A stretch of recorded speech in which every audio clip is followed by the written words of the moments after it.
Wu Do, completely unarmed, found himself besieged by the entire train car, accused of being a fraud all because the genius class badge on his chest had brought him a world of trouble. Outside carriage 4040, the train thundered along a picturesque road. Suddenly, a muffled grunt broke the calm as an elderly woman carrying a bag of fruit stumbled, oranges spilling all over the floor. Instantly, the nearby teenagers swarmed like starving wolves, shouting one after another, "Grandma, I'll help you. Step aside. Who dares snatch my chance?" A burly boy stepped forward, black text appearing above his head. Basic skills, meditation level 2, firearms level 4, combat level 8. The crowd's expressions changed sharply as they stepped back nervously. The boy sneered, "Whoever tries to steal has to deal with my fists." As he reached to help the old woman, a mocking voice cut in from behind. "Not even max level, and you're showing off here?" A tall girl in white strode forward, her posture upright, long hair fluttering. Above her, black text appeared in rapid succession. Meditation level 5, firearms level 7, combat level 9, boxing level 8, leg techniques max level. Everyone was stunned. Max level leg skills marked her as an elite class expert, yet she was fighting over mere experience points. The white-clad girl's voice was cold and commanding. "Grandma, don't get up without me." Everyone stepped back. She held her head high, surveying the others with disdain. As they retreated, she prepared to assist the woman. Then another voice rang out sharply, "Sorry, that experience is mine." The crowd's color changed again. A tall, well-featured boy stepped forward calmly. The genius class badge on his black shirt gleamed brightly. Wu Do. Without fanfare, he quietly said, "Grandma, I'll help you." Bending down, he collected the scattered oranges.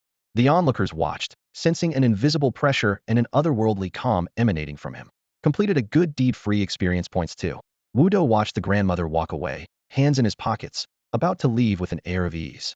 "Wait," the burly boy suddenly challenged, suspicion burning in his eyes. "I heard someone hay race impersonating a genius class, running scams all over the carriage.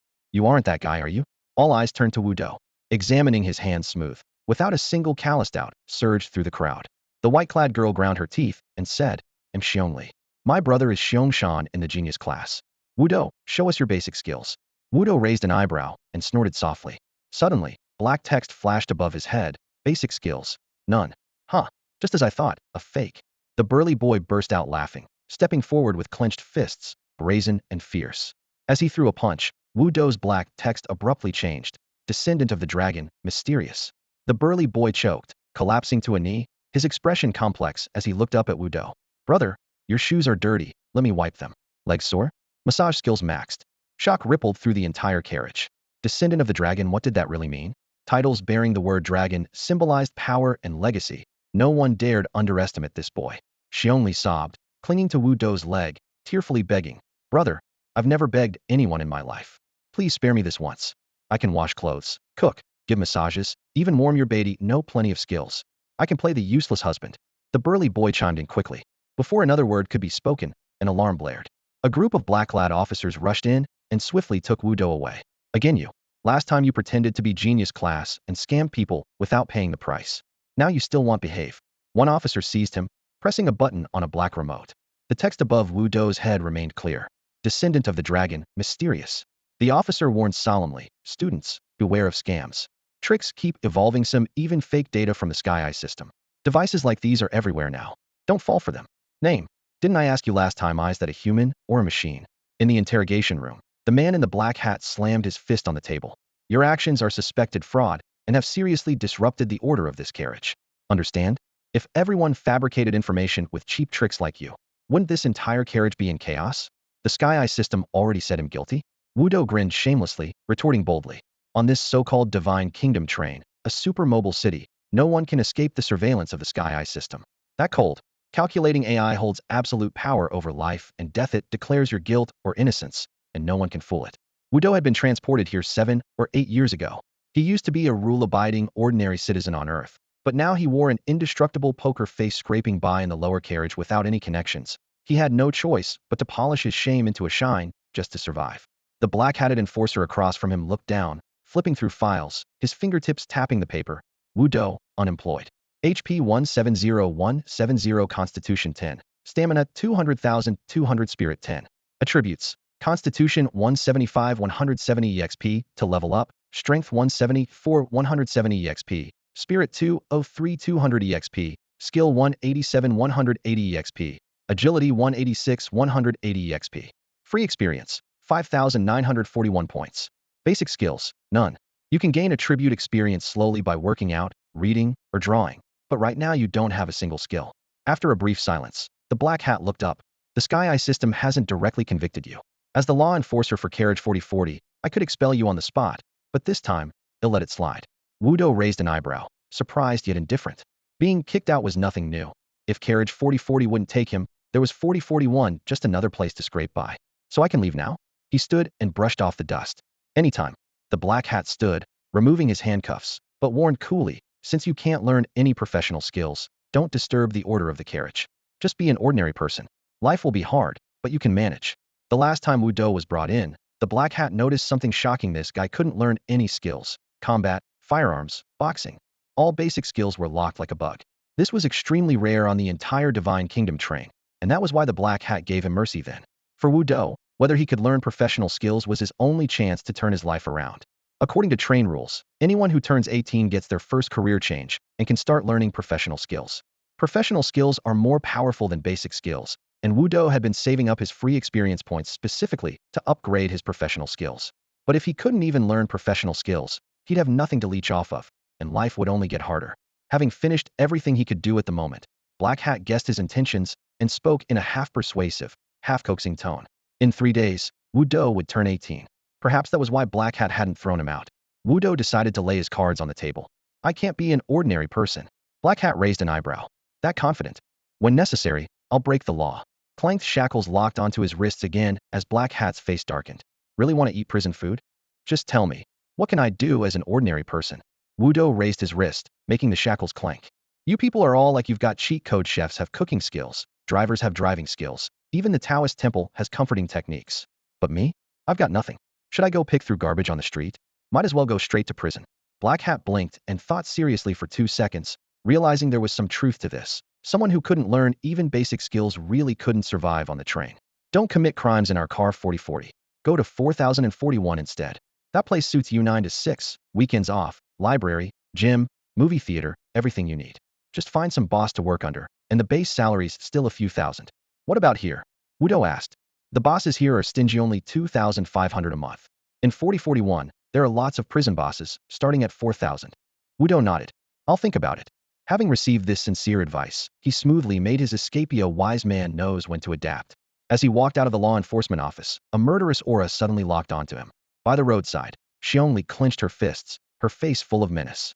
She rushed up and first slapped down a stack of gold certificates. Exactly 200 in total. This is for medical expenses. Wait. Wudo called out just in time. Got any last words? Xiongli revealed a cruel smile. Wudo remained calm and composed. Don't you think it's strange? I scammed you, yet I walked out of the law enforcement office completely unharmed. Xiongli froze. Why? Because I didn't scam you. I really am a descendant of the dragon. Still trying to trick me? Black Hat clearly said. Are you stupid or what? Wudo cut her off directly. That was to protect me. Think about it. I have dragon character abilities. If people get jealous, if enemies target me, they definitely want to nip me in the bud. The law enforcement office deliberately said I don't have innate abilities to hide my identity and keep outsiders from making a move, understand? That's how I could walk out safely. This is called using falsehood to obscure truth. Using truth to obscure falsehood. Truth within lies. Lies within truth. Hiss, Xiongli gasped. You guys were deliberately putting on an act? Smart. Wudo gave a thumbs up. Just keep it to yourself. Don't spread it around. My identity needs to stay secret. The reason I'm telling you is because I don't think you're a petty person, so it doesn't matter if you know. Bro, please, help me out. I've been without parents since I was little and have only had my older brother to rely on. It's been rough. If there's anything you want, just tell me. I'm always eager to learn and will do my best to meet your needs. Xiongli spoke as she suddenly lunged forward, clutching Wudo's thigh tightly. Tears streamed down her face, her sobs shaky and uneven, as if she might faint at any moment. Wudo had been tossed around in train compartments all these years, having seen all kinds of people. This kind of melodrama didn't faze him at all. Still, he looked down at the girl, her big eyes red from crying, nose twitching, her expression both pitiful and somewhat comical. Just as he hesitated, the phone in Xiong-Li's pocket rang suddenly. Beep, beep, beep. She wiped her tears with her sleeve, glanced at the screen, then turned away, whispering, Mom, I'm not coming home for dinner. I'm dealing with something important. Mom, okay, bye. After hanging up, she stuffed the phone back into her pocket, meeting Wudo's curious gaze and shyly adding, It was my stepmother. Wudo's eyes flicked thoughtfully. He already had a plan. If you want me to look out for you from now on, that's not impossible. But first, You owe me a favor. Out on the street? She only blinked through her tears. What else? Then come on. I don't have much experience, so be patient with me. She reached out to tug at his waistband. No, Wu Do awkwardly pushed her hand away. I want you to help me find a place where we can earn some freedom experience points. What are you thinking? She only froze. I don't have that kind of skill. Isn't your brother Xiong a genius student? He doesn't like me. She pouted, muttering softly, I don't like him either. Who likes who doesn't matter as long as he's your brother. You get the power of association, right? Wu Do coaxed gently. I know there's an old folks home nearby. The elderly residents need help crossing the street every day. We'll earn our experience points there. Oh, Xiongli finally understood. She suddenly noticed Wu Do slip the medical money she had given him into his pocket. Her expression darkened as she whispered, Big brother, that's my money. Wu Do raised an eyebrow. But you gave me the medical money. Besides, I didn't hit you. Well, I'm taking it back then. Grandpa, let my big brother help you cross the street. No need, my legs are still steady, I can go by myself. Not today. Xiongli slid down half of her sunglasses and glared fiercely past the glaring white crosswalk at several elders hiding behind a street sign. Line up properly, don't rush. Crossing alone is too dangerous. We'll help one by one. The scorching sun blazed overhead. That was the simulated midsummer weather of the train system. The heat waves visibly distorted the air, and the asphalt seemed sticky enough to cling to one's shoes. A system notification flashed in the corner of Wu Do's vision. Completed one good deed, free experience one. He grabbed the arm of the first old man, steadied him, and helped him safely across. Without looking back, he jogged straight back and helped the second. The elders felt a bit helpless, but didn't refuse. In just a few minutes, a long line of helping the elderly formed at the crosswalk. After crossing, the two continued to patrol the neighborhood, carrying groceries for an old lady, fetching water for an elderly man, running up and down the cluttered stairs of an old building by afternoon's end. Their free experience points had climbed above 10. Occasionally, passers-by tried to jump in, but Xiongli would shoo them away with a sharp line up, no stealing experience. As the sun set, its rays filtered through dust-covered glass and glinted sharply off Xiongli's sunglasses. Big brother, I've got fight training tonight. I have to go, can stay with you. No problem, go ahead. The girl stepped away a couple of paces, then turned back, murmuring shyly, Big brother, do you want me to come over tonight? A faint blush crept onto her cheeks. Wu Do's face stayed expressionless as he coldly said, any inappropriate intimacy with minors triggers the Sky Eye system's electric warning. Want to get shocked? Oh, she only blinked. Big brother, how do you know that? Once got shocked. He shrugged, sounding melancholic. She waved goodbye and left. Over the next 3 days, Wu Do stayed in the same neighborhood, squeezing in acts of kindness whenever possible. His free experience steadily climbed, 5,994 points, approaching 6,000. Meanwhile, his 18th birthday quietly drew near. Come on, let's see if I make it or not today. As midnight approached, he sat alone in an empty train car, taking a deep breath. The mediocrity of his first life had been torment enough. He refused to be ordinary again. His professional skills would be the turning point of this new life. Ding. The second hand clicked past midnight, and a cold mechanical voice exploded inside his mind. Congratulations, you have reached 18 years old and obtained the right to participate in the trial. You have earned one job change opportunity. Congratulations, you have acquired the ability Bobo King. What? Wu Do straightened up sharply, thinking he'd misheard. Then a flood of information poured into his mind. Bobo King, your wave emission skills, such as chi waves, electro waves, light waves, will receive exclusive enhancement. However, you will be completely unable to understand any other skill types. I see now he finally understood why he couldn't even learn basic low-level skill sheet was restricted to only wave emission abilities. With that clarified, the path was clear. The system continued. Please choose your job, a life career or a trial career. Trial career. The glowing screen flickered, showing 4 options. Veteran, boxer, assassin, hunter, all provided by Car 4040. Wu Do barely hesitated. Boxer. The other jobs each had ranged attacks, veterans desperate strike, assassins blowpipe, hunters bow and arrow, but those didn't necessarily count as wave emission. Only the boxer was certain to include ranged skills, psychic wave. Congratulations on successful job change. Current profession, boxer. No special bonuses activated. You received a trial invitation gifted by the train. Suddenly, a blackened envelope silently landed in Wu Do's palm, its rose petal-shaped wax seal cold and rigid. Glowing blue letters appeared on the front of the envelope. Act 1 invitation countdown, 9 days, 23 hours, 58 minutes, 22 seconds. This invitation grants you access to one trial. It is a system-issued gift, non-transferable, non-tradable, and cannot be dropped. Please use it before the countdown ends. On the train, trials are the only way to obtain resources. Holding this invitation is like clutching a chance to change your fate. Some get rich from it, others lose everything. For Wu Do, still stuck in the cheap relief housing of Carriage 4040, this thin piece of paper finally means a chance to escape days of scraping by. In the cramped room, damp peeling plaster covered the walls, the wooden floor long darkened by seepage. In a corner, a patched-up backpack was thrown against the wall. The little money in his pocket, just over 20 yuan, was his pay for cleaning street trash for the Tianyin system during the day. Without basic skills, he couldn't find decent work, relying on odd jobs just to survive.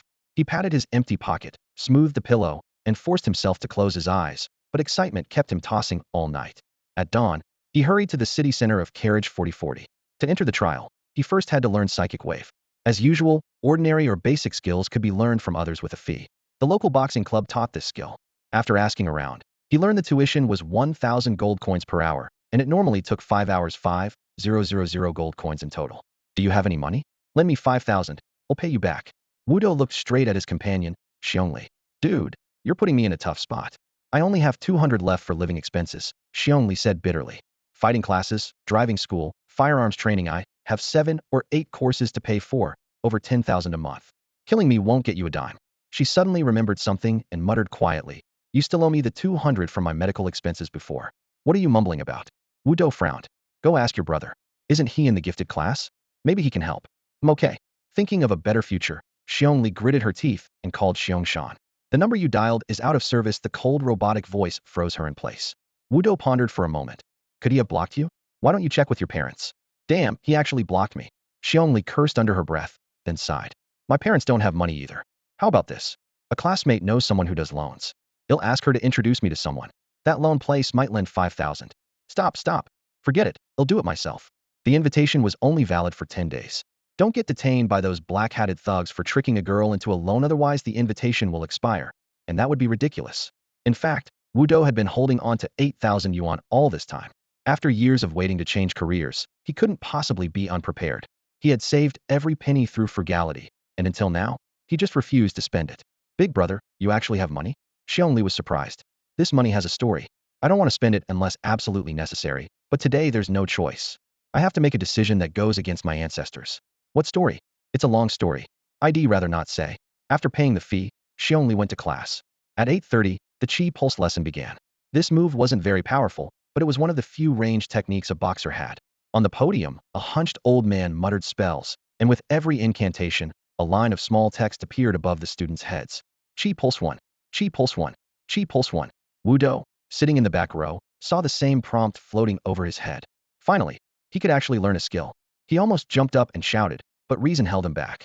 After 5 hours of class, the system message appeared. Chi Pulse level 10100. Concentrates an air blast at the fingertip, range 5 m, damage 10 1.7 strength 0.1, consumes 10 stamina, no cooldown. King of Waves exclusive enhancement. Range 10 m unlocks randomly, at level 2 unlocks randomly, at level 3. Range 10 meters? Wudo's eyes lit up as his free experience points came into play. Upgrade Chi Pulse. Chi Pulse level 20200. Chi Pulse level 30400. Chi Pulse level 40800. Chi Pulse level 501200. His free experience points disappeared instantly, with only a few hundred left. Chi Pulse level 704800. Range 40 m, damage 41.7 strength 0.1, stamina cost 40. Exclusive upgrades. Range 10 m projectile speed 20 extra damage 30 range 40 m range 50 m range 60 m stamina cost 70 unlocks randomly at levels 8, 9, 10. When he saw stamina cost 70, his eyes brightened. 40 cost minus 70. Doesn't that mean I can fire endlessly? Just then, a mechanical voice blared. Warning, using skills inside the passenger car is prohibited. Wudo shrugged and stopped worrying. The money was gone. He couldn't afford any other skills. This was all he could prepare. He approached the dungeon car, handed over the invitation, and the lights instantly went out. Darkness swallowed him whole. Please wait for other passengers. Trial countdown, 10 minutes. Dungeon information has been revealed. During the countdown, you may choose which items to bring, review dungeon world data, and get ready in advance. The Bloodbath of the Wasteland, Act 1. Scene, modern setting. Some props are limited by the environment. Only players with attributes at or below 40 can enter this instance. Those exceeding 40 will be blocked. Using special items to force entry will suppress attributes to within 40. Mode, 3v3 or solo. Duration, 7 days. Info, a terrifying disaster has swept the world. Kamaching has become an abandoned city with no guards. As a survivor, you come here to scavenge supplies, but an eerie atmosphere pervades every corner. Tip, once the trial begins, you will receive a passenger backpack sized at 0.5 cubic meters multiplied by the number of acts, along with a map of the instance. After reviewing the mission briefing, Wudo remained calm, had already done all his homework. Because of these restrictions, blindly boosting attributes isn't an option, he thought. If attributes rise too fast, the difficulty of the instance would rise accordingly, and enemies would grow stronger. Without matching skill upgrades, you'd just get beaten. Generations of hard lessons on the train had already proven the way. First build skills, then improve attributes. Steady and solid wins the race. Especially since no one was competing with him this time. He could afford to take it slow and steady. The optional gear was scarce, so he decided to bring nothing and quietly wait for the countdown. Goo goo goo. A strange bird call suddenly pierced the silence. Darkness tore away like a curtain being cut. Under Wudo's feet lay a cracked, abandoned road scattered with rubble. Above, the night sky was ink black, with sparse stars and moon. Scanning left and right, broken walls and ruins rose all around. The city's deathly silence sent shivers down his spine. Backpack, he thought, summoning a virtual interface that transformed into a large, open yellow cardboard box. Reaching in, he first grabbed a simple basketball-sized map. The center glowed with a green dot marking his location, the southwest corner of the wasteland. After a few minutes studying the terrain, he folded the map and put it back. He carefully moved forward among the rubble. Not far ahead appeared a twisted figure. Crawler small, HP 200200. The monster looked like a flayed, purple giant dog, sinewy muscles exposed, all fours on the cracked asphalt, nose sniffing the ground. Instead of fear, Wudo's heartbeat quickened with excitement. Raising his right hand, he pointed forward with his index finger. Suddenly, a spot of white light condensed on his fingertip, swirling and expanding quickly until it became a glowing orb the size of a quail's egg, pulsing rhythmically like a white beating heart. Chi-wave, Bayou. The orb shot forward from his finger, trailing like a falling star. It slammed near the crawler's feet, scattering gravel and blowing a shallow crater the size of a ping-pong ball amiss. A roar erupted. The crawler turned toward the sound, pounding the ground furiously as it charged. Bayou, Bayou, Bayou. Without needing to charge, white light orbs burst rapidly from Wudo's fingertips. Energy enhancements removed any fatigue. He beamed with exhilaration, unleashing a barrage like a fierce storm. 52. The orb hit, and the crawler staggered, slowing sharply. Several more glowing orbs followed, striking it again. You killed a crawler and received 20 gold vouchers plus 20 free experience points. Seeing the monster's health bar drop to 0, the crawler collapsed with a heavy thud. Only then did Wudo withdraw the flowing wave of mental energy from his fingertips. If I had maxed out firearm skills, my accuracy would be way better. He frowned slightly, but shook his head with a self-deprecating smile. Too bad I can't learn it. Guess I'll have to practice my aim when I get back. He didn't even spare a glance at the ugly corpse, stepping deeper into the abandoned alley. The trial rules clearly stated, if a monster drops loot, its body would emit a faint glow. The rotten flesh just now had no light at all, meaning no drop. Bayou. Another crawler emerged from the shadows, but didn't have time to roar before 3 sharp cyan-white arrows of mental energy pierced it precisely. 200 meters range, 72 base damage, 0 ammo consumption. A pistol that never needed reloading. Lord Crawler, times have changed, huh? Wudo joked as he casually collected the notification. You killed a crawler and earned 20 gold vouchers plus 20 free experience points. In just a few minutes, his backpack had gained over 300 gold vouchers. Looking across the entire trial, this was almost like a money-printing machine pace of income. But he was still far from breaking even a market price for the Act 1. Invitation ticket was a sky-high 20,000 gold vouchers. To make a profit, he first had to recoup that cost. Moreover, dying in the instance not only meant losing all current loot, but also surrendering your inventory to others as spoils. The tragedy of the wealth spirit happens all the time. Countless players go bankrupt and end up on the rooftop, blowing wind while telling their families their final words. To truly break even, he'd need to net a profit of at least 20,000 gold vouchers. He continued his cautious search. In a dilapidated house with peeling walls and swirling dust, a faint white glow in the corner caught his eye. He reached out, and the light instantly vanished. Adrenaline injector subitem.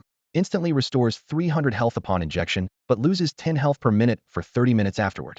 Sub-items can only be used during this trial, and will be cleared upon leaving the instance, unable to be brought back aboard the train.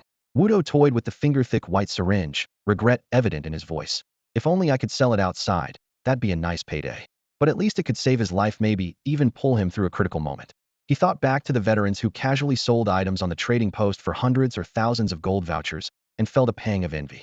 Why not me? Pocketing the injector in a torn cardboard box, he was about to continue sneaking forward when a faint sound came to his ears. Help me. Delicately faint, like a little girl's choked plea. Wudo instantly tensed up. A crying girl suddenly appearing in the trial? 9 times out of 10, it wasn't someone normal people'd have turned into worm food long ago. But as a high-quality, outstanding single guy who helped old ladies cross the street and cared about doing good deeds. Wudo hesitated only half a second, took a deep breath, and gave himself a pep talk. Justice will prevail. He lowered his stance, pressed against the wall, and moved stealthily. Taking advantage of flickering dim lights, he slipped outside and quickly found the source of the voice. On a distant street, a giant purple dog the size of a water buffalo stood. Despite its massive frame, it was unusually gaunt, its muscles taut and threatening. At that moment, it lowered its head, sniffing through the rubble, its belly rising and falling as it let out a hoarse but weak cry. Help me. A system tag appeared. Crawler large, HP, 10001000. Two furtive whispers drifted from the shadows. Big brother, let's move quickly, or that kid might get digested. Fool. That voice is just the big crawler's simulation. You really think there's someone inside its belly? Wudo was hiding behind a collapsed concrete wall on the left, his heart tightening. So there were indeed others. Naturally, he had his eye on this big crawler. The number of monsters in the trial was limited and wouldn't respawn. The stronger the monster, the better the loot, and everyone wanted to grab it. But with others nearby, he had to measure his strength first. If he failed to intimidate them, he could be killed and lose everything. It seemed they had made a decision. Let's go. We'll scavenge supplies first. No need to waste time on this big guy. Good news, they were retreating. Bad news, judging by the sounds, they were heading right in his direction. He abruptly raised his index finger. Bayu. A blast of spiritual energy shot out like a beam, striking the wall with a sharp crack, splintering the concrete, and leaving a fist-sized hole. Who? Voices rang out in alarm from the other side. Wudo stayed silent, but the huge crawler at the street corner had already been alerted. It abruptly whipped its head around and surged forward on all fours toward the rubble. The weak "help me" from its belly instantly turned into a sharp, savage howl, still saying help me, but like a vengeful demon demanding a soul, piercing the ears. The two hiding in the ruins turned pale as the massive beast charged at them, and couldn't help but curse. Damn it! Under the moonlight, two hurried figures crawled out from the ruins. The man in front was burly, dressed in tactical black, holding a black riot shield high with his left arm, his right hand gripping a baton tightly. The person behind wore an earpiece and sunglasses, lips pressed thin. In his hand flashed a sharp dagger. With just one glance, Wudo instantly sized up their professions, a veteran soldier and an assassin. The shield-bearer's voice was tense as he looked around anxiously. Big brother, where are they? The young man in sunglasses wore a cold expression, his nostrils flaring slightly. My killing intent detector covers a 30-meter radius. There's no one nearby. They moved swiftly between crumbled walls and broken debris, climbing over walls and leaping across pits with the fluidity of trained professionals, clearly planning to make a swift exit. But then, Bayubiubiu. Several thin white beams ripped through the night, striking the path ahead and kicking up dust. The young man's expression tightened as he immediately detected a hostile presence lurking in the shadows and shouted grimly, Eggplant, pull the aggro back. What? What do you mean? The bulky shield-bearer codename Eggplant looked confused. There's still someone else here? That big crawler isn't worth dealing with now, is it? At the same time, the skinny monster nicknamed Big Crawler was bounding among the ruins, claws scraping stones as it closed in on the two. The man in sunglasses hissed under his breath, Idiot. Listen to me. They want us to pull the crawler, that's their message. If we don't cooperate, they'll attack us first. Eggplant hesitated for a moment, but obeyed, raising his shield to confront the big crawler. Meanwhile, Wudo had climbed onto a mostly collapsed residential building. A section of the third-floor outer wall had crumbled, giving him a vantage point overlooking the battlefield. The remaining broken walls made perfect natural cover, a prime sniping position. He raised his finger and fired again. Bayubiubiu. What the hell is that? The man in sunglasses scanned the area for the source of the fire while checking on Eggplant. Behind a shattered wall, white streaks shot out like tiny meteors. His pupils contracted sharply. Is that a psychic energy wave? Note max level, it only reaches 50 meters. This is almost 100 meters. And each wave costs dozens of stamina. How can they fire continuously like this? The psychic waves either struck the ground or shattered corners of walls, sending shards flying. When they hit the big crawler, visible white scars erupted across its shell. 32. The crawler's armor reduced damage by 40 points, equal to 10 defense points, where each defense point blocks 4 damage, enough to make ordinary attacks barely scratch it. Yet the psychic waves still stripped away 32 health points each hit. Help! The big crawler roared in rage from its abdomen, relentlessly chasing Eggplant, who always kept just out of reach. Eggplant may have seemed dull and slow, but he was battle-hardened and clearly had systematic close combat training.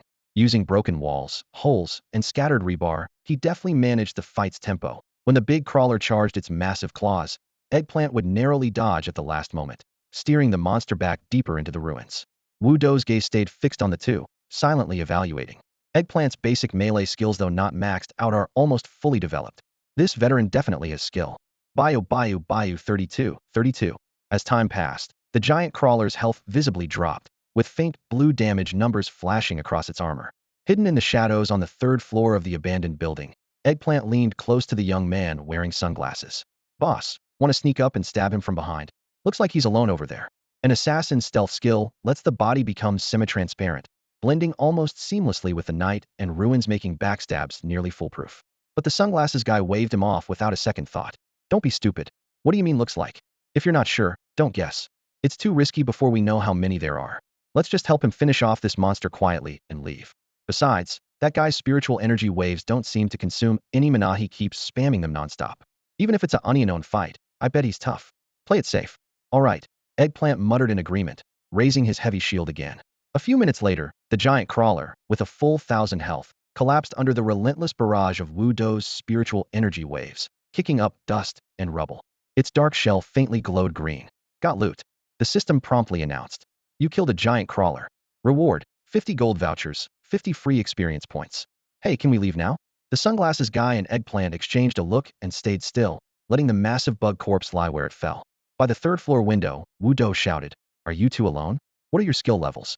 Realizing they were being called out, the two glanced at each other and understood this DPS seemed to want to team up.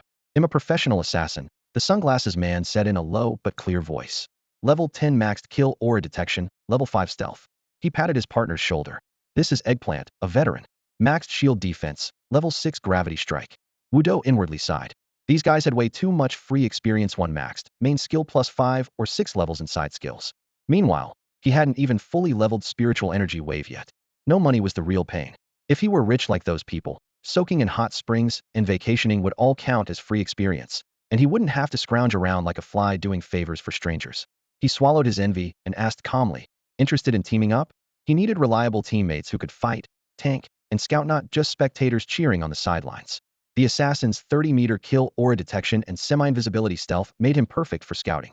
The veteran naturally provided protection, plus Wu Dou's high-frequency ranged attacks. The three of them would be a perfect combination. Wu Dou's biggest worry was getting caught in melee, which would mean instant death for his fragile character. The sunglasses man was straightforward. Sure, buddy. We could use more damage dealers. You're welcome to join. We won't hold you back. Then I apply to join. Right then, the system prompt appeared. Join the Gold Digger Squad. Current team, 23 members. Pumpkin the assassin, Eggplant the veteran. Confirming is final. Note 1. Killing or intentionally harming teammates will trigger a red flag in 2v23v3 matches and requires special items to clear. Note 2. You have naming rights. To protect passenger privacy during trials, all player appearances will be randomized. Pumpkin the assassin, Eggplant the veteran. Wu Dou mused, then typed with a smile, Soybean the boxer. Confirm team joined. After forming the team, he hurried down the ruined building's steps and crouched next to the giant crawler corpse to loot. Red health potion common. Restores 10 HP per minute for 10 minutes. Blue energy potion common. Restores 10 stamina per minute for 10 minutes. Crawler leather jacket rare. 80 HP, 10 defense. Reduces damage to armored areas by 20. Set bonus 13 items. Further reduce armored damage by 30 points. The crawler dropped a black leather jacket that actually looked pretty stylish. It's an armor piece. Chiezi, do you have one? Not yet, big brother. Chiezi chuckled softly. Before he could say more, Nengwa couldn't hold back and snapped. You're shameless, calling everyone big brother. Chiezi shrugged with a self-assured expression. Whoever's strongest is the big brother. What's wrong with that? You're stuck being the second brother. Nengwa snorted coldly, holding back a retort, but his face clearly showed disdain. His pride was still intact. Seeing the mood turn tense, Wudugan tossed a black leather jacket to Chiezi. Now that the three of us are officially a team, rules come first. Armor gear goes to you too. Damage dealing gear goes to me. Whatever loot each person gets is theirs to keep. Anything else we share equally. If anything special happens, we discuss it together. Sound fair? He spoke smoothly, but inside he was calculating. Set the rules, establish authority, claim the leader spot. From then on, all loot splits depended on what he decided. Chiezi snatched the black jacket and quickly put it on, tucking his neck in obediently. Big brother makes the call. Nengwa shrugged, signaling agreement. I have no objections. Wudugan pocketed the remaining red and blue potions. The team geared up and set out with clear roles. 1. Wudugan leads the offense, sniping with his energy wave from afar. 2. Chiezi tanks up front, drawing aggro to protect the team. 3. Nengwa moves with agility, scouting, and keeping watch. Though this combo only marginally increased their efficiency farming mobs, Their sense of safety skyrocketed. Dugan's max-level kill sense almost entirely blocked any chance of enemy ambushes. System messages flooded the screen. Looting team slays a crawler. Each member earns 20 gold vouchers and 20 free experience. Looting team slays a crawler again. As time passed, the pile of monster corpses grew. In 3v3 mode, base rewards stayed intact, and the amount of free experience they gained from the dungeon was unmatched elsewhere. One monster alone could earn as much as a full day's worth of helping other Snow Wonder veterans of the trials scoffed at such small gains. When Wudugan unleashed another pale blue energy wave that blasted a giant crawler to bits, Nangwa finally burst out. Huangdo, what exactly is that move? I remember max-level energy waves only reach 50 meters with about 50 damage, and they drain energy fast. But you're firing one after another without potions, with damage way too high and doubled range? Seriously, is that an energy wave? Mutated energy wave, Wudugan replied lightly, dodging the key point.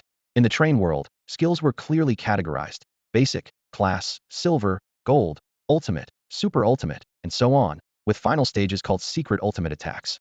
Mutated skills were special branches of class skills.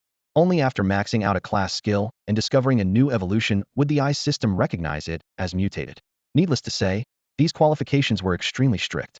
The strength of mutated skills varied wildly, some unbelievably powerful, others nearly useless. Although Woodus Nun energy wave was boosted by King Bobo, it was essentially a mutated Nun wave by nature, there was no doubt about that. Nangwa's eyes lit up, both amazed and envious. Wow, you're really lucky to have learned such a powerful skill. Wudo didn't reply. Instead, he bent down and carefully examined the corpse still glowing faintly green, then pulled out a pair of crawler leather boots. Crawler leather boots rare. 80 HP 10 defense.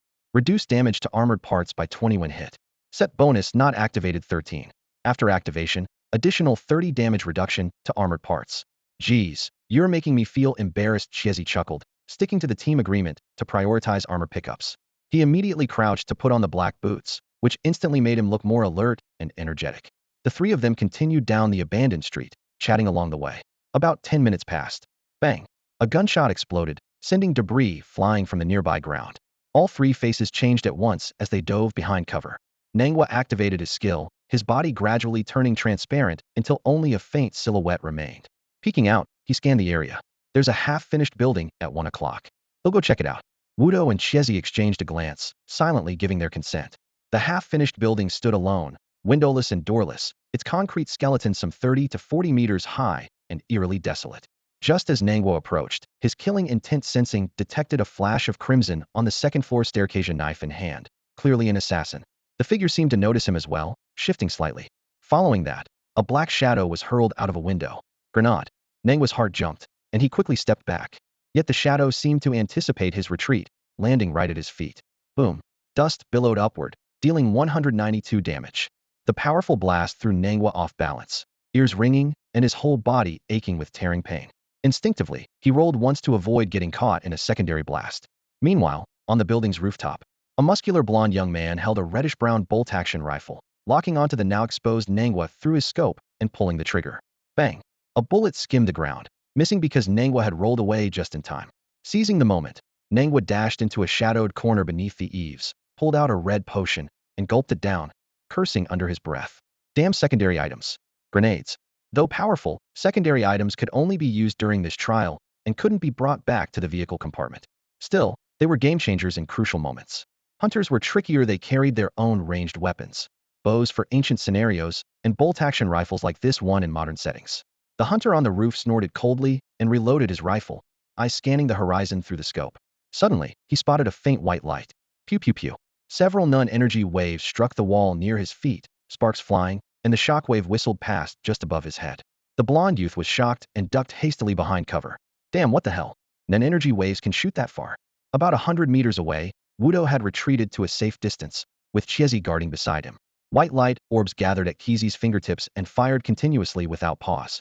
Their opponent had to close the distance before retaliating. The hunter's bolt-action rifle had an effective range of 60 meters, and even with maxed-out eagle eye skills, it only extended to 110 meters. In terms of range, he was currently untouchable, dominating the battlefield like a true master. Bam bam bam, the suppressing fire kept the hunters pinned down. Wudo's fingertips targeted the first floor of the unfinished building again, sending wave after wave of concentrated energy crashing into the concrete floor, sending debris flying everywhere. A killer, originally hiding behind a concrete pillar, was about to sneak over and take out Pumpkin.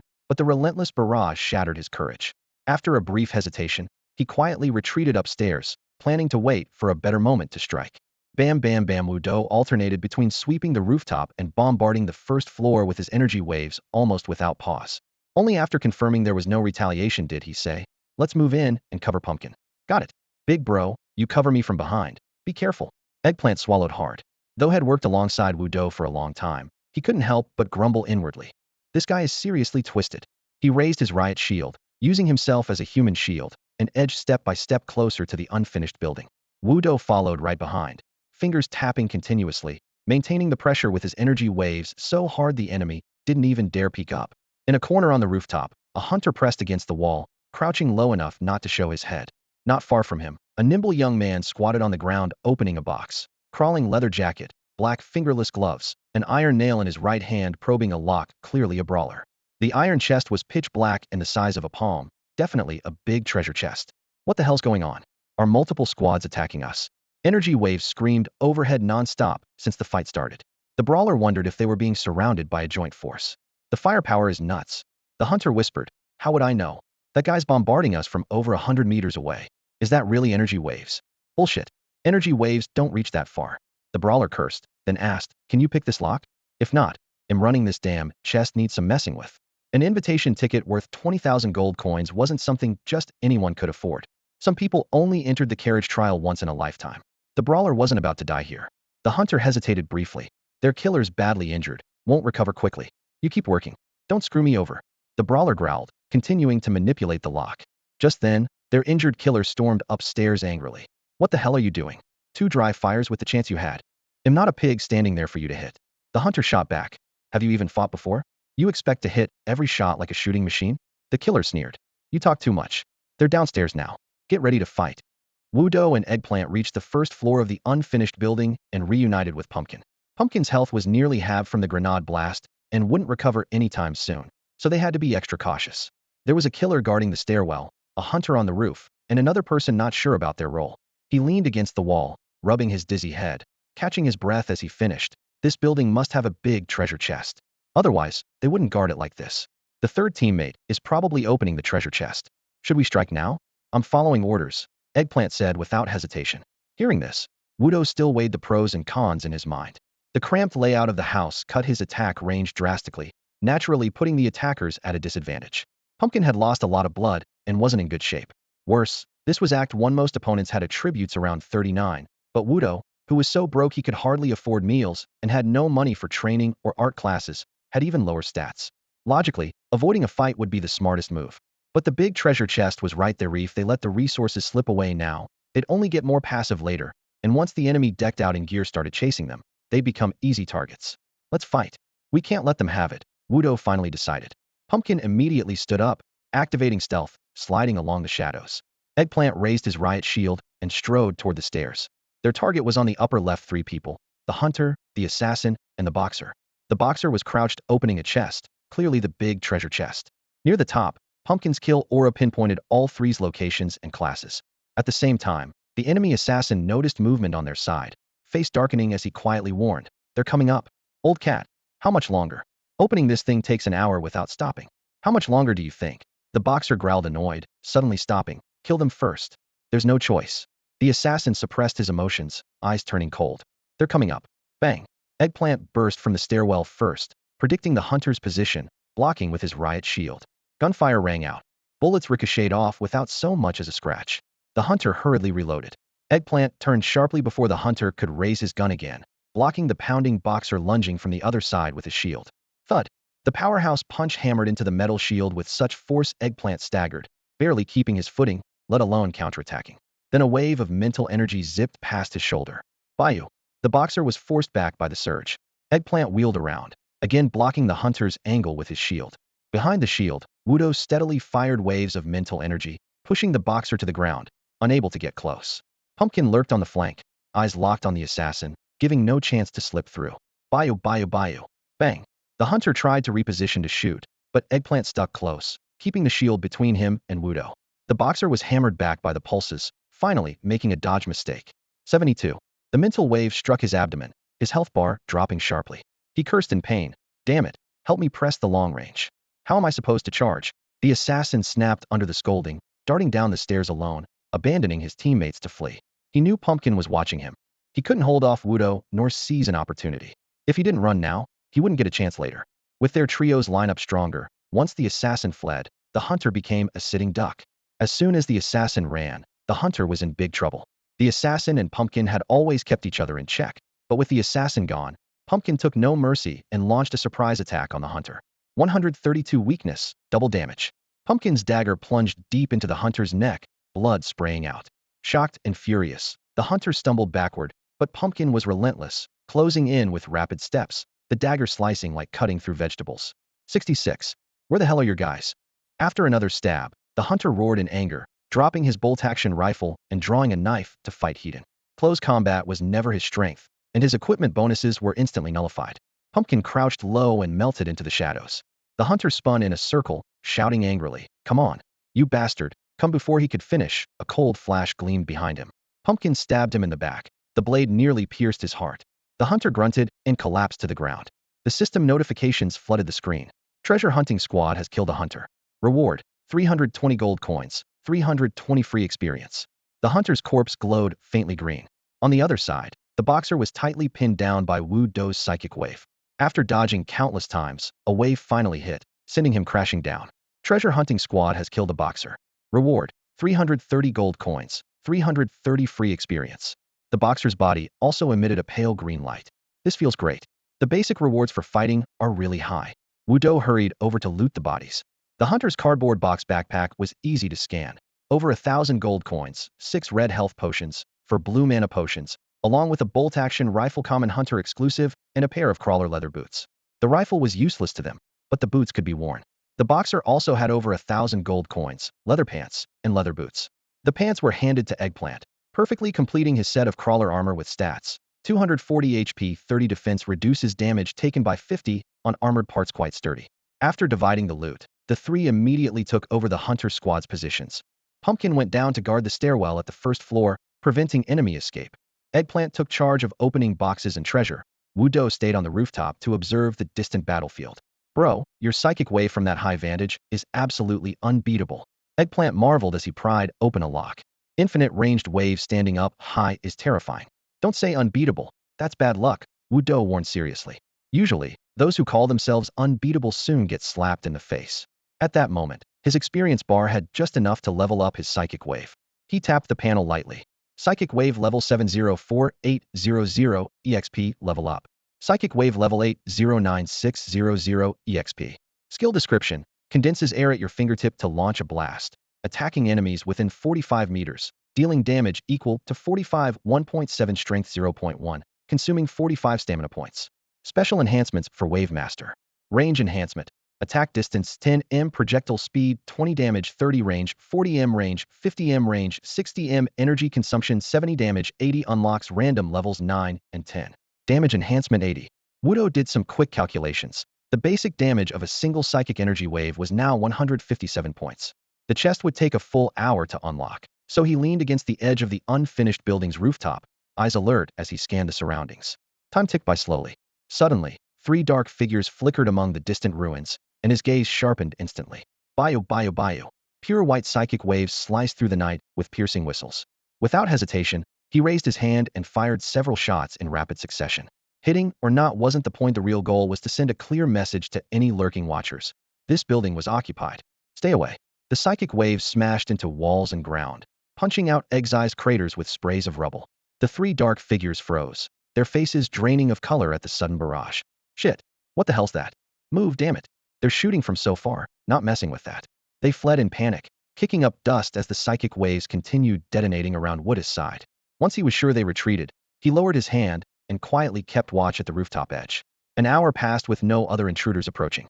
On the ground, Eggplant wiped sweat from his forehead, but smiled as he sealed the final lock on the chest. The Tomb Raider squad has unlocked a black iron chest. Reward: 1,000 gold vouchers and 1,000 free experience points. A faint bluish light rose from the box. We did it, big brother. Eggplant cheered. Wu Do jumped down the stairs and joined the 2 others around the chest. Inside lay 4 items. 1. Act 1 invitation letter. 2. Standard anti-infantry landmine sub-item, triggers up to 400 damage within 5 meters. 3. Poison gas bomb, 2 5-meter poison cloud, 5 damage per second for 10 minutes. 4. Tactical goggles, blue quality, 30 meters vision, 40 armor penetration for ranged attacks. The black circular mine, 2 purple poison gas canisters, and a pair of yellow lens goggles with black frames glowed quietly. For ranged fighters, these goggles were priceless. Not only did vision increase by 30 meters, psychic energy waves would now have an extra 40 points of armor penetration. The tactical goggles are mine. They'll hold onto the invitation letter too. You two split the gas bombs and mine, Wudo said, unapologetically putting on the goggles, his vision instantly becoming much sharper. Eggplant chuckled. Big brother calls the shots, I just follow orders. Pumpkin already had level 10 throwing skill, making him perfect for handling the gas bombs and mines. Though Eggplant missed out on extra gear, his 1,000 gold vouchers, 1,000 experience points, and a nearly complete crawler armor set had him quite satisfied. After their big haul, the three decided to rest nearby. Instant noodles soaked in warm water released a faint salty aroma, paired with mineral water to roughly satisfy their hunger. Taking turns keeping watch, the sky over the ruined city stayed unchanged, dim and unyielding, as if day never truly came here. Once rested, they headed toward the city center. The closer they got, the more crawlers swarmed amid the rubble. For Wudo, who urgently needed experience, this was undoubtedly the best hunting ground. On the silent street, 3 armored crawlers crouched low, sniffing the scent of flesh in the air. Suddenly, bayou, white streaks cut through the dark psychic waves trailing bright, blazing tails. 157, 157. The crawler in the middle took 2 shots in a row and collapsed instantly. The other 2 roared as they charged, but staggered and fell one after another under the second volley of energy blasts. Eggplant gawked. Big brother, how does the tactical goggles 40 armor penetration add so much damage? A psychic wave hit for 157 damage if it struck a weak point for double damage. Even a low-health trialer would probably die from just one blast. Wudo's casual explanation left Chiezi completely stunned. You mean your mutated psychic wave isn't max level yet? Just reached level 8, Wudo shrugged. Chiezi hesitated for a long moment before finally asking what was on his mind. Big brother, you're my real brother. Can you tell Muhat's the prerequisite to learn mutated psychic waves? If I switch my class to boxer, could I still learn it? The prerequisite is simple. You can't have learned any basic or professional skills, Wudo said, showing Chiezi his status screen. Basic skills, none. Chiezi immediately gave up. Then there's no chance for me. That condition is ridiculous. I've put so much effort into basic and professional skills, I could never give them up. Nobody could. Wudo had expected him to give up so easily, and just shrugged silently. Just then, Pumpkin, scouting ahead, slipped back on cat-like legs and whispered, there's an abandoned park to the front right. I spotted an elite monster with 4,000 HP. Should we fight it? Of course. Why not? Let's go check it out. Wudo nodded immediately. Following Pumpkin's lead, they soon spotted the elite humanoid creature over 2 meters tall, its body dark purple and thin like a crawler, but rippling with muscle, no fat at all. Its arms had evolved into purple-black mantis-like curved blades that gleamed ominously. Hellbringer Elite. HP 4000-4000. The abandoned park encircled a small lake, with a cracked asphalt path forming an A-shape around it, overgrown with weeds. The Hellbringer was patrolling the path with its head down. As usual, Pumpkin kept watch, Wudo provided damage output, and Chiezi was in charge of pulling aggro. To be safe, Wudo handed Chiezi an adrenaline injector just in case. Bayou. Ready? Wudo's fingertips gathered into a glowing white orb that streaked through the air. 157. The psychic wave struck the target.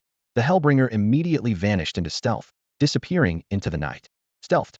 Pumpkin whispered urgently. Bayou. Bayou. Bayou. Wudo stayed calm, firing continuously along the straight asphalt path. Even stealth, the monster could only approach via the path. The psychic waves traced arcs like fireworks in the air. Bang! The stealthed Hellbringer was hit again, revealing its form. 157, 157. The creature forcibly endured the barrage of light blasts, advancing step by step. Its mandibles clicked harshly like an insect's jaws, then suddenly it spat a black thorn at Wudo. Whoosh! The thorn shot through the air like an arrow. Chiezi was ready, raising his shield to block thud. The black thorn slammed into his riot shield, the huge impact pushing him back several steps until he collapsed onto his rear. His right hand holding the shield trembled uncontrollably, and he momentarily couldn't stand steadily. Fortunately, the monster was still some distance away. After gritting his teeth, Chiezi stood up again, and they still had over 20 meters between them and the Hellbringer. The two tacitly retreated while stretching out the battle line. By the time the monster closed in, Wudo had already cut off over 2,000 of its HP with psychic waves. Swish! The Hellbringer swung its curved blades at Chiezi in fury. Eggplant continued to block with his shield. His max-level riot shield could absorb over 300 points of damage in one hit, but the harder he blocked, the faster his stamina drained. Thunk! The curved blade slammed against the shield, sparks flying, and the defense held. Seizing the moment, Eggplant raised his baton high and brought it down hard on the Hell Envoy's forehead. 32 gravity strike, stun. The Hell Envoy's head rang, staggering as if drunk, wildly swinging its blade in the air. Bio bio bio. Wooda's fingers hovered close to the monster's face, shooting out waves of spiritual energy from his fingertips, fiercely striking the target's head. 157, 157. The Hell Envoy snapped back to focus with a scream, swinging its right arm and slashing cold light again. Eggplant anticipated perfectly, crossing his shield to block once more, then smashing down with his baton again. The gravity strike made the enemy's vision blur and stagger, almost losing balance. Bio bio bio. Continuous spiritual blasts pinned it in place, its health bar instantly drained to 0. System notice: the Tomb Raider squad has slain the Hell Envoy, earning 400 gold vouchers and 400 free experience. The monster collapsed with a crash, an unexpected silver glow shimmering across its body. Whoa! Eggplant shouted excitedly. Silver glow meant a silver tier skill. Wudo quickly looted the corpse. 4 red potions, 4 blue potions, a purple dagger, and a silver scroll. Hell Curved Blade Superior. 30 attack physical and skill damage. 30 armor penetration, 15 attack speed. Fierce Tiger Triple Strike Silver Skill. Effect: when activated, the next successful strike with fists or feet triggers 2 additional break moves with extra physical damage. Learning requirements: 45 strength, max level basic boxing. Boss, this one's for you, Eggplant said with envy. Fierce Tiger Triple Strike was the signature combo for advanced boxers, highly aggressive. If a boxer landed a break move like Overlord Punch first, then followed up with this triple strike, almost no one could block it. Sadly, Wudo was still a half-baked boxer who only knew how to shoot blasts, so he couldn't learn it yet. But with the scroll in hand, once they returned to the carriage, Wudo could trade it at the market for a ranged blast skill that suited him better. Satisfied with this plan, he nodded. The scroll's mine. The curved blade goes to Pumpkin. Next time we get rare loot, Eggplant gets first pick. Eggplant didn't mind missing out twice. No worries, big bro, there's always the base reward. I follow orders, no complaints. Pumpkin took the blue superior Hell Curved Blade, barely able to hide his excitement. Thanks, big bro. Getting him to admit that was rare indeed. After dividing the spoils, Wudo wasted no time, leading the team onward toward the city center. The ruins were a sprawling ancient town. They cleared enemies along the way, their loot and experience snowballing in just one day. Wudo's free experience had accumulated to over 7,000 points. Looking back at how fiercely he used to fight for just 1 or 2 points of experience, he was at a loss for words. Not to mention, the free experience he had saved up before now gave him a huge advantage. Without starting at level 8 with spiritual blasts, none of this would feel so easy. The night was pitch black and utterly silent. The ruined building looked like a torn-apart box, with jagged steel bars and broken bricks exposed. Wudo, Chezi, and Nangua hid on the second floor, where only half a broken wall still barely blocked the wind. Chezi and Nangua were dozing in a corner, while Wudo leaned against the wall, cautiously peering through the gap at the ruins. This place was always considered a safe resting spot, and almost no one dared to enter here on their own. Suddenly, a low whisper broke the silence from below. Hey, can I crash here for a bit? The unexpected sound made Wudo's senses snap sharply awake. He peeked out and saw a tall, thin teenager standing downstairs, dressed all in black, empty-handed with no visible weapons. Are you an assassin? Alone? Wudo asked in a low voice. Yeah, the boy nodded. I was just looking for a place to rest. Didn't expect to run into you guys. If it's a problem, just pretend I'm not here. So this guy had sneaked in quietly. No wonder Wudo hadn't noticed him earlier. After thinking it over, Wudo said, if you want to rest, come on up. Thanks, man. The boy happily pressed against the wall and tore open a packet of instant noodles, munching away with satisfaction. Being an assassin was dangerous enough. If this guy had tried to stab Wudo in secret, with only 250 health points at the moment, he could have gone down instantly. Wudo didn't dare let his guard down. He immediately spent nearly 3,000 experience points to boost his constitution to 300,300, pushing his health to 38,080, of which came from his crawler leather boots. That way, even if he took a critical hit, he might survive and have a chance to recover. Feeling more at ease, he casually asked, why don't you team up with someone? Haven't met anyone else on the road? Team up? Only if people want to. I've got level 8 killing intent sense and level 5 stealth. No one wants to carry me. I just scavenge what I can. The boy shrugged, clearly resigned. Scavenging was a popular playstyle on the forums. Backpack space was limited, and strong teams often discarded low-value items as they advanced, so lone wolves hid nearby to loot corpses and bags once the others left. Sometimes they even managed to sneak open chests. It was called the dead fish build in a nicer way, or more crudely, the beggar build. Wudo understood this tactic while had originally planned to be a scavenger assassin too, scraping by on stray loot. until he unexpectedly unlocked the powers of Bo the Great King. That's why he was unusually tolerant of potential teammates like this. By contrast, Chiezi and Nangua had each maxed out their shield defense and killing intent senses. Their families weren't wealthy, but they were comfortable. The truly broke ones were newbies like Wudo who hadn't even leveled up their skills fully. All right, man, I'm crashing now. Keep watch for me and wake me if anything happens, the boy said, then slumped down and soon started snoring evenly. Wudo nodded and kept vigil through the night. About 2 or 3 hours later, Nangua woke up to take over the watch. The moment she looked down, she spotted the dark figure below and immediately drew her dagger, whispering sharply, "Someone's here." Wudo replied, "Just a scavenger. Don't worry about him." Nangua suddenly realized what Xianyu meant. Since Wudo didn't plan to deal with it, he naturally wouldn't interfere. Wudo leaned back and closed his eyes, intending to nap for a moment. Just as sleep began to wash over him, the familiar, mechanical female voice of the system echoed in his ear.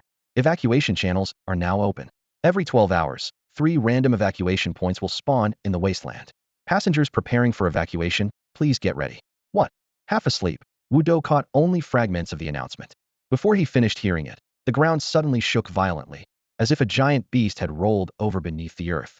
In the distance, 3 beams of golden light tore through the night sky, shooting straight upwards, so dazzling that it was hard to keep his eyes open. What's happening? Startled, he jumped up.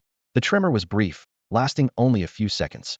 Chi, woken by the shaking, stumbled out clutching her shield, her face full of panic. The system just announced the evacuation channels have opened. 3 points spawn every 12 hours, Nangua summarized tersely, pointing towards the distant light pillars. Those beams probably mark one of the points. Let's check it out. Wudo didn't hesitate. Grabbing his weapon, he gathered the team and headed toward the nearest golden beam. By the time they regrouped, the mysterious young boy from before had vanished. No one knew where had gone. The night wind was bone-chilling as they ran through the dark ruins for over an hour. They finally reached the source of the golden light, a damaged bridge torn in half. The bridge spanned a raging river, about 400 or 500 meters long and a dozen meters wide, littered with rusted, wrecked vehicles stacked chaotically. At the broken edge sat a golden chest half a meter tall, quietly glowing with dazzling light. The area was deserted. They were likely the first team to arrive. Since Nangua had scouted ahead, he quickly reported, "This chest needs to stay open continuously for 24 hours. Any interruption will reset the timer." 24 hours.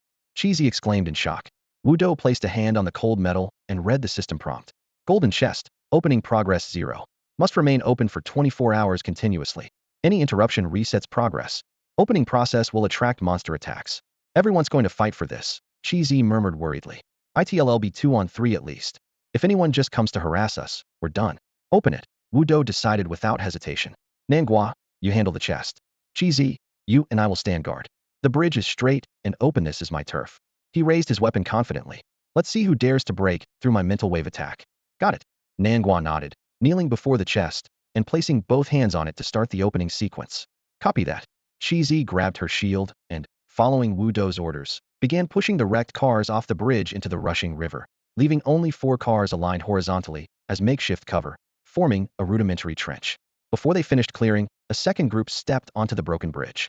Cheesy quickly retreated behind cover. They're here, Wudo squinted, gathering mental energy in his hand. The next moment, Bayubiubiu. Bright beams sliced through the night, hitting a pile of scrap cars on the other side. Metal crumpled and exploded outward. 3 shadowy figures crouched behind a battered pickup truck across the river. Their faces, lit intermittently by the mental energy waves, showed shock and fear. What the hell is that? One cursed lowly. White hair, can you shoot him? Their leader whispered. They'll try, but it's kind of far, said the hunter with short white hair. He raised his black hunting rifle, aiming at the glowing figure 100 meters away. Bang, the gunshot echoed, and a bullet sped through the air. No hit. Seeing no response, the hunter shook his head quietly. If I were closer, I could reach him. Hearing this, the leader, who was a boxer, nodded. All right, let's wait a bit longer. They can't hold out forever. How long can the energy waves actually hold out? There's no way his stamina could last that long. 5 seconds. 10 seconds. A minute. Bayubiubiu, bang bang bang. The earlier gunshots had revealed their position, turning that dingy gray pickup truck into Wudo's energy wave target. The truck's panels were shattered and bent, shrapnel flying everywhere. 3 players taking cover behind the truck had to scramble and roll to the shadows of an abandoned factory. This doesn't seem right. Damn it. How much time has passed already? The boxer pressed against the corner, his face pale. He glared at his watch. It's been a full 3 minutes since the first shot, and his energy waves haven't stopped once. The hunter frowned in agreement. Even if I had infinite ammo, I'd need to reload eventually. He's firing without a single gap. We just can't break through. The boxer shifted his gaze to the only shield bearer in their squad. Can you hold the line? The veteran shook his round shield with a bitter smile. At that rate, yeah, the shield can block, but my energy won't last. If he keeps throwing waves non-stop, he'll just be drained dry, turning into a sitting duck. Eventually, I won't even be able to lift the shield. They exchanged looks, all realizing. Even without knowing the per-hit damage, that level of coverage alone was suffocating. Without hesitation, the boxer barked an order. Fall back. Change position and let him have this side's resources. The three retreated in a panic. Wudo watched them vanish behind the rubble, then raised a hand and signaled. Chiesi, push those scrapped cars into the Raverno used blocking our path. About an hour later, a rustling came from afar. A dozen or so crawlers skittered forward, limbs dragging along the asphalt. Bayubayubayu. The energy waves fired like endless bullets, sweeping them all away. Each hit tore open flesh and bone as the monsters rolled and collapsed. The system scrolled announcements. The treasure hunting squad has killed a crawler. Reward 20 gold vouchers, 20 free experience. The treasure hunting squad has killed a crawler. Within half a minute, only pools of dark green blood remained on the ground. Chiesi, carrying a crowbar, dragged the corpses into the river and scraped up the shattered parts stuck to the pavement to keep the firing line clear. Another hour passed, and near the golden glowing chest, the second wave arrived. A dozen small crawlers accompanied by a heavily armored 1,000 blood crawler. Bayubayubayu.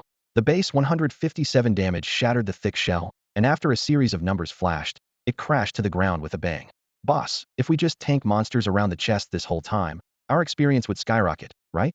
Kizi's face lit up with a rich expression. Wudo nodded. Not a bad idea, but don't count on it next time. He raised a hand toward the golden chest. The waves only come once an hour. We can farm monsters ourselves and get similar experience. Besides, any item in this chest is worth hundreds of experience points you can't just buy. Why leave fresh meat untouched just to attract flies? Chiesi looked frustrated and turned to Pumpkin. Pumpkin, what do you think? Pumpkin adjusted his glasses and said plainly, every normal team has a dumb pig. Guess who that is in ours? The third monster wave was similar, large crawlers accompanied by small ones but in far greater numbers. The nearest monster charged within 50 meters. Wudo considered that if hundreds of small crawlers and dozens of large ones swarmed at once, he couldn't hold the firepower alone. Fortunately, the fourth wave didn't bring the numbers up any further, just a slight increase, and the closest monsters only got within 20 meters. Eggplant said with some concern, if the number of them increases even more, I'm afraid we won't be able to hold our position. He held up his alloy shield, which was as tall as half a person, but it could only block one direction. If surrounded by a circle of big crawlers, no matter how thick the shield, it wouldn't last long. Let's push forward a bit more, then fight while retreating. Wudo was equally on edge. His biggest fear was a sudden charge from the big crawlers, interrupting Pumpkin while opening the box and wasting all their efforts. He nodded and led Eggplant forward more than 100 meters. The fifth wave was the same familiar combo of big crawlers and small crawlers. 40 or 50 small crawlers and 5 big crawlers came roaring in. Wudo and Eggplant retreated as planned, clearing the enemies while moving. In less than 2 minutes, the ground was littered with insect corpses. After the fight, Wudo felt his experience bar suddenly fill to the brim. Psychic Energy Wave Level 8, 09600 leveled up. Psychic Energy Wave Level 9, 019200. Form an air cannon with psychic energy at your fingertips. Attack range 50 meters.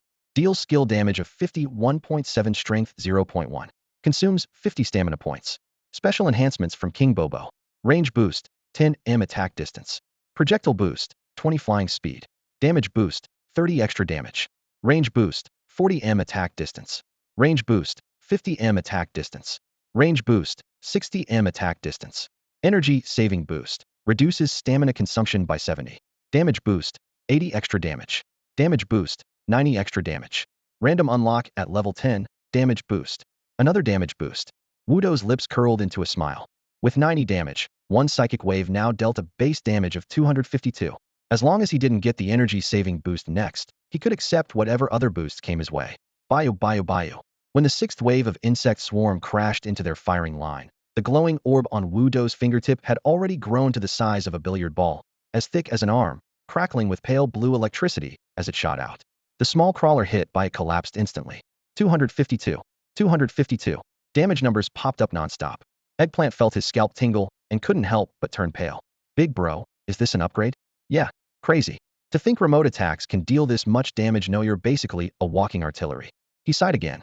If only I could always stick with you. I'd happily be your bodyguard and not have to worry about a thing. But sadly, this is just a one-time chance. Wudo chuckled. Having a strong teammate in the squad naturally made the trial easier. He had once dreamed of becoming that strong teammate himself and didn't expect it to come true so soon. All his confidence came from 7 or 8 years of harsh survival, stubbornly saving up free experience points, which finally awakened the powers of King Bobo. Meanwhile, on the rooftop of a circular parking garage, 7 or 8 teams totaling over 20 people faced off. The spiral ramp wound around a white cylinder, and in the center rested a golden treasure chest. The crowd gathered tightly, the air thick with tension. "Hey guys," a burly boxer spoke in a low voice. "If we keep fighting like this, nobody's getting the chest. It'll just go to whoever comes last. Why don't we drop the grudges and team up to open it?" This man was the captain of the team that Wu Do had driven back with his psychic wave on the broken bridge. Team up? How would that even work? The prize only goes to one team. Who would you back down for? Fine then. Let's just fight. I'm ready for whoever wants it. Bring it. Let's settle this downstairs and see what you're made of. Voices overlapped, echoing across the open rooftop parking lot. The murderous intent so thick it felt almost tangible. The boxer suddenly shouted, "Enough? Shut up and let me finish. What are you bragging about here?" Listen, Ive scouted all 3 treasure chests. The one on the broken bridge is already heavily guarded. I don't know about the others, but their squad has a ruthless guy who can fire infinite waves. Who here can take him on? Unlimited long-range attacks? The crowd's expressions shifted uneasily. So what if they have long-range attacks? Just keep your distance. They'll hold this spot focus fire on them. No need to be afraid, said a cocky hunter, arms crossed with a sneer. The boxer smiled coldly and said, "Sorry, I almost forgot to mention his attacks reach at least 150 meters. Our hunters only have an effective range of 110 meters. We can't even scratch his sleeve. How far can you shoot? 150 meters. The crowd fell suddenly silent. The boxer continued, "If it weren't for the assassin sneaking in kills, I really wouldn't know how we'd win. And there's another golden chest on the roof of that abandoned hospital, guarded by them as well. I only know their boxer has 4,390 health points. 4,000 health points on a boxer." The crowd gasped. The boxer shrugged. "You all know the boxer class. No endurance like veterans, no survival tricks like assassins, and no ranged attacks like hunters. Their only strength is close combat and crowd control. Can you handle 3 of those 4,000 HP boxers at once?" He sighed. "If we keep dragging this out, as soon as they open the chests, they'll come at us. Who can steal those chests at that point? So hey, race the deal. If you want the chest rewards, put some gold on the table. We split everything evenly. Once opened, you bid money or gear on what you want. Highest bidder gets it, but the loot is still shared by all. That's fair, right?" This time the crowd quieted down. The information the boxer gave was overwhelming. 1. Unlimited ultra long-range attacks. 2. 4,000 HP boxers. These were no joke. Seeing people still hesitate, the boxer dropped his final card. "Friends, if we don't unite, they'll just chase us all over the map like chickens. But if we team up and take them down first, the big fish eat the little ones. You might not get full meals, but it's a million times better than being eaten." That finally swayed some participants. For these battle-hardened teams, taking out the strongest rival first before splitting the spoils was a no-brainer. "All right, we're in." Several team leaders began nodding.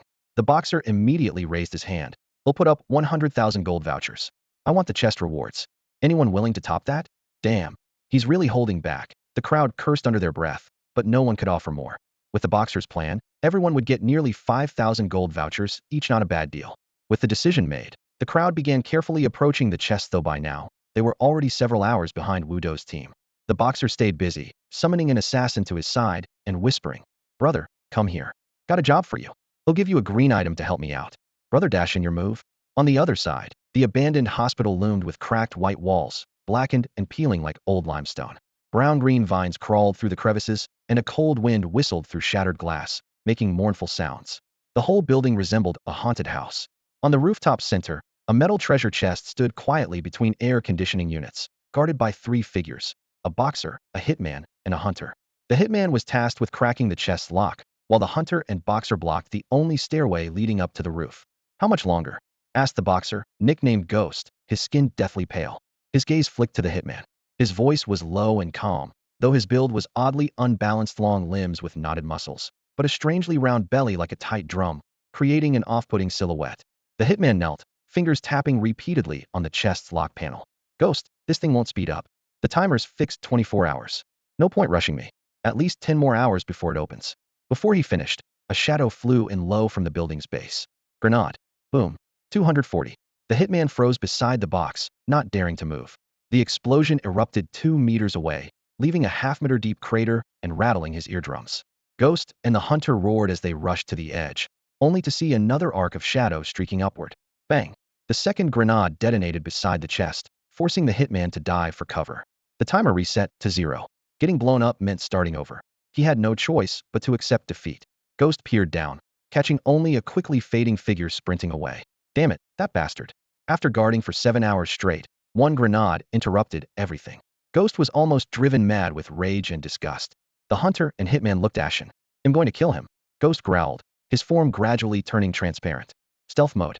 If anyone had seen it, they would have dropped their jaws. No one wanted a boxer that close. But when a boxer could go invisible, defending was nearly impossible. Burning with fury, Ghost tracked the fading shadow through the corridors and over walls, eventually reaching a broken bridge. The target suddenly sped up and vanished from sight, disappearing somewhere unknown. Frowning, Ghost pressed on and spotted Wu Do, Xie, and their companions guarding the broken bridge. Son of a, he gritted his teeth and vanished into stealth to charge forward. Stealth didn't mean total invisibility. Wu Do and Xie kept their eyes fixed forward and soon noticed something was off within 30 meters. Bayou.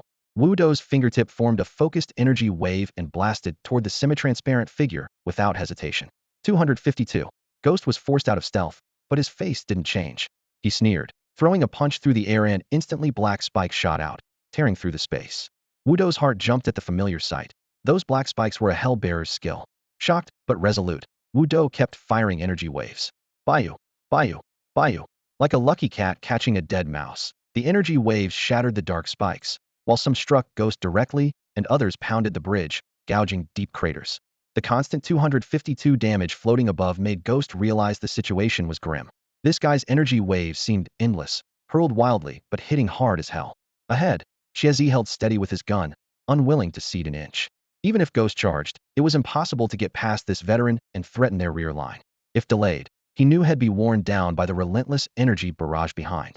Frustration boiling in his chest, Ghost cursed silently and retreated under stealth. This grudge is on. They'll keep an eye on you, Ali. Want to see how long you can last. People fight for pride, just as monks offer incense. When has Ghost Bro ever suffered such an insult? He panted harshly, his ghostly eyes fixed intensely on the three standing before him, his murderous intent almost taking solid form. Rather than swallow this offense, he would rather forfeit the entire trial and tear those disgusting foes to pieces. She had unwavering confidence in his own strength. His innate ability, Hungry Ghost, had already activated. Earlier, he swallowed a Hell Envoy whole, instantly gaining all their health and some of their powers. His health bar jumped to 4,390, along with 2 new skills, Stealth and Evil Spirit Spike. That was the source of his boldness. What are you talking about? Xie looked at him bewildered. Do we even know you? When did we ever have a grudge against you? Ghost Bro snorted coldly. Sensing his hostility, Xie softened her tone. Come on, just tell us what this is about. He ignored her. Just as the tension thickened, Wu Do stepped in front of his teammates, raising a hand to calm the situation. Let me handle this. His gaze was steady, but his voice carried a strange, convincing calm. Brother, since you found out about me and Xiaoli, I won't hide it. I admit, it's not exactly proper, but we truly love each other. I know it hurts you, and I apologize. Besides, she's already carrying my child. What nonsense are you rambling about? Ghost Brother's chest heaved violently. What the hell does this Xiaoli have to do with me? A fiery rage flashed across his brow. He lowered his voice, each word like a blade. You sent some damn cheap assassin to plant a bomb and interrupt our loot opening. I came to settle the score, and you feed me this rubbish story? His fury was plain to see, but at last the three understood the reason and exchanged uneasy glances. Man, there's only the 3 of us on the team. Wu Do spread his hands calmly. We've been right here. Who had time to plant a bomb? Do you have any proof? I've been chasing that bomber assassin all along, Ghost Bro said grimly. If it wasn't you guys, then who? Wu Do chuckled softly and shook his head. Isn't that just dirty slander? Think hard, can a killer on the run be caught? He's got stealth and kill aura sensing. Losing you would be trivial, even if he can't shake you. Don't you think he'd notice you tailing him? Would he foolishly lead you here to expose us face to face? The facts were plain, and Ghost Bro had thought of this. But he feared it might be a stage trap within a trap, so he chose the simplest explanation. Trust what he saw. Wu Do saw through his hesitation and kept his tone smooth. I don't know who set this up, but it definitely wasn't us. Believe it or not, he nodded to the half-open chest at their feet. I've got an idea. What idea? Ghost Bro narrowed his eyes. There's still time. After we finish opening this chest, we'll go with you to open yours. You'll see with your own eyes we won't touch a thing. You won't be able to say a word then. After all that, Ghost Bro hesitated. Could it really not be them? Wu Do said, if you manage to find the saboteur, be sure to come and let me know. Anyone who dares to slander me, if I catch them, I'll kill them without mercy. Ghost Brother was silent for a few seconds after hearing that, then nodded. All right. If you really come help me open the box later, I'll believe you and apologize in person. My men are waiting by the gold chest on the left. With that, He turned and quickly vanished into the dusk's mist. Chizzy scratched the back of his head and quietly asked Wudo, "Big brother, what's really going on between you and Xiaoli? I don't get it. Understand a little?" Wudo raised an eyebrow. "Just a little? Did you try to steal someone from her?" "No, I'm just talking nonsense," Wudo shrugged. "Anyway, just say whatever you want. Hell, get nervous on his own." Chizzy stared in disbelief. He had never seen anyone handle things like this before. "Does this really work?" he asked nervously. "There's a lot more going on inside. You're still far from understanding it," Wudo said, patting him on the shoulder calmly. Chizzy nodded, convinced. Big brother really is the big brother. But should we actually go help him guard the box later? Of course. Wudo raised a finger and listed off the reasons one by one. First, being there proves our innocence. Second, helping guard the box might earn us some of the rewards inside. Even if not, we'll gain monster fighting experience. Third, today's the third day of the trial with 4 days left. These gold boxes, which need 24 hours to open, aren't the end. There will be better stuff later. If he keeps an eye on us, can we still get the later rewards? And lastly, if someone is throwing dirt on us, are you just going to let them get away with it? Chizzy suddenly understood. Big brother really thinks ahead. Nearby, Pumpkin, who had been messing with the box the whole time, looked up. "I agree. It might be that only after opening all 3 gold boxes will the next rewards show up. Better to open them first and see." The group reached a consensus and continued guarding the box. Meanwhile, on the other side of the parking lot, the assassin who had thrown the grenade at the hospital silently appeared beside Dashin, leaning down to whisper a few words. Dashin's expression darkened. "You're saying they didn't fight?" "No," the assassin shook his head. "That boxer tried to sneak up on them at first, and even fought a bit, but couldn't get past. Then, after some sort of conversation, he backed off." "Sneak up?" Dashin froze. "Yeah, didn't you know? That boxer can sneak." Dashin only knew Ghost Brother had over 4,000 health, but had no idea he also had a stealth skill. Had he known earlier, the plan would have been completely different. Originally, after leading Ghost Brother to the broken bridge, Dashin expected a direct confrontation with Wudo's team. No one let strangers near the treasure chest. Plus, Wudo's long-range psychic waves would cut off communication over 100 meters away. Most likely it would have been a deadly fight. But Ghost Brother's ability to sneak entirely threw off the plan. Frustrated, Dashin pondered for a moment. "All right, I need you to take care of one more thing. You say the word." The assassin immediately crouched to receive orders. They exchanged a few quiet words, then the assassin vanished again. Not long after, a grenade flew in a high arc from the parking lot's west side, landing exactly beside the gold chest. The veteran guarding the box recoiled in shock, but did not dare to act rashly. Boom! The explosion roared. A bright red number popped up over the health bar. 188. "Who?" The group shouted angrily, rushing to the west side of the rooftop to look. The street below was deserted. The grenade thrower was gone without a trace. Dashin cursed angrily. "Damn it. Did anyone see who threw the grenade?" "No. I've been watching this side the whole time. No one got close." The hunter on patrol frowned. "That guy must be an assassin. Sneaked in, threw the grenade, then snuck away." One hunter furrowed his brow as he spoke. The assassin's stealth skill had a very short cooldown, only 60 seconds at max level, but lasted a full 5 minutes. As long as they stayed energized, they could remain hidden almost indefinitely, which made this profession truly intimidating. Dashin looked around the group expressionlessly, his voice low. "Since someone's stirring trouble, let a few assassin brothers go downstairs to keep watch. Don't let that guy throw grenades and ruin our loot opening again. That just wastes everyone's time." "Damn it, are there really people this low? It's normal. Can open chests yourself, and won't let others do it either. You see all kinds of demons and monsters in the trial." Everyone grumbled as they decided to head downstairs quickly to open the chests before anything else happened. Suddenly, someone exclaimed in surprise, "Hey, where's our assassin?" Silence filled the air for half a second. "I'm here," came a low voice from the corner. "I thought it was about to start fighting, so I went stealth first. I thought you went off to throw a grenade." "Are you kidding? Where would I get a grenade?" The assassin laughed awkwardly, nervously glancing at Dashin. Seeing no reaction, he relaxed. With the misunderstanding cleared up, the group stopped dwelling on it and assigned 4 assassins to guard the parking lot. About half an hour later, the hungry ghoul arrived. In the dimly lit parking lot, the hidden assassins immediately detected a strange presence through their killing intent sensing and shouted, "Grenade throwers here." With rooftop hunters providing cover, one assassin charged fearlessly at the unarmed ghoul. The ghoul had stealth too, but lacked killing intent sensing and was startled by the sudden shout. "So, someone was throwing grenades here too?" When the assassin closed to about 10 meters, the blurred outline became visible. The ghoul suddenly swung both fists. Overlord Fist. 119. The heavy punch struck the assassin's chest, breaking stealth. He staggered, then fell backward onto the ground. A boxer. The ghoul didn't press the attack. Snap. A gunshot rang from the rooftop as the hunter's bullet whizzed past. 182 weak point. Hungry Ghoul Boxer. HP. 4208-4390. He simply revealed his health bar, and both the rooftop hunters and assassins froze. It really was a boxer with over 4,000 HP. The ghoul asked suspiciously, "What did you mean earlier? Have you also been getting hit by grenades?" "Yes."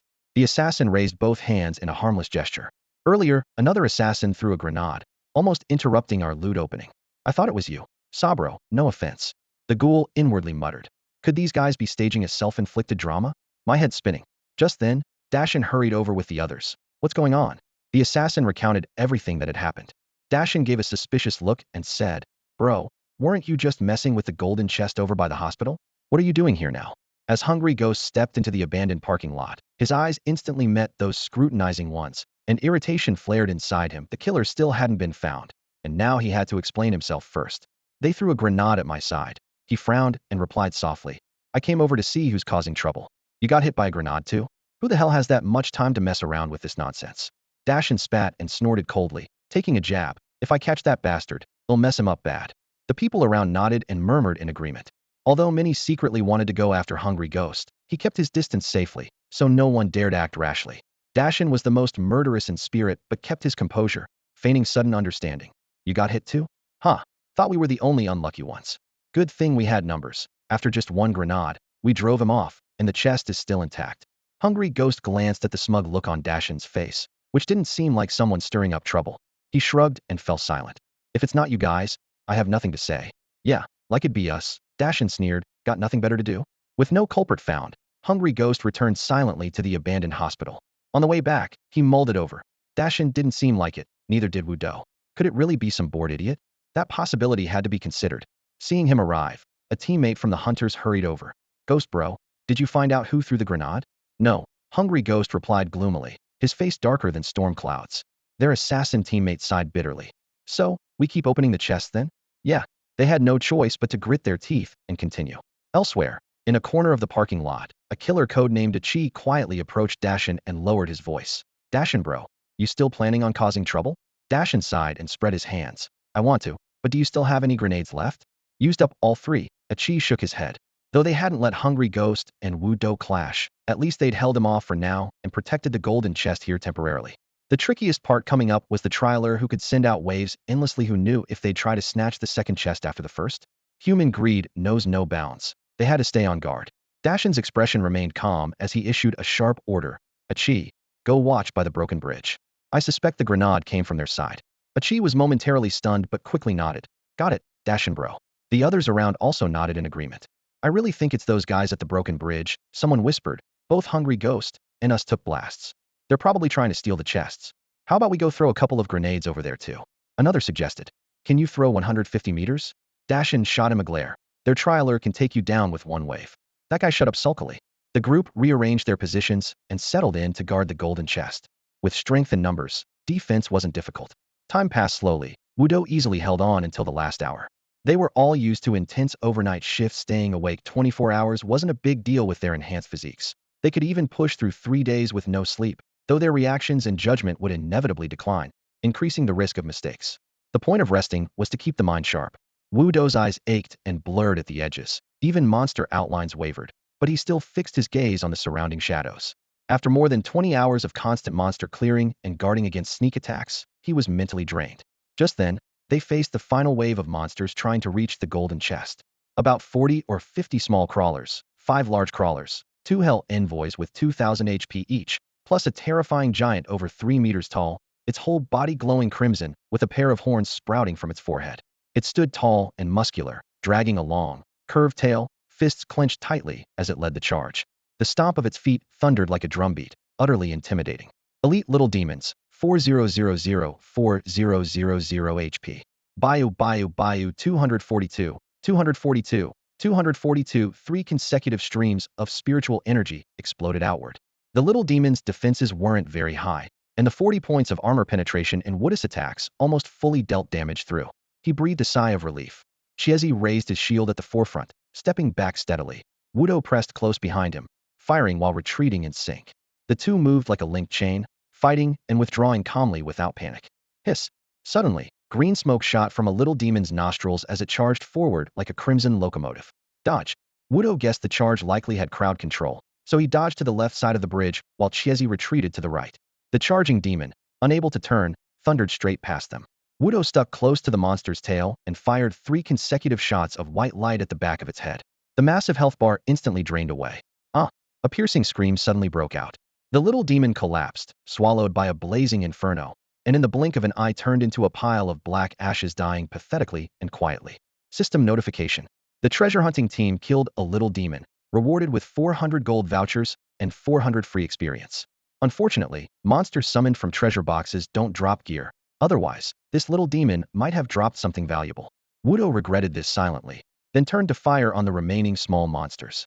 The hell envoys they'd faced earlier had 4,000 HP, but these box monsters only had 2,000 HFAF as strong. They still lurked stealthily, but no longer had that terrifying black spike. Wudo took the initiative to immediately kill 2 hell envoys, then picked off the large and small crawlers in order of size. The fight ended within minutes. Big brother, this should be the last wave of monsters. You should take a break. They'll keep watch, Chizzy kindly offered. Wudo quickly waved him off. In movies, whenever someone says that at a critical moment, something always goes wrong. I can't afford to relax now. He added a not-so-harsh explanation. I'm not mocking you. It's just when things get serious, it's the careless moments you have to watch out for. Actually, you can treat his suggestion as a wrong answer, which means we've got a genius strategist between us, Nangwa said, crouching to check a box while rubbing his nearly broken old waist, agreeing. The 3 chatted casually. Chezzy, used to being teased, didn't take it to heart. The last hour passed without incident, and finally, the golden chest clanged open. System notification. The treasure hunting team opened a golden treasure chest, rewarded with 3,000 gold vouchers and 3,000 free experience. Big brother, Nangwa stepped aside to give way. Wudo took the opportunity without hesitation to rummage through the chest. Inside was a fine red and blue elixir upon use. It restores 30 health points per minute for 10 minutes. The large blue potions premium quality restore 30 stamina points per minute for 10 minutes after consumption. There were 10 bottles of each kind, neatly arranged in 2 full rows. Besides the potions, there was a black round shield about the size of a manhole cover, a pair of fingerless gloves striped red and blue, a pair of glossy black boots, and 2 skill scrolls. The haul could only be described as a windfall. Magic round shield golden epic. 400 damage block, 200 HP reduces damage taken on 50 armor parts. Unyielding shield defense. When the shield blocks successfully, it grants immunity to any effect attacks dealing attribute difference within 25 points, such as break moves or knockbacks. Tip. Equipment skills take double effect against trial creatures. After examining the stats, Wudo summed it up in 4 words. Stats normal, mechanic strong. Immunity to effect attacks within 25 attribute points means if the attacker's key attribute isn't more than 25 points higher than the veteran's, all break moves and knockbacks are nullified. For instance, a boxer's dominating punch is ineffective unless the boxer's strength exceeds the veteran's by 25 points. With such immunity, the veteran's durability essentially multiplies several times over. Naturally, this round shield ended up in Kizi's hands. Magic Gauntlets Golden Epic. 50 attack, 50 armor penetration, 50 attack speed. Tendon Sever Brutal Strikes deal an extra 50 physical damage and extend the target's stamina block duration from 3 seconds to 5 seconds upon hit. Brutal Strikes is the boxer's career skill, and stamina block acts like a silence preventing the target from using stamina-consuming skills. Although Wudo himself lacked Brutal Strikes, the 50-3 key stats still boosted his chi wave damage, so he put on the gauntlets without hesitation. Looking sharp. Magic Boots Golden Epic. 200 HP, 50 defense, 50 movement speed. Shadow Assault. After entering stealth, the next attack deals an additional 50 physical damage. The 50 movement speed, roughly 0.5 meters per second, was a qualitative leap even for Nangwa, so the black boots naturally went to him. The golden treasure chest truly lived up to its reputation. Each piece of gear perfectly matched the trio's needs. The remaining items were 2 skill scrolls. 1. Defensive counterattack career skill. After a successful shield block, perform a counterattack against the attacker that includes a break effect. Learning conditions. Max shield defense veteran with any advanced career. No surprise, this scroll went straight to Chiesi. Thanks, big brother. 2. Rage Silver skill. Upon activation, enter a rage state that drains own HP each second, lowers defense, but greatly boosts damage, attack speed, movement speed, and armor penetration. Learning conditions. Any attribute at 45 points. A rare silver skill, highly valuable and perfect for damage dealers. Wudo immediately said, ahem, this one's mine. Naturally, Chiesi and Nangwa had no objections. There were 10 bottles of each potion. Wudo divided them 4:3:3 for himself, 3 each to Nangwa and Chiesi. After splitting the loot, Chiesi rubbed his hands excitedly. We hit the jackpot this time. Gold coupons and free XP already made up for what we spent, plus such great gear. As long as we get out safely, it's a huge gain. Don't jinx it, Wudo waved his hand. saying that just makes it more likely we'll mess up. Come on, let's find that boxer. Nangwa had been about to add a comment, but was silenced by Wooda's words. The three followed the Golden Light's guidance and soon arrived on the hospital rooftop, where they found Hesse Gue and his two companions. Welcome. Seeing Wudo really came, Hesse Gue relaxed and extended his hand in greeting. I go by Hesse Gue. Sorry for being rash before. No worries, just call me Huando. Wudo shook his hand and got straight to the point. Have you found the saboteur yet? No. Hesse Gue shook his head with a bitter smile. I checked the other golden chest location, the parking lot. Several teams had been cooperating there, but someone blew everything up with a single grenade. We have no clue who did it. If it wasn't them, who else could it be? Wudo truly found the situation strange. Glutton'll just call you a Gue. Wudo's gaze was steady as he looked directly at the tall figure before him. A Gue, let me help you piece this together. A Gue pursed his lips and nodded. Go ahead. First, someone caused trouble on your side and forcibly interrupted your box opening. Then, that person led you straight to me, right? Yes, a Gue confirmed. So why would they want to push you toward me? To make me fight you, a Gue blurted out. Exactly. Now, who benefits the most from us clashing? Wudo fixed his eyes on him. A Gue was silent for a few seconds, but quickly understood the trial involved three strong teams who each got a golden box. Wudo's team, a Gui's team, and the allied team by the parking lot. The three-way standoff meant that if any two teams fought, the third would be the true winner. In other words, the ones who most wanted to see us fight were the parking lot team. He sighed deeply and smiled wryly. I thought of that too, but their side was bombed as well.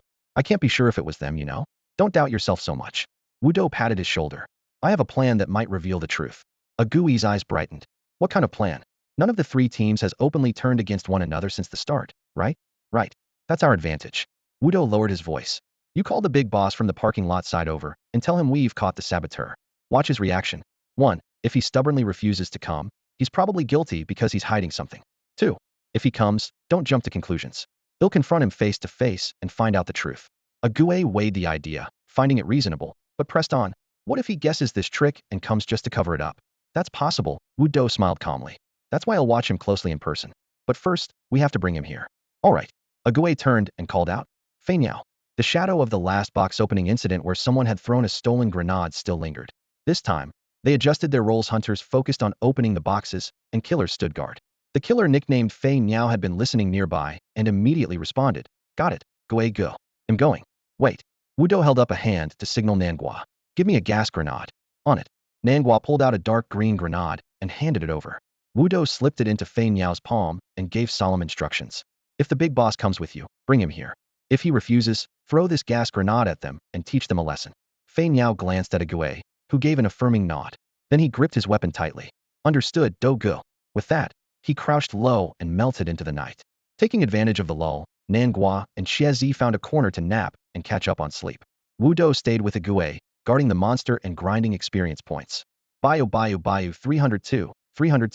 The Tomb Raider team killed a crawler, earning 20 gold vouchers and 20 free experience. The battle report kept updating nonstop.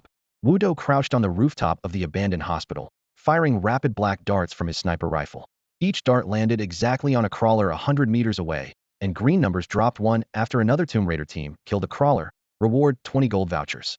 Seeing this terrifying speed of clearing monsters, Hungry Ghost couldn't help but click his tongue.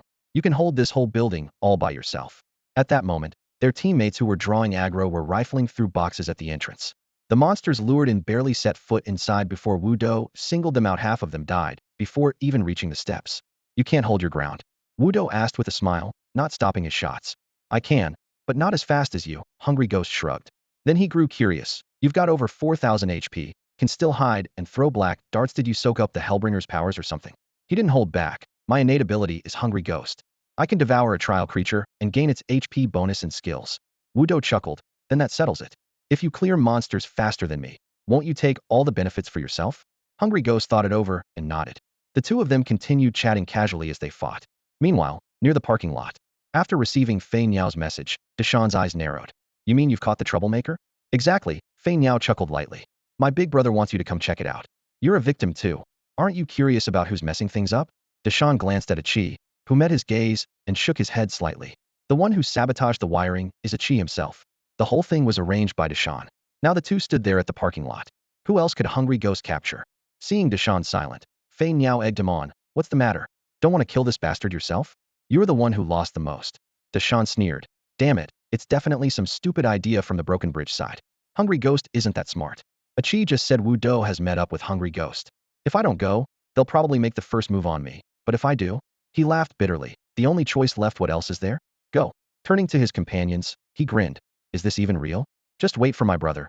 I want to see which bastard dares mess with me. Voices of warning rose. Aren't you afraid they'll ambush you? Yeah, there are over a dozen of us here. They probably won't dare come while we're together. But if you go alone, you could really die. Deshaun waved them off. Nonsense. I have no grudge with them. Why would they want to kill me? It's just a trial. I can accept losing. Ignoring their warnings, he went downstairs and left with Fei Yao. Back on the rooftop, their teammates whispered among themselves. Is Deshaun crazy? Why does he need to meet that scheming little punk? Who knows? Soon, Deshaun arrived at the abandoned hospital with Fei Yao. Hungry Ghost, you said you caught the one causing the sabotage. Where is he? Deshaun looked around. Hungry Ghost didn't answer, but tilted his head toward Wu Do. Wu Do casually rested a hand on his gun and said coolly, hasn't he already shown up? Deshaun's brow twitched. What do you mean? Are you saying in the saboteur? Don't be ridiculous, brother. If you want to fight, fight. No need to smear me. It's just a trial. I can accept losing. Unlike you two afraid to lose, so you have to resort to playing dirty. The starving ghost is the victim. No one could suspect he harmed himself. Dashin's suspicions could only fall on Wu Do. Rather than calling it suspicion, it would be more accurate to say he had already concluded in his heart that Wu Do was the one causing trouble behind the scenes. If the starving ghost teamed up with Wu Do, he wouldn't be able to stop them at all. Conversely, if the starving ghost sided with Dashin, even though Wu Do excelled at positional warfare and wasn't afraid of a direct confrontation between the two of them, being closely watched by them would inevitably cause his trial earnings to plummet. To squeeze every last bit of profit from the fourth day, Wu Do couldn't sit by and watch this alliance form. Moreover, he still harbored a trace of greed for that golden chest in the parking lot that had reopened today. There was plenty of time. Don't get so worked up, Wu Do said with an easy smile, as if making a casual suggestion. I'm only suspecting you, not saying it's definitely you. You just need to do one thing, and I'll believe you're innocent. Dashin frowned. What thing? Swear to the Eye of Heaven system. Wu Do raised his hand in a knocking gesture. Swear. Dashin froze, and the starving ghost looked equally surprised. They had expected Wu Do to come up with some sophisticated method, never imagining it would be something as childish as swearing an oath. Could that even work? Wu Do paid no attention to their gazes and continued. Yes, swear. I don't need to teach you how, do I? Sisters, brothers, older brothers, younger sisters, your parents, and your grandparents on both sides, leave no one out, include them all. The air suddenly solidified. Dashin's eyes darkened, and his face twitched twice. Wu Do raised an eyebrow. What? You don't dare? It wasn't me, so why should I swear? Dashin responded coldly. If you want to kill me, kill me. If you want to fight, let's fight. I'll take you on. But I absolutely will not swear on my family. The starving ghost's gaze instantly turned cold. You motherfucker, still putting on an act? He hadn't expected Wu Do's casual ploy to actually expose Dashin. At this moment, Wu Do silently congratulated himself. His years of struggling at the bottom of the train car hierarchy hadn't been in vain. He'd seen too many people, and regarding this business of swearing on one's family, he'd long since discovered that many people couldn't do it. It had something to do with character, but it wasn't absolute. Some scoundrels treasured their families like their own lives, while some honest people would swear poisonous oaths at the drop of a hat, as if they were devoted sons. Wu Do had only been testing the waters, never expecting it to work on the first try. Clearly, Dashin valued his family extremely highly. Dashin, you've got the wrong target, haven't you? At this point, Dashin pointed at Wu Do, his voice trembling yet forcing itself to sound cold and hard. It's clearly him who's playing tricks, and I'm supposed to let him lead me around by the nose? He tells me to swear, and I have to swear? By what right? I wouldn't swear on my family even if I faced the greatest disaster. I'd rather die than do such a thing. I'm not like him, so shameless and despicable. Overlord Fist. The starving ghost suddenly threw a punch, forcibly cutting off Dashin's words. Dashin's expression darkened, and almost instinctively, he swung his fist to meet the attack. Both had maxed out Overlord Fist, and their strength attributes were likewise capped at 13 points. The instant their fists collided, a muffled boom exploded. Each man retreated 2 steps, neither able to gain an advantage over the other. However, the starving ghost had 2 more skills in his arsenal. Evil Spirit Spike. He raised his fist again, launching a pitch-black spike through the air that shot forward like lightning. Crack! A sudden black shadow blocked the spike's path. Several gray stones assembled in midair, forming a crude puppet that stood in front of Dashin, about the height of a person. On the stone block serving as its head, 2 points of light glowed like bright yellow light bulbs for eyes. Stone Golem Summon. 14201-500. You actually have a natural ability too? Hungry Ghost was momentarily stunned, then sneered coldly. He raised his hand and pointed at Deshaun. Let me take him on Onion. That bastard, I'm going to kill him with my own hands. Wu Do stood silently by, sighing to himself. What a terrible habit to indulge. At that moment, Deshawn's mind raced. Charging Hedon against all four was impossible. The only chance to survive was to escape. But Hungry Ghost excelled at stealth and close-quarters combative. He turned tail and ran. There was an 80 chance Hungry Ghost would catch him. That meant the only way out was to take down Hungry Ghost first. The killer lacked crowd control, dangerous when chasing but easier to handle. The veteran had control but was slow. The hunter had neither pursuit nor crowd control. The real problem was only Hungry Ghost. Thinking this through, Deshawn took a deep breath and challenged coldly. Hungry Ghost, if you're stupid enough to trust him, then stop wasting time on your own. Come on. Hungry Ghost snorted and cracked his knuckles, advancing straight at the stone golem summon. Your ability might not be weak, but neither am I. Earthquake. Deshawn roared, and the stone golem slammed its massive fist into the ground. A yellow shockwave exploded outward. Hungry Ghost was hit Hedon, as if 1,000 pounds were weighing down his body. His limbs stiffened as if rusted, moving like a jammed wind-up doll. The chance flashed by in an instant. Deshawn leapt from behind the golem, charging a powerful right hook straight into Hungry Ghost's face. 122. The punches followed in a furious onslaught, raining mercilessly on his face. Deshawn had solid training in basic boxing and fighting techniques, fully unleashing his strength. 122, 244 weak point. Pressed hard. Hungry Ghost just began to feel his limbs loosen and the crushing weight fade when Deshawn shouted, "Tyrant Fist!" breaking the defense. The enormous force nearly cracked his neck. He staggered backward, dazed. Deshawn seized the moment, slamming another iron fist into his chest. Brutal strike. Energy seal. 202. The suffocating grip choked him, the desperate need for breath matched by the inability to draw any air, turning his face blue and purple in pain. After 3 seconds of locked breath, Hungry Ghost was still unable to retaliate when the stone golem raised its fist for a third time. Boom. The earthquake hit again, swallowing him in yellow energy waves. Hungry Ghost roared in frustration, the chain of crowd controls utterly tormenting him. 10 energy. Deshawn calmly pulled out a blue potion and downed it in one go. Just as he prepared to finish him, his fist froze midair. Wu Do's finger lit up, signaling a warning. What's that supposed to mean? Trying to cheat? Deshawn laughed bitterly. One's shouting for a unknown fight, the other's desperately throwing dirt on me. You two really are something else. Wu Do said nothing, only smiling quietly at Hungry Ghost. Go away. If I was going to sabotage you, would I be saving you now? It should be clear by now Deshawn's stone golem was guarding against your teammates from the start. If I didn't step in, you'd be dead. He had already run the numbers in his mind. 3 golden chests, none he could manage alone in time. This was the 4th day of the trial. Opening the parking lot chest would consume 24 hours, pushing him into the 5th day. Opening Hungry Ghost's chest would be day 6. Factoring in travel time meant non-stop effort for 48 hours without sleep and had already been awake a full day. Not to mention the trial boss hadn't appeared yet. Who could guarantee no sabotage would occur? Would the boss interrupt the chest opening? How long would that cost him? The risk was too great. It was better to give up one chest and securely claim the other for maximum gain. So he only went for 1 golden chest. And the choice was obvious, it would be Deshawn's. Hungry Ghost wiped the blood from his face, pulling out a red potion and gulping it down. His wounds healed visibly fast. At that moment, Deshawn was silent. Indeed, Wu Do's words left him with nothing to say in reply. I definitely can't beat him in an unknown fight. Just kill him. The Hungry Ghost's expression instantly darkened. His once prideful abilities had hit a wall. Facing 2 opponents he couldn't defeat in this first trial had left him frustrated and downcast. Wu Do raised a finger, sending a chill piercing forward. Deshawn felt a cold shiver down his spine and instinctively stepped back. The next moment, a sharp, searing pain exploded from inside him. 440 weak point. A stabbing strike from Pumpkin's back, a hellish curved blade pierced through his chest. Bayou. 604 weak point. Caught in a pincer attack, Deshawn was hit directly on the forehead by a wave of mental energy and collapsed on the spot. System notification. The Tomb Raider squad killed a boxer, earning 390 gold coupons and 390 experience. Deshawn's body emitted a faint blue glow, and the stone golem puppet supporting him shattered into rubble. Damn it. Losing to a guy like that, the Hungry Ghost gritted his teeth. Don't sweat it. Wu Do patted his shoulder. The monster attribute you used this time just wasn't right. Next time, pick a different monster, it might turn out differently. At that moment, Pumpkin, busy searching Deshawn's corpse, called out quietly, Captain, what's up? Found something good? Wu Do leaned over and gasped. The worn-out cardboard box contained odds and ends, mostly worthless trinkets, but at the very bottom lay over 80,000 gold coupons. What did this guy do to get so rich? Probably opened some treasure chest, Pumpkin guessed casually. The loot was quickly divided.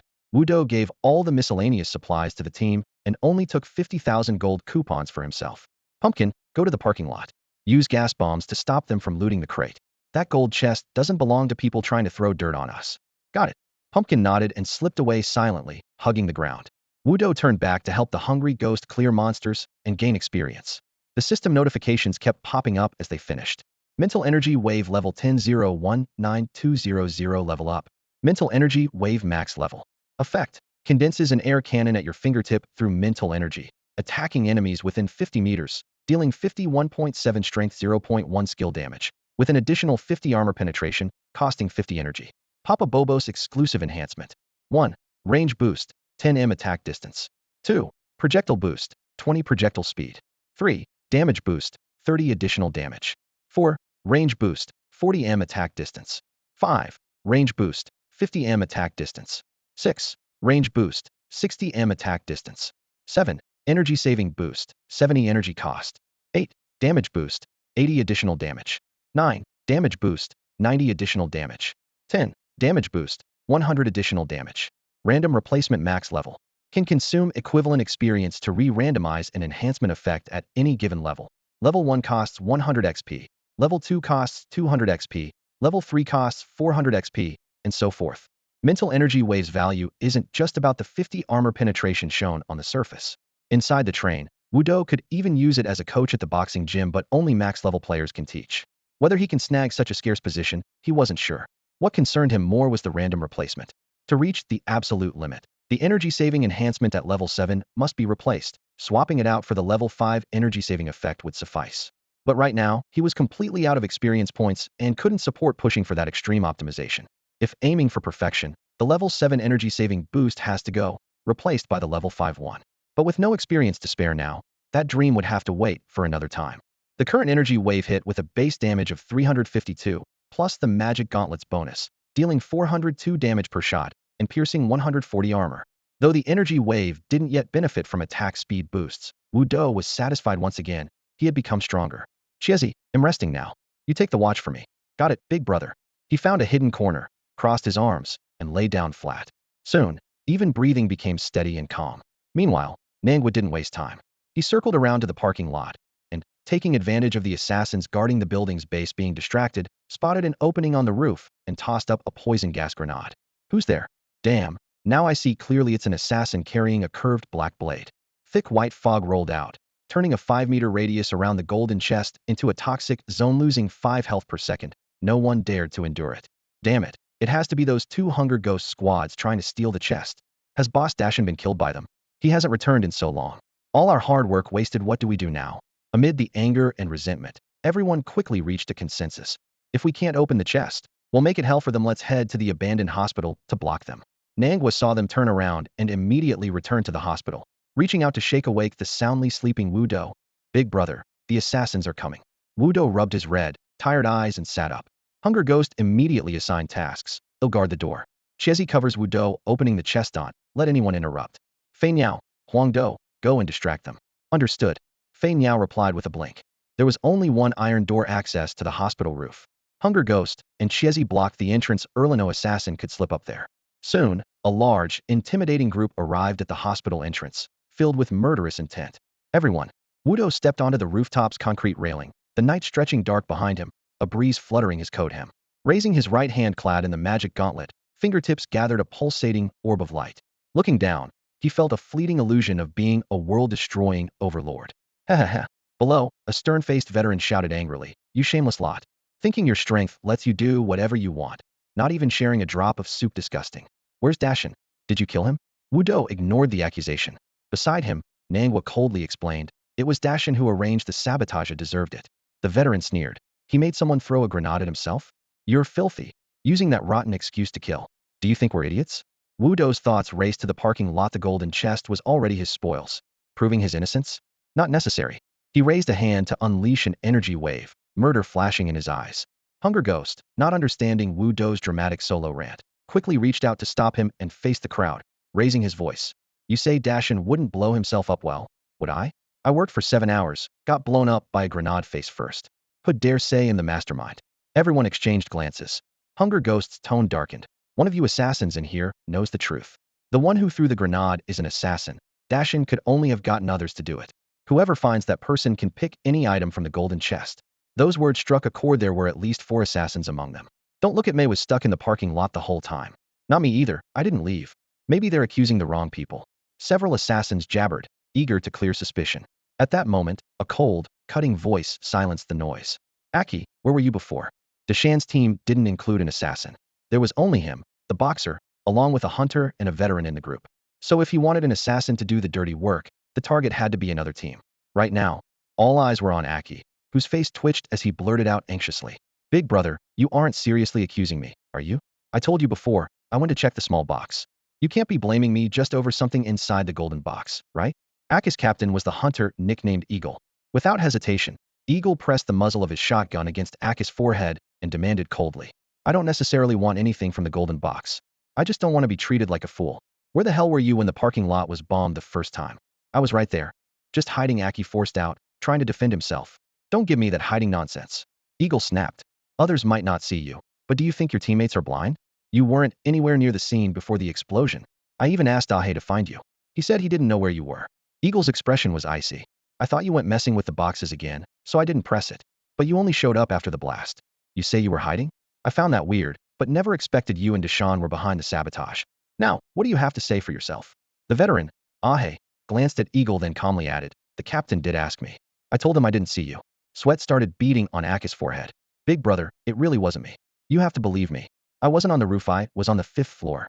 No sooner had he spoken than someone from the crowd shouted in disbelief. I was on the 5th floor when the parking lot exploded the first time too, but why didn't I see you? The more Aki tried to explain, the more tangled he sounded. The crowd's suspicion shifted to a complicated mix of doubt and uncertainty. Yet in a moment like this, there was no way he would admit either, rather, he never would. Even a fool knew better than to confess. All he could do was cling on. I told you it wasn't me. You're set on blaming me? Aki's face went pale as he glared bitterly at Eagle. Just for some dumb thing in the golden box, you betray a teammate? I was blind to team up with you. I'm not the one causing trouble. Believe what you want. I've said all I have to say. I don't want that thing at all. I just refuse to be played for a fool. So what more do you want? Eagle's face darkened, but inwardly he was thrilled. Whether Aki was the grenade thrower or not, he had no way of knowing for sure. But if he could use this chance to get his hands on the golden box treasure, there was no reason to back down. Sacrificing a temporary teammate was nothing. Ahe caught Eagle's plan perfectly and cooperated wordlessly. Together, they relentlessly pinned the blame on Aki. In truth, during the first parking lot explosion, they hadn't communicated at all. They were just collaborating to frame Aki and claim the bounty on the starving ghost. They thought their setup was foolproof, unaware that Aki truly had thrown that grenade. Just as Eagle suppressed his excitement and was about to pull the trigger, a massive hand suddenly shot out from the crowd and pressed down on his shotgun. Pineapple, what are you doing? The Eagle shot a wary glance at the owner of the large hand, a fit young man with a slightly dark complexion, a seasoned veteran by profession. I don't care who's causing the chaos, said the young man nicknamed Pineapple, lifting an iron rod with one hand, his hoarse voice trembling with wild excitement. I'm taking whatever's mine. Don't mess with the team's unity. If you don't want anything from the golden crates, then get lost now. If you've got guts, come with me and crush the 2 squads upstairs. We share the remaining crates after we wipe them out. As soon as he finished speaking, he turned his head and glanced at Aki, raising an eyebrow. Aki, your captain already gave up on you, so I'm sure you'll join me, right? Otherwise, I can't guarantee your little life. Aki felt a knot tighten in his chest, but quickly nodded in agreement. Brother Pineapple, I'm with you. Everyone exchanged glances with silent understanding. Hardly anyone hesitated. Then let's kill those 2 squads first, and then see who stands tallest. Someone shouted loudly. Our side isn't big either. Once they're dead, there'll be plenty to share. Another agreed. All right, it's settled. Someone whispered. Brother Pineapple, you really sure you can break through? If you're full of hot air, would I even dare brag? Pineapple threw his head back and laughed, banging his iron rod rhythmically on his palm. Good. Let's do this. The group cracked their knuckles, their eyes gleaming with bloodlust like a pack of starving wolves. To them, who was behind the so-called Thunderbolt incident didn't matter. Grabbing the golden crates was what counted. Outside the hospital, more trial participants were arriving in small groups, circling like vultures scenting blood, waiting patiently to scavenge the bodies left after the fight. By now, the Eagle's face had darkened ominously. He understood perfectly. Pineapple could have stepped up earlier to rally everyone, sparing him from offending Aki first. But Pineapple deliberately waited until he was estranged from his teammates, effectively breaking up his squad in public. Now, there was no way Aki would keep fighting alongside him. Losing a core member drastically weakened their combat power. Even if they forced their way upstairs with Pineapple, even if they managed to defeat the 2 squads, there was no chance against the other 3 groups waiting. The Eagle only hoped for a mutual wipeout, so he could maybe pick up some scraps, but he knew that hope was pathetic and slim.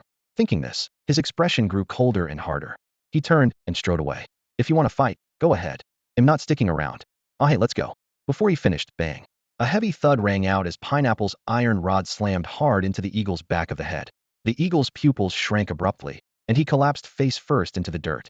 Pineapple looked down coldly. Betraying your brothers for some profit? That's the kind of backstabbing I hate most. Trying to run? Too late. The eagle's eyes glared fiercely, but all he got in return was Pineapple's mocking smirk. Brothers, why keep scum like this alive?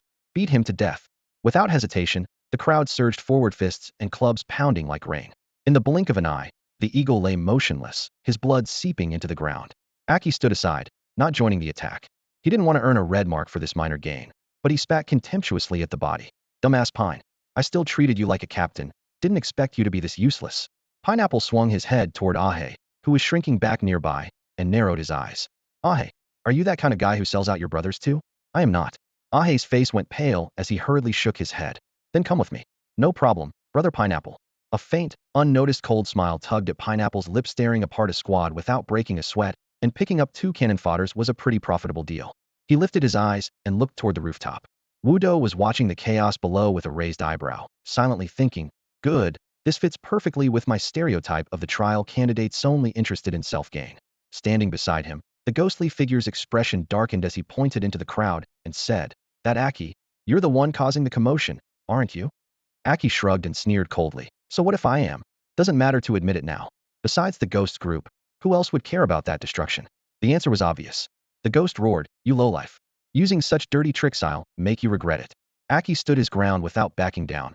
You call me a lowlife like it matters. Why should so many people let you get your hands on the golden chest? Because you're strong. You take the resources others don't dare touch. Do you think we play nice with kindness and honor just for you? Am I your father that I should let you have your way? At the entrance of the abandoned hospital, Pineapple sized up the terrain, then snorted and raised his shield. That's how the trial goes. Winner takes all. It's about strength and tactics. You think having strength means you don't need to use any tricks? How can the weak turn things around without tricks? Should they just be weak forever? You accuse others of hypocrisy, but aren't you a double-standard hypocrite yourself? Pineapple, well said. Hypocrite, like what you're calling him. Brothers, go cut him down. The crowd was stirred into a fiery frenzy, and Aki shot Pineapple a grateful look. Pineapple sneered inwardly and shouted orders. Veterans, raise the shields. Hunters, suppress with fire. Don't let that energy user act. Boxers, stand by. Assassins, conceal yourselves. Go. He and 3 veteran soldiers each raised massive shields in unison, covering the hunters behind them as they stepped through the hospital doors. The assassins crawled low, waiting for the right moment to strike. Bayo. On the rooftop, Wudo finally made his move. His fingertips gathered energy that condensed into white spheres of spirit power, instantly shooting downward. The energy orb slammed mercilessly against the veterans' metal shields. While the shields absorbed the damage, when the force exceeded limits, the shield bearers could be pushed back, lose their guard, or even fall. The first veteran was hit squarely by the initial blast and tumbled to the ground with his shield. The second and third shots quickly followed, the spheres bursting one after another. 402. Bayo. What the hell is this damage? Someone cried out. The once solid morale of the group shattered instantly, fear written on every face. The boxers waiting behind for the charge felt their scalps go numb. Could these veterans really hold out? Pineapple, holding his shield up, couldn't see the rooftop directly, but caught glimpses of fallen comrades with the corner of his eye. Before he could finish. Bayo. Boom. An energy orb hit his shield heavily, the massive force pushing him and his iron shield backward. He gritted his teeth, his left arm aching and numb, but he refused to lose ground. Boom. A second blast crashed down, and despite his effort, he slid back half a step. Damn, this guy's spirit energy damage is off the charts. Pineapple's face turned ashen, alarm ringing in his mind. Boom. A third hit staggered him, nearly dropping him to the ground. He's broken my guard. Bayo. Seizing the brief opening in his defense, a fourth energy wave slammed into Pineapple's chest in the blink of an eye. 402. A sharp pain spread across his chest as Baluo spun around in shock and took off running. Damn it. What kind of damage is this? He cursed fiercely, pushing himself to sprint even faster. Dashin had warned him that Woodus energy waves could be fired endlessly, but no one had ever said a single blast could deal as much as 402 damage points. In Baluo's experience, starving ghosts were supposed to be the toughest challengers. Normal energy pulses dealt around 50 to 100 damage, maybe 200 tops, and a few seasoned soldiers could tank those hits by taking turns. If they got in close, they could handle it easily. But this energy wave just hit for 400 damage, with an outrageously long range, and Wudo could fire endlessly. How was he supposed to stand against that? Clenching his teeth, Boluo realized that no matter how gifted his powers were, he couldn't even get close enough to make use of them. His only option was to run desperately. At least he had absorbed 4 of those energy waves on behalf of his teammates, buying them a few precious seconds to escape. The other 20 or so had already sensed danger after the first barrage and scattered in retreat. Bio. System alerts sounded one after another. Treasure hunting squad killed an old soldier, rewarded 390 gold vouchers, 390 free experience. Treasure hunting squad killed a hunter, rewarded 390 gold vouchers, 390 free experience. Wudo raised his hand and unleashed his energy, bright incandescent beams slicing through the battlefield like laser cuts, shattering everything in an instant. In the blink of an eye, about 20 people were either fallen corpses or dirt-streaked fugitives fleeing the hospital. Boluo barely made it outside the hospital gate and took cover behind a corner to catch his breath only to be hit with a sudden, tearing pain in his chest. A black curved blade sliced clean through. 404. Weak point hit. Nangwa drew back his blood-stained hell scythe, his form rapidly blurring into a translucent shadow as he continued the hunt for the fleeing challengers. As expected, fighting is the only fast track to getting rich, Wudo thought, watching the stream of combat notifications with satisfaction. In just a brief moment, he had earned nearly 2,000 gold vouchers and an equal amount of experience, not even counting the base rewards from looting corpses. Fania, come down with me to count the spoils. Okay, Doji. They quickly turned back to the battlefield. Among the scattered backpacks, Wudo and Fania uncovered 8 piles of loot. Gold vouchers, over 80,000 in total. Equipment, piles of white common, green rare gear, and scattered small potions. What really caught Woodus' eye were a few pieces of top-tier armor that suited him perfectly. 1. Beach headscarf blue excellent 120 HP, 15 defense, 30 skill damage. 2. Spider silk sneakers blue excellent 120 HP, 15 defense, 30 skill damage. 3. Tactical jacket blue excellent 120 HP, 15 defense, 30 skill damage. 4. Camouflage pants green rare 80 HP, 10 defense, 30 skill damage. A sea blue headscarf, redand white sneakers, a black jacket, and gray-white camo pants all boosting skill damage far beyond his current crawling set. Wudo changed equipment on the spot, stacking these 4 items for a total increase of 440 HP, 55 defense, 120 skill damage. He casually tossed the remaining excellent gear to Eggplant and the others to take for themselves. Anything he didn't need was sold off for cash. The gold vouchers he swallowed straight away. No need to split this, mainly because I don't want to. After Wudo finished collecting, Fania went over the area again, gathering up the smaller scraps. The white and green gear garbage with little value to them was soon snatched up by the salted fish challengers lingering nearby, who filtered in one after another to divide the loot. Damn it, I called dibs on that first. You picking a fight? Get lost. What's the point of arguing? Just grab the stuff and leave the corpse to him. Hearing this, the group of couch potatoes downstairs immediately swarmed toward the corpse's backpack, the sound of scrambling and grabbing echoing nonstop. On the rooftop, Wudo finished dividing the loot collected from the pineapple squad, then casually patted a teammate on the shoulder and said, I'm going to rest for a bit. Wake me when the last wave of monsters arrives. No problem, boss. Everyone answered in unison. After wiping out the pineapple squad, Wudo teamed up again with the starving ghost, and together they barely faced any competition in this trial. The process of checking the boxes went smoothly until the last wave of little demons attacked, prompting the group to shake Wudo awake. He rolled over, jumped up, and took down all the remaining monsters with a few shots. Excited, the starving ghost's team rushed over to the golden chest. So what you get? Chizzy asked, coming closer. The starving ghost opened his hands. 1 gold, 2 purple. That's it. Yep, that doesn't sound right. Only 1 gold. Kizi's voice went half a tone higher. The starving ghost glanced thoughtfully at Wudo, then shook his head. Though he said nothing, it seemed to explain everything. Pumpkin frowned and guessed. Could someone else's help have shrunk the gold chest rewards? Or maybe if the box opening process gets interrupted, the rewards drop? Compared to Wudo's haul of 3 gold and 2 scrolls, the difference was obvious. The starving ghost gave a wry smile. Honestly, I don't know. Forget it. Let's head to the parking lot. There's another gold chest there, Wudo suggested, adding, you all rest. He'll handle it, Solono help needed. Actually, 1 gold and 2 purple items weren't bad, but sitting next to Wudo's rewards, the starving ghost couldn't help feeling something was off. Chizzy muttered quietly. Did we maybe end up causing more harm than good? Don't think like that. The starving ghost waved him off. Without you guys, who knows how long that wave would have taken to finish. ID have been exhausted for sure. Fei Niao nodded repeatedly. Yeah, our output is limited. Unlike your captain, whose firepower is off the charts. The group chatted casually as they headed toward the parking lot. Along the way, the starving ghost showed Wudo and the others the gold gear he got, but the stats were unimpressive. Wudo cleared his throat to change the subject. Pumpkin, did Achi take care of it? Definitely. Pumpkin's eyes lit up. That bastard ran like head got four legs. I chased him down several streets before finally finishing him off. The three of them wore black expressions. The matter had been briefly mentioned before, but Wu Do was sleeping then. And now all the details finally came out. When they arrived at the parking lot, a few sneaky couch potatoes were still lurking, but they scattered the moment Wu Do appeared. Keep opening the chest. Wu Do stood guard over the golden box and unleashed a torrent of bullets. Bayou, Bayou, Bayou. 522, 522. Red damage numbers popped up one after another, as the little demons were blasted to dust. The starving ghost watched in amazement, while his hunter teammate, Stone, chuckled bitterly. You two really hit the jackpot. Having a captain with this kind of output makes everything feel like a walk in the park. You're probably making a killing this round. Chiesi squinted and smiled. Just the gold coupons alone are worth over 100,000. At this, the three in the starving ghost team twitched their mouths again. The first round yielding such returns was insanely rare. Brother Do, if we cross paths again next time, remember to bring me along. Hearing Fei Niao's request, Wu Do nodded. No problem. Sure Tu immediately jumped in. Count me in too. Do Gu, I'm your most loyal bodyguard. Chiesi patted his chest proudly. All right, all agreed. Wu Do laughed, brushing them off. If we get a chance to team up again, they'll definitely call on you guys. It was just polite talk anyway, no money involved. While they chatted, Wu Do single-handedly wiped out all the monsters they had drawn.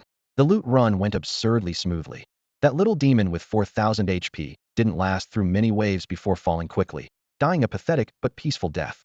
Treasure hunting squad opening golden chest, reward. 3,000 gold coupons, 3,000 free experience, the system announced. Wu Do stepped forward to claim the loot again. How's the haul? The others crowded around. 3 gold and 2 scrolls. Wu Do shook the spoils in his hand casually. The faces of the hungry ghost squad twisted instantly. The standout was the golden rare victory gauntlets. 50 attack power, 50 armor penetration, 50 attack speed, with a passive skill KO 5 chance to double or upgrade rewards when killing enemies at full health. No way. Wu Do's eyes brightened. It was only a 5 chance, but the percentage limit for first stage equipment was just 10, eventually rising to 20, then 30. With how fast he farmed monsters, that trigger rate wasn't bad at all. Although gauntlets were usually straightforward gear, this one gave huge farming bonuses, so he didn't hesitate to equip it. Hungry Ghost blinked. Ado Gu, can we talk price? What's the offer? Wu Do immediately knew he wanted to buy the gear. Equipment on the train was always valuable. 1. The Sky Eye system set fixed buyback prices by stage and quality, except for legendary and above. 2. Trial players who failed would drop gear, so there was plenty of currency in circulation to buy and sell. If no one took it, it could be recycled. Which gauntlets are you selling me? Hungry Ghost asked. Mana, Wu Do handed over the fingerless gauntlets. 60,000 gold coupons, how about it? Hungry Ghost offered slightly above market. The first stage gold weapon buyback was only 50,000, and the mana gauntlet skill was decent, but not top tier. Fate brought us together, 60,000 it is. I'm not going to rip you off. Wu Do nodded readily. 60,000 gold coupons wasn't much for trial players. First stage invitation tickets went for 21,000, and that roughly equaled 6,000 free experience. So this was fair for first stage gold equipment. No problem. Hungry Ghost and Fei Niao quickly pooled their gold coupons and handed the money to Wu Do. Hungry Ghost took the mana gauntlets and immediately equipped them on the spot. The remaining 2 pieces of equipment, similar to the magic set from last time, form this victory set, but this time it consists of a shield and a dagger, both sharing the same equipment skill. Victory round shield legendary gold. 400 damage block, 200 health reduces damage taken on armor parts by 50 KO. If you kill an enemy at full health, there is a 5 chance to double the rewards or upgrade. Victory dagger legendary gold. 50 attack, 50 armor penetration, 50 attack speed KO. If you kill an enemy at full health, there is a 5 chance to double the rewards or upgrade. Pumpkin took the dagger and toyed with it, saying, Captain, this skill seems pretty suitable for you, but it's just okay for us. I don't have your kind of damage output. His main weapon was still the blue rare Hell Scythe, so he finally put the victory dagger into his own gear slot. Eggplant waved his hand. Captain, you keep that one. I'm good with the magic round shield. An old soldier like me can only take down so many monsters anyway.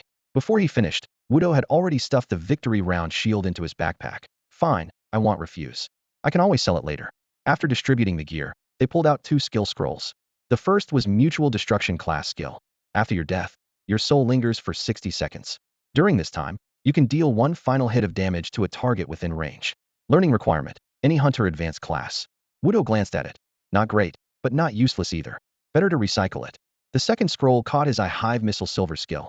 Compress light energy to form a light energy missile. Upon use, it can strike a designated area. Learning requirement, 45 strength. Boss Bobo. The name Boss Bobo was clearly visible at the bottom. Without hesitation, Wu Do took both scrolls. He was confident he could learn this skill himself. With the gears sorted, Eggplant looked around. Where to now? Seems like no boss yet. Everyone looked at Wudo. He thought for a moment. Let's wait a bit longer. If nothing happens by tomorrow, we pull out. Today was the 5th day of the trial, with 2 days remaining. If they didn't reach the extraction point by the end, trial participants would be forcibly killed and returned to the train. Wudo had already earned enough and didn't want to push for day 7. Extracting early was safer. They couldn't find any new extraction points on the dungeon map. The ones that had spawned before were already taken. So, they rested on the spot and patiently waited. A few hours later, the ground suddenly shook violently without warning. In under 5 seconds, the tremor stopped, and a massive red beam shot up from the city center. Immediately, the mechanical voice of the Sky Eye system thundered through. In 3 hours, the dungeon's ultimate boss will descend. The boss will hunt down trial participants one by one. All trial participants, prepare to evacuate. Pumpkin slapped his thigh excitedly. Boss, are we fighting? The boss fight has the highest rewards. Wudo didn't hesitate. Definitely. Let's go check it out. They dashed out of the parking lot, sprinting toward the source of the red light. The city center was a ruin. Buildings collapsed as if smashed by a giant fist. The red beam shot straight up from a gigantic crater. Wudo approached the crater's edge and looked down in the crimson column of light. A vague demonic figure was slowly taking shape. Twin horns towering from its forehead, ribbed bone wings spread wide. A hulking body over 4 meters tall, grasping a colossal sword wreathed in green flames. Great Demon Boss. Arrival countdown, 1 hour 22 minutes 43 seconds. They exchanged glances. The atmosphere instantly turned tense. Stone scratched his head and stepped back, forcing a bitter smile. I won't be joining you on this one. Good luck. He had wanted to stay and help, but the sheer presence of the demon was too overwhelming. After some thought, he decided it was safer to retreat. Only one team could claim the reward for defeating the boss, and he simply couldn't find a reason to stay behind. The hungry ghost spoke up cheerfully. They'll stay and help. You guys just guarded the treasure chest for me, can't just abandon it. Stone's face darkened as he whispered, Big brother, your gloves are brand new. If this goes south, Hungry Ghost raised a hand to cut him off, smiling casually. I've thought it through. Whether it goes well or not doesn't matter. If you want to retreat, go ahead. No big deal. Bird quickly chimed in. Big brother, you go first. They'll stay to help. You're a boxer, so you're not the best against the boss. You're great at popping mobs, but a single power punch won't stagger the big guy. Hungry Ghost laughed heartily. I've got a lot of health, taking a few hits won't kill me. With someone willing to stay, Wudo was naturally pleased. Stone eventually chose to leave, and after a brief strategy talk, the other 4 and Wudo split up to scout the terrain. They quickly settled on the best battlefield, a long-abandoned circular soccer stadium. The turf in the center was swallowed by overgrown grass more than a meter tall. Rusted seats and steel beams in the stands looked ready to collapse at any moment. The staircases climbed up in layers, each dropping over half a meter, perfect for teasing the monster.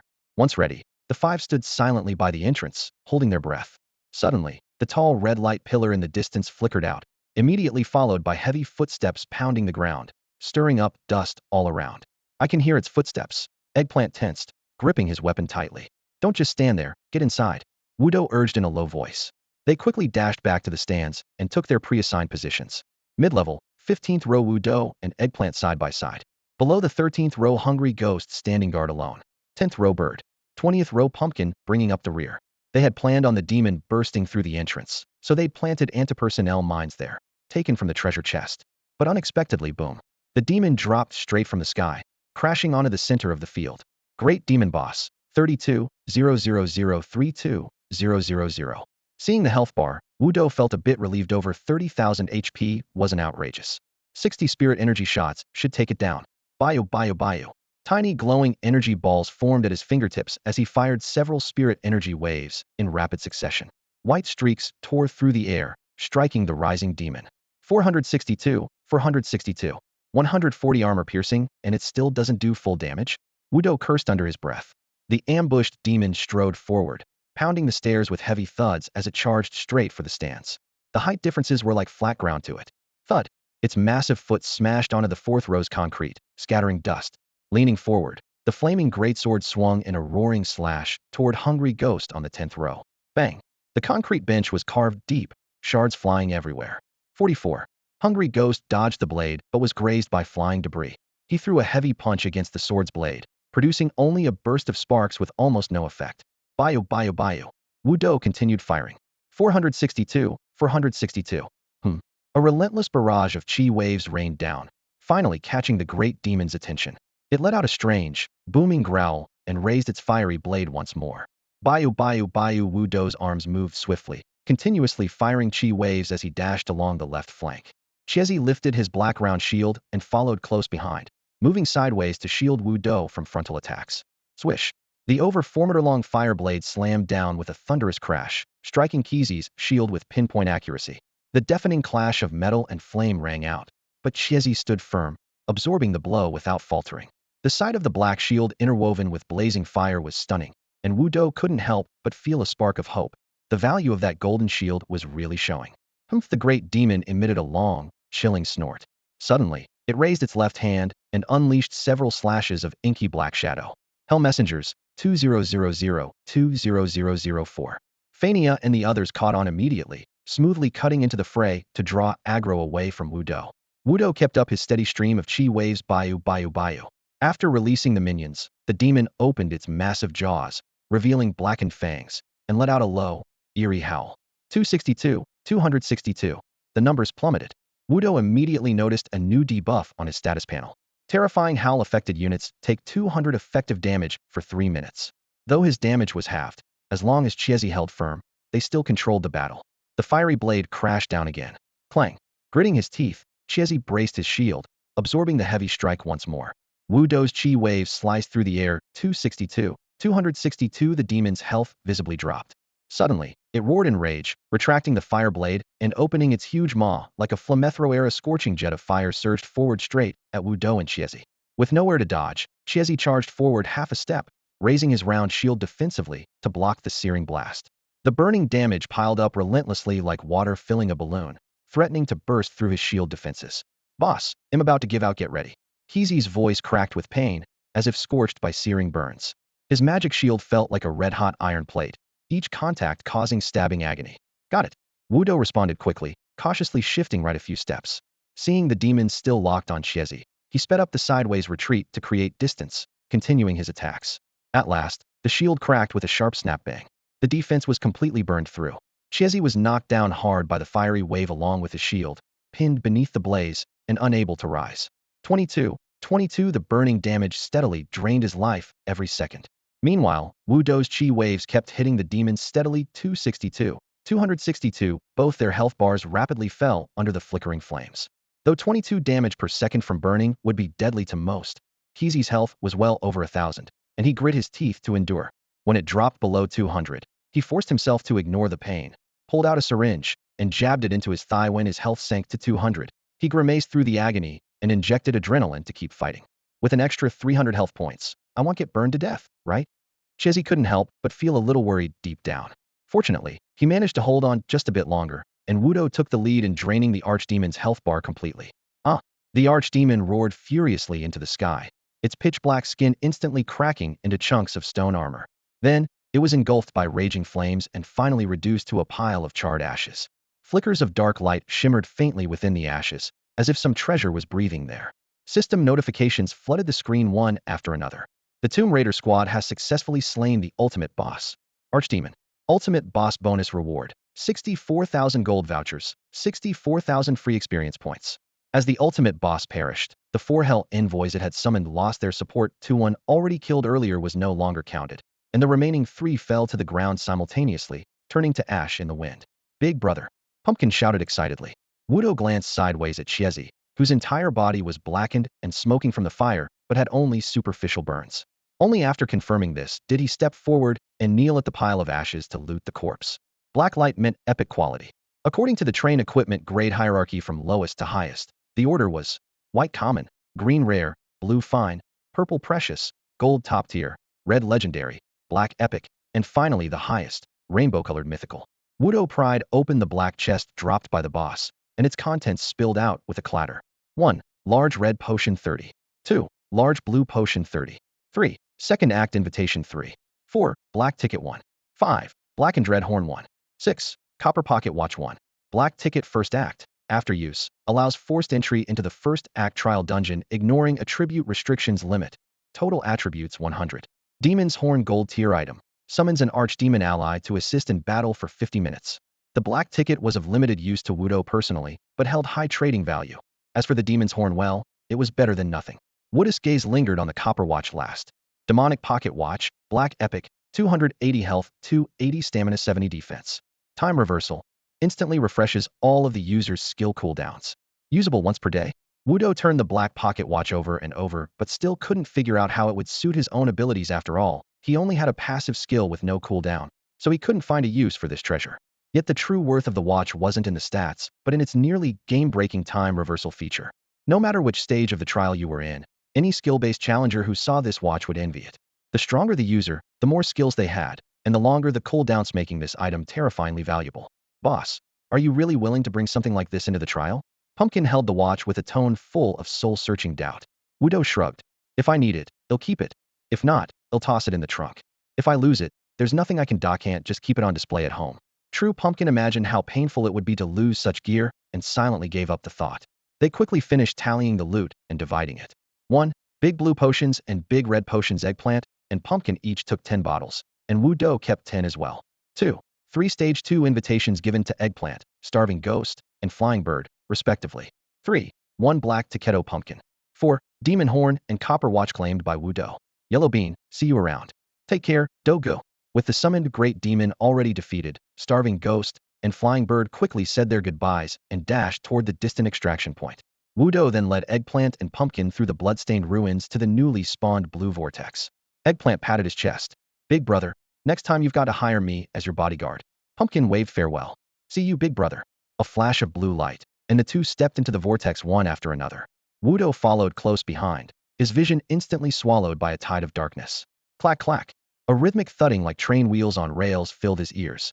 Wudo opened his eyes slightly and found himself seated alone in an empty train car with dark red soft seats slightly compressed beneath him. The cold mechanical voice of the Sky Eye system sounded. Your current trial journey has ended. Your equipment appearance is hidden inside the car, but attributes and effects remain unaffected. You may manually disable concealment to display items. Backpack functionality is activated. Monthly rent, 3,000 gold coupons. For assistance, please dial the Sky Eye hotline. Looking down, he wore a cheap jacket and faded jeans, neither new nor dirty. Wudo stood, clenched his fist, and smiled wryly. I'm rich now, but then another mission prompt popped up. 1. You just finished a trial and need 7 days of rest. 2. You must visit a psychologist. 3. You are about to enter the train car. Please remain rational. Every challenger had to accept these routine reminders. Wudo took a deep breath, subdued his excitement, opened the door, and stepped back into car 4040. His first stop was the train car bank. Under cold white lighting, he signed a lease, officially opening a personal storage unit. A 3 cubic meter mini room with a monthly rent of 3,000 gold coupons. The Devil's Pocket Watch, the Devil's Horn, nearly 300,000 gold vouchers. Wudo first stored all these valuable items securely in a safe deposit, taking only his remaining baggage with him as he hurried toward the low-level market of 4040 Crossroad Street. The afternoon crowd on Crossroad Street was bustling. The cobblestone pavement echoed underfoot with a steady thud-thud, and young pedestrians jammed the streets like sesame seeds scattered atop a teacup. On either side of the street were stalls and shops selling everything imaginable: potions, materials, sundries. Weapon shouts and calls rose in an unending chorus. Wudo knew this place inside and out. For the trials, he came here almost daily to gather intelligence and compare prices. So instead of rushing to set up a stall, he strolled through the market and slipped into a shop called Ordinary World Pharmaceutical. Please process this for mid, just enough to recover 50 HP per minute. He opened his backpack and unloaded 33 bottles of small red-blue potions, 33 matching small blue potions, and 14 bottles of big red-blue potions, dumping them all on the counter. The shop owner, a bearded man around 50, twitched his mouth in surprise when he saw the quantity. Wow, quite a haul today. Total recovery volume is 7,500. We can turn that into 1.5 sets, 15 portions at 50 HP per minute. Processing fee is 1,500 gold vouchers. Payment up front. Sure. Wudo transferred the payment without hesitation. Come by anytime tomorrow to pick them up. The shopkeeper gathered the potions into a tray. Leaving the shop, Wudo continued browsing, hoping to find something useful. But after checking 7 or 8 stalls, it was either junk that would rarely be used in a dungeon or priced outrageously. They're just treating people like pigs to be slaughtered, he muttered in frustration. Hey buddy, how much for that thing? 500,000, take it or leave it. What? Are you out of your mind? He'll offer 150,000, show me some respect. You've got some nerve, man. I've never seen you before. The tense haggling caught Wudo's attention. Ahead, a crowd of a dozen had gathered around a stall run by a tall, lean young man with a stern expression. On the counter rested a single Itima dark silver teapot about the size of a palm, etched with strange patterns that looked like ancient script or the legendary magic lamps of myth. Teapot of Abundance. Mythical artifact. Used at the start of a dungeon run. If successfully evacuated, All trial rewards are doubled. Only valid in Acts 1 and 2. Mythical? Wudo's heart skipped a beat. He glanced once more at the silver teapot, then looked up at the seller. This was definitely something valuable but also a gamble. Win big, and it was a windfall. Lose, and it was a heavy loss. Only those with confidence and skill would dare touch it. Can I take a look? Sure. Wudo lifted the teapot hefty, with a faint inscription on the bottom. He put it back and asked calmly, "What's your bottom price?"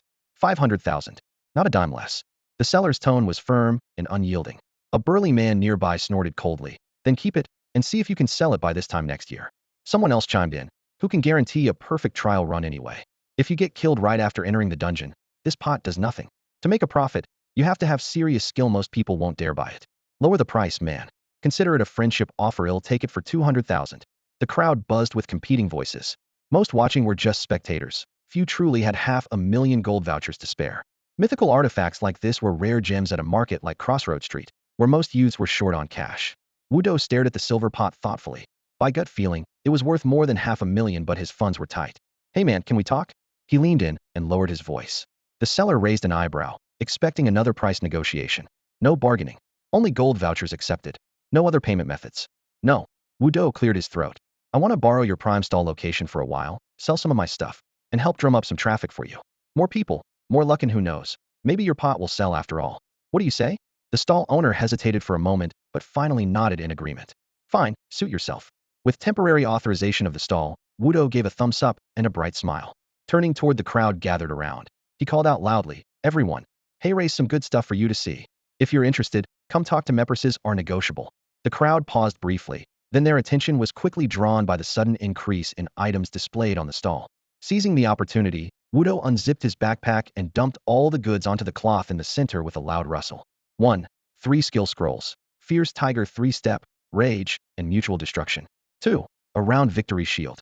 3. Several pieces of blue quality gear, shimmering coldly, their stats clearly visible. "How much for this one?" The burly man who had earlier wanted the silver kettle pointed first at the Fierce Tiger 3-step scroll. Wudo was about to answer when a young man pushed through the crowd, raising his bank card high. "Rage 120,000. I want it."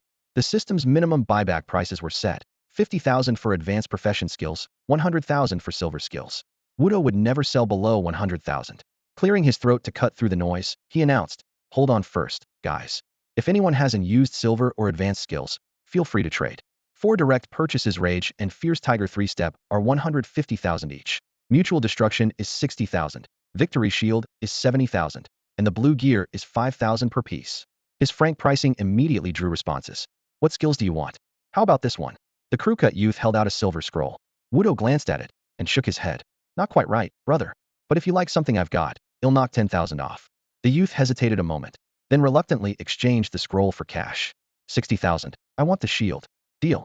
They quickly transferred the money, and the shield changed hands.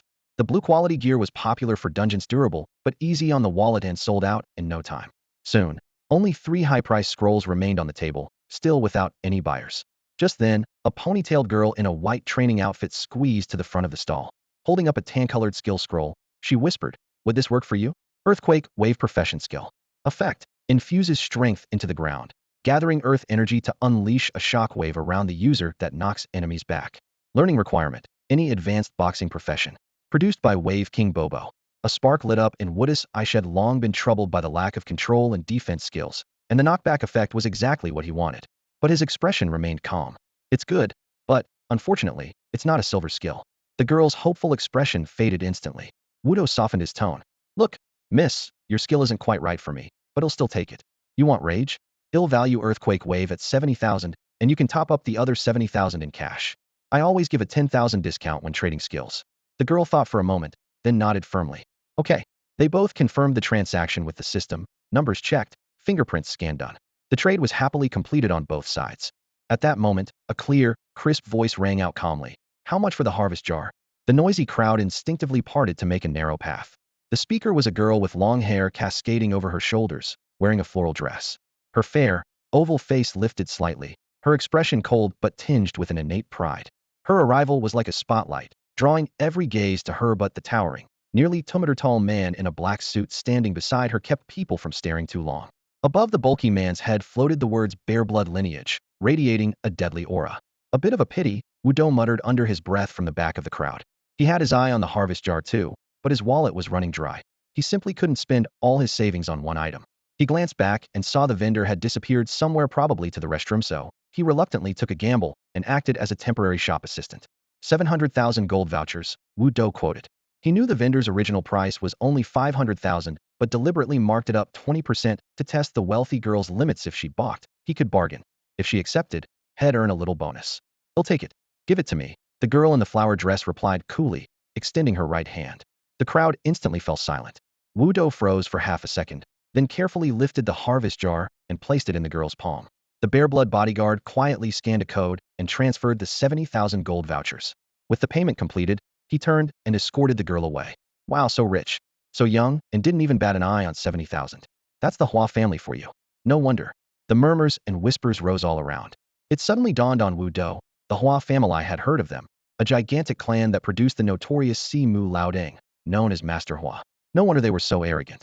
After seeing off the rich young lady, Wu Do returned to his stall. Last two skills, anyone interested?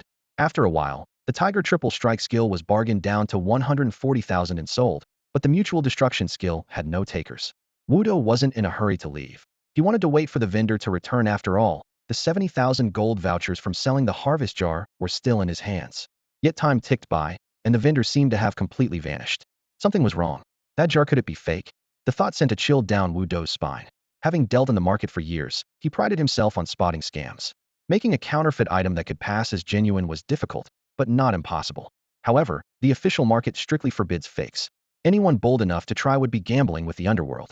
Worse yet, the buyer was Si Mu Laoding of the Hua family, likening them of 70,000 gold vouchers and dragging himself into it. That would be a death sentence.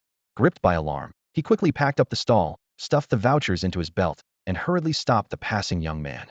"Hey, handsome, how do I get to the Hua family?" "Hua family. Over at Qinghe Ancient Street." Qinghe Ancient Street, the Hua family residence. Inside the vintage-style courtyard, an old man with a flowing red robe, his hair pure silver, and eyes sharp as a hawk, stood with his hands clasped behind his back, intently watching the koi swimming in the pond, lost deep in thought. The old man was Hua Yutong, head of the Hua family. From his early days of traveling alone through countless hardships, he had built the Hua family's vast fortune step by step, relying equally on skill and luck. Now a level 4 powerhouse, he ranked among the top figures in carriage 4040, commanding respect with every gesture. Outsiders assumed that with such power and strength, he would be free of worries. Yet at this moment, he was deeply troubled. 2 recent trial failures had left him severely drained. His set of 9 level 4 golden equipment, weapon, hat, clothes, pants, shoes, necklace, ring, bracelet, belt, as well as valuable trial materials, including level 4 invitations, and the highly paid assistants he had hired, all were lost. In just 2 defeats, nearly 400 million gold vouchers had vanished like smoke. Such a painful setback made Hua Yutong question for the first time whether he was too old and should stop. But if he did, could he bear it? Continuing to challenge level 5 risked dragging the entire Hua family into ruin. He had seen too many rich families fall apart because the head's ambition led them to utter destruction. "Grandpa." Suddenly, an excited female voice broke into his study. Hua Yutong looked up to see his granddaughter, Hua Mo, bouncing in. Instantly, his worried expression softened into a gentle smile. "What's got you so happy? Look at this great thing I bought today. I'm going to give it to second young master. He'll love it." Hua Mo held up a dark silver teapot, her eyes sparkling with delight. Hua Yutong was momentarily taken aback, his gaze landing on the harvest pot. A trace of unease flickered in his eyes, but he quickly regained his usual calm. Another treasure added to second young master's collection. You're the top contributor. With his level 4 insight, he could tell at once the pot was fake. Its lines were stiff and the mechanical marks obvious, unlike the smooth surfaces of genuine trial items. But seeing his granddaughter so pleased, he didn't correct her openly. "Of course." Hua Mo blinked mischievously, then asked, "Guess how much I spent?" "It must be 2 or 3 million. Hua Yutong pretended to ponder. "Only 500,000. Hua Mo beamed proudly. "I got it for just 500,000. "Oh, for that price, you really got yourself a bargain." Hua Yutong went along with the praise. "With Grandpa's compliment, I feel like I'm flying." The little girl was over the moon. As they chatted happily, footsteps sounded at the door. A servant bowed and said, "Master Hua, a young man is here outside claiming to be a fraud investigator for carriage 4040. "A fraud investigator?" Hua Mo was puzzled. "What's that about?" "Not sure." The servant shook his head. Hua Yutong thought briefly, then chuckled softly. "He's probably here for me. Hua Mo, you go rest in your room for now. Grandpa will meet him alone." "Mr. Hua Yutong, I am Wu Do, an investigator specializing in fraud cases." Inside the hall, Hua Yutong slightly raised his eyes. His indifferent gaze swept over the Nakamura young man in his early 20s, standing upright with a calm and confident demeanor, neither submissive nor arrogant. Hua Yutong pondered silently. What kind of work is this fraud investigator? He had never heard of such a role before. Yet at this first meeting, the young man's presence was agreeable, not like a wandering swordsman from a martial arts tale, but more like someone hardened by the cold realities of everyday life, carrying a quiet steadiness in his every move. It's like this, Mr. Hua, Wu Do said with a faint smile, pulling out his ID and handing it over. I work for Channel 8 News. Recently, fraud cases have been rampant with many victims. Our station made a special program to expose common scams to the carriage residents, raising awareness and reducing the risk of people being conned. Hua Yutong took the ID, glanced at it, and nodded gently. A flicker of the image, harvesting vessel, passed through his mind, and he formed a rough guess. Without showing much, he asked, So, why are you here looking for me? Wu Do explained his purpose. In the scam we just demonstrated, your granddaughter paid 700,000 yuan here to buy a counterfeit mythical artifact. I've come specially to refund that exact amount. If you feel our TV station has disturbed or invaded your privacy, we can delete all the footage involving you and your granddaughter. I apologize for any inconvenience. Humph. Hua Yutong's lips twitched slightly, unreadable, but he gave a quiet chuckle. Seizing the moment, Wu Do added, Our program aims only to reduce the risk of residents being scammed. This experience can be a learning one for your granddaughter. If you firmly oppose going public, we will never air any segments involving her. Hua Yutong contemplated for a moment before nodding. Cut it out, definitely cut it out. But this can't just end here. The Hua family has its own bottom line. Anyone who crosses it must answer for it. Otherwise, they'll only take advantage. Considering you're making a program, I won't push harder. Wu Do's heart tightened, quickly asking, Mr. Hua, do you mean? Before he could finish, Hua Yutong called out, Xiong Dihai. At that, the burly man in a suit who had previously confronted Hua Mo at the cross street strode inside. Master Hua, Xiong Dihai bowed stiffly, his tone cold. Take this young man to the hospital to stay a few days, Hua Yutong said flatly, as if it was a trivial matter. Hearing this, Wu Do actually felt a bit relieved. Dealing with these heavy hitters, staying alive was the priority. A few days in the hospital was nothing. Without a word, Xiong Dihai grabbed Wu Do by the collar, lifting him so his toes barely touched the floor, dragging him out. At the door, he spoke icily. You're lucky, kid. Offend a level 4, and you still walk out alive. In the quiet night of Qinghe ancient streets alleys, the dim streetlights stretched their shadows long. Xiong Dihai raised his fist, coiling power like the air itself was being squeezed. Xiong Li is my woman. Wu Do blurted hastily, his voice carrying a hint of challenge.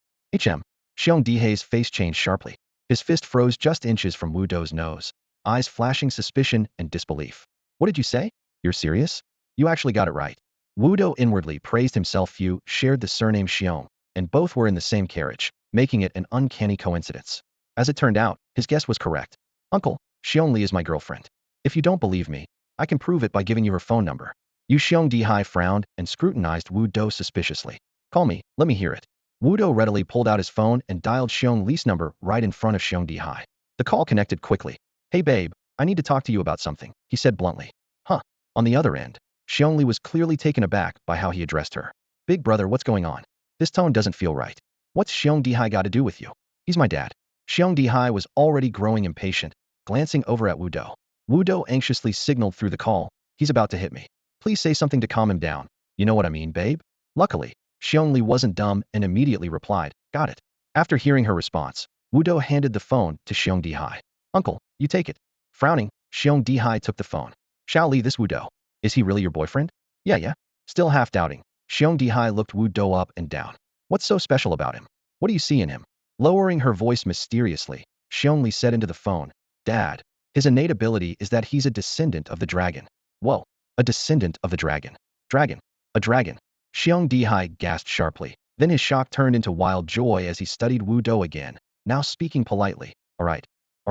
I understand. On the other side, Xiong Li quickly added, Understood. After hanging up, Xiong Dihai changed to a friendly smile and grabbed Wu Do's arm. Why didn't you say earlier you were Xiao Li's boyfriend? You almost got hurt just now. Did you get banged up at all? No, Wu Do waved his hand. Uncle, do you think I can leave now? I have other things to do. Next time when I'm free, I'll treat you to a meal. Sure, of course. Xiong Dihai happily patted Wu Do's shoulder heavily. Take care of yourself, all right? Go on. This family feels a bit weird, huh? Without overthinking it, Wu Do grabbed his phone and hurriedly left Qinghe Ancient Street. He shredded all the fake TV station credentials he had stashed in his pocket and threw them into a nearby trash bin. They'd hit me just for saying I work at the TV station. This old guy really is arrogant. Problem solved. He let out a long breath, quietly relieved to have escaped. In the evening, after filling his stomach, he went to a place called Backdrop Hot Spring Hotel. The front desk clerk smiled professionally. "Good evening, sir. What price range of hot spring rooms are you interested in?" Remembering that there are many ways to gain freedom experience in the carriage, including soaking in hot springs, he asked, "Could you tell me more?" "Certainly." The clerk listed the prices.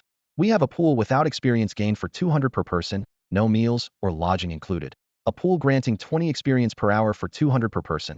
A pool granting 200 experience per hour for 2,000 per person. And a pool granting 500 experience per hour for 5,000 per person. Pools that grant experience include meals and one night's accommodation. That's all. 500 per hour is the biggest we offer." "All right then." Wudo didn't hesitate. "Book me the highest tier. Can I enter right after paying? Are you booking the full 3 hours? I never do anything less than full." With confirmation, the clerk moved swiftly. "If you pay now, I can book you from 6 to 9. Is there a mixed bathing pool?" "No, sir, there isn't." "That's fine. I'm a bit conservative." Wudo swiped his card, took his pass, and headed to the changing room. After changing, he sat in the lounge area for a while. Around him were many older men, uncles, and families with children, creating a lively and noisy atmosphere. When time came, he joined the others entering the hot spring. The warm water barely covered his shoulders, and his whole body immediately relaxed. Leaning on the pool edge, drowsy, he thought, "Do I really need to advance right now?" Two choices lay before him. First, keep his attribute points at 39 and continue to dominate the first trial. The advantage is low risk and stable gains, but limited room for improvement. Since he has already learned the only wave emission skill of the brawler, an earthquake wave is an advanced skill unavailable in the first trial, progress is capped. Second, advance immediately. This means entering the second trial, with definitely higher risks but also greater rewards. The gains in the first trial can't compare to the second.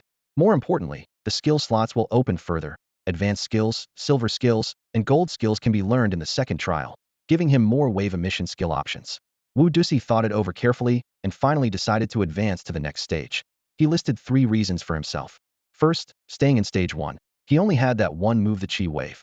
It was enough to get by in the dungeon. But if he ran into a seasoned expert like Hua Yutong inside the train car, he'd be pinned down and crushed in no time. Just that alone was enough to push him to make a move. Second, if he stayed in stage 1, he'd likely have to face 2 kinds of people next.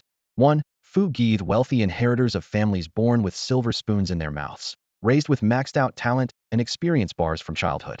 They came to stage 1 merely to grind advancement quests, starting off with 2 or 3 maxed out skills and decked out in golden gear. Just imagining them made his scalp tingle. 2. Gold farming challengers like himself, stuck in stage 1 but with fully maxed professional skills, temporarily working for companies or families. Whether they advanced or not was another matter, but if a fight broke out, they were definitely not to be underestimated. Third, and most personal, Bobo the King. Ever since gaining that innate ability, had secretly competed with all other Bobo-type powers. His Bobo the King had to be the strongest. But stage 1 only unlocked one wave-emitting skill, which naturally capped Bobo the King's potential. To truly unleash this talent, he had to learn more wave-emitting techniques, and that was only possible by advancing. With these 3 reasons combined, advancing became the only real choice. Whether it was the right decision, he couldn't be sure now, but in this world, there was no absolute right choice, only the determination to make the best possible one. Since he chose to advance, he had to turn it into the optimal solution. Since he believed Bobo the King could be the strongest, he had to constantly grow stronger and prove it through his actions. Once he made the decision, all hesitation vanished. After soaking in the hot spring, he returned to his hotel room and eagerly spent experience points, raising all basic attributes to 40 points, and pumping his strength even higher to 45. This step alone burned through more than 20,000 experience points. At this moment, his character panel updated. Boxer. HP 840,840. Stamina 400,400. Attributes. Constitution 400,800. Strength 450,900. Spirit 400,800. Skill 400,800. Agility 400,800. Free experience points 57,422. Note: in stage 1, attribute upgrades cost attribute 10 experience points. From stage 2 onward, it doubles to attribute 20. As soon as the experience was deducted, a system notification popped up. Congratulations on advancing to stage 2, passenger. The Celestial Eye system is scanning your train car to retrieve your advancement path. Please wait. After a brief hum, a new prompt appeared on screen. Advancement path. Provided by Fitness 4040 Gym, Arena, Lion Fighting Club, Ancient Martial Arts, 4040 School, Prisoners Cage, Rock Paper Scissors Group. Advancing from a stage 1 profession to stage 2 was somewhat like adding a prefix to one's original career. For example, a boxer following a bodybuilding path becomes a bodybuilding boxer, while one taking the competition route is a ring boxer, and so on. As he progressed, Wudo unlocked a professional ability bonus, but he worried it might conflict with his Bobo King passive skill. Deciding to wait until morning for a thorough investigation, he also planned to check which profession offered the most wave-shooting skills. But before that, he had to use the silver skill scroll in his possession, Hive Missiles. The learning requirement for this scroll was 45 strength, which Wudo had already surpassed. Hive Missiles level 10500, consumes 100 max energy, compresses light energy in the palm to form a hive, which stores 100 light energy missiles. Each missile costs 1 energy to pre-create, with a 100 range. It can strike a targeted area, dealing damage equal to 0.9 strength 0.02. Note, additional skill damage from equipment or items is divided by the number of missiles. Bobo King exclusive enhancement. Hive storage 100 random unlock at level 2 random unlock at level 3. Only 290 damage for 100 shots? Is this basically giving me a light energy machine gun? He instinctively compared the Chi Wave to a handgun with infinite ammo, so this new skill felt like an entire drum magazine. He had to test it out. Without hesitation, Wudo poured experience into upgrading it. Hive Missiles level 201000. Hive Missiles level 302000. Hive Missiles level 404000. Hive Missiles level 7032000. Still costs 100 max energy. Hive capacity remains 100 missiles. Each missile now requires 7 energy to pre-make. 100 range. Single missile damage 14 0.9 strength 0.02. Bobo King exclusive enhancement. Hive capacity 100 attack speed 20 light energy damage 3 light energy damage 4 hive capacity 500 attack speed 60 light energy damage 7 random unlock at levels 8, 9, 10. After burning experience to reach level 7, he saved 25,000 for Earthquake Wave. Though Hive Missiles base damage seemed unimpressive, only about 1,500 at full capacity, adding Bobo King's buffs pushed the total damage above 20,000. What kind of scale was that? One full volley would make even a powerful demon kneel in submission. Was the system trying to trick him? He found an empty spot to test it out. The Sky Eye system alerted. Reserve skills can be preloaded in the carriage, but please avoid using them inside. Before the message finished, golden mist swirled around him. Using his left palm, he absorbed the mist, shaping it into a golden, cup-sized pattern resembling a dense honeycomb. Meanwhile, his energy dropped instantly from 400 to 300. Hive 0707, 7. He began crafting missiles. Energy plummeting by 7 points per second, while the hive counter increased by 1 every second. Fully loading the hive required 4,900 energy points. With only 300 energy left, he managed to squeeze in 42 missiles before hitting exhaustion. His stamina showed a mere 6 points remaining. He felt utterly drained, his face pale, as if hollowed out. They'll just let it regenerate slowly on its own, he muttered, collapsing onto the hotel bed and quickly drifting into sleep. The carriage restores passengers' health and energy at a rate of passenger act number 10 per hour. Wu Do was a second act passenger, so he regained 20 energy and health every hour. Not a lot, but enough to save on energy potions. Ding dong, Mr. Wu, it's time for breakfast. The moment the doorbell rang, Wu Do opened his eyes.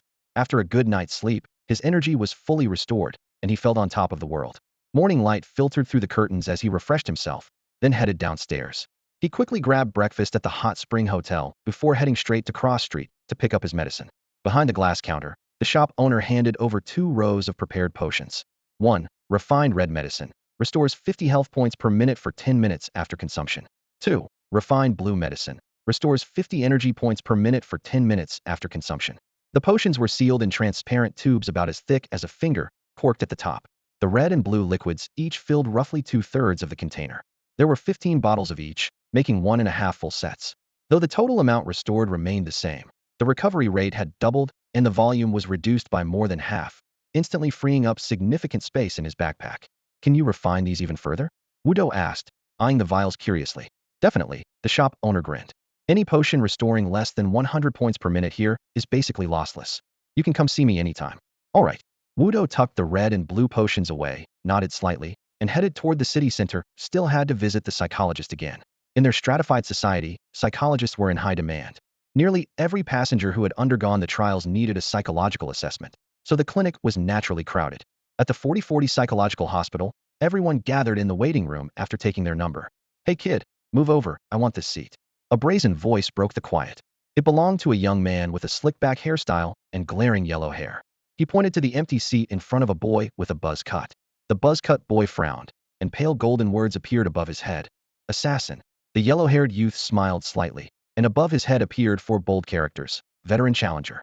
Stage 2. The boy's expression shifted, and he quietly stood up. The yellow-haired youth sat down, glancing sideways at a woman in a red dress nearby. She wore heavy makeup and had fair skin, lounging lazily on the sofa, as if she enjoyed the drama unfolding over the seats around her. "Hey beautiful, want to get to know me? Let's grab a drink sometime," he said confidently with a smile. "Go away." The reply didn't come from the woman, but from a massive shadow. A hulking man with bulging muscles blocked the yellow-haired youth. Above his head shone the words, "Bodybuilding Boxer." The tall figure radiated an intimidating presence. The yellow-haired youth broke out in a sweat and sheepishly gave up his seat, saying nothing. The giant man retracted his fists and smiled faintly. Crossing one leg over the other, he turned to the woman in the red dress and made his own offer. "Hey beauty, want to work out together sometime?" The woman was about to respond when another figure suddenly appeared. "Move." Wudo waved his hand calmly but firmly. The giant man froze, eyes drawn to the glowing words above Wudo's head, descendant of the dragon. His expression stiffened. Obediently, he put down his leg and shuffled aside like a shy newlywed, too intimidated to make a sound. The woman in the red dress looked up, also catching sight of those 4 words. Her expression shifted slightly. "I'd long heard that passengers with dragon-class abilities tend to have stronger desires than ordinary people, but I never imagined it could be this intense so much so that they lose distinction between male and female." She stood up, fuming, and gave up her seat. The surrounding passengers exchanged knowing glances, then collectively turned their eyes toward the bulky, muscular man, their looks filled with mockery and schadenfreude. The burly man was about to sit down when Wudo beat him to it, smiling as he extended his hand. "Hello, mind if we get acquainted?" On the road, he often improvised his identity without hesitation. "What would you want?" "I'm not into that kind of thing." The man leaned back sharply, eyes wary. "Don't think just because you're dragon class you can push me around. At most once, one time only." Wudo paused in surprise, then quietly withdrew his hand and spoke seriously. "Don't misunderstand. I'm a boxer too, trying to level up. I want to ask you some questions if you have time." "Oh, you scared me there." I thought the man relaxed, wiping sweat from his brow. "All right, I've got plenty of time. What do you go by?" "I'm Luo Jingquan." "Wudo?" After exchanging names, Wudo cut straight to the point. "What are the differences among the 4 advanced boxing paths?" "There's a big difference. You know a bit about professional abilities, right?" "Somewhat." Wudo continued, summarizing for him. "Bodybuilding route is overgrowth, arena route is indomitable will, martial arts route is muscle memory, and cage route is combat instinct." Luo Jingquan flexed proudly, his biceps bulging like rock. "Don't be fooled by my displayed strength of 99. These arms can hit 120, all thanks to overgrowth." "How do you manage that?" Wudo raised an eyebrow. "Injections." Luo Jingquan didn't hesitate. "No one who chooses bodybuilding avoids the muscle growth agents, steroids, methanolone. I take it all. Faster muscle growth, bigger strength, whatever works, simple and brutal." Wudo had heard these insider details before, but acted curious so Luo would keep talking and not hold back. Luo Jingquan clenched his fist with veins bulging and grinned. "It's a bit crude, but with 120 strength in my arms, as long as I get hold of someone with the second attribute, they're done for." Wudo nodded knowingly. "So, overgrowth basically forcibly layers extra stats over your base attributes?" "Exactly." Luo Jingquan slapped his biceps. "It's like implanting prosthetics. Originally cup A, you fill up to cup B. The higher the level, the bigger the prosthetic, and stats like strength, health, and constitution all increase." Wudo was quietly impressed. Just as the rumors said, this path means relentless injections. High health, high constitution, high strength, but the price to pay is just as high. He glanced again at Luo Jingquan's stacked muscles with some distaste. "What about the arena route?" "The arena is actually not much different from getting an injection there, just popping pills instead." "Popping pills?" Wudo raised an eyebrow, clearly surprised. Luo Jingquan raised his hand, mimicking swallowing a pill. "Exactly. The arena route itself comes with a passive called unyielding will. They deliberately train their drug tolerance doses that normal people couldn't handle. They take without hesitation. Right before going on stage, they down a handful of pills to instantly max out their explosiveness and speed. One uses injections, the other pills." Just hearing that sounded crazy enough. Wudo steadied himself and asked, "What about the ancient martial route?" "Ancient martial is simple practice." Luo Jingquan held up a finger. "Their ability is called muscle memory. You get it, right? The more you practice, the more ingrained the moves become in your muscles. The better you get, the smoother your techniques, and your body's flexibility, reaction speed, and subconscious control all improve." He paused, giving a weird example. "Like dung beetles are born knowing how to roll dung balls. When they see a pile, they instantly know how to shape it. That's written in their genes. Ancient martial is like writing martial arts into your flesh and blood." "Makes sense." Though the metaphor was a bit rough, Wudo got the point and nodded. "How about the cage fighting route?" "The cage route? Just fighting." Luo Jingquan grinned, showing his white teeth. "Mindless kill, Kill, kill. They rely on combat instincts to sharpen their skills, senses, and danger prediction. The more monsters they kill, the faster they level up. Quantity changes bring quality changes, you feel me? Oh, Wudo finally understood. Ancient martial and cage fighting both sounded way more normal than the previous two, and cage fighting seemed to suit him best. After all, he was efficient at clearing monsters. Leveling up would be quick. When it came to firepower, his Bobo King persona had never lost. As long as Bobo King didn't interfere with his instincts, he, a skill illiterate, could still fight hard.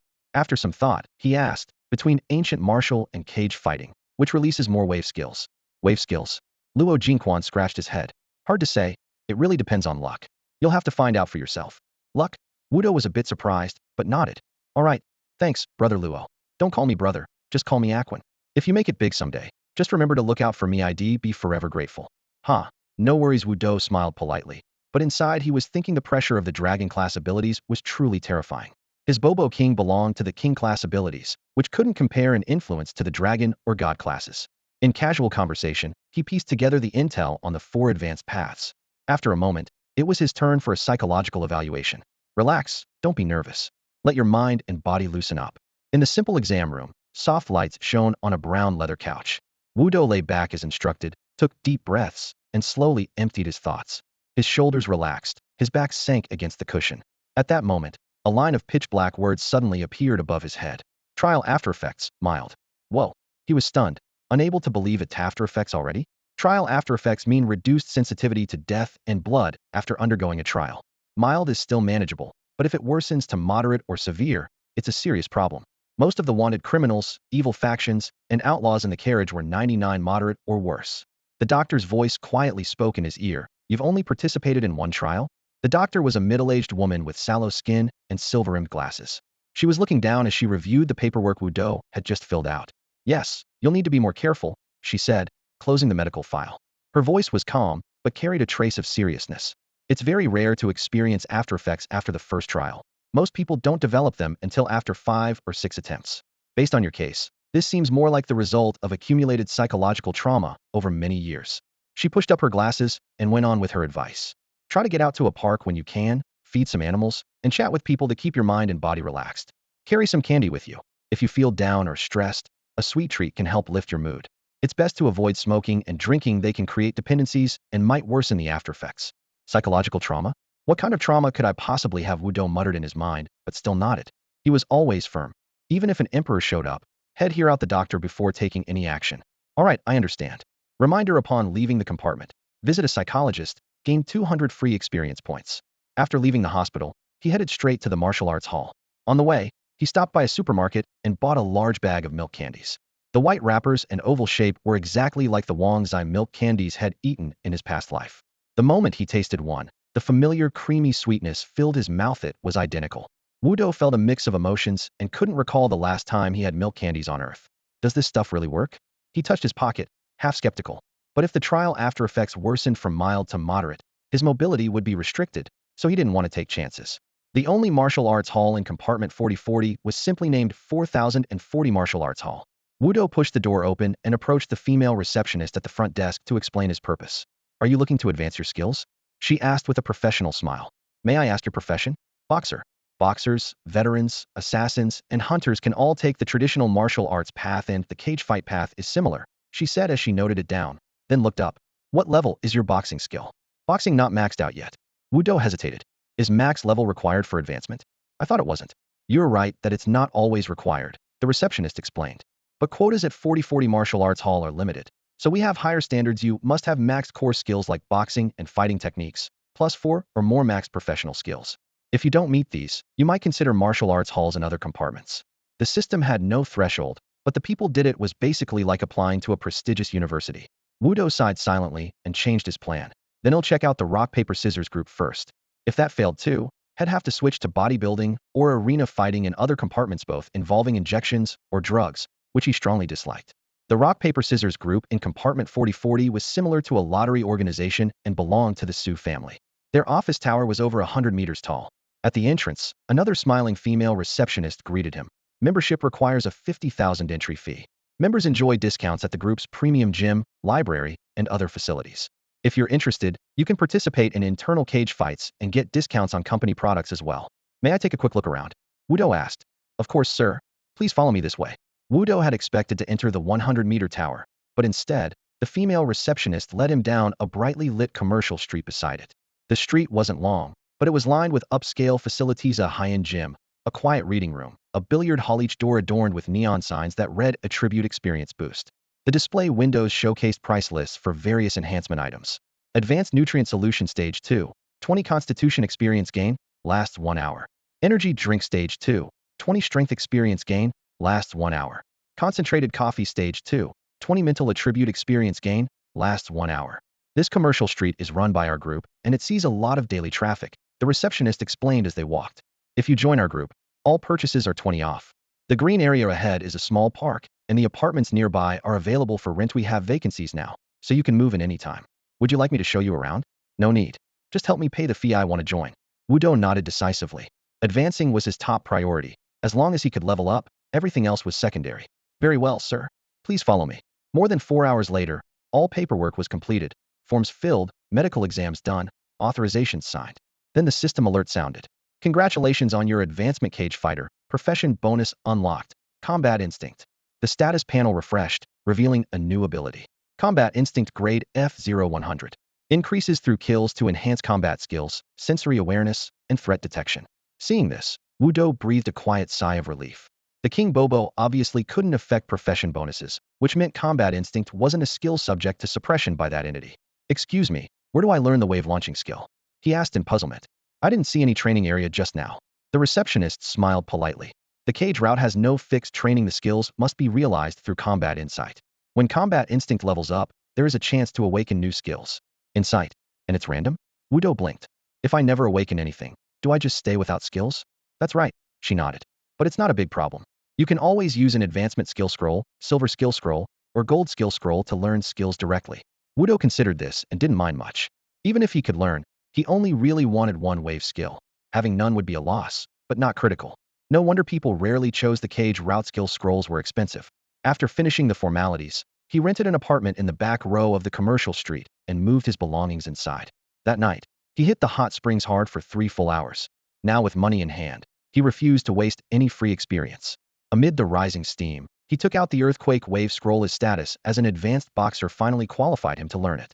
Earthquake Wave Level 10500. Cost, 40 energy. Effect, punch the ground to channel strength into it, concentrating earth energy to unleash a seismic shock in a 6-meter radius area around you. Deals 89 strength 0.2 skill damage, and adds a knock-up effect of 245 strength 1. Cooldown, 120 seconds. Note, in control skill contests, the side with higher key attributes wins. Exclusive power-up for King Bobo. Impact enhancement adds 10 strength, unlocks random level 2, unlocks random level 3, unlocks random level 10. Reading the skill description, Wudo felt quite satisfied. It was exactly as he had imagined. Perfect for saving his life in critical moments. Earthquake Wave, level up. Earthquake Wave Level 2, 01000. Earthquake Wave Level 3, 02000. Earthquake Wave Level 6, 016000. Consumes 240 stamina. Punching the ground, he channels his strength into it, condensing earth energy to release a seismic shockwave within an 11-meter radius, dealing 480.29 strength skill damage, plus a knock-up effect of 1245 strength, with a cooldown of 120 seconds. King Bobo exclusive power-up. Impact enhancement adds 10 strength. Earth energy enhancement adds 40 damage. Seismic wave enhancement adds 3 extra releases. Impact enhancement adds 40 strength. Earth energy enhancement adds 200 damage. Seismic wave enhancement adds 6 extra releases.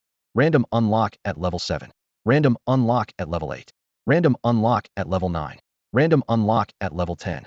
Experience poured in rapidly, pushing Earthquake Wave straight to level 6. Though the experience bar showed just over 10,000 remaining, the skill's power skyrocketed. Wudo thought to himself, as long as King Bobo gets involved, any skill can become absurdly strong. Truly, advancement is the key. With leftover experience, he casually refined his Psychic Airwave next. Psychic Airwave max level. Concentrate psychic energy at the fingertip to form an air cannon that attacks enemies within 50 meters, dealing 50.14.5 strength skill damage, with 50 armor penetration, consuming 50 stamina. King Bobo exclusive power-up. Range enhancement 10 meters attack distance. Projectile enhancement 20 flight speed. Damage enhancement 30 extra damage. Range enhancement 40 meters attack distance. Energy-saving enhancement reduces stamina consumption by 50. Range enhancement 60 meters attack distance. Range enhancement 70 meters attack distance. Damage enhancement 80 extra damage. Damage enhancement 90 extra damage. Damage enhancement 100 extra damage. Originally at level 5 range enhancement, he randomly rolled 3 times in a row, spending 3,600 experience to finally get level 5 energy saving enhancement. Then he spent 4,800 experience swapping level 7 energy saving for level 7 range enhancement. His more than 10,000 experience nearly ran dry, but in the end it succeeded. His range jumped an extra 20 meters from before, reaching 230 meters, making Psychic Airwave nearly perfect. During testing, he also discovered the random enhancement pool was fixed. Psychic Airwave only gains range, energy saving, projectile, and damage enhancements, and can't get the same enhancements as Earthquake Wave. For the next several days, Wudo stayed immersed in training on the commercial street. Morning, 6 hours of fitness training, grinding constitution strength agility experience. Afternoon, 2 hours of reading for spirit experience, 2 hours of playing pool for skill experience. Evening, 3 hours in hot springs, accumulating free experience. He maxed out use of advanced nutrient solutions, energy drinks, concentrated coffee, and brain boosters. The total daily cost approached 30,000. He didn't dare max his attributes all at once, because once an attribute hits 99, the ways to improve within the carriage drop sharply, and he'd have to constantly watch out for passive experience gains. If an attribute broke through 100, the system would immediately send him to the third realm, with no turning back. There were plenty of unlucky cases like this. Some who drunkenly went for a run jumped from the second realm to third on the spot, turning their easy lives into an uphill battle. To the third realm, the second is just a weak little brother to be easily crushed. If all attributes maxed out, the only experience left to grind inside the carriage would be free experience, which is scarce, time-consuming, and requires careful stamina management. These were all fine details, and Wudo had always been obsessively attentive to details. Strength experience 2. Constitution experience 1. Clang, clang, clank. Gym echoed with the sound of equipment banging as everyone sweat profusely. Rows of small text occasionally floated above their heads. On the treadmill, Wudo's face was pale, his jogging stiff and labored. Sweat soaked his clothes, large beads rolling down his skin. His lips were dry, tongue burning, as if he were about to collapse any second. Mr. Wudo, someone outside is looking for you. The shout seemed to reboot his near-failing brain. He staggered, stopped the treadmill, and got off. Seeing a young woman in a gray business suit, he panted, Wudo, who's looking for me? They're downstairs, said they're your friends. My friend? Wudo was slightly surprised. Could it be Xiongli? He had only just transferred to carriage 4040 and knew very few people. Xiongli was practically his only friend. I got it, he replied casually, twisting open a can of energy drink and downing it in one go. The bitterness was like crushed leaves, sharp and acrid, but he forced it down. The empty can rattled against his throat, and with a swallow, he shoved down the trace of surprise inside his chest. He climbed down the narrow iron ladder, and outside the glass door stood 4 or 5 young guys. The smell of smoke mixed with the heavy summer heat hit him immediately. He scanned them quickly. No one he recognized. Who's looking for Wudo? He asked bluntly as he pushed the door open. All 5 looked up at once. One broad-shouldered bald man stared at him for 2 seconds, then asked suspiciously, You're? Wudo's face remained expressionless, but his tone turned colder. I'm the manager here. To prevent trouble, anyone looking for my clients needs to check in with me first. So you're looking for Wudo, manager? The bald guy's eyes flicked between Wudo's sweat-soaked black tracksuit and the female receptionist behind him. He seemed uncertain. Don't believe me? Wudo raised an eyebrow. The receptionist said nothing. The bald man reluctantly accepted it, but muttered to himself. Which relative of the rock-paper-scissors group's leadership is this? Manager at such a young age? Yes, we're here for him. The bald man nodded. For what? Wudo asked. The bald man hesitated, then blurted it out. My buddy runs a stall on Cross Street selling mythological artifacts left by his dad. One day Wudo wanted to borrow the stall to sell some stuff. My buddy's a good guy, so he agreed. But turns out Wudo double-crossed him while my buddy was taking a bathroom break. He sold that mythological artifact, made 700,000 yuan, and disappeared here. We're here for the money, manager. Make it easy for us. The cornucopia? Wudo's heart skipped a beat before realization dawned. So it was that stall owner sending people. If it was really a treasure, the visitors today wouldn't be these guys, but a proper team wearing black hats. A small smile tugged at his lips as he shrugged silently at the receptionist. The receptionist whispered, her eyes full of mixed feelings, You swindled them out of 700,000? Wudo was too lazy to explain. Inwardly he scoffed. If that pot really worked, he'd have it down his throat spinning upside down by now. Everyone knew if you have a legitimate claim, you go to the black hats. If you want justice, you call the reporters. If you're immoral, you seek mediation, breaking the law. Then you get these street toughs. Seeing his half-understanding, the bald man added, Just so you know, my buddy's busy today, couldn't come himself. Oh, Wudo feigned realization. So you're here to get the money? Exactly. 700,000, not a cent less. The bald man's voice was firm. No problem. In with you on that. Wudo nodded decisively. The five exchanged glances, their faces lighting up. Manager really understands. You deserve the title. Not at all. Wudo waved his hand, sincere in tone. Support aside, rules are rules. So please, all of you stand together. What for? The bald man looked puzzled. Taking a photo. Wudo pulled out his phone. Like registering to enter a neighborhood, just a formality. After this, they'll take you upstairs. These kinds of people are vile. All right, all right. The bald guy agreed eagerly, then turned to the others and barked. You heard him. Line up and don't cause trouble. Wudo nodded slightly as they stood together. Not bad. Move a little closer, good. Hold that position and don't move. By the way, can I ask which trial stage each of you are at? 5. We're all first stage. Me too, first stage. First stage for me as well. Standing last, the bald guy whispered, I'm second stage. Oh, what's your strength at second stage? Wudo glanced at him. The bald guy hesitated, just average. I failed the trials twice in a row recently and lost everything. Haven't participated for a long time, so my skills basically stuck. And your innate ability? Wudo asked. None. Any boss or big shot backing you up? No. Usually just the few of us hanging out. The bald guy scratched the back of his head, looking uncertain. Is this part of the routine? Not really. Wudo shook his head, voice suddenly serious. But it's very important, could even concern your life. Life safety. All five faces changed instantly. Exactly. Wudo sneered, think about it. You're a second stage with no backing, no talent, and just average power, yet you come out here to collect debts? Aren't you afraid I could knock you out with one punch? Before the words finished, Wudo slammed his fist into the ground. Boom. The concrete floor rippled like it was cracked by a giant beast. With a loud bang, a bull's-eyed hole burst open, spilling forth an earthy yellow spiritual light over half a meter high, like raging soil flames dancing wildly. Warning. Warning. Using skills inside the carriage is a violation. Please stop immediately. The cold voice of the Tianyan system sounded out, but Wudo paid no mind. Bang. Bang. Bang. One after another, bursts of earthen light shot out like a 10-shot volley, forming a circle around the 5 men. 10 hole openings connected in a line, locking them tightly in the center. The bald guy and others were pale with fear, shrinking inward nervously, afraid another blast would blow them away. Wudo looked up, popping a milk candy into his mouth, mumbling, anyone else here for debt collection? The damage from this earthquake wave panel neared 900. For normal people, a single blast could cause severe injuries or even death on the spot. If anyone died inside this carriage, there'd be no rescue. Wudo suspected he might actually have mild aftereffects from the trials and was reluctant to cause serious harm, fearing further setbacks to his health. The 5 exchanged nervous glances, terror deepening in their eyes. The bald guy swallowed hard and stammered. You're Wudo? The one who brought fake goods with that good friend of yours to scam Hua Yutong? You really thought you could get away with it? I already paid back the Hua family, or else he wouldn't have got off clean. I saved him, doesn't thank me, and now he wants to collect from me? Isn't that asking for death?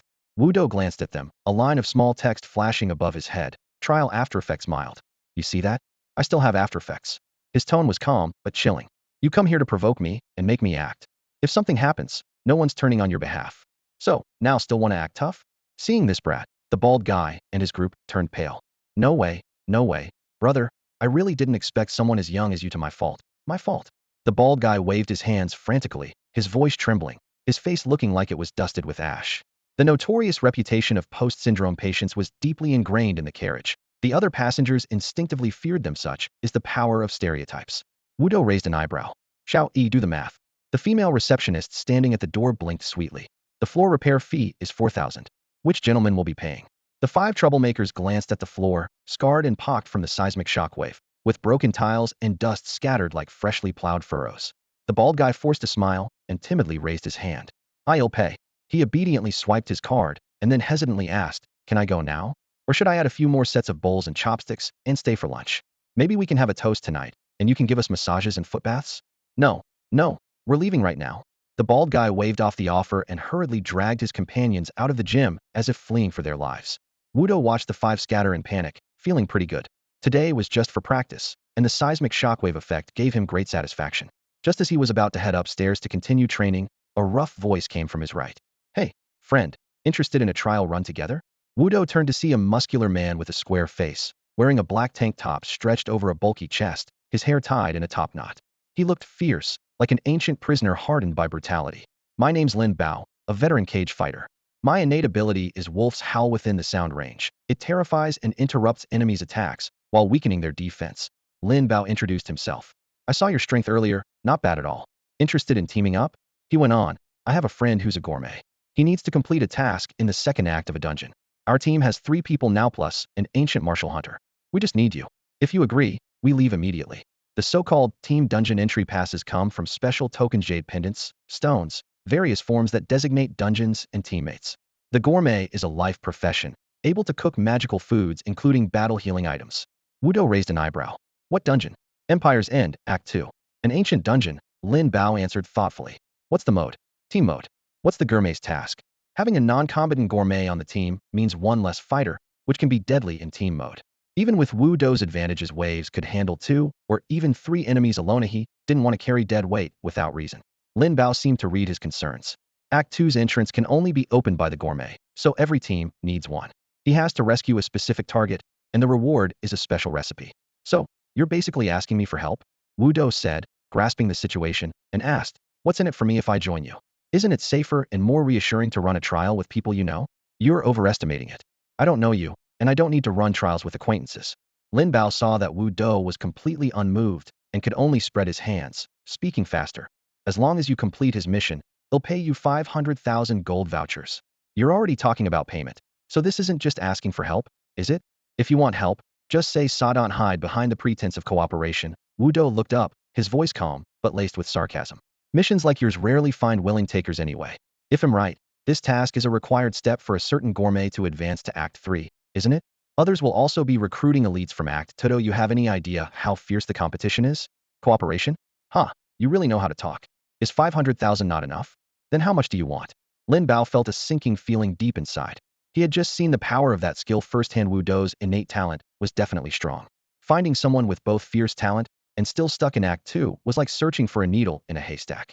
By now, he and another ancient martial hunter were already in position, just missing that last top-tier talent specialist as a safety net. The so-called Act 2 elites referred to passengers thriving in Act 2. Max-level skills nearly all unlocked, their stats usually maxed at 99, but their innate talent and equipment were still inferior to real masters. Wu Do waved him away impatiently. This middleman is unnecessary. Let that gourmet find me personally. I still have 2 days off. Whether you want my help or not is your choice. With that, he turned and headed upstairs. Lin Bao rubbed his temples, sighing to himself. This kid's really not easy to fool. The next morning, Wu Do sat on a bench in the city center park, holding some cat food. These weren't true strays. The cats were all neutered and fed by the park to soothe passengers suffering after effects from dungeons. Wu Do didn't feel much pressure. He was just passing time. Black, white, orange. A dozen cats jumped around him, their fur shimmering softly in the morning light. Big brother. A hurried shout came from afar. Xiongli rushed over, panting, her footsteps scattering the cats. She plopped down beside Wu Do, smiling with sparkling eyes. Surprised to see me? Not really, Wu Do answered honestly. His gaze shifted to notice a middle-aged man following behind her. The man's brow was marked by weariness, his eyes filled with a shadow of resentment, like a hermit carrying the weight of a mountain. Who's he? Don't get jealous, big brother. Xiongli waved her hand quickly. He asked me to guide him. He wants to learn about you, but I refused. Pretty decent of me, right? Wu Do ignored her bragging and stared at the man. Are you the gourmet? Yes. The man nodded, his voice low and humble. My name is Chen Sang, and I want to ask a favor. Go into the Empire's End dungeon and rescue someone. This is your payment. He opened his backpack and took out a small black battered jar, about the size of a fist. The surface was pitted and rough like a plum darkened by smoke, something nobody would pick up if tossed on the roadside. Bone ash jar. Tier. Act 2 golden item. Effect. Shaking it restores 500 health and 500 energy instantly. Cool down, 10 minutes. An instant recovery item. This kind of item was indeed quite good. It could save your life at critical moments and save tons on medicine. But it had a glaring drawback: price too high. Buyers preferred taking medicine instead. Price too low. Sellers were reluctant to part with it. A highly useful but hard to sell item. But the jar really helped a lot. Making missiles for the beehive consumed a huge amount of energy, so having the jar meant he didn't have to worry about running out of blue energy pills. Wu Do looked down at the gray, dusty urn, and a spark of intense heat flashed in his eyes. This thing could instantly restore his energy, much more effective than a full set of blue pills. But relying on just one jar to handle him clearly wasn't enough. He had checked yesterday. Advancing the gourmet's task was classified as a high-difficulty second-act dungeon, with ridiculously high costs that no one would agree to easily. Dungeon difficulty ran from lowest to highest as novice, easy, medium, hard, and nightmare, and what Chen Sang had to do the Empire's End was shockingly in the hard tier. All right, they'll go with you on the Empire's End dungeon run, Wu Do said, his expression unchanged. Really? You agreed? No, I'm lying. This one sentence left Chen Sang scratching his head in frustration. Seeing Wu Do was as stubborn as a rock and impervious to pressure, he gritted his teeth and pulled out more chips. This is just part of the payment. If you help me finish the task, after coming out, I'll give you a legendary item for the second act dungeon, and you'll also have first pick of the dungeon loot. How about that? Then he took out a yellow-orange talisman. The scarlet spells twisted and stretched on the surface like they might drip blood at any moment. Diamond Talisman, second act legendary item. Effect: generates a gold element shield that absorbs 10,000 damage, offers 120 defense, lasts 30 minutes, with 33 durability. These guys really won't act unless there's something to gain, Wu Do muttered inwardly. Still, he grew more satisfied with the turtle shell item. There's never too many life-saving tools. Jar plus Diamond Talisman plus priority loot in a hard dungeon. He could accept that deal. I'm the type to make friends, and I just happen to be missing a gourmet partner, he said with a smiling nod, patting Chen Sang on the shoulder. Business between brothers is straightforward.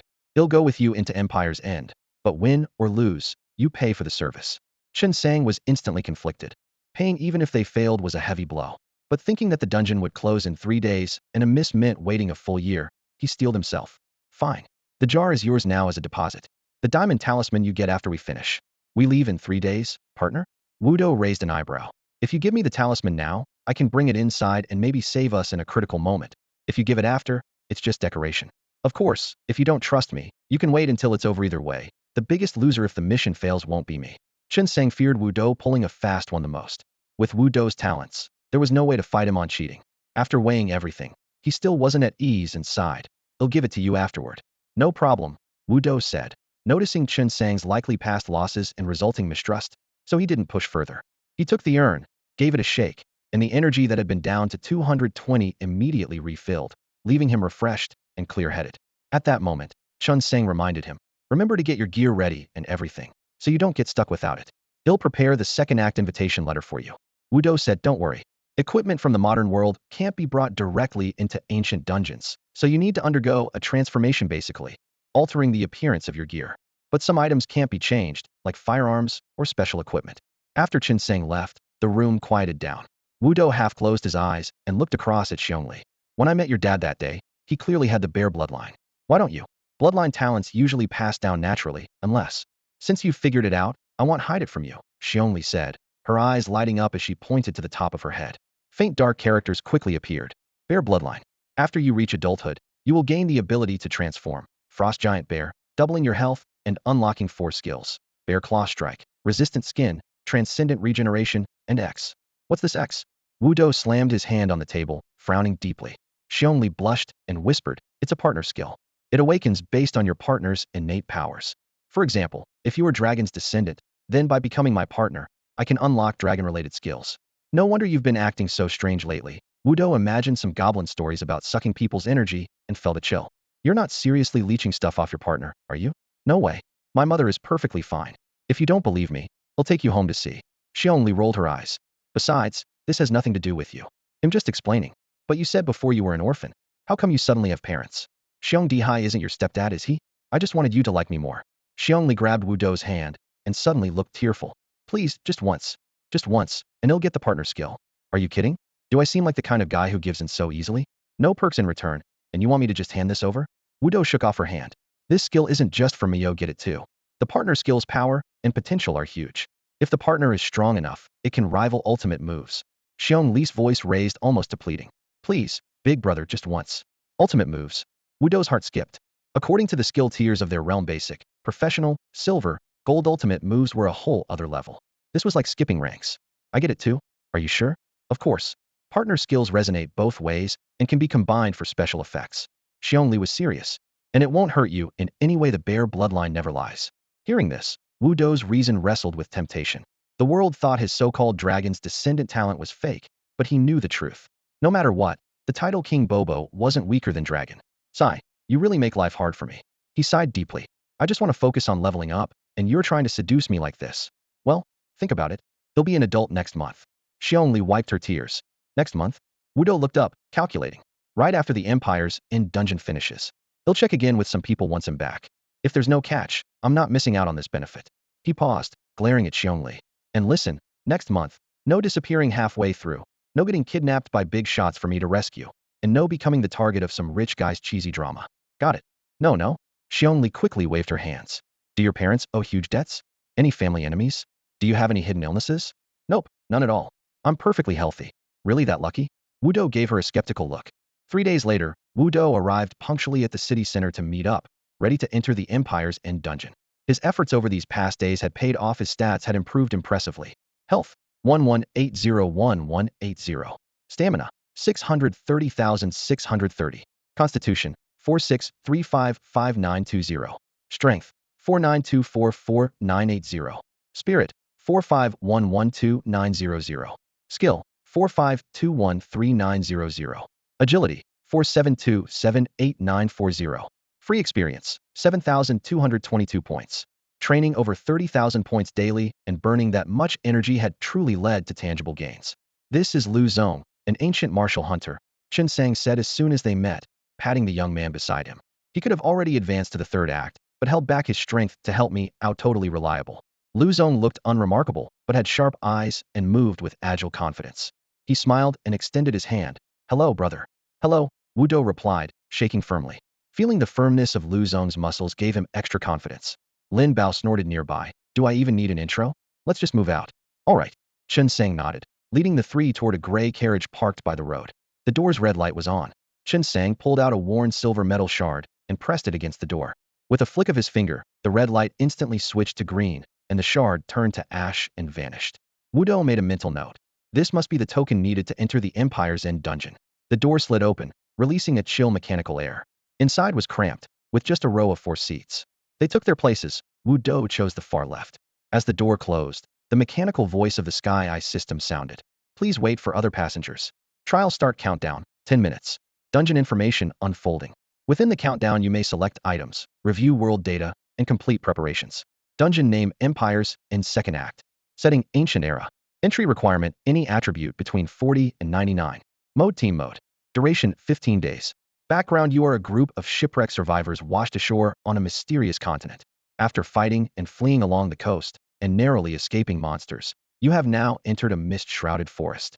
In those 10 minutes, Wudo packed all allowed items into his slots. Demon Horn, Demon Pocket Watch, Ash Urn, all in place.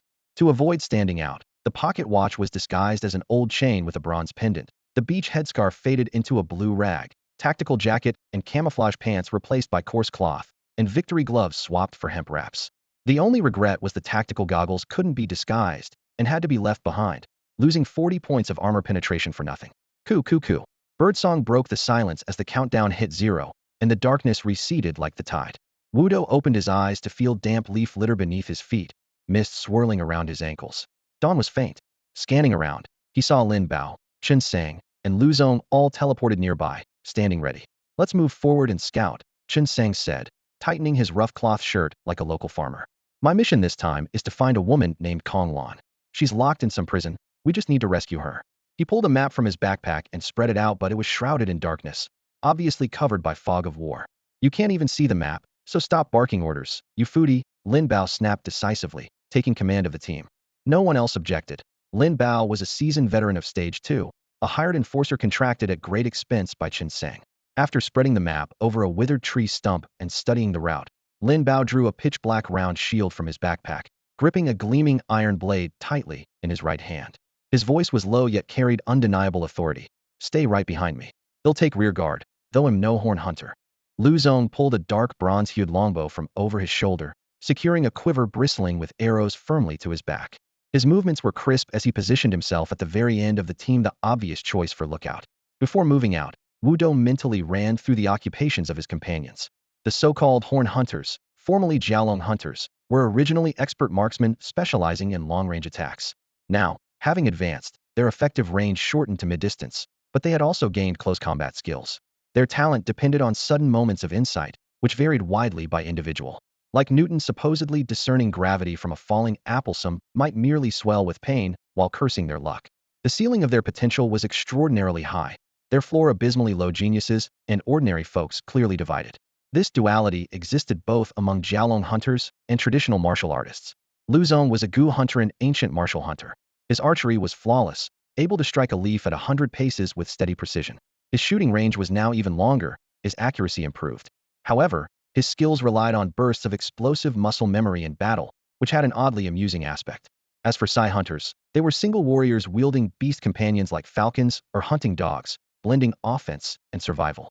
Unfortunately, their power depended on drugs. Without them, their combat ability was like being drained of bones. Bodybuilding hunters wielded massive bows with immense force, able to shoot an arrow capable of knocking a person off their feet but at the cost of poor mobility.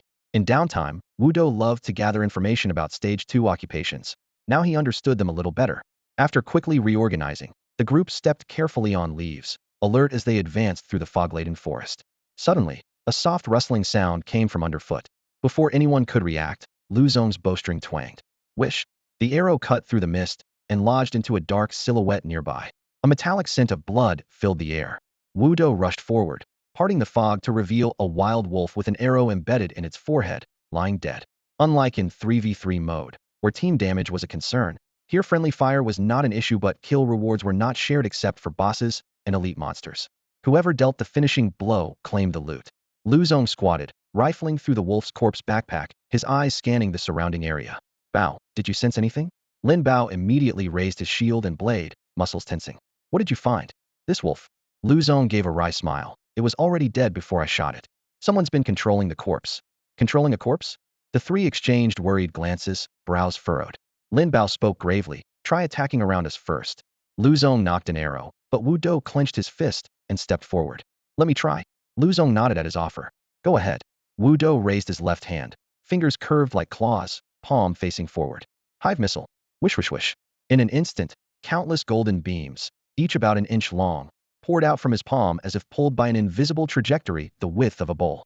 They transformed into a golden storm sweeping across the forest. Patter, patter, patter. The golden beams slammed into trees, piercing thick trunks and snapping slender branches. Striking the ground, soil spat into the air and rocks shattered. The deafening explosion reverberated through the mist. Wu Do made a wide arc with his attack. The area looked as though it had been ravaged by fire, utterly devastated and strewn with broken branches and shattered earth. What level of skill is this Hive Missile 521700? Lu Zong's eyes widened so much he almost bent the dagger in his hand. Lin Bao, however, had already suspected something and furrowed his brow as he confirmed, Hive Missile? Yes, Wu Do nodded, his breathing noticeably labored. He had originally thought had received a high-speed machine gun, but clearly underestimated how cruel the system could bet his was essentially a heavy weapon. The terrifying suppressive firepower of the Hive Missile was equivalent to a super Gatling gun firing 700 rounds. The only drawback was its short effective range of just 100 meters. But really, what man could resist the lure of a Gatling gun? 7. The blue numbers on the display flickered rapidly like an urgent countdown. Wu Do raised his hand, slotting energy missiles one by one into the honeycomb-shaped ammo chamber, the metal latches clicking sharply. Wiping sweat from his brow, Lu Zong sighed. Good thing you're on our side. This skill is downright terrifying. Let's move on. That guy's probably not close by. The group stowed away their amazement and continued along a leaf-strewn path. Lin Bao took the rear guard, occasionally brushing aside hanging vines to ensure no one was trailing them. Meanwhile, on the other side of the forest in the bushes, for shadows paused.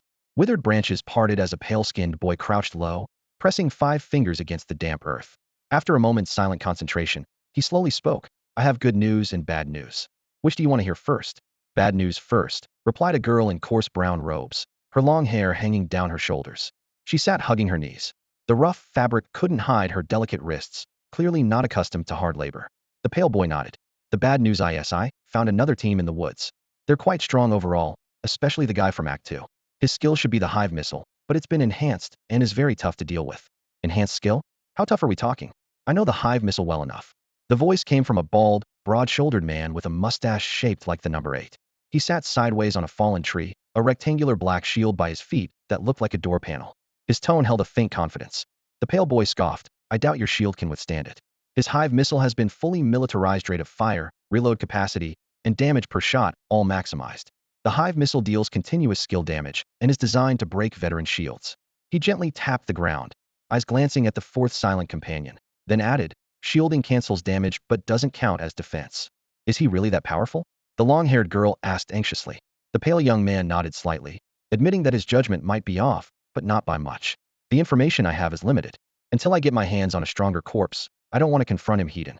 All right, the long-haired girl pressed on. What about the good news? The pale youth shrugged. Once I tell you the bad news, the good news won't seem so good. I found an entrance to a village.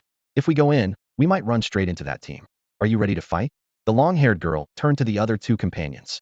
The man with the mustache scratched his shaved head and smiled lightly. I'm not eager to poke at my own weak spots. The best defense is not taking any hits. They still weren't sure how dangerous Wu Do really was, so they didn't feel confident. The mature young woman folded her arms and said, first help him get a corpse. Once he can control a stronger one, we can consider facing the other team later. The group quickly agreed. The pale youth nodded. Then I'll look for another route. With that, he returned to his work. The long-haired girl still looked worried. Whether this mission succeeds depends on you all. Don't worry, the mustached man and the young woman said in unison. Getting paid for the job, that's always been our motto. Meanwhile, on the other side, Wu Do shook the small jar in his hand, instantly restoring his energy to the full 500 points. Just then, he and his teammates spotted a small village not far away. The village was modest, with 20 or 30 households, surrounded only by a simple fence. As the four arrived at the village entrance, they encountered an elderly man in rough cloth clothes heading out. He carried an axe and a shoulder pole, and upon seeing them, he hurriedly asked, "Are you here looking for Xiaolu?"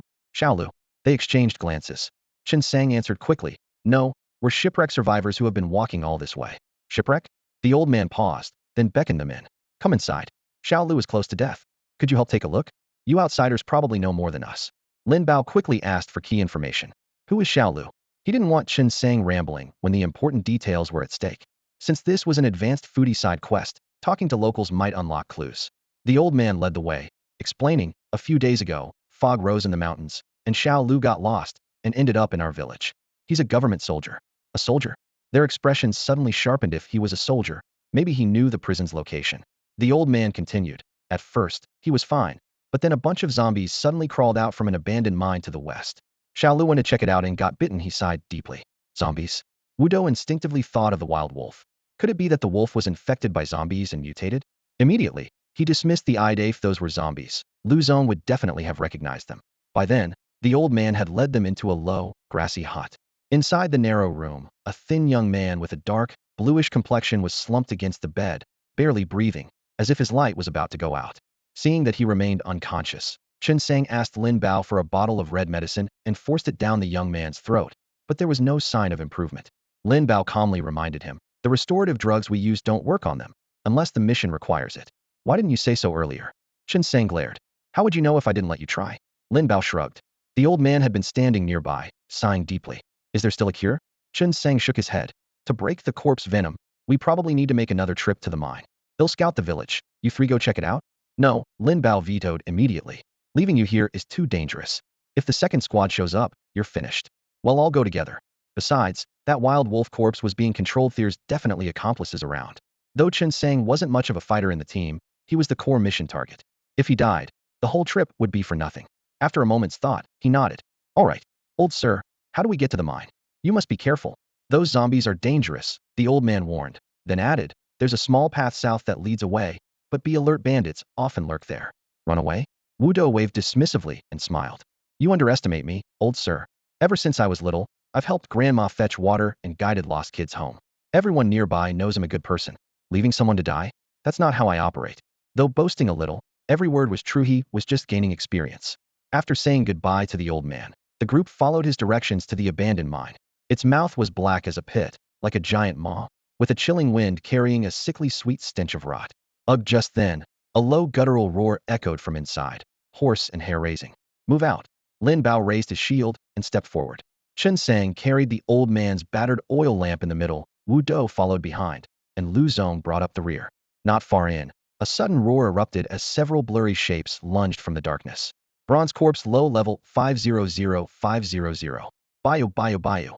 Lin Bao blocked with his shield, iron blade ready in his right hand. Wu Do flicked his fingers, sending a wave of focused energy through Lin Bao towards the shadowy figures.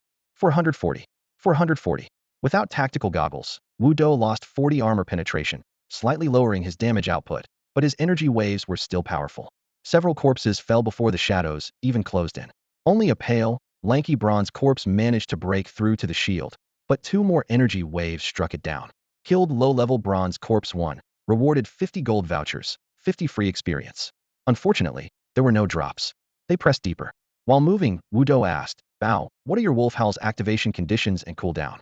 "No conditions. Causes 1 to 3 seconds of fear, interrupts 1 attack, reduces defense by 200 for 30 seconds, Cooldown 300 seconds. Lin Bao answered concisely. Use it on me when the time's right. My Gatling the Swarm missile set from earlier might not have enough armor penetration. No problem. With their plans settled, they soon encountered another wave of bronze corpses. Clearing them out was still Wu Dou and Lin Bao's job. Lu Zong occasionally loosed arrows, but mostly kept watch behind them, wary of a sneak attack from the second squad. Killing a low-level bronze zombie rewarded 50 gold vouchers and 50 free experience points. After clearing this batch of undead, the four were about to delve deeper into the mine tunnel when Qin Sang suddenly raised his hand. Hold on a moment. What's wrong? Lin Bao looked around cautiously. There's a yellow spring flower growing in that rock crevice. They'll go pick it might come in handy. No one objected. The mine walls were cold and damp, and the pale blue petals glowed faintly in the cracks.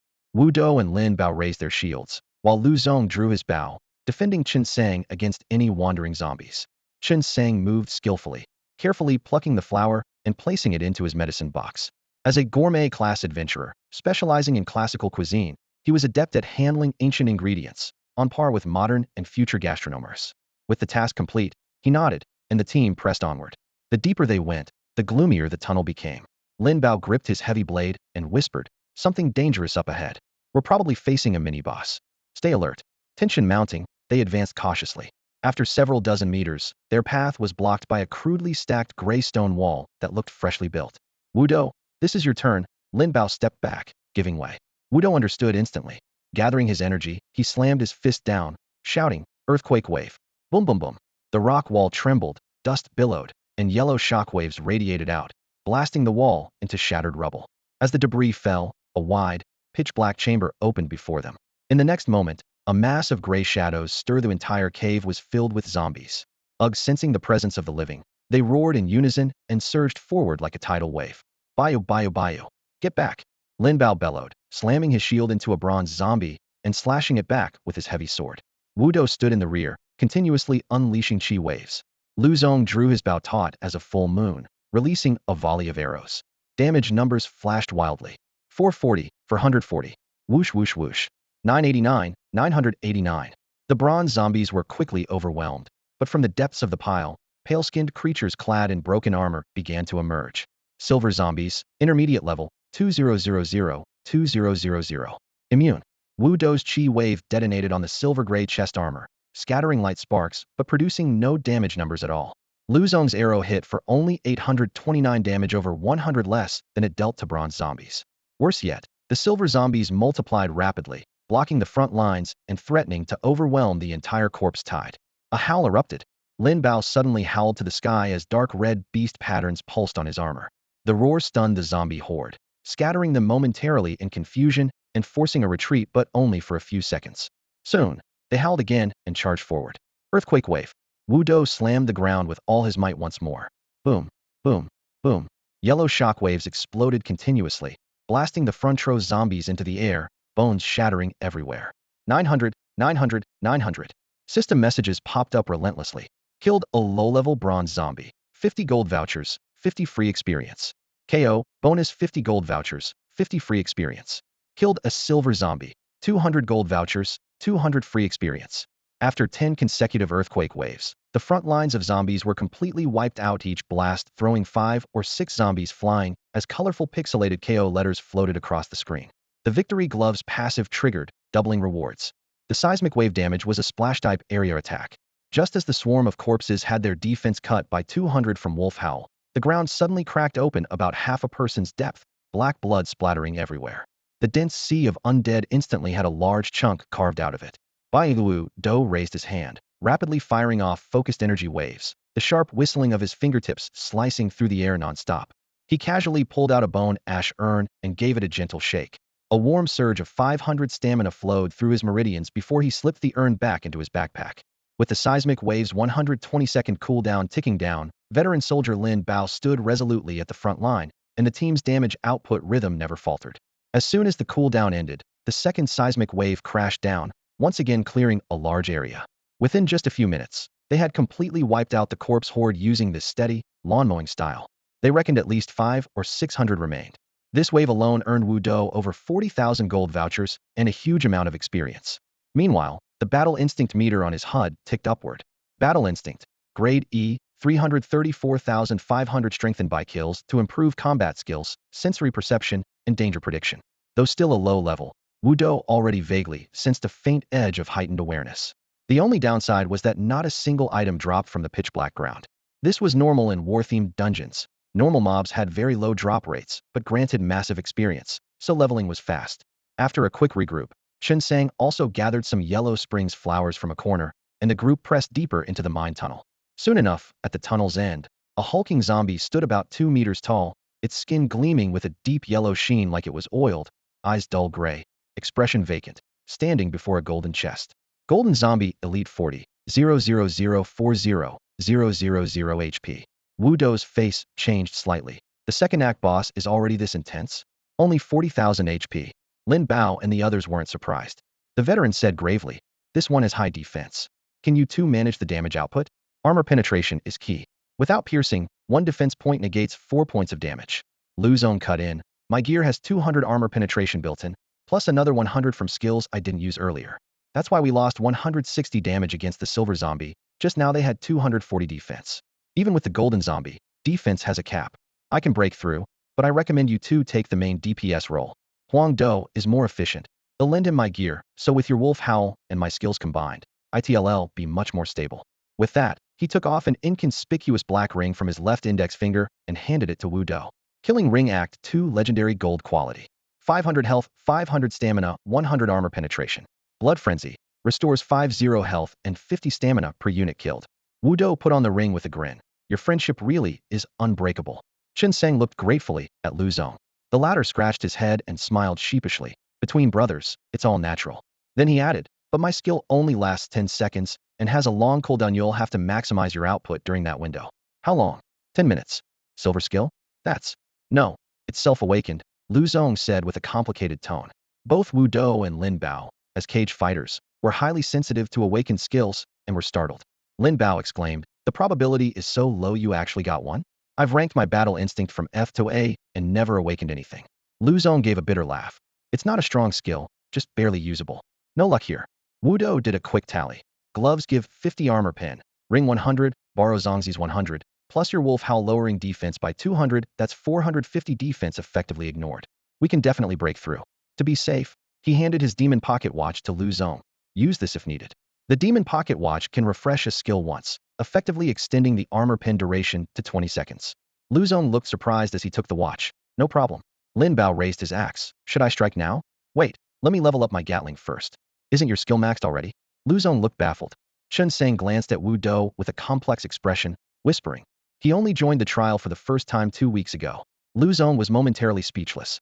At level 8 with 0.64,000 progress, the Hive missile can reduce the user's maximum energy by 100 to condense light energy into a compressed hive held in the palm.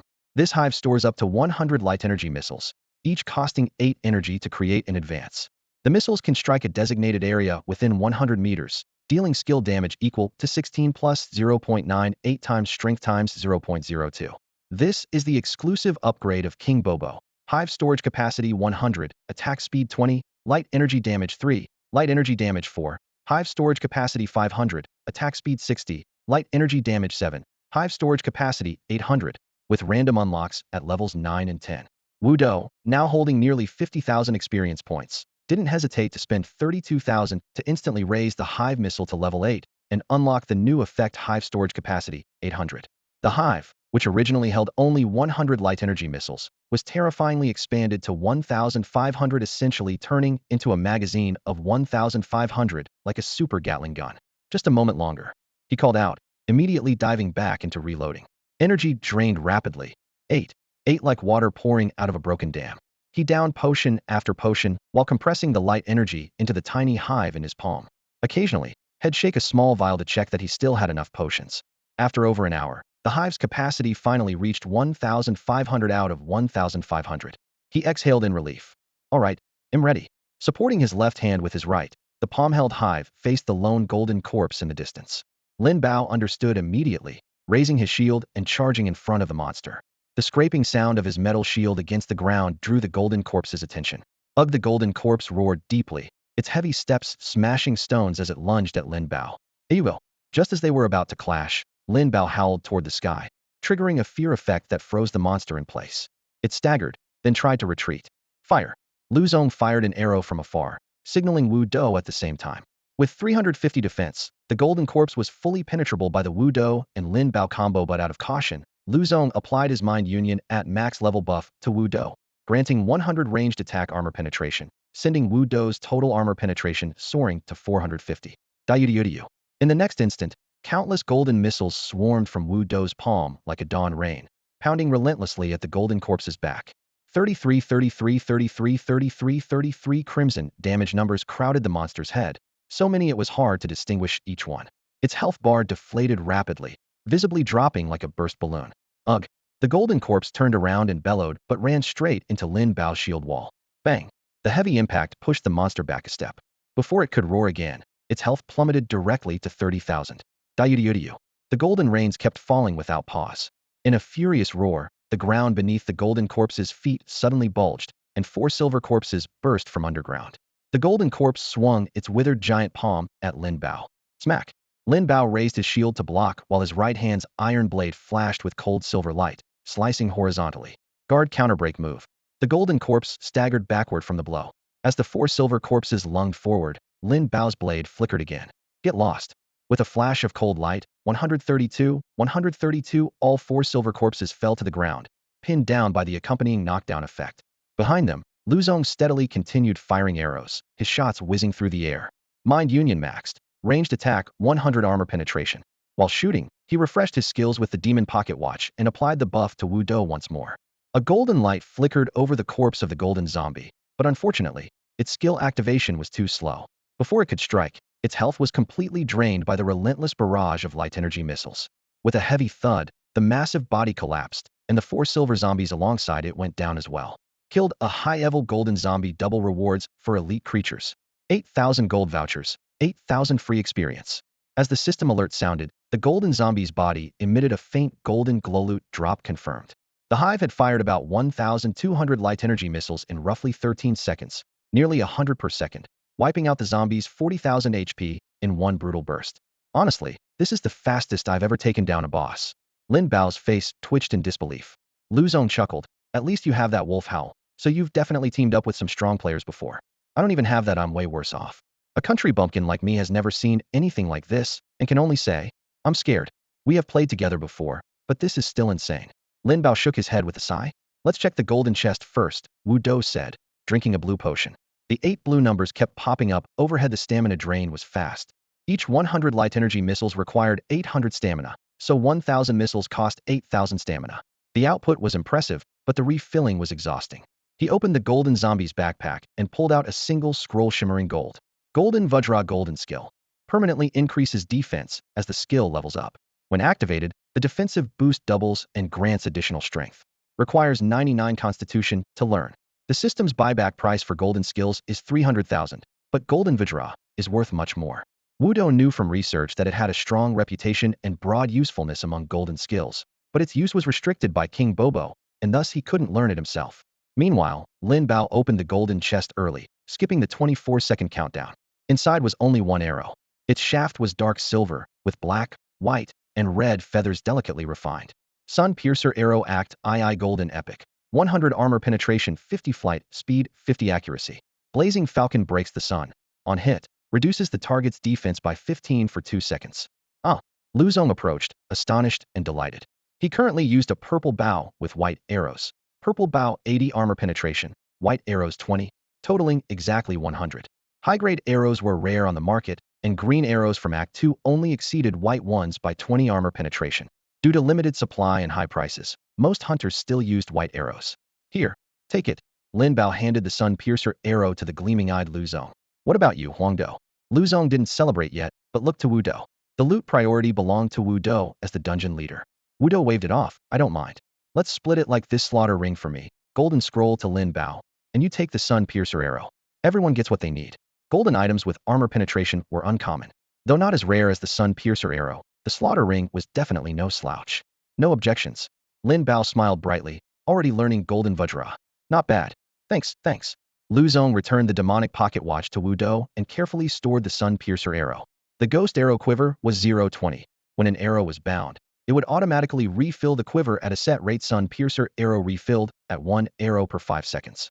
Arrow refill speed depended on quality. White arrows might refill 1 per second. Gold arrows took 5 seconds each. Although Wu Do hadn't gained monster loot, the slaughter ring boosted his max HP to 1,680 and stamina to 1,130. The group continued to explore the cave. Aside from a few underworld flowers, there was nothing else of interest. Seems like curing the little deer means the underworld flower is key. Let's head back and bring this golden zombie corpse for disposal, Lin Bao reminded them.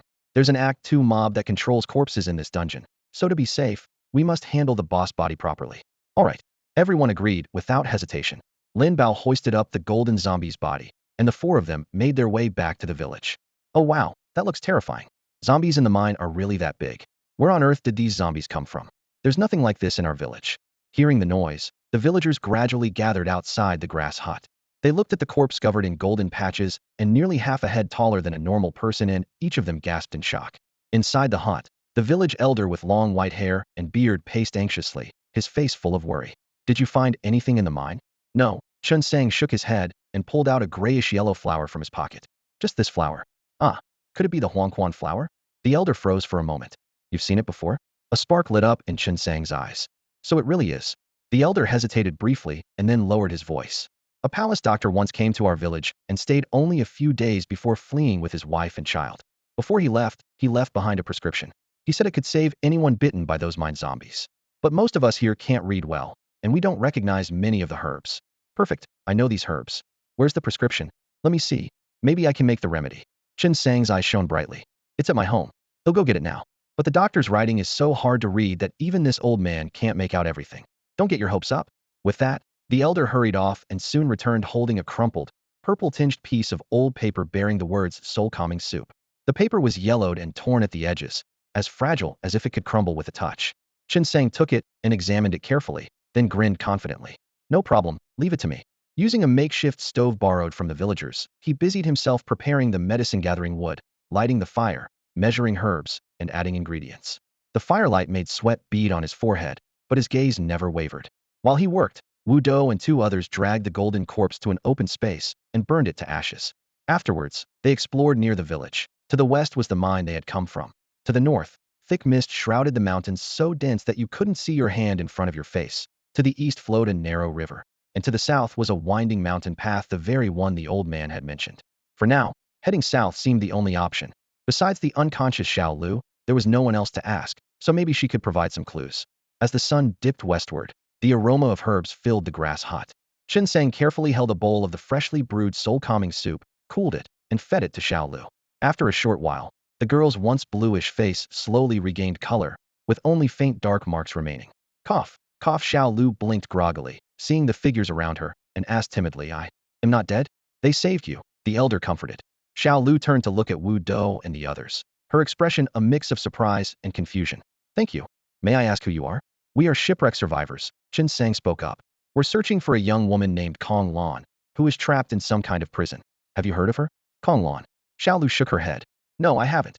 Chun Sang pressed further. Do you know where there might be a prison nearby? The young deer hesitated for a moment, then said bitterly, Actually, I'm not from near Jinzhou at all. I'm a soldier assigned to secretly escort General Qing Long's equipment to Zhongzhou. On the way, we were ambushed here. The robbers chased me, and in my panic, I ran into the thick fog and got lost. Somehow, I ended up in this village and I lost the general's equipment. As he finished speaking, a system notification sounded. You have received a quest to soldier's troubles. Quest description, Bailu lost the general's equipment, so he can't complete his mission. If you help him find a full set of the general's gear, he will be forever grateful. Quest requirements. Golden top tier helmet, golden top tier armor, golden top tier pants, golden top tier boots, golden top tier weapon. Wu Do was stunned. Obviously, he wasn't the only one who could see the quest panel. Silence fell instantly across the team channel. 5 golden top tier items. This requirement was absurd. The four exchanged glances, their thoughts in unison. You really don't consider us outsiders at all. Bailu bowed his head and sighed, his voice full of apology. I don't know who your Kong Lan is, nor which prison she's held in. But I can give you this. Consider it repayment for saving my life. Maybe you'll find it useful. He pulled a black token from inside his robe and handed it over. The token was slender, about the size of a lighter, with intricate engravings along the edge. Secret Order of General Qinglong Dungeon Key. Effect. Using this grants the trust of a low-ranking soldier of the Qin state. The four shared looks, and Chun Sang carefully accepted it. After confirming Bai Lu had no further information, they said goodbye to the village chief and turned south. On the way, Wudo mused, "Are we really going to do this quest?" Chun Sang, Lin Bao, and Lu Zong exchanged glances. Lin Bao forced a bitter smile. 1 or 2 gold pieces, maybe we could manage, but 5? Are we a bank? There's no way to find 4 pieces, let alone 5. He gestured with his hands. Those fully decked in gold aren't just elite second act soldier style rich second act big shots. Normal pros wear a mix of blue and purple, lesser only white and green sets. Where would we get that? Lu Zong, however, suggested, since the quest conditions are this crazy, the rewards have to be huge. If we get the chance, why not give it a shot? Wudo nodded, and they decided to go with the flow and not force it. Along the way, broken branches and slash marks were everywhere, but no bodies in sight clearly. The second act necromancer who controls corpses had already cleared their path. They traveled from day into night, then from night into dawn. They crossed rugged mountains and dark forests, finally stepping into a wide-open plain. Following the river, they suddenly spotted a heavily guarded military camp in the distance. Soldiers clad in dark blue and black armor stood guard every 10 steps. White tents formed neat rows inside the palisade made of wooden stakes, several flags fluttering high in the wind. Qin. Wudo stared at the large characters on the banner, silently grumbling. Zhenggu? Is that you? Chun Sang squinted. Are we going to use that secret token to get in? Let's get closer first. Lin Bao put away his weapon. If it doesn't work, they'll show the token. The four sheathed their blades and stepped toward the camp. The sentries quickly noticed them. Qin soldier low rank 800. 7 or 8 soldiers charged over. The man leading them had a handlebar mustache and a cold, piercing gaze, his posture stiff and battle-ready like a terracotta warrior. Who are you lot? Sneaking around near our camp like ghosts, one of you a scout for those bandit soldiers. The military officers misunderstood. They thought we were survivors of a shipwreck, swept ashore by the waves, and looking for a safe place to settle.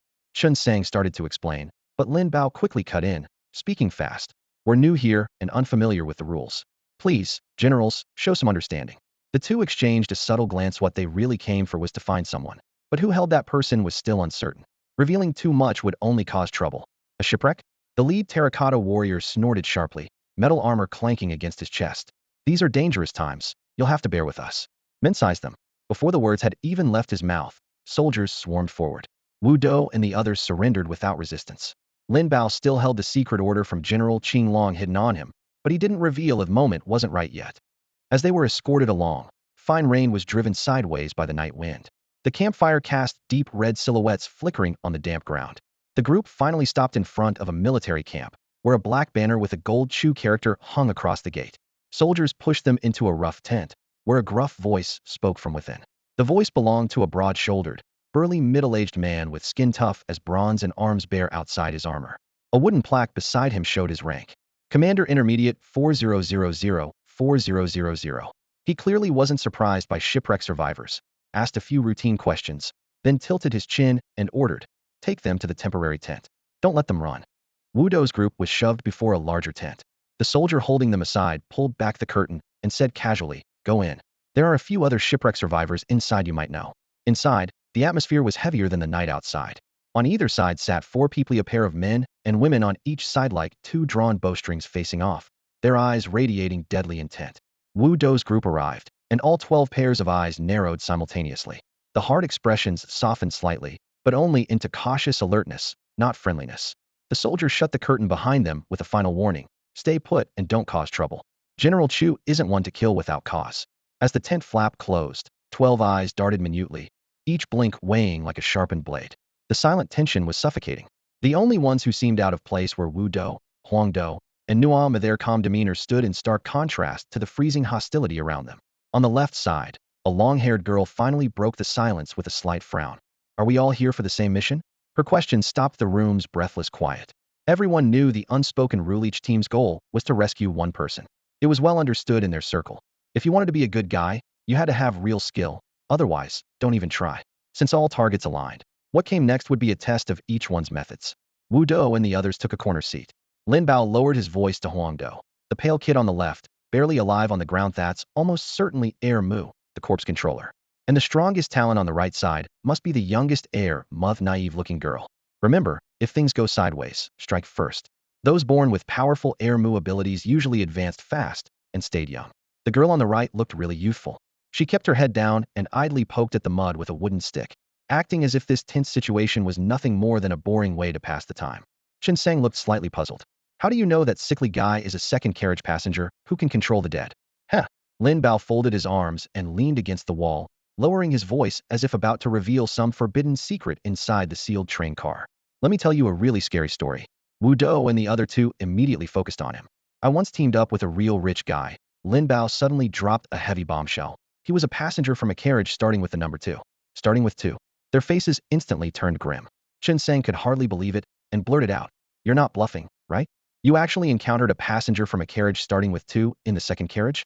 Carriages starting with the number 2 are actually located at the very front of the whole train. They belong to the oldest group of passengers, but they weren't among the very first aboard. The true earliest passengers were the ones in carriages starting with 1. Once, an unprecedented war broke out between the carriages starting with 1 and those starting with 2. That war ended without a clear victor. The strength gap between the 1 series and 2 series was huge. The latter couldn't shake those original boarding monsters at all, so they chose to sever carriage number 2000, cutting off completely from the front.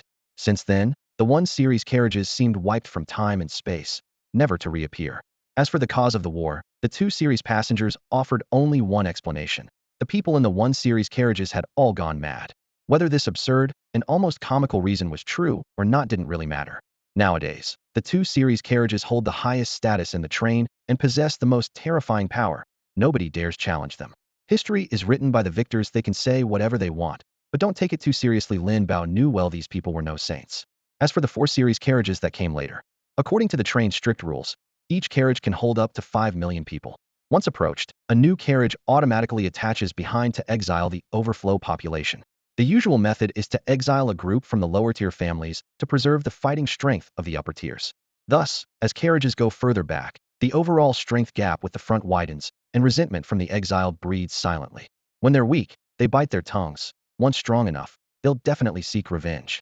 By the time the 4 series carriages appeared, prior grudges were ancient history comparable to the mythic Pengu creating the world. It's indeed rare to meet passengers from 2 series carriages in the second carriage, but Lin Bao didn't care about others' doubts and sneered, "Why would I lie?" During casual chat, he told me something himself. Their family scholars studied that innate abilities are connected to a person's personality and upbringing, though some connections are subtle and others very obvious. After he finished, everyone fell silent and furrowed their brows, clearly deep in thought. Innate abilities don't appear right at birth. Some manifest at 5 or 6 years old, some at 11 or 12, like Wu Do. It awakens at 18 when coming of age, and some only surface in their 20s, 30s, or even 50s and 60s. People of nearly any age can potentially awaken their abilities, even those tied to bloodline powers. So if you haven't discovered your ability yet, don't worry, just hang in there. You might suddenly realize it one day. As soon as these words were spoken, the pale, listless boy became like a living corpse under everyone's gaze. Chun Sang and Lu Zong exchanged a glance, then furtively looked at Wu Do, but unfortunately saw nothing unusual. Meanwhile, Wu Do's mind was already spinning. His connection with King Bobo didn't seem obvious. Was this really the same kind of situation? Lin Bao didn't pause and continued, but their family could never figure out if personality shaped the ability or the ability shaped the personality. So they decided to run an experiment. What kind of experiment? Chun Sang asked. They adopted 4,000 babies in one go, split between 2 welfare homes right next to each other, Lin Bao said, gesturing to show contrast. One was raised in luxury with all the best food, clothes, and things, 247 care, whatever they wanted, whenever they wanted. The other was raised in poverty, deliberately mistreated, with dirty, messy yards. The kids had to stare every day at the fancy walls of the wealthy home next door, feeling miserable. He paused slightly, then swept his gaze over the crowd. So what do you think the result was? Wu Do jumped in. The rich-raised kids turned out good, and the poor-raised kids turned out fierce. You're thinking too simplistically. Lin Bao shook his head. At first, yes. The kids raised in wealth mostly awakened friendly abilities like friend of animals or voice of the forest. The poor-raised kids' abilities tended to be fierce like wolf or tiger. In one of those poor-raised kids, myself cuffed back to the point. He took a breath and lowered his voice, but after several rounds, they discovered it wasn't that simple. If a wealthy-raised kid awakened a fierce ability, that power was usually far stronger than normal, and their personality would be just as ruthless and cunning. Conversely, if a poor-raised kid awakened a friendly ability, theirs was also typically stronger, and they had strong faith or obsession in their character. Chun Sang stroked his chin, summarizing. So if someone awakens an ability more typical of the other group, their power is greater, and their personality aligns completely with that power? Exactly, Lin Bao nodded. Wu Do's heart skipped. He immediately thought of Agua's hungry ghost and Dashin's stone puppet. Did Agua often go hungry before? And for the stone puppet, Dashin refused to swear by his family.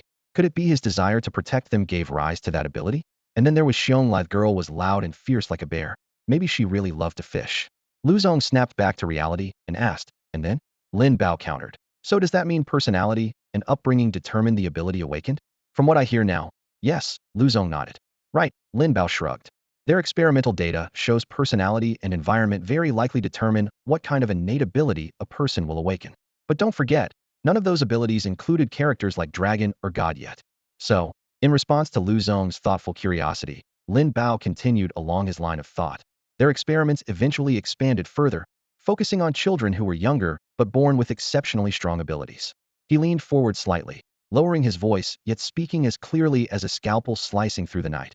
What they found was that once an ability surpasses a certain threshold, the usual logic flips entirely, not personality shaping ability anymore, but ability reshaping personality. Lin Bao raised his hand and traced invisible characters in the air. For example, those with the long dragon ability inevitably have an intense desire to win. Those with the Shun God ability carry pride that runs deep in their bones. Wudo quietly touched the Bobo King figurine in his pocket and muttered to himself. He had the Wong King ability, but it felt pretty much the same as before. If there was a difference, it was probably being especially sensitive about being weaker than others. But was that really caused by the Bobo King, who honestly admits to being small but cute? Even if they do, it's just lip service. Small also has its own advantages, and so do abilities. He found this a simple enough explanation for himself. At this, Lu Zong frowned and asked, so what exactly is scary about this story? Heh. Lin Bao chuckled softly, the sound sharp in the silence. The scary part is this rich guy told me that Long and Shun aren't even the strongest. The truly powerful abilities have effects on a deeper level. He opened his palm, as if displaying an invisible set of cards. They divided these powerful abilities into 3 tiers, each corresponding to the qualities of legendary, epic, and mythic, geared, black, and multicolored. 1. Red abilities. Generate only 1 trait, like the competitiveness or pride I just mentioned. 2. Black abilities. Come with traits, but also force the user to pay a heavy price. 3. Multicolored abilities. Beyond traits and costs, they influence the holder's behavior and decisions. Unfortunately, there's too little data. These secrets run very deep. Changing the subject, Lin Bao glanced at a pale boy in a gray hoodie in the distance. Now look at that sickly kid over there. After observing him, tell me which tier you think he belongs to. Everyone followed his gaze. Under the lights, the boy's face was deathly pale, breathing weak, like a candle flickering on the verge of extinguishing. Not an act. His barely alive appearance clearly showed the terrible price he had paid for his ability. Chun Sang's expression changed. His fingers involuntarily clenched tighter, black or maybe multicolored. Lu Zong's face darkened as well, a heavy weight pressing on his chest. If Lin Bao wasn't exaggerating, that boy possessed a power more terrifying than Long or Shun. Lin Bao, however, remained calm. After all, he was a seasoned veteran from Act 2. He rubbed his nose bridge and said evenly, now you understand why this story is scary, right? Our opponent this time is probably ridiculously strong. And that seemingly slow girl, I bet she's no pushover either. To be honest, Chun Sang, your luck looks pretty bad. The advanced task for food connoisseurs, I've at least helped out twice before, so I have some experience. But their rivals aren't nearly as intense as today. One of them couldn't even find a second stage with any dragon-related ability, and in the end, no team could even beat the boss. And now you're like this. Chun Sang pressed his lips tight, his eyelids twitching, and sighed heavily. Watching the arena buzzing with near-crazed excitement, he muttered bitterly to himself. If I'd known it would be this cutthroat this year, I would have just waited until next year. Inside the tent, the air felt thick and sticky, like glue. Seeing everyone silent, Lu Zong suddenly pumped his fist to rally the group. Guys, don't chicken out. Remember, this true strength isn't born powerful. Over-relying on your abilities means you'll never become truly strong. We've got to have the mindset of champions. Fear nothing. Just do it. He followed the ancient martial arts path and loved to hype up the strong mindset like it was their trademark. He wished the whole world knew that ancient warriors had unbreakable mental fortitude. When they lost, he'd shout, "He'll defeat you eventually." And when they won, he reminded foes, "You still lack the patience." His whole set of lines had become a stereotype by now. After talking, he glanced over and added, "Huangdo, I'm not putting you down. Don't take it the wrong way. It's fine." Wudo, nicknamed Huangdo, cleared his throat. His tone was blunt, like a knife. "I admit I'm weak. I can't live without my ability. Getting this far, it's all because of my powers. Otherwise, who knows if I'd be scavenging trash on some street corner. What's wrong with relying on ability to make a living? Poor rely on mutation, rich rely on tech. In bottom tier with no background, no connections, no resources, what else can I rely on but my ability?" The only thing he was conflicted about was whether his power was black or colored. Definitely not red. Lin Bao and the other two exchanged looks, speechless. They hadn't expected Wu Dou to say the word weak so openly and calmly. Suddenly, the sound of chaotic footsteps came from outside, like a whole team was on the move, with clashing metal growing closer. The tense fabric whipped wildly in the wind, and tension instantly spiked. The pale young boy stayed perfectly still, pretending to be dead. The simple-minded girl lowered her head to poke at the mud, as if the thunder outside didn't concern her at all. Wu Dou caught on, and just flopped down, snoring loudly. The three second-stage prodigies instantly froze like their systems had crashed, and the air inside the tent finally eased a bit. Duoer, this opponent won't be easy. Be careful. On the other side, the pale-faced scrubby man leaned close to the girl's ear and whispered a warning. The muscular youth raised his eyebrows skeptically. Are you serious? Don't make things mysterious. One of them's a weakling, the other's an idiotus. It really is fierce as you say? Can their abilities compare to Gu Duo's Chilan arm? The scruffy man narrowed his cloudy eyes and shot back calmly. Are you questioning my class combat instincts and sixth sense? No, not at all. The youth sneered and shrugged. I just think those two are hardly a match for Gu Duo. I'm not even going to mention that weakling's been clinging to life from start to finish. How could he dare to fight with Gudwa? And that fool is even more ridiculous. At a time like this, he still has the nerve to sleep. Doesn't he fear dying in his dreams? The scruffy man rubbed his chin calmly and said, do you really think he's down to his last breath? He's lying there to signal that their squad won't attack. That one sleeping is sending the same message. Think about it. If someone in your group is sound asleep, would you choose that moment to fight? The sturdy youth's expression shifted slightly. The scruffy man continued, see it now? One is pretending to be sick, the other pretending to be sleepy. It's not that their bodies can't hold up, it's about signaling. We're holding back for now. Their minds are far more intricate than yours. The sturdy youth twitched the corners of his mouth. You people are all cunning in your own ways. Then should I take a nap too? Gudwa, the simple-hearted girl holding a wooden stick, asked. The scruffy man nodded. Yes, you sleep as well. If you do, they won't have to be on guard against us constantly. Without hesitation, Gudwa tossed the stick to the ground and lay down to sleep. Time passed little by little. Soldiers brought food, but the scruffy man, Gudwa, and the boy pretending to be sick didn't move. The other 9 ate and drank quietly, each minding their own business. The next morning, the camp curtain was suddenly thrown open. A soldier shouted loudly, everyone up, we're going to war. First, you're being sent to Luoyua Mountain Pass to wait a few days. Once the battle's over, you'll be released. Better behave. Luoyua Mountain. Several exchanged glances, their expressions shifting subtly. The three squads were escorted by over 20 soldiers out of the camp, heading northwest. Sergeant, what kind of place is Luoyua Mountain? Lin Bao couldn't help but ask. The lead soldier scowled. What nonsense is that? Wanna die? Lin Bao fell silent. The group stopped and started several times, taking over 5 hours to travel. At the end of the grassland stood a strange mountain, leaning at an angle as if cut roughly by a giant blade. The exposed cut surfaces crisscrossed with cracks. Lush green vegetation covered the eastern side. The northern slope was rugged and rocky, barren of any grass. The southwest corner was a stretch of bare earth, with mountain cracks breaking the terrain into scattered fragments. That's Luoyua Mountain ahead, hurry up. The escorting soldier urged. Hearing this, the atmosphere among the group suddenly turned tense and eerie. Many of the trial participants slowed their breathing. Their once calm eyes flashed sharp as blades. This was the perfect place to make a move. No threat of army camps intervening, and an opportunity to strike a decisive blow against opponents. Everyone thought the same and everyone was wary of each other. Wu Dou and Lin Bao exchanged a glance. It was certainly tempting to launch a wolf's howl combined with a groundquake to seize the advantage first. But Lin Bao hesitated, clearly holding back. Without his signal, Wu Dou wouldn't dare act either. The other two squads were similarly exchanging silent looks. The tension in the air was like a drawn bowstring ready to snap. At that moment, a squad of soldiers clad in black armor suddenly burst out ahead. What are you doing? Among the defending troops, the black-armored elite soldier leading the group gripped his spear tightly, his health fully intact at 35,000. His cool, indifferent remark instantly dissolved the heavy tension that had settled over the escort party. We serve under General Chu and were ordered to escort these people.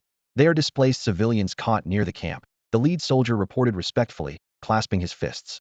The commander of the defending army nodded slightly and gave a brief order. Separate them for detention. The ones on the left go to cell block 1, those on the right to cell block 2, and the rest to the mountain dungeon behind the camp. As the orders were passed down, the 3 trial squads were forcibly split up. Wu Dou, Lin Bao, Lu Zong, and Li Sang were squeezed between 6 black-armored elite soldiers and marched toward the mountain dungeon. The dungeon wasn't far from the camp, and soon they arrived. The entrance was crudely barricaded with a few thick wood beams, revealing a hollowed-out earthen cellar inside. The dim light barely pierced the stale air, heavy with the lingering stench of rot. Lin Bao surveyed the empty cellar and couldn't help but ask, Sir, are only the 4 of us being held here? This dungeon hasn't been used for years. Consider yourselves lucky. One elite soldier sneered. The jail cells are 10 times worse than this. Another soldier shoved Lin Bao forward, urging, get inside now. You're going to die anyway. Shouldn't you be glad to at least live a few days longer?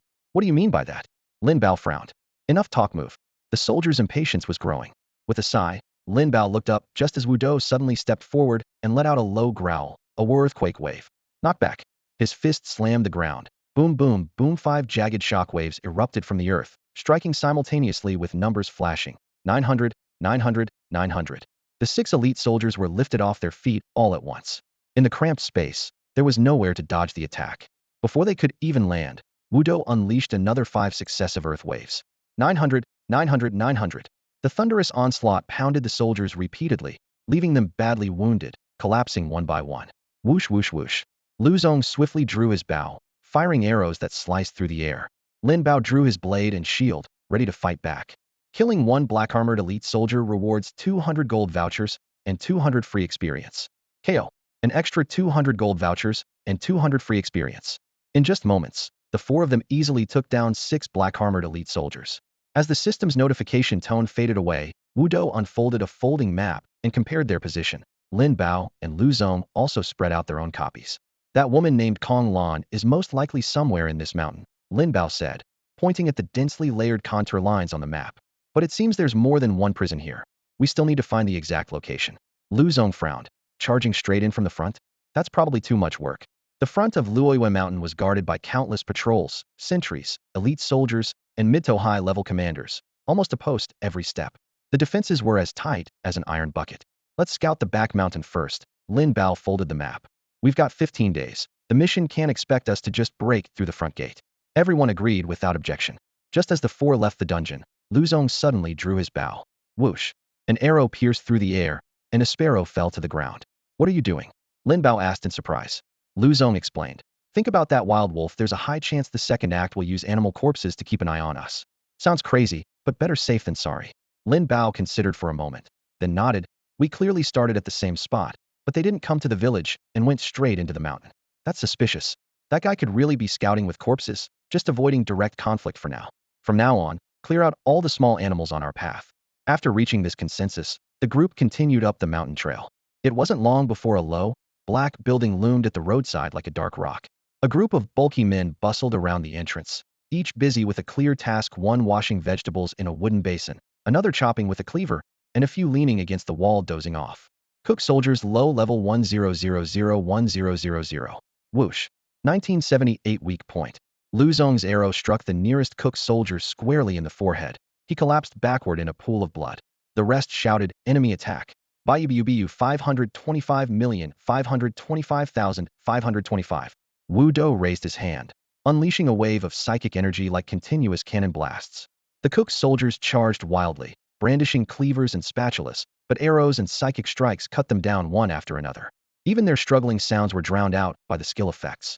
When the last body twitched and went still, experience points popped up in rapid succession. Let's go inside and have a look. Lin Bao led the way into the black building. Inside the dim corridor, the stench of blood mixed with grease filled the air. The walls were streaked with damp reddish-brown stains resembling seeping water. Ahead, the courtyard's light was dim and flickering, accompanied by a chilling rhythm of chopping meat. Behind a cutting board in the courtyard stood an exceptionally obese bald man, bare-chested, with thick folds of white fat piling over his shoulders and neck. He gripped a cleaver in each hand, hacking wildly, the blades crossing as blood splattered across the wooden board. The thick white fat on his body shook with every furious movement. The shelves around them were hung with split animals, pigs, sheep, cattle, all skinned and dripping, filling the air with a sharp, metallic stench. Intermediate head chef, 30,00030,000 HP. The guards outside must be useless if you were able to sneak in. As Wu Dou and the others stepped into the slaughterhouse, the head chef turned with a cold glare. His sharp, oval eyes were filled with menace as he swung up his cleaver and prepared to throw it. "Oh, woo!" Lin Bao threw back his head and howled. His wolf-like cry echoed through the cramped space. Startled, the head chef's grip faltered, and the cleaver clattered to the floor. Diu 30. Some rapid golden beams shot through the air like speeding bullets, striking him and spraying blood everywhere. His fat flesh trembled as he screamed in agony. Whoosh! Lu Zong shot an arrow straight for the chef's eye, but the cleaver he hastily picked up blocked it with a clang. There are 2 types of mid to high level boss monsters. 1. Those whose weak points can be attacked to force them into defense. 2. Those immune to weak point damage who don't have to guard deliberately. The head chef clearly belonged to the second type. Even terrified by Lin Bao's wolf howl, he still managed to raise his cleaver to block the arrow. You damn you all. Frustrated as his health was shredded by the golden light, he bellowed and charged fiercely at the four of them, cleaver raised high. Lin Bao formed a shield wall to absorb the heavy blow. His right hand's iron blade flashed silver instantly. Counterattack break the move. 442. The blade cut across the chef's chest, blood spurting in a fiery arc staggering from the pain. The chef took a shield bash to the body shield bash and staggered again. In just seconds, the golden beams finished off his remaining health. The head chef collapsed with a thud, his corpse glowing purple. Killing an intermediate head chef granted 3,000 gold tokens and 3,000 free experience. Purple? Wudo approached and rifled through the body, pulling out a yellowed scroll made of beast skin. Meat bun recipe, rare purple-grade delicacy for connoisseurs, he said, tossing the scroll to Chen Sang as his own energy dropped by 8. Beehive 702-1500. Thanks. Chen Sang gratefully accepted it and began learning immediately. Besides the scroll, the chef also dropped a cleaver he hadn't finished swinging earlier. Refined iron cleaver, Act 2, blue-grade rare item, for gourmet use. Naturally, the equipment went to Chen Sang. Wudo shook a jar and restored 500 energy, then looked up. Does anyone have blue potions? Share some with me first. His half set of blue potions was down to 1 bottle, mostly reserved to refill the beehive. Recovery from the jar alone was too slow. I've got a full set for you. Lu Zong handed over 10 small black pills, their surface shriveled like dried lychee.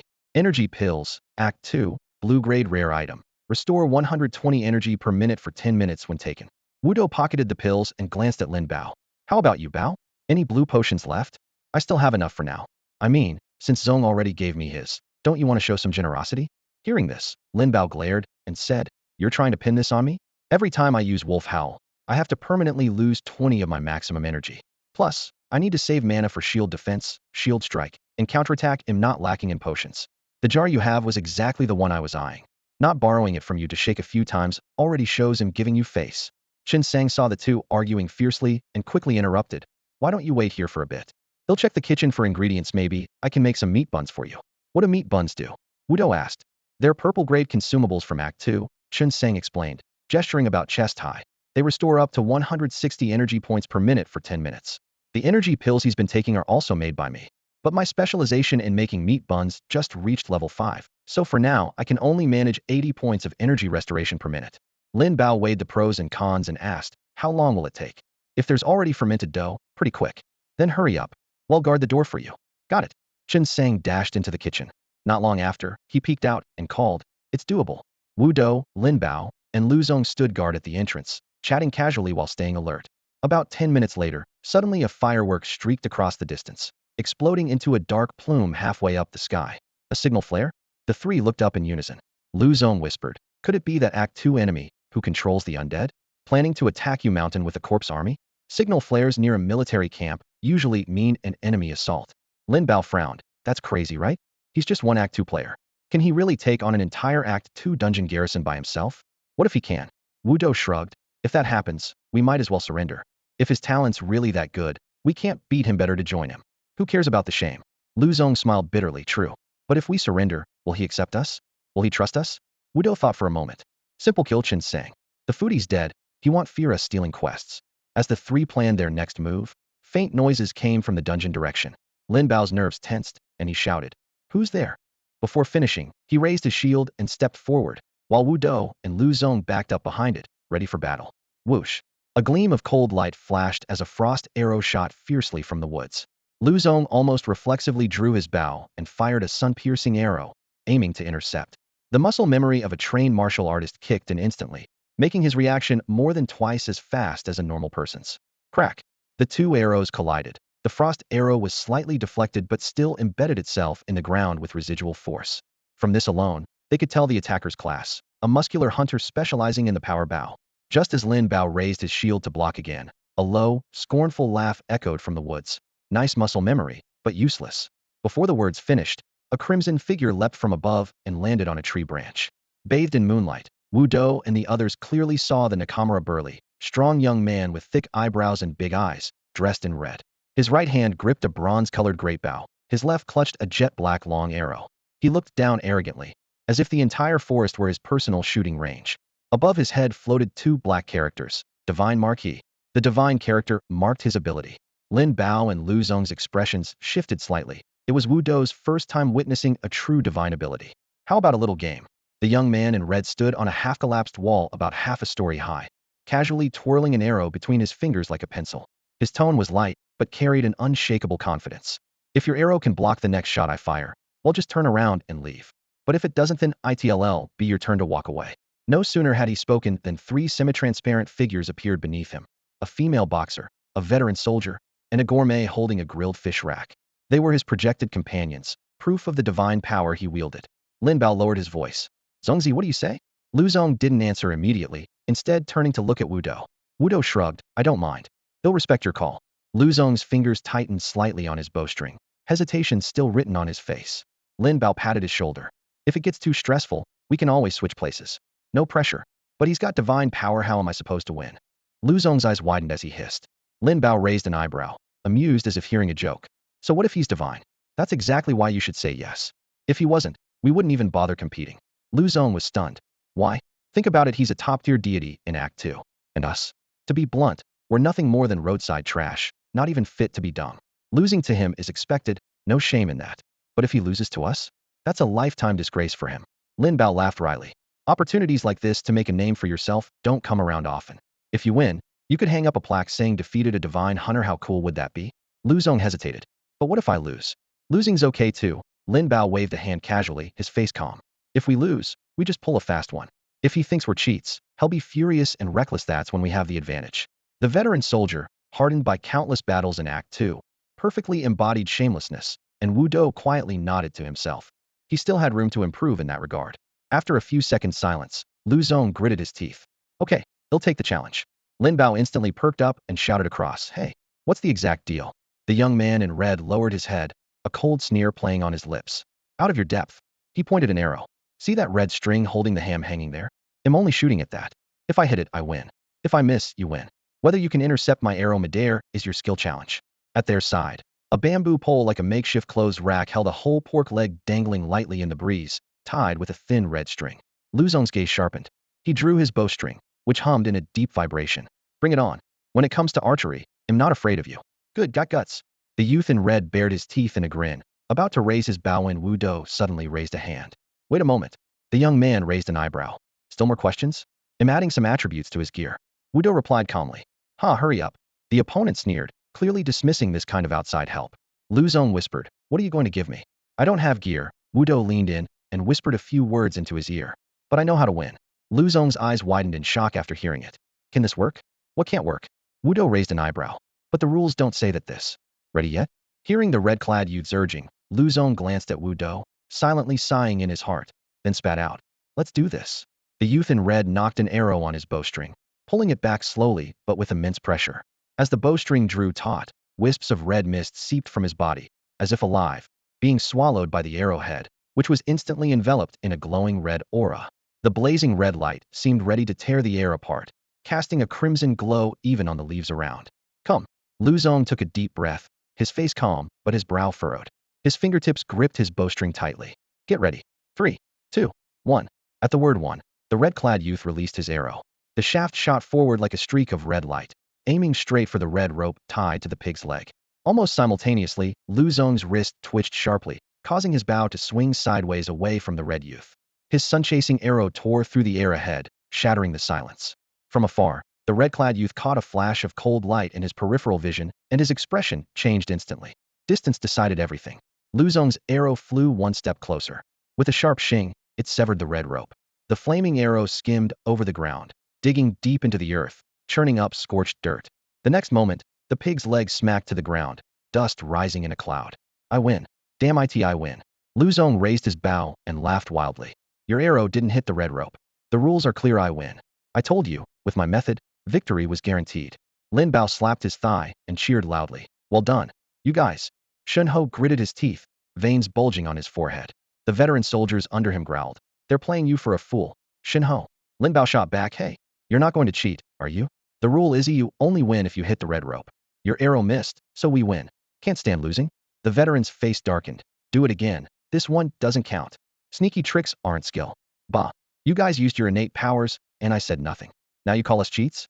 Proud holders of the Shen rank. but can't admit defeat? Lin Bao fired back fully charged. You. Enough.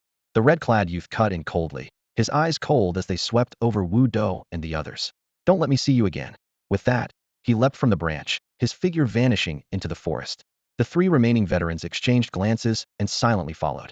Wu Do thought, this guy really is as arrogant as Lin Bao said. As the figure disappeared, silence returned to the woods. Lu Zong lowered his bow and sighed. I wanted to win fair and square. Damn you for egging me on with your crazy innate, made me lose focus.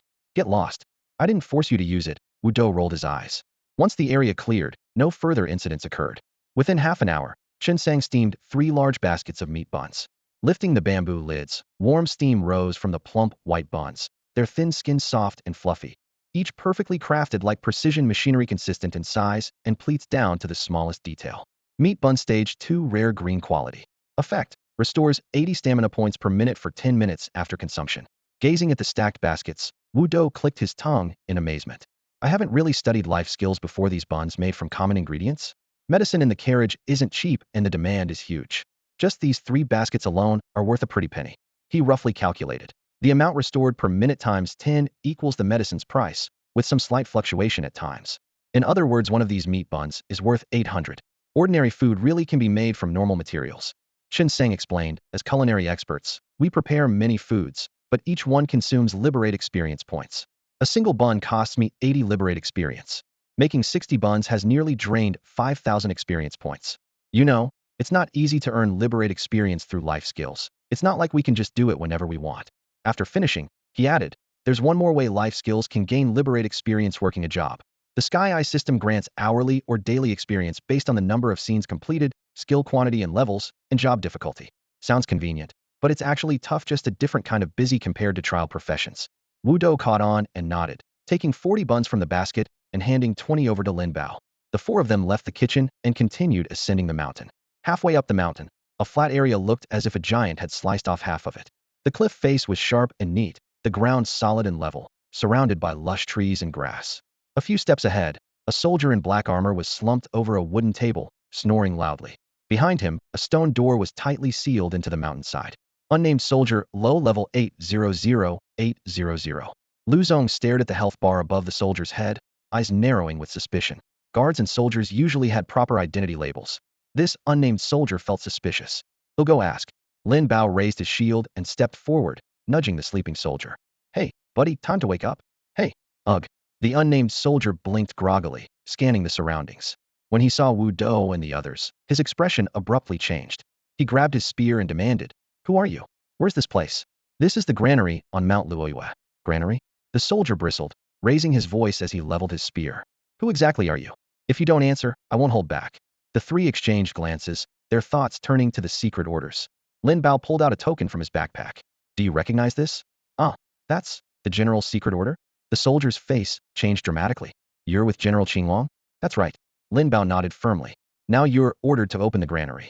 I can, but the order has to stay with me. If my superiors question me, I won't have proof to explain.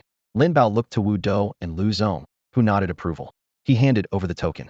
The soldier took it and pressed a hidden mechanism. With a rumbling sound, the heavy stone door slowly slid open. Behind the door lay the granary, sacks piled like walls, the scent of straw and grain filling the air. Directly inside were 3 neatly arranged chests. Wu Do opened the leftmost chest to find a sleek black ledger lying quietly inside. The secret ledger of Kong Lan. Quest item. A ledger documenting the crimes of several key imperial officials, filled with evidence of sordid corruption and bribery.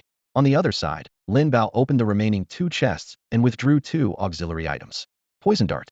Auxiliary item. Inflicts poison on one target within range, dealing 10 damage per second, with a 1-second stun every 5 seconds, lasting 10 minutes.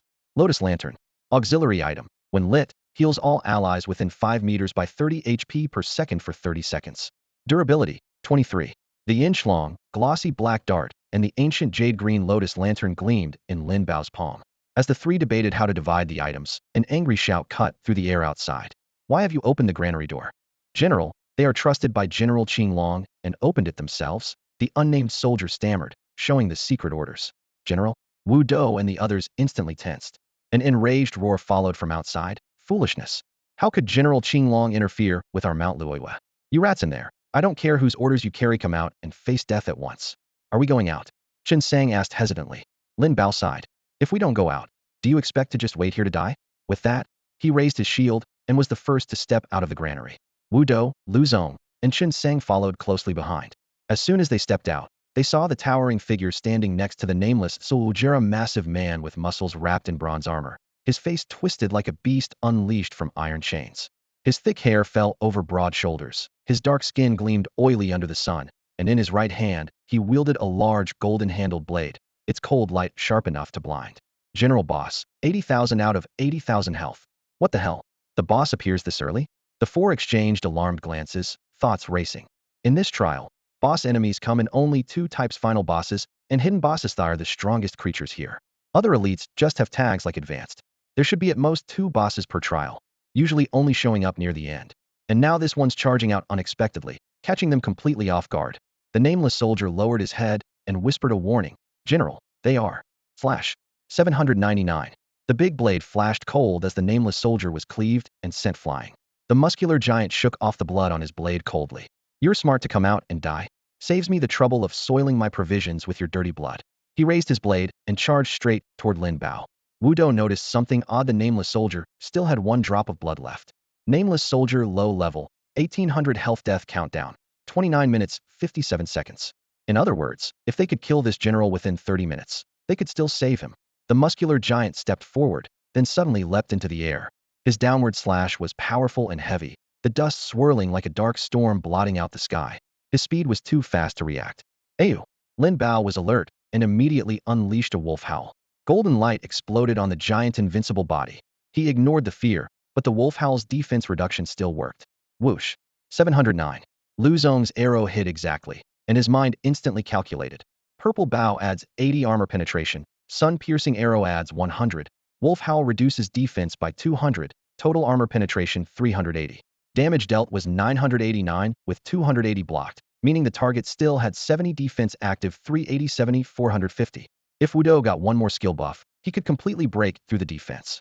Thinking that, Lu Zong immediately cast a buff on Wu Dou. Mental Unity max level, ranged attack 100 armor penetration. Only now did Wu Dou start attacking. Diudiudiu 33, 33, 33, 33, 33. Golden light poured from his palm like a torrential downpour, covering the leaping, muscular giant. The continuous crimson numbers crawling over his body sent a chill down their spines. Whoosh. 979. Lu Zong's second arrow struck the muscular brute. The damage only reduced by 10 points since his sun-chasing arrow also lowered the target's defense by 15. Now, the brute had just 2.5 points of effective defense left when facing him. Hey! The massive axe whistled downward. The muscular man's hefty blow crashed fiercely against Lin Bao's raised round shield, sparks flying everywhere. The overflowing impact hammered into Lin Bao's chest like a sledgehammer, forcing him to stagger backwards several steps. Scoundrel, prepare to die. The furious roar still echoed as the second strike came crashing down without pause. Seeing the blade descending toward him, Lin Bao inhaled sharply. His whole body seemed to instantly swell with air, muscles stretching the gaps of his armor as his size suddenly surged, had activated Diamond Indestructible. Gritting his teeth, he stood firm and raised his shield again to meet the blow. Clang! The clash of metal rang out, ears ringing from the shock. Empowered by Diamond Indestructible, Lin Bao forcefully blocked the strike, his right hand's iron blade suddenly shimmering with a cold silver light. Guard and counter-break the move. The blade flashed, its silver-edged tip tearing through the air as it fiercely hacked at the bronze chest armor of the brute. With a dull clang, the armor dented, and the man staggered back a step. Before he could recover, Lin Bao charged forward with his shield. Shield strike pushed back. His heavy shield slammed hard, forcing the muscular man to retreat once more. Seizing the opening, Lin Bao's blade slashed horizontally, cutting a sharp arc of blade energy through the air. Blade energy unleashed topple. The invisible gust ripped through like solid force, knocking the brute violently to the ground. Flowing seamlessly through his combo, Lin Bao stepped back swiftly and gulped down a healing potion. Before the fallen brute could even roll over, Wu Dou and Lu Zong unleashed full firepower. Arrows, bullets, and psychic waves converged like a torrential downpour, instantly erasing over 30,000 of his health. At the same time, Lu Zong's mental unity effect expired. Wu Dou immediately stopped his missiles and switched to psychic wave for continued output. He grabbed a steaming meat bun and shoved it into his mouth while quickly refilling the Gatling gun's ammo strip hive gauge. For 891500. Bio. 525,525,525. Though 100 points of armor penetration were lost, the psychic wave itself had 50 armor penetration plus the sun-chasing arrow's 15 defense reduction, so the damage still hit in full. The problem was that in 30 seconds, Lin Bao's Wolf Howl 200-point defense reduction would expire. After that, they would have a hard time damaging this general. Taking down the boss would require at least another 5 minutes to wait for Wolf Howl to cool down again.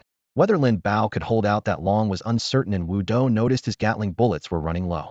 Without sustained firepower, their damage efficiency would plunge, and the second 30-second burst of Wolf Howl might not even finish off the brute's last health bar. At this point, all they could do was grit their teeth and keep fighting. Thankfully, Lu Zong had the demon pocket watch to refresh mental unity. How dare a vermin wound me? Blood gushed wildly as the muscular brute roared in fury. In the distance, a squad of black-armored elite soldiers and guards answered the call, their heavy steps pounding as they rushed to reinforce. Wu Dou's eyes lit up. You guys keep attacking, he'll take care of the big guy, and grab some mana potions. Lu Zong caught on immediately, each arrow hitting true as he kept his relentless focus on the muscular brute.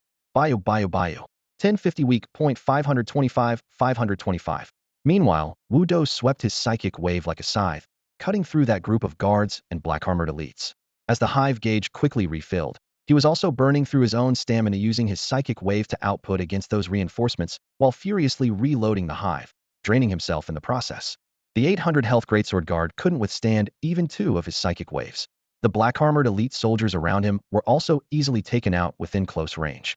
After dealing with this group of foot soldiers, Wu Dou turned his attention back to the muscular brute. The energy he lost from earlier honeycomb replenishing was restored by the killing ring after slaying these minions. The passive recovery of 50 health and 50 energy repeatedly flowed back into his body, slightly invigorating his spirit. But Wu Dou knew this was far from enough. Next, he had to load at least 500 rounds into the Gatling gun, which would cost him at least 4,000 energy. He could only hope the muscular brute would summon more reinforcements soon to help him regenerate. At this moment, the muscular brute's health dropped to 43,000. Just then, the Howl of the Wolf buff expired. A prominent message flashed at the top right corner of the screen: immune, immediately followed by 200 defense. The psychic wave Wu Dou had just unleashed was completely absorbed, not even scratching the brute's armor. Whoosh. 179. Even Lu Zong's arrow struck like hitting a chunk of iron, barely generating a pitiful damage number. Bao, can you hold him off? Wu Dou shouted anxiously through the air. It's tough. Lin Bao hefted his shield in reply. Before he could speak more, the muscular brute raised his great sword overhead, the blade glowing with golden light. Filthy vermin, prepare to die. With a roar, the greatsword came crashing down. The first blow slammed heavily against Lin Bao's shield with a deafening thud, nearly slamming him into the ground. Before he could regain balance, the brute shifted his body and slashed twice more, ending with a powerful leap that kicked up a fierce gust of wind, sending Lin Bao flying. 1,134. 1,234. 734. Besides the first strike blocked by the shield, the remaining 3 massive hits instantly drained over half of Lin Bao's health. Even an elite veteran in Act 2 would only have about 5,000 health, and this combo alone could wipe out more than 3,000.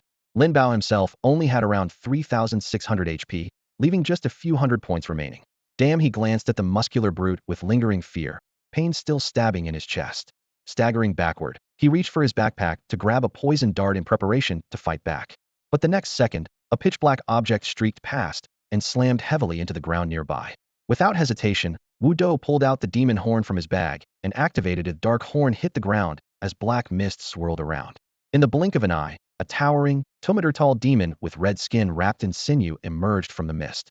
Its broad shoulders were like gates, and in its hands hung a greatsword burning with green flames. Demon summon. 32, 00032, 000 HP. Its appearance was no different from the demons Wu Dou had seen in the ruined capital, only slightly smaller. As it landed, its fangs bared, charging recklessly at the muscular brute. Lin Bao, who had been holding the poison dart, stopped and abandoned his plan. He tilted his head back and chugged a bottle of red potion, pale red 22 digits floating above him. As his health slowly recovered, he raised his shield and sword again, moving to flank the demon, ready to cooperate in battle and hold off the boss. At the same time, Wu Dou tossed the demon pocket watch to Lu Zong, lending it to him temporarily. Get out of the way. The massive demon appeared suddenly right beside him, fearlessly charging forward and catching the muscle-bound warrior's attention. With a fierce roar, the brawny man swung his greatsword and a heavy blow. Damage exploded. 2,436. This demon, who once ruled supreme in Act 1, wasn't used to such humiliation. It bellowed in rage and flung out 4 fierce little minions in an instant. Now, The battlefield was crowded with 4 Hell Envoys, each boasting 2,000 HP. But this was a high-level Act 2 dungeon. These Hell Envoys barely made a ripple against the Act 2 boss. The muscle man's veins bulged as he swung his blade again and again, each strike precise and deadly, cleaving through the minions, splitting them clean in two, turning them to swirling black ash on the spot. Left without guards, the main demon's fate was just as grim. Its only saving grace was that massive 32,000 HP pool. Neither Lin Bao's shield bash, the flamethrower's scorching blast, nor Lu Zong's arrows could pierce a shred of its armor or apply any debilitating effects. Its horrifying screams couldn't slow it down either. The demon existed now for only one purposito by time. Lin Bao watched the moment carefully. His tower shield slammed heavily against the muscle man's greatsword, matching his strikes perfectly and breaking the opponent's rhythm. Occasionally, he sidestepped to block a heavy chop, stalling long enough to keep the demon alive a few more seconds. Lin Bao himself was down to mere hundreds of HP. Each block was like dancing on a blade's edge. One wrong move, and he'd be cleaved in two. Luckily, his mind was calm and steady, never faltering. Time dragged on painfully. In the distance, Lu Zong kept shooting arrows despite his damn slow Act 2 quiver taking 5 seconds to reload each arrow. He grumbled quietly but grit his teeth and kept firing. The first shot of his daily arrow skill dealt damage only, no debuff. The second arrow triggered the reverberating sunburst 15 defense reduction that lasted just 2 seconds. Without that debuff, his hits on the muscle man were nothing but scratches. So he agonized over whether to fire every 10 seconds 2 arrows, 15 seconds 3 arrows, or save up 20 arrows to unleash a powerful burst, but even just gathering 20 took a full 100 seconds. Meanwhile, Wu Do waited silently in the shadows, watching for enemy reinforcements. Every now and then, a small group of minions approached, only to be picked off one by one. Their spirit flames became blue energy absorbed into a honeycomb crystal in his palm. The bullet count ticked up rapidly, soon exceeding 1,100 rounds. 5 minutes passed in the blink of an eye. Thanks to the combined efforts of Lin Bao and the demon, they managed to stall the battle until Wolf Howl came off cooldown. By now, the muscle man's health had barely budged. About 36,000 HP remained while the demon was down to just over 3,000. But that was all they needed. The Gatling gun's high rate of fire was ready to unleash hell. Get ready, Lin Bao called out quietly. As the muscle man roared and swung his great sword into the demon's chest once more, Lin Bao suddenly lifted his voice into a fierce howl. A gray-white sound wave rippled outward. The Wolf Howl feared debuff froze the muscle man in place, unable to dodge or retaliate. Mind Unity max level, ranged attack, 100 armor penetration. The system message appeared. At the moment the full buff kicked in, Wu Do raised his gun and pulled the trigger. Honeycomb missiles erupted violently as a golden hailstorm accompanied the Gatling's roar. Diu 333333333. The dense downpour of golden light rained down relentlessly, tearing into the muscle man as blood sprayed and dozens of deep red damage numbers flickered above his head, spilling out non-stop. Lu Zong quickly seized the moment, firing all 20 arrows he'd just replenished in one swift barrage. The sharp arrows sliced through the air, each hit accompanied by flashing red damage numbers like 979, 979, pounding incessantly on the muscular brute. On the other side, the muscle-bound giant, still gasping, barely free from his earlier fear, had no time to recover before Lin Bao charged in fiercely, shield raised. Shield bash, blade slash. The two crowd control moves flowed seamlessly, flipping the giant to the ground once again. Before he could even get up, his furious roar was cut short as a relentless swarm of Gatling gun fire shredded through his health bar. When there's enough ammo, that kind of firepower never holds back. The system notification exploded across the screen. Ultimate boss general defeated. Reward: 160,000 gold vouchers, 160,000 free experience. 160,000? Seriously, 160,000. Lu Zong's voice cracked with excitement. This was the first time in all his years of trials that he had personally slain an ultimate boss. His emotions were impossible to contain. 160,000. Chen Sang could only manage a bitter smile. As a livelihood class passenger, he couldn't gain trial experience, so all he could do was envy. Lin Bao let a rare smile slip through his otherwise composed demeanor. Though calmer than Lu Zong, his eyes still gleamed with excitement. This was his first time taking down an ultimate boss in a high-difficulty Act 2 dungeon, which was much tougher than those he'd tackled before. Wu Do, meanwhile, was mostly eager to see the loot drop. He stared at the golden glow flowing from the muscle man's corpse, silently hoping for a legendary item. Unfortunately, none appeared. He bent to rummage through the body, revealing 4 items. 1. Golden hilted greatsword, Act 2 gold epic. Stats: 125 attack, 100 armor penetration, 500 HP. Skill: mountain cleave. A jumping cleave hitting a single target 4 meters ahead. Grants immunity to 50 points of attribute difference super armor. Cooldown 60 seconds. 2. Sky Rising Helmet Act 2 Gold Epic. Stats: 500 HP, 500 Stamina, 100 Defense. Skill Rally Troops. Increases defense of allies within 50 meters by 50 points. 3. Blessed Jade Pendant Act 2 Gold Epic. Notes: for gourmands only. 4. Tiger Head Waistband Act 2 Gold Epic. Stats: 500 HP, 500 Stamina, 100 Skill Damage. Passive Wait for the moment. If no damage is dealt for 3 seconds, the next hit deals an additional 200 skill damage. Lin Go, this golden-hilted greatsword is yours. Wu Do tossed the sword over. Heh, an epic, finally something worth cashing in. Lin Bao fondled the blade with delight. Although only a veteran martial artist can pull off the jumping cleave, selling it will still fetch a good price. The Sky Rising helmet was set aside for later discussion. Wu Do then handed the white pendant, carved with auspicious clouds, to Chen Sang. Boss, this one's yours. Mine? Chen Sang was surprised but pleased, accepting it with both hands. Thank you. Last was the tiger head waistband. Without hesitation, Wu Do strapped it around his waist. The fierce tiger fangs glinted menacingly. Lu Zong hesitated. Maybe you should wear the golden helmet instead? Nah, I've got my beach headband. Adds 30 skill damage. Don't really need the other stats. Wu Do waved off the suggestion. With the loot divided, the group suddenly recalled a nameless soldier lying nearby. There was still plenty of dungeon time left. Killing the muscle man had taken less than 13 minutes. Lin Bao hurried over and tried feeding him a healing potion, but there was no response. He then pulled out a lotus lamp and tossed it upward. The wick flared alive with a soft glow that bathed the soldier in warm light. Green 30 numbers appeared over the soldier's head. Moments later, bathed in the steady warm light, the nameless soldier slowly opened his eyes. He looked around blankly, then noticed the giant's corpse and Lin Bao holding the lamp. As if recalling the recent peril, his expression changed, and he struggled to speak. You saved me? That's right, Lin Bao nodded. The face of the nameless soldier instantly fell, his chest heaving. I never thought that after faithfully following the general all these years, he would actually want to kill me before he finished speaking. He clenched his fists, his voice echoing throughout the empty granary. Since you're heartless, don't blame me for being ruthless. Heroes, I know the general hid a treasure inside this granary. Let me take you to it. A treasure? Lin Bao's eyes lit up, a grin spreading across his face. Good, good, lead the way. The soldier scrambled to his feet and led the group through scattered straw and wooden racks to a shadowy corner deep inside the warehouse. He reached out and pushed aside a candle-like hidden rod. With a faint click, the scraping sound of stone echoed from a crack in the wall. Slowly, a narrow fissure appeared in an unremarkable gray wall, dust falling as it widened to reveal a dim, single-person passage. At the end of the tunnel, a black wooden chest shimmered faintly, colored light flickering as if breathing in the darkness. Mythical color. Everyone's breath caught in surprise. The soldier whispered a warning. I've only seen the general enter once. I don't know if there are traps or hidden weapons inside, so be careful, heroes. Hearing this, Wu Do immediately decided to send Lin Bao to scout alone.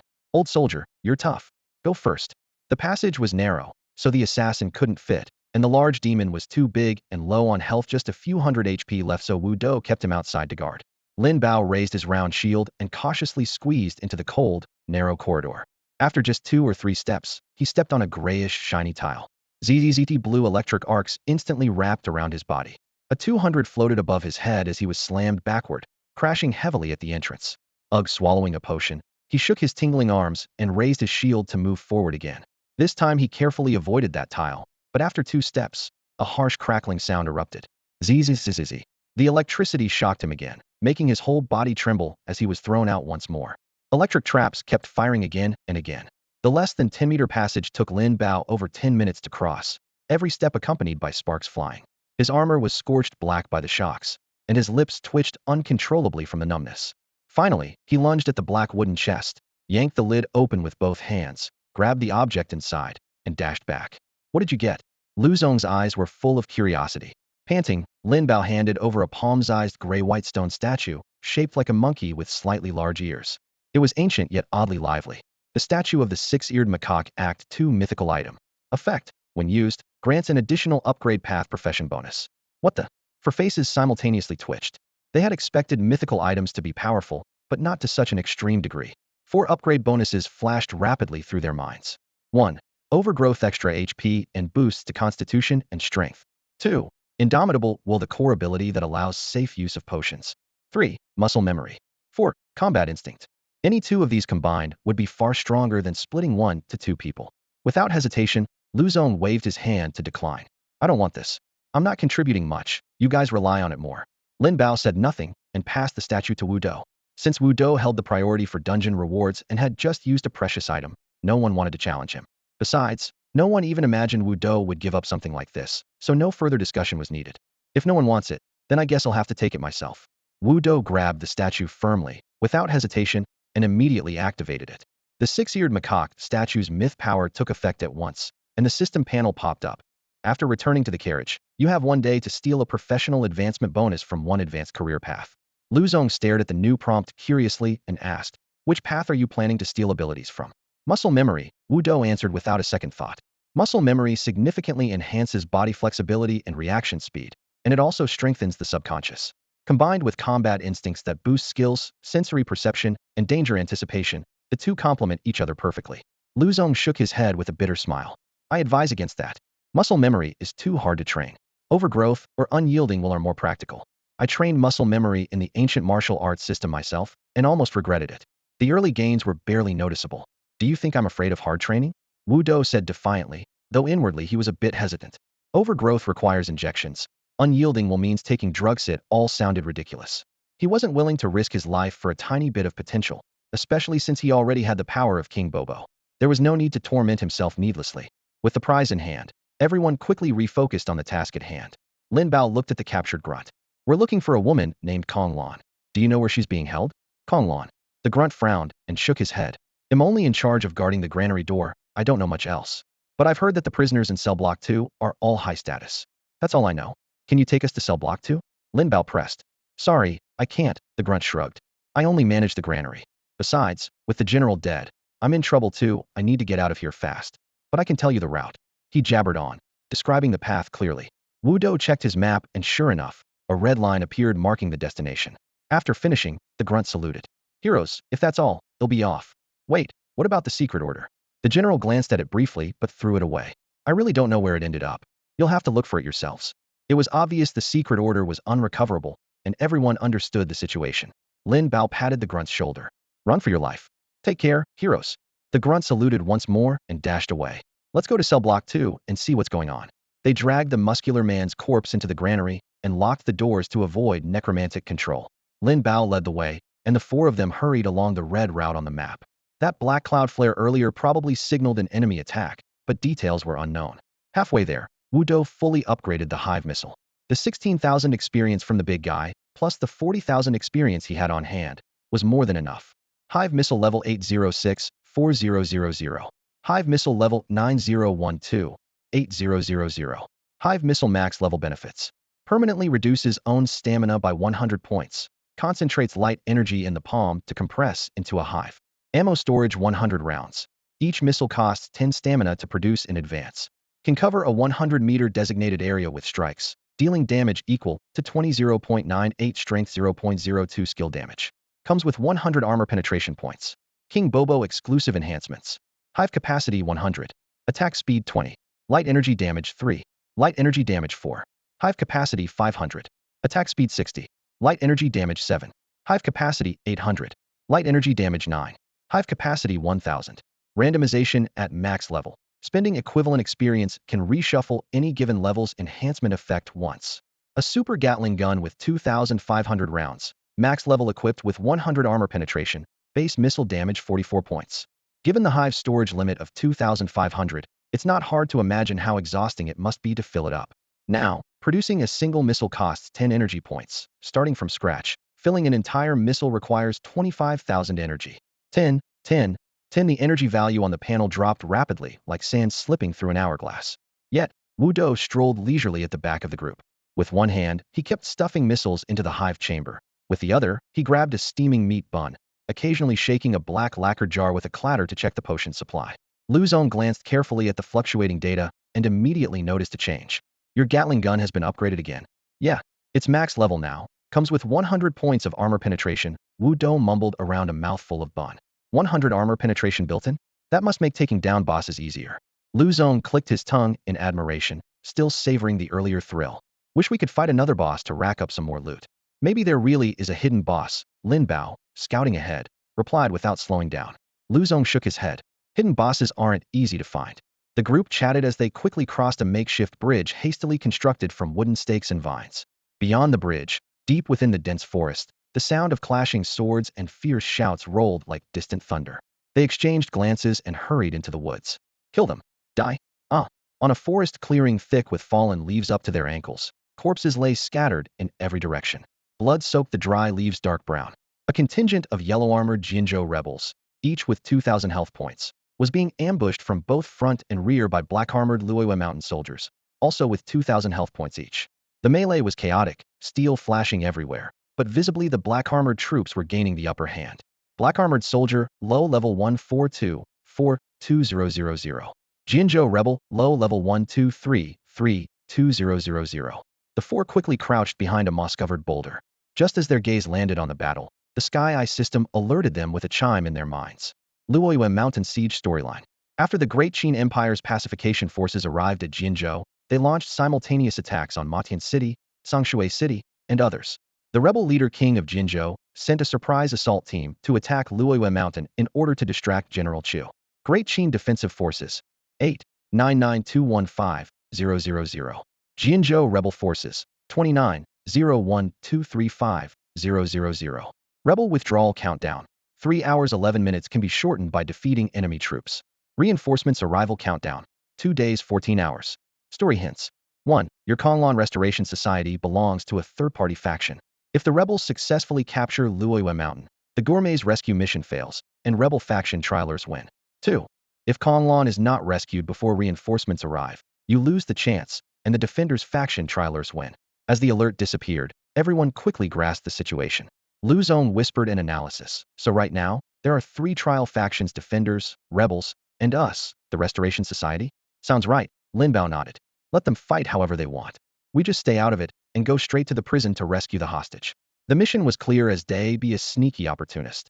Just get Konglan out before the rebels take Luoyue Mountain or before reinforcements arrive. Wu Do sighed despite himself. What a waste, so much experience, all slipping through our fingers. He had just upgraded his hive missile skill and was out of experience points. Seeing this chaotic scene, he couldn't help but think to himself, if he unleashed an Earthshaker wave right now, wouldn't his experience skyrocket? War dungeons really do grant massive XP. But missions come first. Before rushing to rescue, it's best to sharpen the axe before chopping wood, kill a few monsters, and get fully prepared. Wu Do spoke up. My Gatling gun only has about 200 rounds left, and my stamina recovery can't keep up. Let me use the killing ring to take down some soldiers and restore mana, then I can reload fully. He quickly did the math. Baozi recovers only 80 stamina points per minute. Jar recovers 500 points in 10 minutes, so relying on potions alone to fill the Gatling ammo would take ages. The killing ring returns 50 stamina points per kill, way more efficient. Wu Do was the team's main damage dealer, so nobody objected. Lin Bao nodded. All right, we'll cover you. Let's take out. Before he finished, a sudden glint flashed from the dense woods. An arrow shot through the air and poked one of the rebels standing in the battle circle. Wu Do and his 3 companions instantly became alert, looking towards where the arrow came from. On the other side of the forest, several figures moved swiftly over fallen leaves. Leading the group was the naive-looking girl they had seen in the tent before. Behind her followed an old soldier in battle gear, a muscular hunter, and a grubby foodie, their clothes ragged like refugees. Unlike last time, visible names hovered over their heads. Naive girl, Gudwa Restoration Society boxer. Ancient soldier, Chiofeng Restoration Society veteran. Muscular hunter, Nanli Restoration Society hunter. Foodie, Shaozi Restoration Society gourmand. Seeing the same faction tags, Lu Zong quietly relaxed. Good thing they hadn't started fighting inside the tent, or it would have been their own people shooting each other. Lin Bao wasn't so optimistic. Don't get excited yet. Same faction doesn't mean teammates. They were taken to prison 1 before, and now appearing here likely means Konglan isn't actually in prison 1. Chun Sang chimed in. That corpse controller from Act 2, the trialist from prison 2, could they be on our side too? Possible, Lin Bao nodded. Wu Do asked the crucial question. Do we join up with them or go our separate ways? Same faction doesn't guarantee trustworthiness. Let me think, Lin Bao frowned, weighing the options. At that moment, Nanli the hunter straightened his posture, drawing his bowstring back with a sharp creak, and released an arrow that slammed into the forehead of a badly wounded rebel. 1800 weak spot. One-shot kill. Bursting forward, Gujuo's boxer, cheeks flushed, clearly buffed by some potion, charged into the enemy crowd like a cannonball. Her fists flew fast and hard, pounding the rebels into disarray. Ha ha ha. Invisible mice, surrender at once. Before her laughter died down, a booming laugh exploded from the forest. A burly man clad in bronze armor emerged, wielding a massive guandao. With a whoosh, he leapt out and struck 2 black-armored elite soldiers down with 2 wide slashes. Rebel Vanguard Elite 450-004-5000. They'll hold them off. You guys clear the mobs. Qiufeng, the veteran soldier with the horned helmet, charged to meet the Vanguard's charge, steadying the aggro on himself. The Guan Dao whistled through the air, but Qiufeng raised his shield with a clang that sparked, blocking the blows. Then with a counterattack. 124. A flash of silver, a precise riposte struck the Vanguard's chest, breaking their guard. Qiufeng stomped hard, bashing the enemy back with his shield, then spun to deliver a powerful strike known as Splitting Mount Hua that sent the Vanguard crashing. His mastery of advanced shield defense, riposte, shield bash, and knockdown was flawless, a well-oiled machine from an elite veteran. While Wu Dou and the others were still discussing strategy, another cold arrow suddenly appeared on the battlefield. 446. The arrow struck Qiufeng's shoulder. Though the damage was small, it was poisoned. He immediately shook his head violently, eyes blinking uncontrollably dazed. Get off me!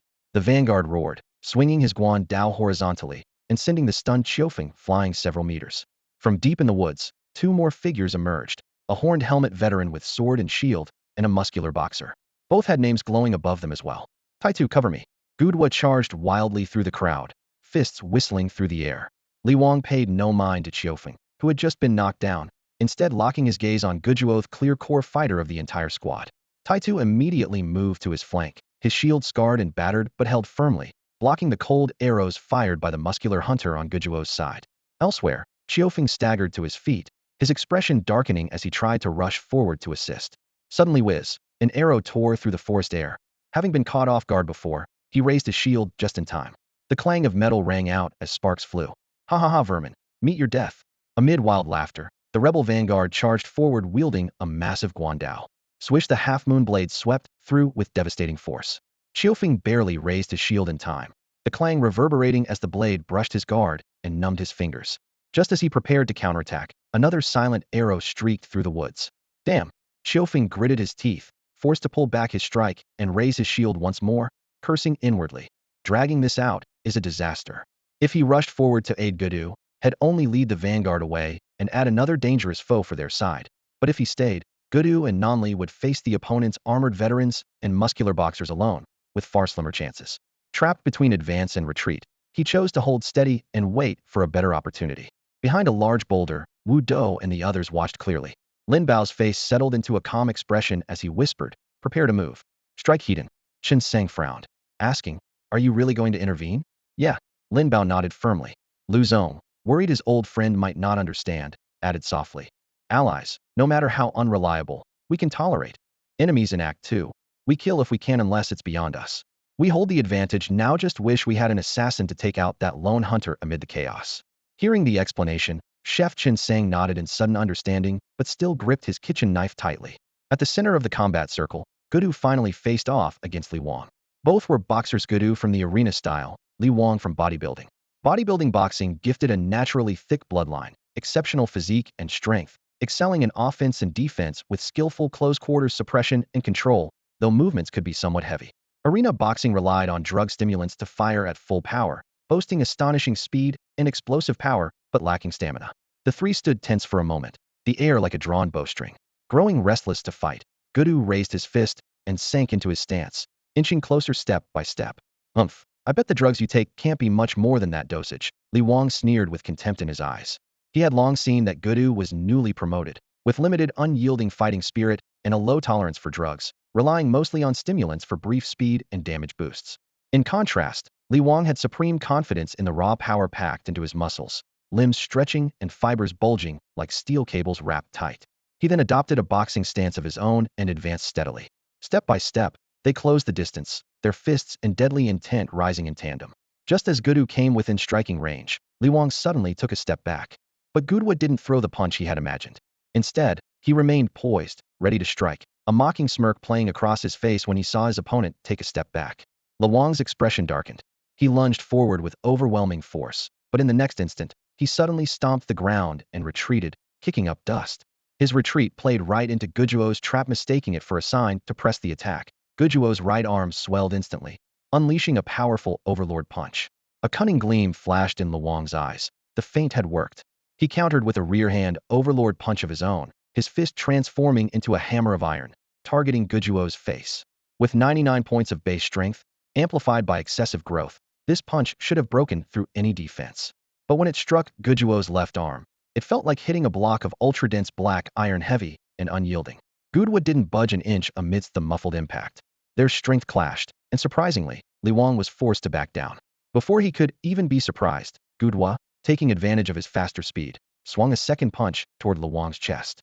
"You think you're the only one born with powers?" he snarled. A dull crash echoed. Li Wang was blasted back like a train hit, flying 2 or 3 meters before tumbling on the ground several times.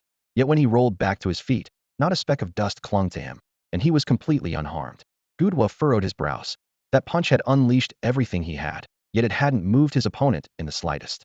"Such immense strength, are you a power-type ability?" he muttered under his breath. Li Wang grinned widely, a bold inscription appearing above his head, "Metal skin. Titans, go help the Vanguard deal with that old soldier. They'll handle this. She can't hurt me." Titans obeyed, rushing toward Xiaofeng, still locked in combat with the Vanguard. Li Wang clenched his iron fists and steadily advanced on Guduo. Suddenly, a cold arrow whizzed through the forest, striking Li Wang's forehead dead center, but only sparks flew, the arrow bouncing off with a sharp ting. "Overestimating yourself?" Li Wang sneered. Before he could finish speaking, a second arrow shot unexpectedly from his side and embedded in his neck. It still couldn't penetrate his defense, but the color drained from his facete meant the arrows came from 2 completely different directions. In other words, at least 2 hunters were lurking nearby. A second team was concealed in the area. Even Guduo was momentarily stunned. At that instant, a series of booming explosions erupted from deep within the forest. Flames surged as figures were lifted by shockwaves, black-armored soldiers and rebels scattered like ants disturbed by firecrackers, fleeing in all directions. Having confirmed Li Wang and Guduo's abilities, Wu Dou and his group struck decisively. Huangdo Revolutionary Alliance boxer and Baozi Revolutionary Alliance veteran appeared suddenly. Caught off guard by this sudden shift, the smug expression on Li Wang's face vanished instantly as he tried to flee. A chilling wolf howl thundered across the battlefield, sending a cold shiver through everyone present. Fear spread instantly, legs went weak. But Guduo, fighting on the same side, was unaffected. He surged forward, winding up a heavy punch that knocked Li Wang flat on his back. Bio. 1300 weak point. 1300. 625. Wu Dou's chi waves followed, firing pinpoint shots. Iron Head, immobilized by fear and stripped of his shield, exploded into pieces instantly. "You have killed a rebel factions boxer. Reward, 990 gold coupons, 990 free experience." The system announcement rang out. Then Wu Dou raised his hand to lock onto the fallen Li Wang. Bio. White light rained down on metal skin, clanging off in endless metallic echoes, yet the human-shaped bronze wall stood unmoved. No damage was inflicted. Damage negation? Wu Dou vaguely realized what Li Wang's innate ability was. "Move aside." He abruptly raised his left hand, locking the dark gun muzzle onto Li Wang. Prompted, Guduo didn't hesitate and leapt backward immediately. Ding, ding, ding. The clashing sound of metal and bullets followed swiftly. Damage negation and defense are not the same attribute. Damage negation, a one-time reduction of a specified damage value. Lower-tier players benefit most, but fear sustained attacks. Defense, a permanent reduction of damage taken. Higher-tier players excel here, but worry about armor-piercing strikes. Wu Dou assessed that Li Wang's metallic skin most likely belonged to the kind that negates X amount of damage, which explained why the psychic energy waves had no effect. On the other hand, his hive missiles were inherently shield-breaking skills, designed specifically to counter veteran-style damage negation shields. Once total damage surpassed the threshold, the shield would be shattered. Whether it would work on Li Wang, he could only try. The next moment, a golden rain of bullets poured down. Crackling, the dense pellets hit Li Wang's body, sparking dazzling flashes. His expression changed suddenly. He was about to flee, but it was too late. 47. Puff, puff, puff. The stocky, tower-like figure had become a living target. The golden bullet storm made his muscles twitch and veins bulge, his face contorted in pain. With the extreme close range and complete shield break, this burst of firepower was enough to make many bosses kneel on the spot, let alone a mid-tier bodybuilding boxer. He died instantly, perished in an instant. "You have killed a rebel faction boxer. Reward, 990 gold coupons, 990 experience." Guduo stood frozen, face pale, eyes full of complicated emotions as she looked at Wu Dou. Putting herself in that hail of bullets' place, she couldn't think of any way to respond. "You go hold off the Vanguard. They'll finish here quickly," Wu Dou urged quietly. Snapping back to reality, Guduo didn't hesitate further and sprinted toward their teammate Xiaofeng. On this side of the battlefield, Wu Dou began picking off nearby grunts to regain mana while refilling his hive missiles. 10. His mana bar dropped rapidly overhead, but the psychic energy from his fingertips swirled like a tornado through the area. Get lost. Lin Bao guarded the flank, raising his heavy shield to block incoming rebels. The shield knocked away several charging minions, buying Wu Dou precious clearing time. Seconds ticked by. Combat Instinct upgraded. Combat Instinct D rank 01000. Improve combat skills, sensory perception, and danger awareness through kills. The enhancement feedback was almost instant. Wu Dou's mind tensed as his vision, hearing, and smell sharpened to their limits. Before his eyes, the enemy's gun-raising motion seemed to slow down. The man's eyes bulged wildly, breathing erratic with tension, beads of sweat on his temple and blood spurting from an arm wound flying in the air. Every droplet's arc and speed was clearly visible to Wu Dou's pupils. In his ears, the chaotic shouts and battle cries layered and intertwined. But if he chose, any single sound could be pinpointed precisely along with its origin. At his nose, the mixture of blood, sweat, and other odors blended together, yet Wu Dou could distinguish each individually. To him, the whole world seemed magnified and slowed down, as if dismantled into parts. Whenever he focused his mind, his vision zoomed in like a camera lens, bringing everything he wanted to see, hear, or smell into sharp clarity. Could this be what they call battle instinct? Wu Dou's heart surged with uncontrollable joy and excitement. He raised his right hand, fingertips conjuring a dazzling white wave of spiritual energy. A sharp whistle cut through the air, followed by a crisp clang. The beam didn't strike any human body, but precisely struck the back of a rebel's heavy blade nearby. That man had been attempting a sneak attack on a black-armored elite soldier from behind, but just as his blade was about to fall, the wave of spiritual energy forcefully deflected his sword edge. The attack was instantly blocked. Wu Dou's offensive defense, the highest form of battle skill, was a stunning attacking block. Like sword clashes or energy bursts, it requires pinpoint timing and demands that the attacker's attributes and damage overwhelmingly surpass the opponent's. Without sufficient power, the defender, like that rebel, would be forced into a broken move, becoming stiff and exposing a flaw. Because of the risk involved, only the most confident and aggressive fighters dare attempt it. An elite military skill, known as the cross-slash, exemplifies this technique. This was just a test for Wu Dou, but it held great significance. As a wave master who could only unleash energy waves and learn no other skills, if he wanted to truly hold his ground in future battles, he had to learn how to use these waves to interrupt enemies' close-range attacks. Otherwise, once caught in melee, death would be inevitable. The heightened senses and skill improvements granted by his battle instinct greatly improved his success rate. Silently, he resolved to find a way to quickly level up this gift. Thoughts flashed, the killing didn't stop. The rebels were almost wiped out. The black-armored elites had also been thinned by his precise strikes. Seeing the situation turn grim, the remaining rebels abandoned their lines and fled into the dense forest in panic. On the other side, the vanguard had long been cut down by Lu Zong and two hunters working in sync, so Wu Dou's side naturally gained no further rewards. When tallying the spoils, he restored his energy by chaining kills, replenishing over 1,600 rounds in his beehive magazine. Then he strode toward the fallen giant figure of Li Wang and bent down to search through his backpack. Demon Gloves Act 2 Purple Rare, 100 Attack, 80 Armor Penetration, 80 Attack Speed. Combat Vest Act 2 Purple Rare, 400 HP, 80 Defense, 100 Physical Damage. Assassin's Cap Act 2 Blue Fine, 300 HP, 60 Defense, 75 Physical Damage. The stats were decent, but of limited help to him.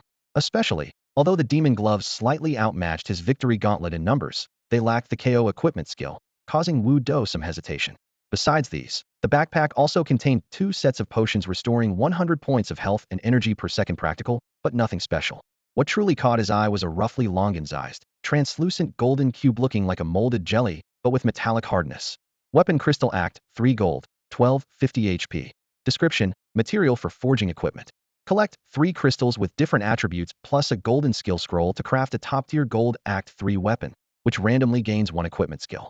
For example, if you select 3 crystals adding 250 attack, 150 armor penetration, 150 attack speed, the new weapon inherits those stats. This applies to armor and accessories as well. Additionally, gold crystals serve as energy consumables for most ultimate moves and special items, making them extremely versatile. A must-have for forging gold gear after Act 3, can also be used as energy crystals. Wu Dou was secretly amazed. A guy like Li Wang actually carried a gold crystal? Could he be planning to unleash some ultimate skill? Or maybe it was a rare drop during battle, but either way, the thing was priceless. He glanced suspiciously at Li Wang's stiff corpse, but didn't linger, moving on to rummage through Tai 2 pack instead. Ironhead's backpack yielded a bigger haul this time. Besides 2 stacks of red and blue potions that each regenerate 100 points per minute, there was a silver level skill.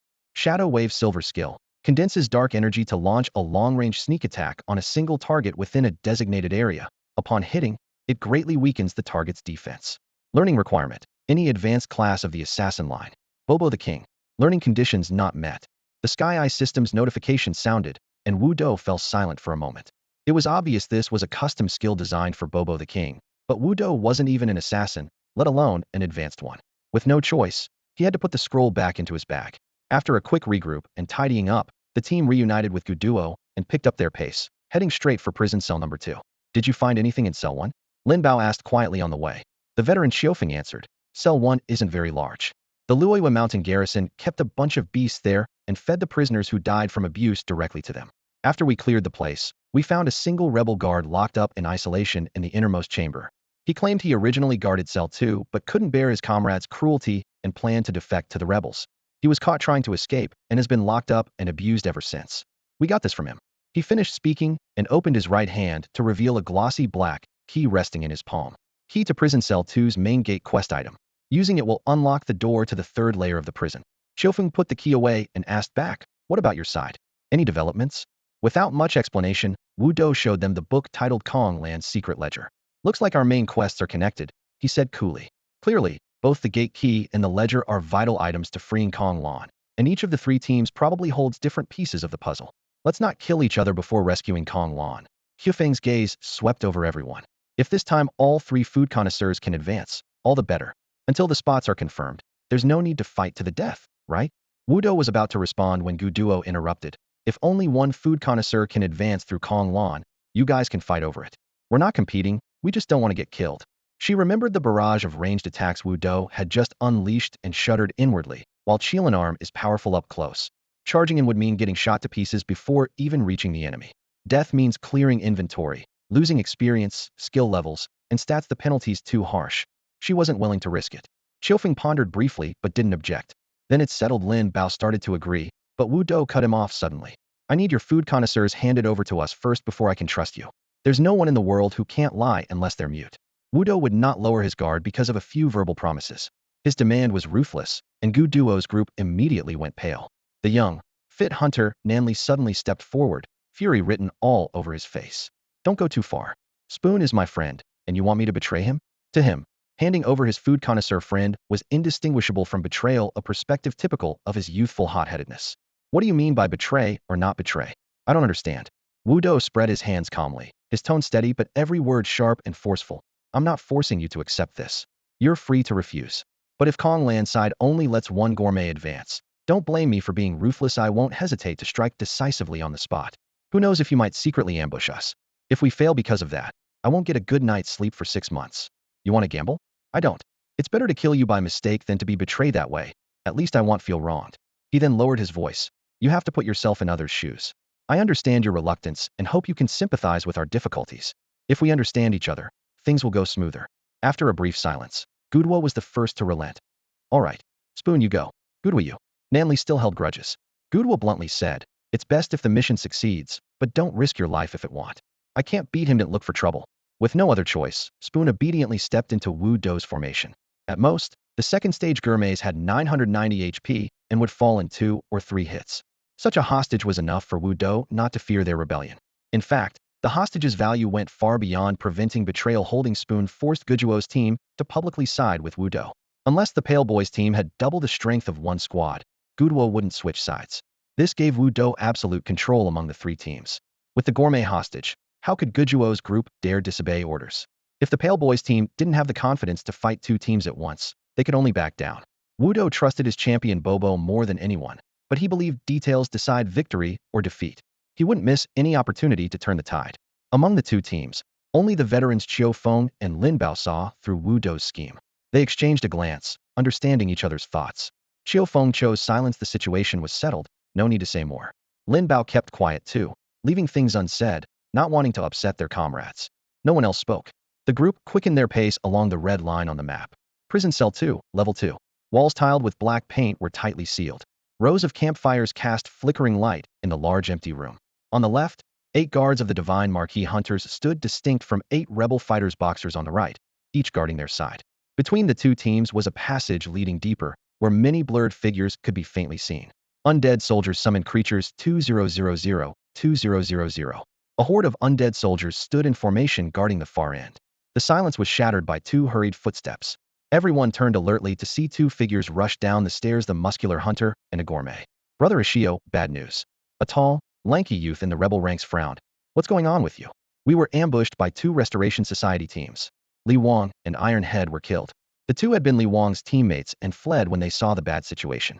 Just as the muscular hunter finished speaking, a weak but mocking laugh echoed from deep in the passage. Looks like my teammates are about to arrive. Ashio ignored the mocking voices coming from inside and coldly stared at the red-clad youth opposite him. Shinho, are you really going to keep stalling here with me? At this moment, the narrow stone corridor felt suffocatingly tense, the bowstrings drawn tight, torches crackling, and the air chilling like ice. Everyone shared a single goal, to rescue Konglan. Though their factions differed and tactics varied, all eyes were fixed on one place, the number 2 prison. Shunhouse defending forces consisted of 5 teams of trial participants. Now only 2 remained guarding the corridor, while the other 3 engaged the rebels outside the mountain, trying to prevent the fall of Luoyue Mountain. Ashio led the rebel faction, which also started with 5 teams. After losing one, 2 teams were launching fierce assaults on the mountain's outskirts. If they could capture Luoyue Mountain, victory would be theirs. The 2 sides faced each other in the corridor, but hesitated to make the first move. That was because a third faction's squad, the White Ghost unit from the Restoration Society, was crouched just ahead. The 3 parties glared across the cramped space, murderous intent simmering, yet none dared strike first. The narrow passage meant that if one side charged blindly, they risked being stabbed in the back with no room to turn. Ashio knew this well, and was certain that if he rashly attacked, Shinho would seize the chance to strike from behind.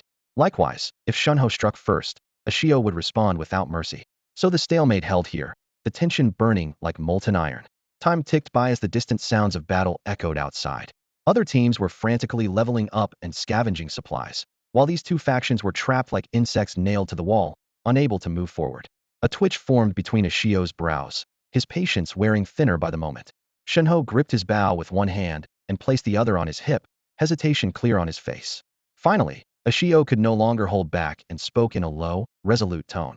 If you keep dragging this out, when their reinforcements arrive and cause chaos, will you take responsibility? Listen to me, we team up, take out the restoration squad first, and then settle scores on the battlefield.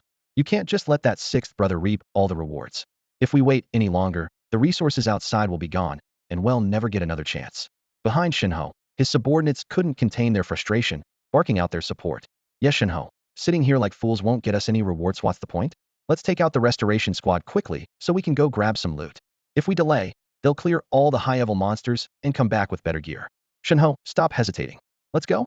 On the other side, Ashio's men poured fuel on the fire. Shinho, they don't respect you at all, making you stand here like a fool. Are you okay with that? Even if you rescue Konglan, it won't guarantee your gourmets all advance. There'll probably be infighting later. If you don't build advantages now, how will you compete with them later? Exactly. With your skills, you'd be slaughtering enemies left and right outside.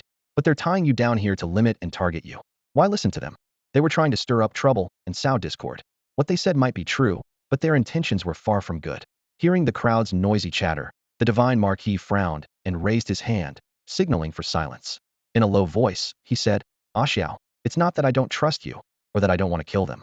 But just now that kid inside was egging us on, practically wishing we'd fight each other. Now suddenly he's shouting something about this doesn't feel right. What could be wrong? Xiao scratched his head, sounding helpless. He's just confident because his teammates arrived. What tricks could there be? Besides, even if there were some sneaky moves, with our strength, who's afraid? Let's charge straight in and take him down. The divine Marquis still hesitated. Suddenly, from deep in the passageway came a cold taunt.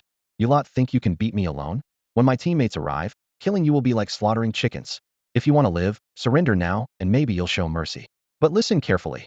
That divine Marquis and Xiao. If the 2 of you kneel and beg, I won't recognize it. Don't blame me for being untrustworthy. Damn, truly shameless. Xiao shouted angrily with a bitter laugh. Divine Marquis, if you want charge, then let me. Your name sounds so grand. How can you be such a coward like a mouse? That struck a nerve with the divine Marquis. His fury flared. Shut up. Don't be clever with words. We kill them first, then settle this between us. Let's see what you're really capable of then. Fine. It's settled. Anyone who backs out will be run over by a truck when we leave. Xiao raised his hand and swore. You swear to? I, the divine Marquis, swear by my innate ability that if I go back on my word, I shall die a miserable death. The pact sealed. The 2 groups swiftly united and charged deeper into the tunnel. Meanwhile, In the room at the end of the corridor, a mass of corpse soldiers blocked the door solidly. A pale young man crouched behind the tide of corpses, expressionless as he controlled the bodies pressing forward. Above his head hung a small line of text. By Gue White, Ghost Restoration Society Assassin. Beside him, a mature young woman furrowed her brows. By Gue, are you crazy? You just kept them from escaping, and now you're throwing your life into blocking the door. So many of them are rushing in. How long do you think these corpse soldiers can hold? Not long, By Gue said coldly, but it will delay them. I'm aware of the other two teams' skills and know what I'm doing. You don't need to teach me. She snorted disdainfully. You'd better not mess this up. Elsewhere, Wu Do and his group arrived at cell block 2. Just upon reaching the second floor, 4 rebel soldiers from the Ermu unit blocked the entrance. Through the human barrier, Wu Do noticed dense shadows in the corridor ahead, all players nearly crammed into a tight cluster pressing forward. Divine Marquis Guard Hunter. Fei Ying Rebel Hunter. The screen flooded with red name tags, sparking excitement in his eyes. A heaven-sent opportunity. Gudwa, clear the way. Zongzi, unleash your skills. Leopard Howl. Got it. All 3 responded in unison. Gudwa clenched his fists and charged. The shield-bearing veteran ahead barely had time to widen his eyes before a punch sent him and his shield flying. Right behind, Lin Bao lifted his head and howled furiously. A Wu. Mental Unity ranged attack, 100 armor piercing. Wu Do raised his arm. His hive missile bay ejected golden projectiles like a torrential downpour. The narrow corridor was instantly engulfed in fire and light as bullets whistled through every inch. Ding, ding, ding. 49, 49, 49, 49. Ready to strike temporarily boosted Wu Do's skill damage by 200 points. While applying only 2 damage per missile, the effect was already absurd. Holy crap, what is this thing? Behind you. Behind you. Damn it. You killed a hunter from the rebel faction, earning 990 gold vouchers and 990 free experience. You killed a hunter from the guard faction, earning 990 gold vouchers and 990 free experience. You have killed. The system notifications burst into Wu Do's ears like a rapid machine gun fire, shaking his mind violently. The roaring Gatling gun unleashed a golden hailstorm of bullets, instantly shredding the hunters in the last row of the enemy formation. Then, the veterans and boxers cowering in the back were torn to pieces. I knew something was off. You fool, all you do is rush. The War Marquis shouted angrily as he retreated. The golden rain poured down like a flood, forcing him to hurriedly hide behind a veteran's shield. Realizing the situation was hopeless, he scrambled deeper into the tunnel, narrowly avoiding having his chest pierced by a photon missile. But with a Gatling gun in front and zombie soldiers behind, he suddenly lost any clear way to break out. Beside him, a Chaos face twitched. How should I know? Before he could finish, his health bar plummeted in brutal drops of 49, 49, 49. A blast of golden rain struck him down instantly, turning him into a bloody mist. He collapsed twitching, lifeless. The War Marquis veins bulged with rage as he roared at a Chaos fallen body. You useless fool. You're lucky to die so soon. Go get hit by a train back in the carriage. Before finishing his curse, he had already drawn his bow and fired an arrow wrapped in red light directly at Wu Do. Whoosh. Almost simultaneously, an arrow flashed past Wu Do's side. Lu Zong fired 3 arrows in quick succession, precisely intercepting the red arrow. With muffled puffs, the War Marquis arrow was forcibly deflected and thudded uselessly into the stone wall. Lu Zong smirked as he notched a new arrow. War Marquis. You lose again 2-0. You. The War Marquis roared in fury but had no chance to speak further. The veterans ahead were utterly suppressed by firepower. Black round shields sparked and shattered under overwhelming damage.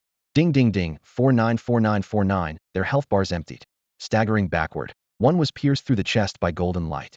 As the veteran collapsed with a crash, the Gatling gun didn't hesitate, the chain of golden bullets swallowing the War Marquis whole. With nowhere to retreat, his back slammed into the zombie soldiers surging in the tunnel, speared twice by long pikes. Damn it, this is a total wipeout, was his last thought before death. In only a few breaths, no living souls remained in the narrow corridor. The golden rain ceased abruptly. The air felt as if it had been dried out completely, leaving an eerie silence that made everyone's scalp tingle. All eyes stared blankly at Wu Daosuk's terrifying output efficiency. No one dared to move again. At this moment, only 4 team members guarding the entrance remained, along with a few gourmets huddled trembling in a corner.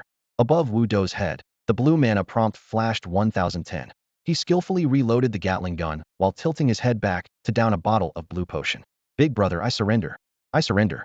Don't kill me. Please give me a way out. Someone sobbed from the corner. Wu Do raised his gun calmly. I wouldn't mind sparing you, but my teammates won't agree. Sorry, you're going to die. Wu Do watched as the veteran blocking the entrance dropped his shield and raised his hands in surrender, showing a hint of helplessness. Then he commanded, kill them all.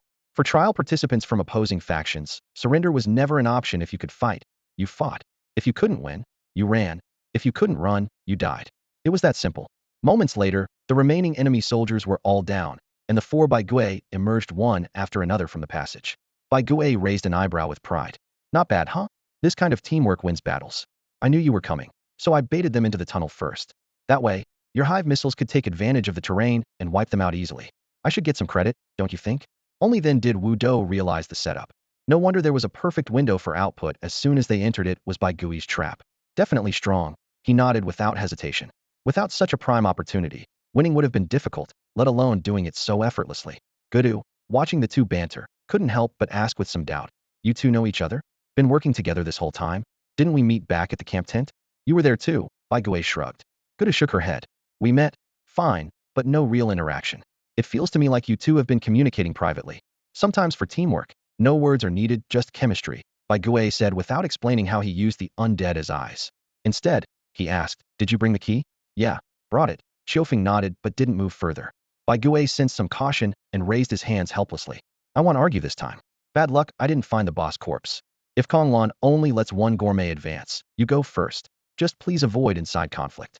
All right, Wu Do replied as he bent down to count the loot. By the way, do you have a limit on how many undead you can control? At least 40 or 50 undead followed by Gui. Of course there's a limit, but this isn't even close to max. Higher level corpses take up more slots, Bai Gui said casually. Gudu glanced uneasily at the gray-skinned, dullied undead horde, but said nothing. Soon enough, the loot was cleared out a rich haul, without question. 2 pieces of gold tier gear. 1. Mithril Blade Act 2 Gold Epic. 125 attack, 100 armor penetration, 100 attack speed. Skill Army Shaking Force grants 50 strength. This sword suited Wu Do better than the golden-mouthed broadsword Lin Bao carried. He gladly made the exchange, leaving the broadsword behind for now. If he ever collected a full gold set, he'd return it to Xiaolu to complete the quest. 2. Ancient Iron Helmet Act 2 Gold Epic. 500 HP, 500 energy, 100 defense.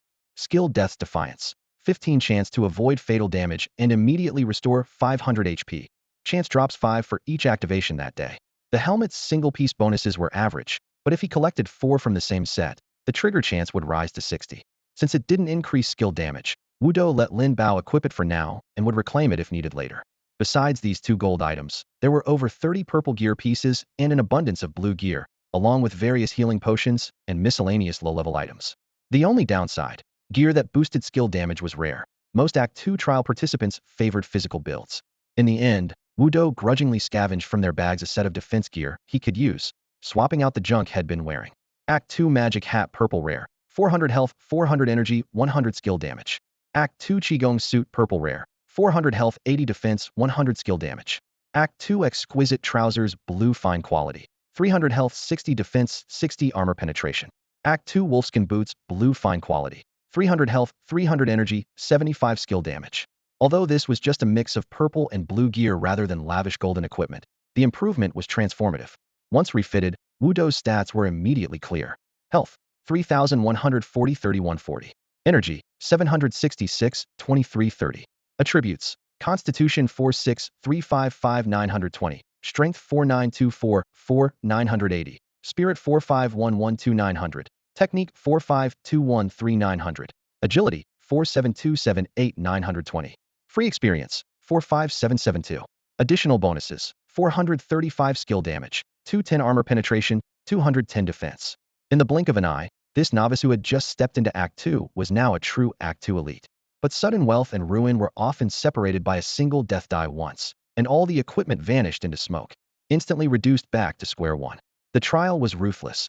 Those without solid foundations simply could not afford to lose.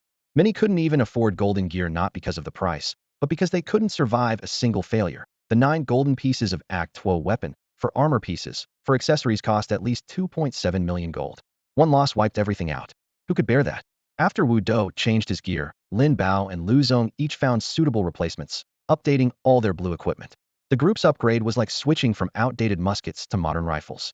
While organizing the loot, Wu Do stuffed his backpack to the brim and distributed leftover supplies evenly among his teammates with swift efficiency. When finished, he gestured for them to move forward. At the end of the passage leading to the 3rd level stood a heavy, pitch-black iron door. Xiaofeng stepped forward, pulled out a key, and slid it into the lock. With a soft click, the door unlocked. As it opened, a wave of putrid stench hit them like a blast, like a clogged sewer forcibly unblocked. causing the group's faces to pale. Disgusting. This smell is unbearable. Wu Do clenched his stomach, forcing down nausea, and let Xiao Feng lead the way. They descended narrow stone stairs into the third-level prison. The corridor was deserted, damp, dark walls oozed black water. Suddenly, "Who are you?" A hoarse, sharp voice rang out. The torchlight revealed the speaker, a shriveled dwarf, his face covered with scabs, bald on top, skin stretched tight over bones.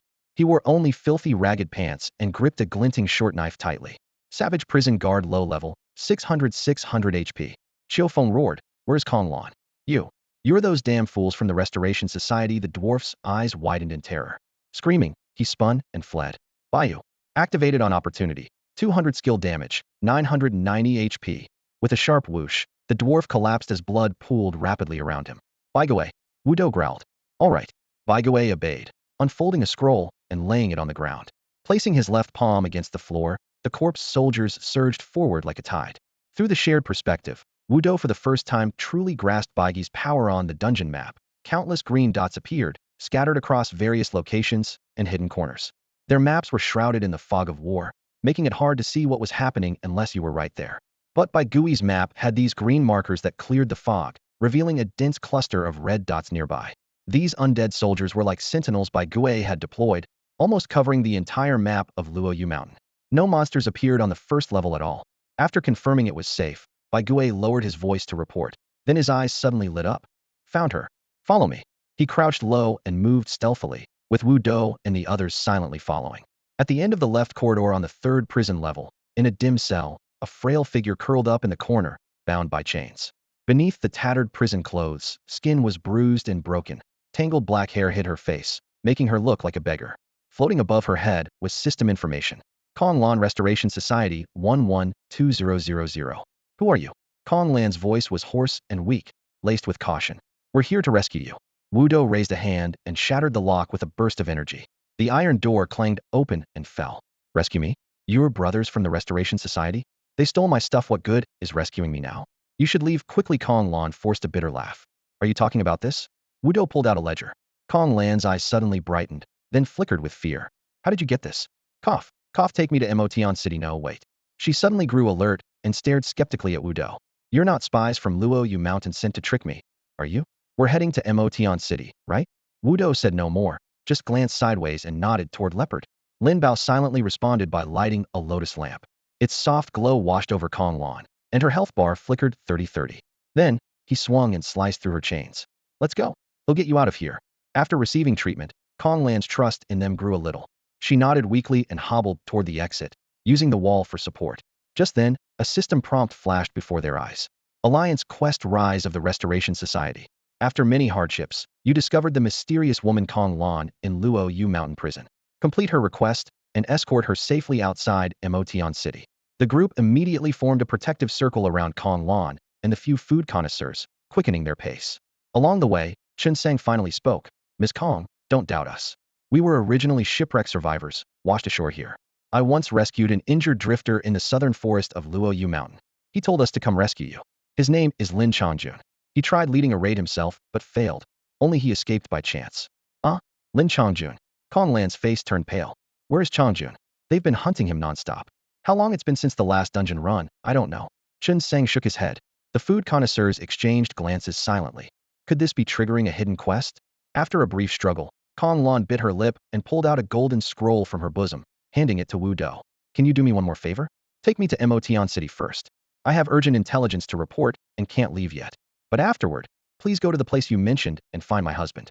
Save him. Consider this scroll your reward." Right after came a new system prompt. Team task: rescue Lin Changjun. After escorting Kong Lan to Emotion City, proceed to the southern beach forest to rescue the injured Lin Changjun. Note: there are no penalties for failing missions, but it will affect later dungeon story progression. You may choose whether or not to complete it. The prompt basically hinted Lin Changjun's fate would shape the future. The dungeon's 3 acts were closely connected, not fixed starts. If Chun Sang hadn't found Lin Changjun during Act 1, this rescue wouldn't be triggered. Whether to save him or not didn't matter much to Wu Do. It was uncertain if he'd even take part in the Empire's final Act 3. No need to worry about consequences yet. His focus was entirely on that golden scroll. Overload Smash Fist ultimate skill. Consume stamina for a massive burst of physical power that shatters the target's defense, reducing their defense for a duration. Learning requirements. Boxer 90 strength attribute. This really messes with your head. Wudo stared at the scroll, his face darkening. King Bobo can learn it, but his profession doesn't qualify. The right profession qualifies, but King Bobo blocks it. He sighed heavily. Looks like he'll have to hit the market more often. Buying ready-made skills might be way more reliable than hoping to unlock them myself. Doozy, your skills are finally starting to show something of your own, Lin Bao said with a smile, patting him on the shoulder, but the congratulatory tone only made Wudo feel even more frustrated. Wudo silently pocketed the scroll and nodded. Let's go first. We need to take her to Matian City. Shifting gears, he asked Baigui, by the way, how many teams are outside? 4. Baigui immediately reported. 2 guard units, 2 rebel squads. There were originally 5, but one was wiped out by a high-ranking rebel commander. Wudo thought for a moment, then asked, how strong are they? Baigui frowned. One of them is especially strong. How strong? The leader is a Sanmu, on the rebel side. Sanmu. Everyone's expressions changed simultaneously. Wudo glanced at Baigui, whose face looked troubled. It finally made sense why this guy obeyed him so completely. There was a powerful enemy behind the scenes, even Baigui couldn't handle. What do we do?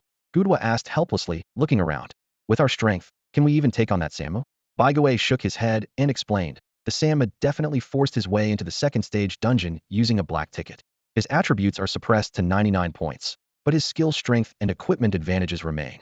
As long as his defense stays high, even multiple players from stage 2 can't break through. Everyone fell silent. No one had an answer for Gudwa. After a moment, Wudo took a deep breath. Let's move step by step. No point wasting time.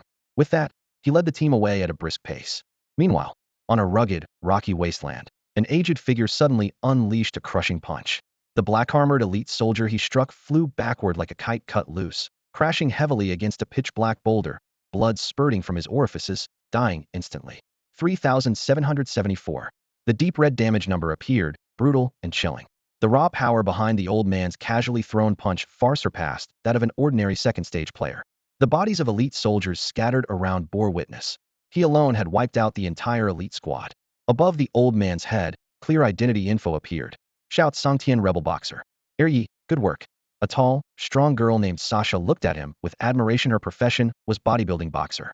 Alongside her stood Fian, slender and labeled gourmet, and the young boy Yefeng, a killer. Shout Songtian smiled at Sasha, who towered over him, waving off her praise. No need to be so polite to Yi. Then he ordered, Xiao Feng, pick up the loot. All right, Yi. Yefeng grinned as he rushed forward, bending over to rummage through the fallen commander's backpack. At that moment, a system alert suddenly sounded. Attention, target Kong Lan has been rescued. The 4 were momentarily stunned. Shout Songtian snorted coldly. With so many people unable to even guard a single gate, he thought to himself, if they don't have innate skills, they might as well be useless. He stood with his hands behind his back at the mountain path's bend, the cold wind whipping his gray hair into a frenzy, his tone full of scorn. Beside him, Shasha curled her lips. They're useless, just feeding the enemy resources for nothing. Second Master, it would have been better if you'd listened to me and killed them all back then. Xiao Songtian glanced at her with a hint of helplessness in his heart. This little granddaughter was still so young. It's not that Second Master didn't want to kill them, it's that he couldn't. His voice was steady, but he revealed the danger they had faced all at once. They have numbers. If it turned into a real fight and they risked everything, it would be a death match. Second Master can't protect you all in that case. You're right that the second sect can't threaten the third sect, he added, but they're more than enough to take out the gourmet. And if the gourmet really dies, what's the point of paying so much to sneak into the second sect with the Black Pass? Shasha suddenly understood. I see now. Fian kept one hand on her crossbow's handle, her brow furrowed tightly. Second Master, what do we do now? My mission? Don't worry. Shout Songtian smiled faintly and pointed toward the mountain body. Second Master has already thoroughly scouted this mountain.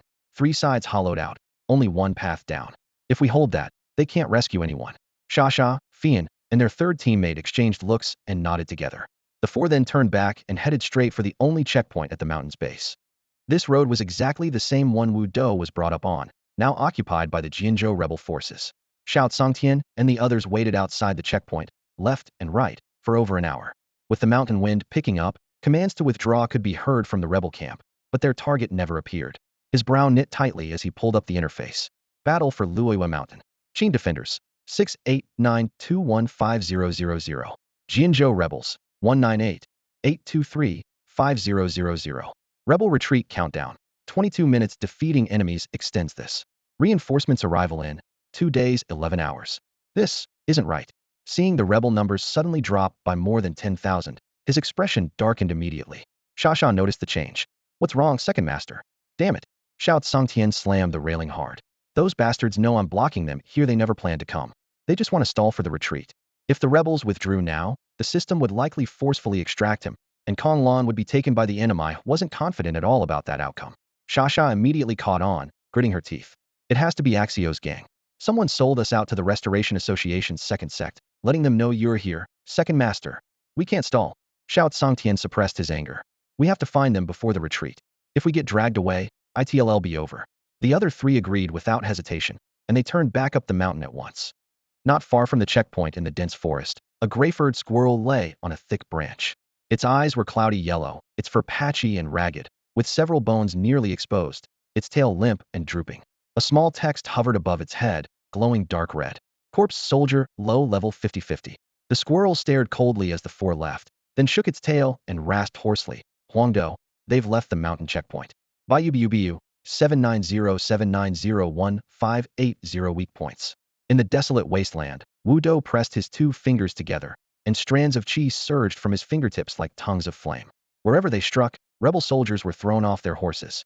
In just over an hour, his killing instinct had sharpened almost to the next level, his eyes burning with fierce bloodlust. Nearby, Bai Gue squatted on the ground, spreading out a grease-stained map. Behind him, a vast crowd of corpse soldiers stood in neat formation, enveloped in black mist with a chilling aura. Hearing Wu Do's shout, he tilted his head slightly and replied, "To the east."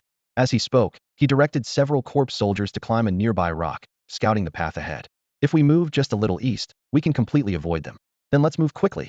Wu Do flicked his fingers, stopping the chi waves, and raised his hand to signal everyone to descend the mountain. A three-front heating clash? No need to think twice, there was a 99 chance of losing. Even if they somehow won, their side would be left battered and bloodied. Who wants to die? No one does. Wu Do made the snap decision to take the most conservative and only viable option: stall until the rebel army retreats on their own. If they don't, stall until reinforcements from Luoyue Mountain arrive.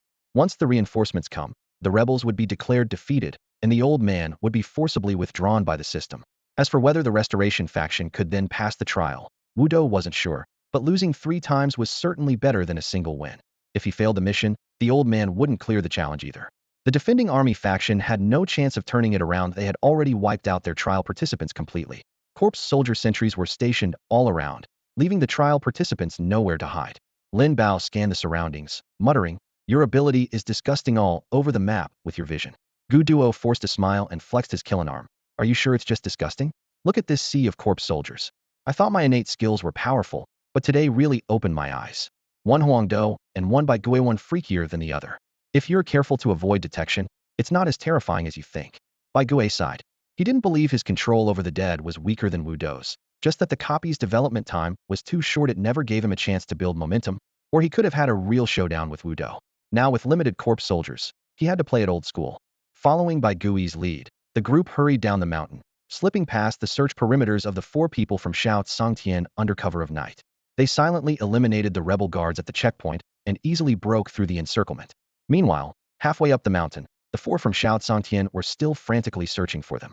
Suddenly, the system alert popped up. "Mission failed. Kong Lan has been rescued from Luoyue Mountain. You will be forcibly evacuated in 10 minutes. Please prepare for retreat."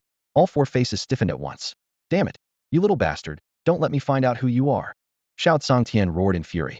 A mighty 9 gold 3-stage warrior actually got flipped in the 2nd stage dungeon. If they didn't die, it was still a huge disgrace. Fei Yin was equally furious and snapped back. "It's all your fault, both of you. I told you to bring 2 2nd stage experts, but you 2 insisted on tagging along. Now look, I'm going to lose another year. Happy now?" Sasha frowned, displeased. "Why is it always our fault? What does this have to do with us? If it weren't for taking care of you all, would the second master need to be so restrained? I could easily hire a couple of top-tier operatives to protect me. Is the second master really so cautious? If you want to blame someone, who else but me?" Fian's face instantly darkened, her fingertips white from clenching tightly.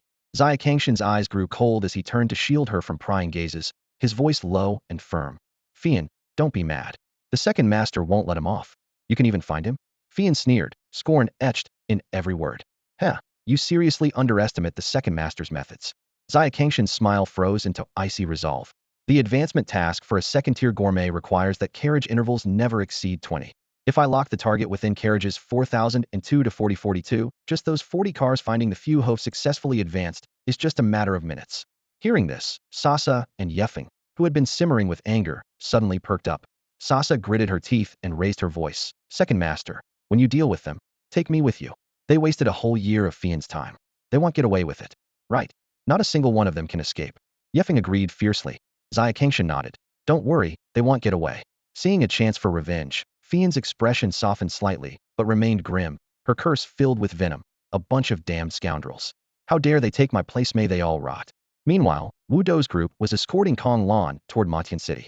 Twilight dyed the horizon orange as their carriage rattled along the broken official road, kicking up dust. Anyone have gold armor? Wu Dou suddenly asked inside the carriage. Gutuo blinked. I do. Why do you need gold armor? To complete a task.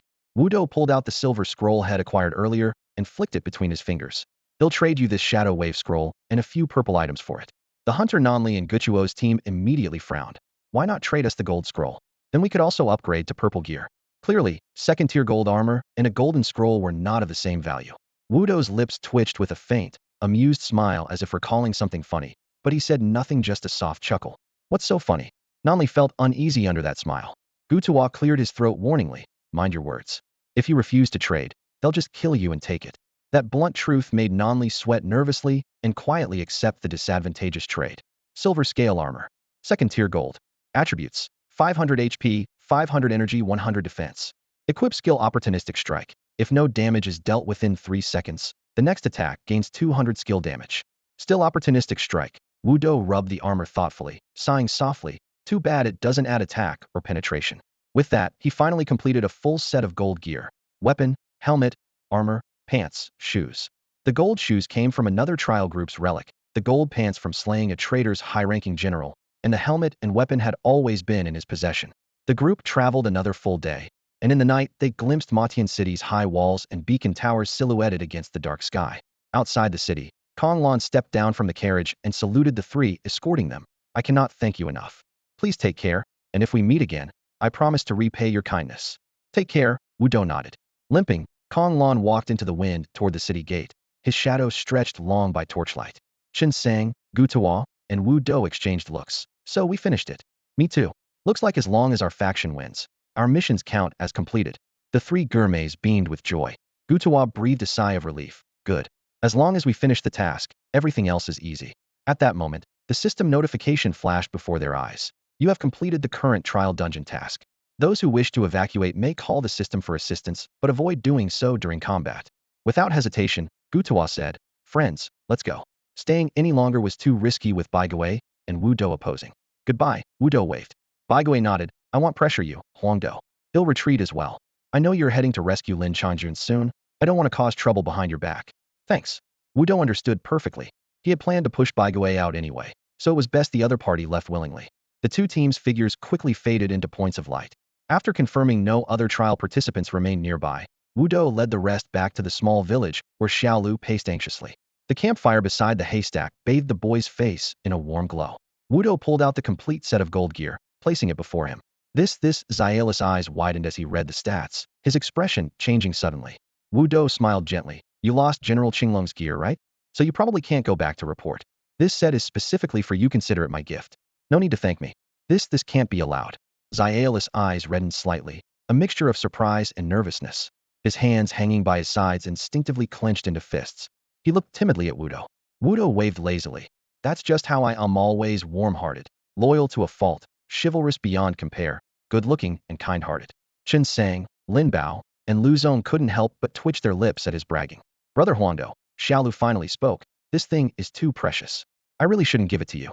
But I do need a set of gear to complete my mission, so please forgive my rudeness. With that, he untied the black cord around his neck. Hanging from it was a small yellow paper folded into a square.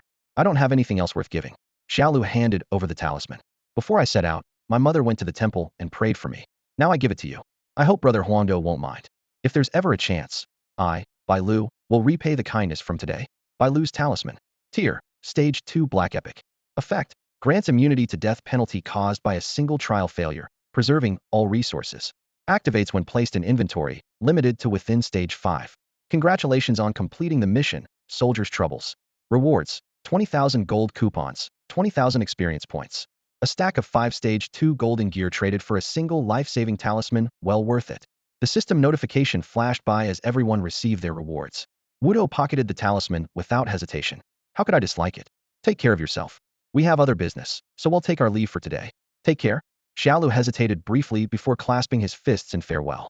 Outside, the sun blazed brightly. Just as they stepped out the door, Lin Bao couldn't help but exclaim, "What a treasure! That talisman can block the death penalty from a failed trial. From now on, we can go into dungeons fully loaded without fear of losing everything." Lu Zong nodded solemnly in agreement. Wudo said nothing, silently calculating in his mind. Just the six-eared macaque stone statue alone was the greatest gain from this trip. "When did you last see Lin Changjun?" he asked Chen Sang. "Up ahead." Chen Sang immediately took the lead. The four hurried onward, and after half an hour, they reached a dense forest near the beach. Among the dry branches and fallen leaves, a disheveled, ragged man was tied to a tree, his head hanging limply, clearly unconscious. Beside a roaring campfire, a young man dressed in black stood, holding roasted meat. He was muscular, with a stern expression. Lin Changjun Restoration Council. Role: Assassin Leader Boss. Level: 441 2000. HP: 65,000 65,000. The youth in black noticed the movement, furrowing his brows. His feet seemed spring-loaded as he leapt backward, gradually fading from sight. However, a wolf howl shattered the air, instantly freezing him in place and breaking his stealth skill. Mental Unity max level. Ranged attack 100, armor penetration. Diudiudiu. 49 49 49. A familiar golden shower of light tore through the air, the same old familiar formula and feeling. Lin Bao charged forward, shield slamming, knife strikes flashing in unrelenting combo of control. Before the assassin leader could counterattack, half his 65,000 health was already gone. "Damn it! Die!" The young man roared furiously, flinging a dark shadow straight at Wudo. Lin Bao was busy protecting Lin Changjun and couldn't spare a hand to block for Wudo. But just as the shadow flew a few meters ahead, it crashed into the golden barrage. Clang, clang, clang. The shadow was blasted away before it could get close by the golden light rain. With his left hand aimed at the assassin leader, Wudo's palm directed where the golden rain of light unleashed a devastating barrage. He pursued relentlessly. The tree trunks pierced, weeds slashed apart, the ground pocked with a cluster of tiny craters. Everywhere he passed, destruction followed. Diudiudiu 494949. The assassin leader's health bar plummeted, blood splattering wildly. He roared in fury, flipping over to vanish into the shadows. But Wu Dou's ammunition was frighteningly abundant. Diudiu clutch clutch 4949. He simply swept the area clean, the beams of light forcing the assassin leader out from behind a small tree. "They'll take you down." The leader screamed wildly, red light bursting across his body as he clearly charged a skill, but before the attack could form, his health was wiped out. Thud! His body fell heavily to the ground, immediately crystallizing into a dazzling golden glow. "You have defeated the hidden boss, assassin leader. Boss extra rewards: 130,000 gold vouchers, 130,000 experience." "That was way too easy," Lin Bao muttered, staring at the remains, doubting reality. Lu Zong fell silent for a moment, offering no comment. In contrast, Chun Sang's curiosity piqued. "Do, exactly how many bullets does your Gatling gun hold?" 2,500 rounds, Wu Do replied nonchalantly, though the number was staggering. In just that short moment, he had already fired over 1,800 energy missiles as barrage fierce, but also brutally consuming ammo. They began inspecting the corpse. Weapon Crystal 3rd Act Gold, 1,250 health. Hat Crystal 3rd Act Gold, 150 armor penetration. Armor Crystal 3rd Act Gold, 250 physical damage. Boots Crystal 3rd Act Gold, 175 defense. All four were crystals, but the only one truly useful to Wu Do was the hat crystal. He claimed it decisively, then gave the boots crystal to Lin Bao, the armor crystal to Lu Zong, and kept one for himself. Meanwhile, Lin Bao had rescued Lin Changjun from his upside-down hanging in the tree and nodded to Chen Sang. Chen Sang understood immediately and stepped forward, gently shaking Lin Changjun's cheeks. "Wake up, brother, wake up." After some time, Lin Changjun's eyes fluttered open, and upon seeing Chen Sang, his expression changed sharply. "It's you, brother Sang? How are you here? Weren't you? Did you make it to Luoyua Mountain?" "Yes, we went. The person was rescued. It was Kong Lan who sent us to help you," Chen Sang explained succinctly. Learning that Kong Lan had returned to Matian City, Lin Changjun was both surprised and delighted. He exhaled deeply. "Good, good, good. Brother Sang, I knew I could count on you. Lin Changjun, will never forget this kindness." They exchanged quiet words for a moment. Then Lin Changjun handed Chen Sang a scroll before departing for Matian City. He tried once more to recruit Wu Dou's group, but they politely declined. Chen Sang unrolled the scroll. Beef Pancake Red Legendary, Exclusive Gourmet. Effect: restores 240 health per minute and temporarily increases max health by 400 for 10 minutes. Be sure to stock me up later. Lin Bao said without hesitation. Health and defense was exactly what he wanted. No problem, they'll bring back 2 sets for each of you. On me, Chen Sang answered cheerfully. The boss is really generous, Wu Dou joked with a grin. After finishing their battle, the 4 chose to withdraw. Darkness surged like a tidal wave, instantly engulfing the forest and corpses. When Wu Dou opened his eyes again, he found himself back inside the familiar small carriage, with Chen Sang and the others seated nearby. Then a cold mechanical voice sounded. Carriage notice. 1. You have just completed a trial and require 7 days of rest. 2. You need to see a psychologist. 3. You are about to enter the carriage. Please remain rational. Wu Dou returned to the carriage with one main goal: to sell off the miscellaneous purple-grade gear he carried. His 1-incubator backpack from the second act was still a bit small for him. Before hitting the road, he counted his backpack's contents. The scattered gold vouchers had automatically combined into 2 full vouchers worth 1 million each. Together with his existing savings outside the dungeon, he had nearly 3 million in handstanding at the peak moment. Even pigs can fly, but how far they go depends on their own skill. Doozy, the Vajra talisman will be delivered to you tomorrow, came his boss reminder through the communicator. No problem, boss, he replied, pushing open the carriage door. Not long after, he found himself back at Crossroads Street. Pedestrians flowed endlessly, their chatter stirring the evening breeze into warmth. Learning from last time's failed rush, he promptly pulled out 1,000 gold vouchers to rent an official stall and neatly displayed all the purple gear from his backpack. Second act purple gear, weapons, armor, accessories all brand new. Don't miss it if you're passing by. Hey man, got any jade pendants or bracelets? Nope, Wu Dou shook his head. Accessories dropped at a noticeably lower rate than weapons and armor. Just that difference left most players with empty accessory slots, and had never even seen a jade pendant himself. The young man, who looked a bit naive, frowned and left disappointed. Right after, a couple squeezed up to the stall. How much for purple gear? The girl asked first. Market price. Armors 50,000 each, accessories 60,000. Plus physical damage armor. I'll take a set, the boy cut in. Why? My blue armor is fine. Don't waste money. The girl hissed. Can't afford your birthday gift, so hey, race a makeup present. The boy grinned proudly, clearly wanting to show off. Wu Dou quickly picked out an entire set of physical damage armor. The boy paid without hesitation and walked off hand in hand with his girlfriend. Boss, how much for that defense helmet? 50,000. Boss. In just a short time, Wu Dou's pouch held a new million voucher, making it 3 in total. There were still dozens of purple pieces left at the stall. Just as he was busy, a light laugh drifted out of the crowd. Seeing you again, Wu Dou. He looked up to find the black-capped enforcement officer they had met earlier. Without hesitation, Wu Dou grabbed a purple piece and handed it over. On the house. Don't be ridiculous. The black cap squatted down and casually picked through the purple gear, eyebrows rising in surprise. Climbing to the top? So many purple items. In the top now. Wu Dou smirked, reaching into his pocket and pressing a secret key. 4 characters appeared above his head. Descendant of the dragon. This could simulate the identity data from the Sky Eye system.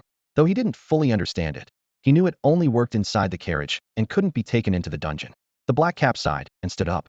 Just doing routine patrol. Scammers are everywhere lately. Watch yourself. And stop fiddling with that little gadget. Take care. Wu Dou smiled brightly as he watched the officer walk away, then resumed shouting for business. The more purple gear on display, the happier the customers. Once only a handful remained, sales slowed sharply. Wu Dou decided to lower prices slightly and sold off the rest in bulk. He sold from afternoon until dark, walking away with 4 million vouchers and several 100,000 more in gold vouchers. Wu Dou packed up his stall and began wandering through the busy intersection. The street was lined with countless vendor stalls, and he casually scanned them all but found nothing that caught his eye. It wasn't until he stopped in front of a shop called Golden Armor that he paused. The exterior was adorned with gilded decorations that dazzled in the sunlight, radiating an exclusive, don't disturb aura.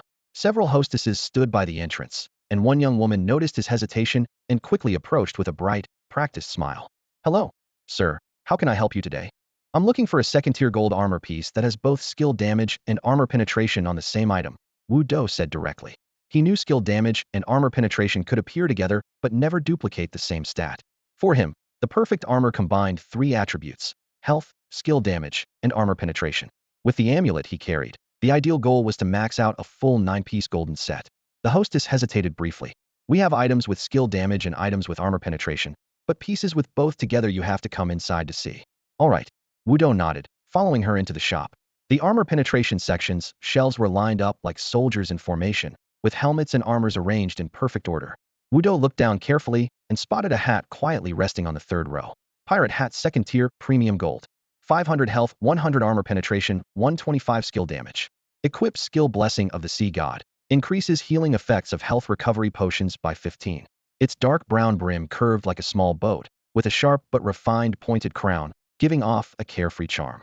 Wudo nodded in approval, but frowned as he examined the equip skill. Nice hat, but the skill is a bit weak. How much to re-roll it? The hostess responded professionally. Which skill would you like to change it to? We have a master blacksmith on site, but the cost will be high. Opportune strike? How much? That skill fit Wudo's playstyle perfectly, but he only knew skill re-rolls were possible, not the details. This hat sells for 310,000. Re-rolling the equip skill is a 1 million flat fee Hiru guarantee opportune strike, or your money back. 1 million. Wudo nearly put the hat back on the shelf. The woman patiently explained. Each re-roll consumes one first-tier gold armor plus a silver or advanced skill scroll, costing 160,000 to 170,000 each run. There are so many random outputs that the success rate is low. Our blacksmith has researched opportune strike for years, otherwise, we wouldn't guarantee it. That's too expensive, alright. Despite the pain in his wallet, Wudo bought the hat, willing to pay a bit more than market price. Leaving the armor penetration area, he headed to the skill damage section. Though he didn't find his main target, something black caught his eye. Mana Energy Bracelet 2nd Tier, Premium Gold. 500 health, 500 energy, 100 armor penetration. Equip skill Opportune Strike. When no damage is dealt for 3 seconds, the next attack gains 200 skill damage bonus. Note: up to 4 accessory skills are effective at once. The bracelet looked like a black watch, glossy like a mirror, perfectly filling the slot of his jade pendant. It also had armor penetration and opportune strike almost custom-made for him. How much for this? 350,000. The hostess smiled wider. Armor penetration sets are popular and in high demand. Seeing Wudo didn't seem short on money, she continued pitching. Actually, second-tier skills can be replaced too. Our blacksmith is third-tier level reroll costs 1 first-tier gold armor, guaranteed skill damage within 300,000, and we take the risk. Oh, Wudo thought for a moment, then decided to give it a try. Could you help me replace the 500 energy on this bracelet with 125 skill damage? He requested to the receptionist. No problem, please follow me. The receptionist led the way, and they headed up to the forging workshop on the 2nd floor. Inside, Master Hai, the forger, was busy sorting materials. The middle-aged man had a scruffy beard and wore his shirt with 2 buttons undone, exuding the casual vibe typical of a seasoned technician. Master Hai, please help this young gentleman swap the energy for skill damage. The receptionist spoke up. Hai glanced briefly at Wudo, his voice hoarse. 300,000 gold. Pay first. Service guaranteed, no matter how many tries it takes. Deal. Wudo agreed readily and paid the alchemy fee on the spot. Together with the bracelet's original price of 350,000, the total came to 650,000. Hai took out a square, white furnace that looked like a microwave, connected by a silver metal pipe to a smaller furnace beside it. He carefully calibrated the bracelet, then tossed it into the larger furnace, while placing a pristine gold item from the first tier into the smaller one as an offering. Minutes later, the furnace door popped open. Magic Energy Bracelet, Tier 2 Legendary Gold. 500 health, 100 defense, 100 armor penetration. Not good, at least 50,000 down the drain. Hai shrugged. They repeated the process. The second try reverted the 100 defense back to 500 energy. Keep going, Wudo urged. Back and forth 7 times. On the 8th attempt, the blue flame in the silver pipe blazed intensely, and Hai finally handed back the bracelet. Magic Energy Bracelet, Tier 2 Legendary Gold. 500 health, 125 skill damage, 100 armor penetration. Today's unlucky, but at least it worked out. Hai smiled wryly. 8 forging attempts, 8 first-tier gold items consumed. He lost over 100,000 in the process, but for forgers who relied on luck, a loss today might pay off next time. A Tier 3 forger working on Tier 2 gear could lock one stat and boost its chance by 15. That was Hai's confidence. Naturally, each forging also consumed his own free experience. Wudo held the freshly forged bracelet, already planning his next move. More than an hour later, he exited the golden fragrance shop. He had purchased 4 gold items in total: the pirate hat, magic energy bracelet, plus the newly forged wolf hair trousers and refined boots. Wolf hair trousers, Tier 2 Legendary Gold. 500 health, 100 armor penetration, 125 skill damage. Opportunist. If no damage is dealt for 3 seconds, the next attack gains an additional 200 skill damage bonus. Cost: 910,000 gold. The armor penetration and skill damage attributes were forged in. Originally, it only had the passive. Refined boots, Tier 2 Legendary Gold. 500 health, 100 armor penetration, 125 skill damage. Opportunist. If no damage is dealt for 3 seconds, the next attack gains an additional 200 skill damage bonus. Cost: 330,000 base price plus 300,000 forging fee, totaling 630,000 gold. Including the pirate hat and magic energy bracelets, 960,000. His total spending exceeded 2 million gold. He couldn't find any gear with the opportunistic attribute, otherwise he would have had to spend even more. Since he hadn't bought new clothes, Wudo simply pushed all the jewelry he had into the forging bench. The slaughter ring originally had stats of 500 health, 500 stamina, 100 armor penetration.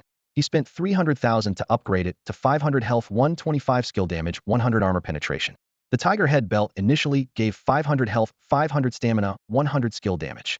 He also invested another 300,000 to reforge it to 500 health, 100 armor penetration, 100 skill damage. Only the Demon Pocket Watch remained unchanged. Upgrading this black epic equipment required materials of the same quality, which Master Hai didn't have, and Wudo definitely couldn't afford. After throwing money at the upgrades, the stats took a big step up. Before forging, 3,140 health, 2,330 stamina, for 35 skill damage, 210 armor penetration defense. After forging, 4,140 health, 630 stamina, 150 defense, 875 skill damage, 650 armor penetration, plus 4 opportunistic attribute lines. His gear also leveled up in quality. Weapon, Victory Gauntlets Gold. Armor, Pirate Hat Gold, Qigong Suit Purple, Wolf Fur Pants Gold, Enhanced Boots Gold. Accessories, Demon Pocket Watch Black, Epic Slaughter Ring Gold, Tiger Head Belt Gold, Mana Bracelet Gold. 7 gold items, 1 purple, 1 epica, truly lavish setup fit for a walking golden war chariot. Looking up at the overcast sky, he planned his next steps. 1. Improve combat instinct. 2. Use 6-eared monkey's extra skill line steal for a bonus. 3. Get a max level golden skill ready as a base for advancing the 3 acts. He still had over 300,000 free experience saved up and hadn't even rushed to unlock Seismic Wave, waiting instead for a golden scroll. But buying golden scrolls was tough these days. Too many people forging gold gear meant the market was almost always out of stock. If lucky, he might find a ready-made skill that fit Wave King Bobo. If not, he'd have to queue behind newly produced scrolls. After some thought, he went to the Hot Springs Hotel, soaked for 3 hours to fully relax, and spent the night there. Early next morning, Wudo headed to the talent market. The job board was packed with openings. Clothing designer Act 1 or above 40,000 monthly salary for 1,000 base free experience. Bonuses for participating in trendy designs and competitions at 4040 Clothing Design Company. Gourmet Shop Manager Act 2 or above 200,000 monthly salary, 20,000 base free experience. Higher income with better sales at Wolfing Street Gourmet Shop. Tavern Owner Act 2 or above 1 million monthly salary, 100,000 base free experience. Additional earnings tied to revenue at Wolfing Street Tavern. His eyes fixed on the tavern owner position. The reason was simple. He had no other skills. The only thing he could do was throw money around as an owner or manager. But don't get it wrong, the 1,000,000 month figure wasn't a salary, but an amount he had to invest each month. Only by pumping that money in would he earn 100,000 base free experience monthly. In other words, this job was basically buying experience with cash. Meanwhile, in a bustling tavern downtown on Wolfing Street, the tavern had been closed for over 5 months due to the lack of an owner. Dozens of teenagers sat listlessly at the empty bar, completely drained. Their expressions said it all: unemployed, no income, and a bleak future ahead. How long is this going to last? Oh my God. At the bar, a young girl resting her chin on her hands sighed heavily, her face full of despair. If no owner shows up soon, I'm done for. I've been overdue on my loan for over 3 months, plus I have tuition and course fees, over 8,000 a month in total. It's been ages since I soaked in the hot springs. I'm starting to forget what free experience even feels like. Pubs in the city center mostly offer high-paying jobs. This particular tavern, located on a busy corner of a main street, currently employs 4 male waiters and 4 female waitresses each, with a base salary of 6,000 yuan. Add in the tips guests casually leave and the regular full attendance bonus from the manager, and on a good month, they can take home over 20,000 yuan. Such pay is rare to find anywhere else in the entire city. Behind the bar stand 2 male bartenders and 1 female bartender, along with a manager, all drawing similarly decent salaries. Because the income is substantial, everyone here has stayed loyal and unwilling to leave. As the staff prepared for evening service, a young girl with a high ponytail set her tray down on the bar and complained, "If they dock my pay again, I really won't be able to afford my rent." Inside, the manager Lu Shanshan was organizing the drink menu. In her 30s, with wavy red hair and typically a lazy expression, she now wore a resigned look instead. "How much can you possibly owe? Tens of thousands? Maybe over 100? Once you graduate and turn 18, if your trial goes well, you could have a fresh start. But I can't." She tapped her temple as she spoke, the weight of it showing. "My eldest daughter has failed her trial 4 times. She's drained me completely. All the money I saved is gone now. And she wants to try again. 10,000 for the second trial ticket, right? At least tens of thousands more for blue-purple gear. My youngest school fees are over 10,000 a month. I've only got a few thousand left for living expenses, and outside debts total over 500,000. Her smile was forced and hollow. Exhaustion marked her face. Tell me, where am I supposed to get the money from? The waitstaff sighed together. The atmosphere felt thick, as if dust had settled heavily over the room. Bang! The door was flung open and a tall figure pushed inside against the cold breeze. He was bald and shiny-headed, his left cheek tattooed with a black mark, wearing a green tank top stretched tightly over bulging muscles, black pants stomping with a heavy thrum. His presence was intimidating and impossible to ignore. Everyone's expressions hardened instantly. Lu Shanshan, have you made up your mind? The bald man strode straight to the bar, sat on a high stool with an arrogant smirk, and looked down as if passing sentence. If you follow me, I might be able to convince my big brother to give up the owner's spot here. If not, you can stall all you want, I'm willing to wait. Get lost. The previously dispirited girl suddenly exploded, slamming her hand on the table and glaring fiercely. Shanshan, don't listen to him. He's nothing but a lousy errand boy. Acting tough wouldn't amount to a thing outside this door. The bald man's face darkened at once, raising his hand as if to strike. Enough. Get out. You're not welcome here. Lu Shanshan shouted, stepping in front of the girl. The girl bit her lip, stubbornly standing up to the bald man, though her pale face showed fear. The rest kept their heads down, busy with their tasks, too scared to speak. Qin Sinshan was an elite in the second trial after all. No one dared provoke him. Qin Sinshan clenched his fist, but softened his tone. Shanshan, it was my fault before. I drank too much and lost my mind. I made mistakes. Just give me one chance, okay? But Lu Shanshan's expression grew even colder. Go away. Divorced and raising a son and a daughter on her own, Shanshan had lived comfortably before the tavern nearly closed. She once naively hoped to find someone to share her life with. But Qin Sinshan was anything but a good man. Had made lewd advances toward her daughter and fed her twisted ideas, trying to lead the child down a dark path. She could tolerate many bad habits, but when it came to her daughter, she would never stand for it. Don't flatter yourself. How many second-in-commands are there in car 4040 who can actually pull down $1,000,000 monthly salary? If anyone had that kind of skill, you think I wouldn't know them? Qin Sinshan sneered coldly. Even though he was just a runner, dealing with you guys would be as easy as stepping on an ant. No difficulty at all. While I'm still interested, how about having your daughter take a shift for me? Don't wait until I lose interest by then. Begging me won't do you any good. Get lost. Humph, I won't give up until the very end. Qin Sinshan's derisive laugh hung in the air as he turned to leave, but suddenly his phone rang. Lu Shanshan glanced at the screen, took a deep breath, composed herself, and answered the call. Hello, this is the Wavewind Street Tavern. Manager Lu Shanshan speaking. Who's this? A calm young voice came through the phone. Is the tavern owner's position still open? Those who had been downcast immediately perked up, their eyes lighting as if a withered tree had suddenly caught the breath of spring. They all stood, faces full of excitement and hope. Yes, yes, we dare you here to apply for the owner position? Lu Shanshan asked, barely able to hide her excitement. I'm tied up at the moment. They'll come by tonight to sign the contract. Hold the spot for me, the voice replied steadily. Just as Lu Shanshan began to respond, Qin Sinshan blurted out anxiously. Hey buddy, I'm Qin Sinshan, right hand of the nine-headed snake. This tavern has a grudge with my big brother. Don't cause trouble, or you'll bring a world of pain on yourself. You. Lu Shanshan's expression darkened instantly, and the others around her glared at Qin Sinshan in anger. But on the other end, the voice remained calm. I'm also somewhat acquainted with Hua Yutong. Why don't you come find me at the Hua family?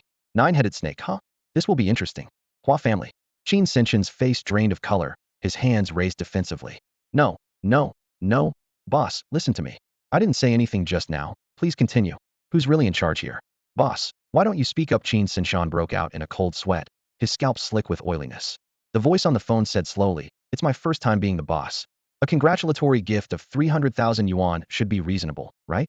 300,000. Qin Sinshan was stunned. Boss, I don't have that kind of money on hand. Could you? Before I come tonight, if I don't see the money, don't blame me for the consequences. With that, the call ended. The tavern fell into a brief silence, everyone shooting glances filled with schadenfreude at Qin Sinshan. He'll get the money ready right away. Qin Sinshan gritted his teeth, willing to do anything to raise the cash first. He'd figure out the true identity of the caller later. If it really involved the Hua family, then Elder Liamoda from Act 4 was no small foe. Wow, the boss is finally here. The tavern crowd couldn't hide their excitement. This boss is impressive, actually connected to Master Hua. He sounds young too. Could he be Master Hua's illegitimate son? Don't spread rumors. Someone hastily tried to quash the speculation. Cheers and lively chatter filled the room instantly. At that moment, Wu Dou called Xiong Dihai. Honestly, he wasn't lying. His subordinate Xiong Li's father happened to be Hua Yutong's bodyguard. That counted as a connection. Dealing with people often meant bluffing with power. After all, Wu Dou had been treated terribly when he first arrived and had learned to play that game well. Hello Xiaodou, what's up? Came Xiong Dihai's warm voice on the line. Uncle Xiong, it's like this, Wu Dou said. I never properly thanked you for last time. You free tonight? They'll treat you to dinner and drinks. Huh, no need to be so formal. Drinks and dinner are on me. Where should we go? Xiong Dihai laughed. The tavern on Wavewind Street. See you there tonight, Wu Do replied crisply. The call ended, and Wu Do grinned, pocketed his phone, and turned to head off to see his psychologist. Are you kidding me? He said he's connected to the Hua family, and you just believe that? I could claim in the Hua family's Livian son-in-law would you buy that? When Qin Sinshan stormed into the gym, Hydra was shirtless, bench pressing, muscles rippling, sweat dripping from his arms onto the floor. Qin Sinshan barely took a breath before rattling off the whole story. Someone claiming ties to the Hua family demanded he prepare 300,000 gold tickets before this person arrived, or else face the consequences. Clank. The barbell slammed back onto the rack. Hydra's face flared red with fury as he unleashed a torrent of scolding. You don't even know who they are, and you're ready to hand over 300,000 just like that? You let a few words scare you into acting like a coward?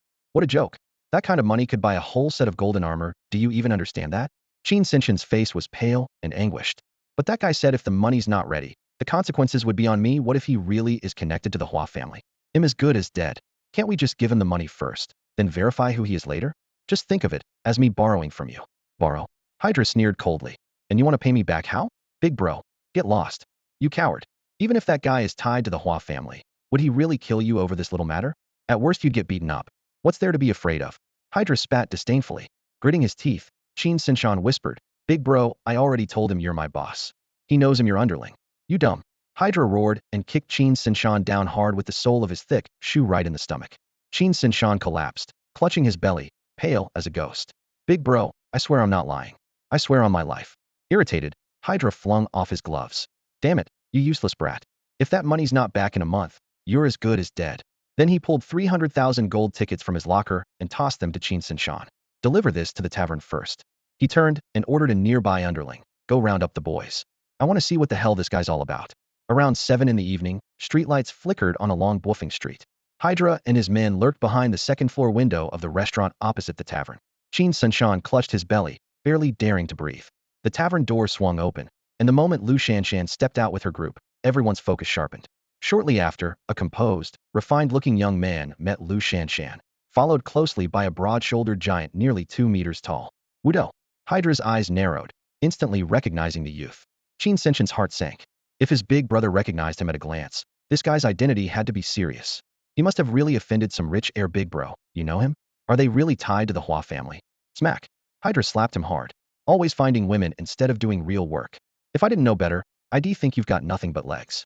Qin Sinshan covered his face, trembling silent. A blonde-haired underling leaned over and whispered some background. A couple days ago, the Lin family in Carriage 4022 put up a 10 million bounty looking for a level 2 gourmet team.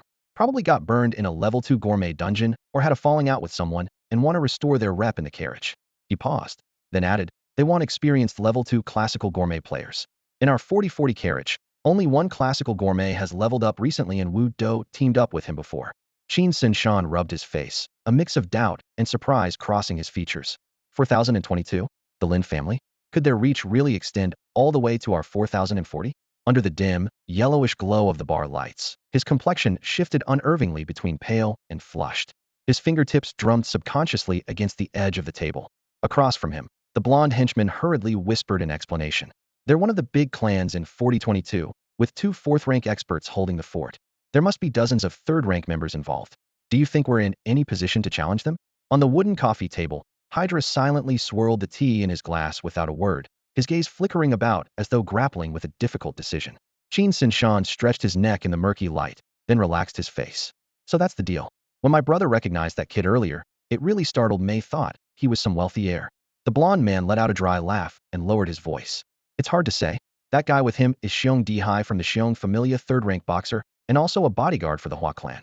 Whether that kid is a rich heir, I can't be sure, but we definitely can't afford to offend them. The 300,000 debt, we just have to swallow it. 300,000. Qin Sinshan's chest tightened sharply. That was the entire capital sunk, just on a full set of beggar gear. The so-called beggar set was a blue-green combo. The salted fish set paired white and green. If you only carried weapons and 4 pieces of armor, the cost could be kept minimal. But losing 300,000 at once felt like blood dripping from his veins. Just then, Hydra suddenly stood up, the chair scraping harshly against the floor. You guys wait here, I'm stepping out for a bit. Without another word, he strode off and soon disappeared down the corridor. Elsewhere, Wu Do and Lu Shanshan had just finished the handover. securing the tavern owner's position for 70,000. Since the tavern needed a day or two to restart operations, Wudo took Xiong Dihai to a nearby restaurant and casually invited about a dozen of the tavern's new and old staff, treating it as a boss welcome. Wow, the boss looks so young. A female employee whispered as she hugged a tray. A coworker at the same table quickly dashed her hopes. Don't get your hopes up, you've got no chance. Nonsense. That Xiong Dihai is the Hua family's bodyguard. I've seen him before. Voices lowered as chatter broke out. At another table, Wu Dou faced Xiong Dihai. The dishes were sizzling as he hesitated, then finally asked, Uncle Xiong, do you know about Shaoli? She went to see a psychologist this afternoon. There was a long queue. Xiong Dihai replied with a frustrated gulp. The result? As long as it's not getting worse, that's good enough. He blinked in confusion. Did she get into trouble with the law again? No. Wu Dou's forehead twitched. I was asking about something for adults. In about 5 or 6 days, I think. Xiong Dihai counted on his fingers, but seemed unsure. Wu Dou had to clarify further. Uncle Xiong, I mean about your Xiong bloodlineal fourth skill of the frost giant bear. Oh, barely told you already? Xiong Dihai finally seemed to understand and patted Wu Dou on the shoulder. Let her have this one chance. I've already talked with her mother. After you finish your business, we'll get you a smaller place downtown. Wu Dou eyed him suspiciously. That won't affect me, right? Nope. We're the Xiong family, not some demons or monsters. What kind of impact could it have? Xiong Dihai casually swirled his glass. At worst, you're only granting us one mating right. Mating right? Wu Dou was stunned. Seeing his confusion, Xiong Dihai patiently explained. You don't seem very familiar with bloodline families. Let me give you the basics. The frost giant bear is a branch of the Xiong bloodline. Our golden age is at 3rd rank, because innate skills weaken past 3rd, so we're considered a tier 3 bloodline. He paused and sighed softly. Since there's tier 3, there are also higher tiers. 4th tier dragon bloods, 5th tier demonic bloodlines, and so on. While many bloodlines lack partner skills, some high-tier bloodlines do have them. Such a partner skill can only be obtained once in a lifetime. That means if you mate with Bear Li and gain the Frost Giant Bear's partner skill, you won't be able to get partner skills from higher-tier bloodlines. The thing about the bond skill is that it's mutual. One partner's strength comes from their innate talent, while the other's depends on bloodline power. Just like you and Xiongli. You're a descendant of the dragons, so your innate ability is naturally strong. Whereas our frost giant bears only have a 3rd-tier bloodline, which is actually quite weak when you break it down. If you find a mate with a higher-tier bloodline, the bond skill you gain will be much stronger. Xiong Dihai explained all this clearly, and only then did Wu Dou start to grasp how it worked. Hearing this, Wu Dou suddenly realized that mating rights were no trivial matter. Then Xiong Dihai's face grew serious as he warned, but listen carefully. If you accept our frost giant bear's bond skill, you can't take bond skills from any other bloodlines, though others can still gain bond skills from you. You just won't get anything in return. Don't blindly give your advantage away to outsiders. So, does that mean I could sell my bond rights? A glint appeared in Wu Dou's eyes. He seemed to have caught on to a way to benefit from this. Xiong Dihai nodded. Exactly. That's the meaning of mating rights. The stronger your ability and the higher your rank, the more valuable your mating rights are. That sounds so abstract. Wu Dou was momentarily thrown off, even imagining the strange idea of being treated like a breeding object. Just as they both fell into thought, a figure approached slowly and immediately caught their attention. Brother Xiong, Brother Wu, my name's Chu Baiwei, but they call me the nine-headed snake. The man was lean, with a distinctive goatee, and a sharp look in his eyes that exuded a fierce energy. Nine-headed snake? Isn't he that big brother of Qin Sinshan? Wu Dou glanced at him. Although he wasn't sure what the man's intentions were, his presence didn't feel threatening. No sign of trouble. Xiong Dihai frowned, asking, what brings you here? Without waiting for an invitation, the nine-headed snake sat down beside them, smiling. The Lin family in Carriage 4022 is forming a classical cuisine team. I checked, and it seems you, Brother Wu, recently paired up with Chen Sang, right? Are you here to cause trouble? Xiong Dihai slammed the table, his face flickering with bear-like features, glaring like a fierce wild beast at an enemy. No. The nine-headed snake's expression shifted nervously. He waved his hands. Brother Xiong, you're mistaken. I'm just here to give you a heads up. That Lin guy's name is Lin Xiaodian. If he's really looking for you, you should be extra careful these days. Lin Xiaodian. Wu Dou immediately thought of the 3rd act boss in the dungeon Xiao Songtian. Though had never met him, Bai Gui had mentioned some intel before. With names this close, it was almost certain they were the same person. Xiong Dihai looked at Wu Dou and asked, this Lin Xiaotian Xiao Songtian by another name, is he after you? Wu Dou shook his head, never heard of him. Seeing that, the nine-headed snake didn't seem surprised. He stood up and smiled. I came to warn you, and to apologize on behalf of my useless little brother. Since Lin Xiaodian isn't after you, I won't keep you. After the nine-headed snake left, Wu Dou whispered to Xiong Dihai, Uncle Xiong, Lin Xiaodian is actually looking for me. Xiong Dihai's chopsticks froze midair, his eyes flashing sharp. But you just said it wasn't you. Wu Dou smiled. I just don't trust that nine-headed snake. You can't take him at face value. Xiong Dihai didn't hesitate and frowned, saying, "Then you're in trouble." The Lin family's influence is huge. They not only have two Stage 4 experts in their clan, but also maintain cooperation with the Blackfire organization. This matter won't be easy to handle. The Blackfire organization's name is known to Wudo as the biggest criminal syndicate, so far home to fugitives, severely handicapped survivors, and all kinds of wanted criminals. News reports once revealed that their reach extended as far as Carriage 3144, where they caused a series of explosions and even stole the priceless Stage 5 mythic artifact, the Golden Circlet.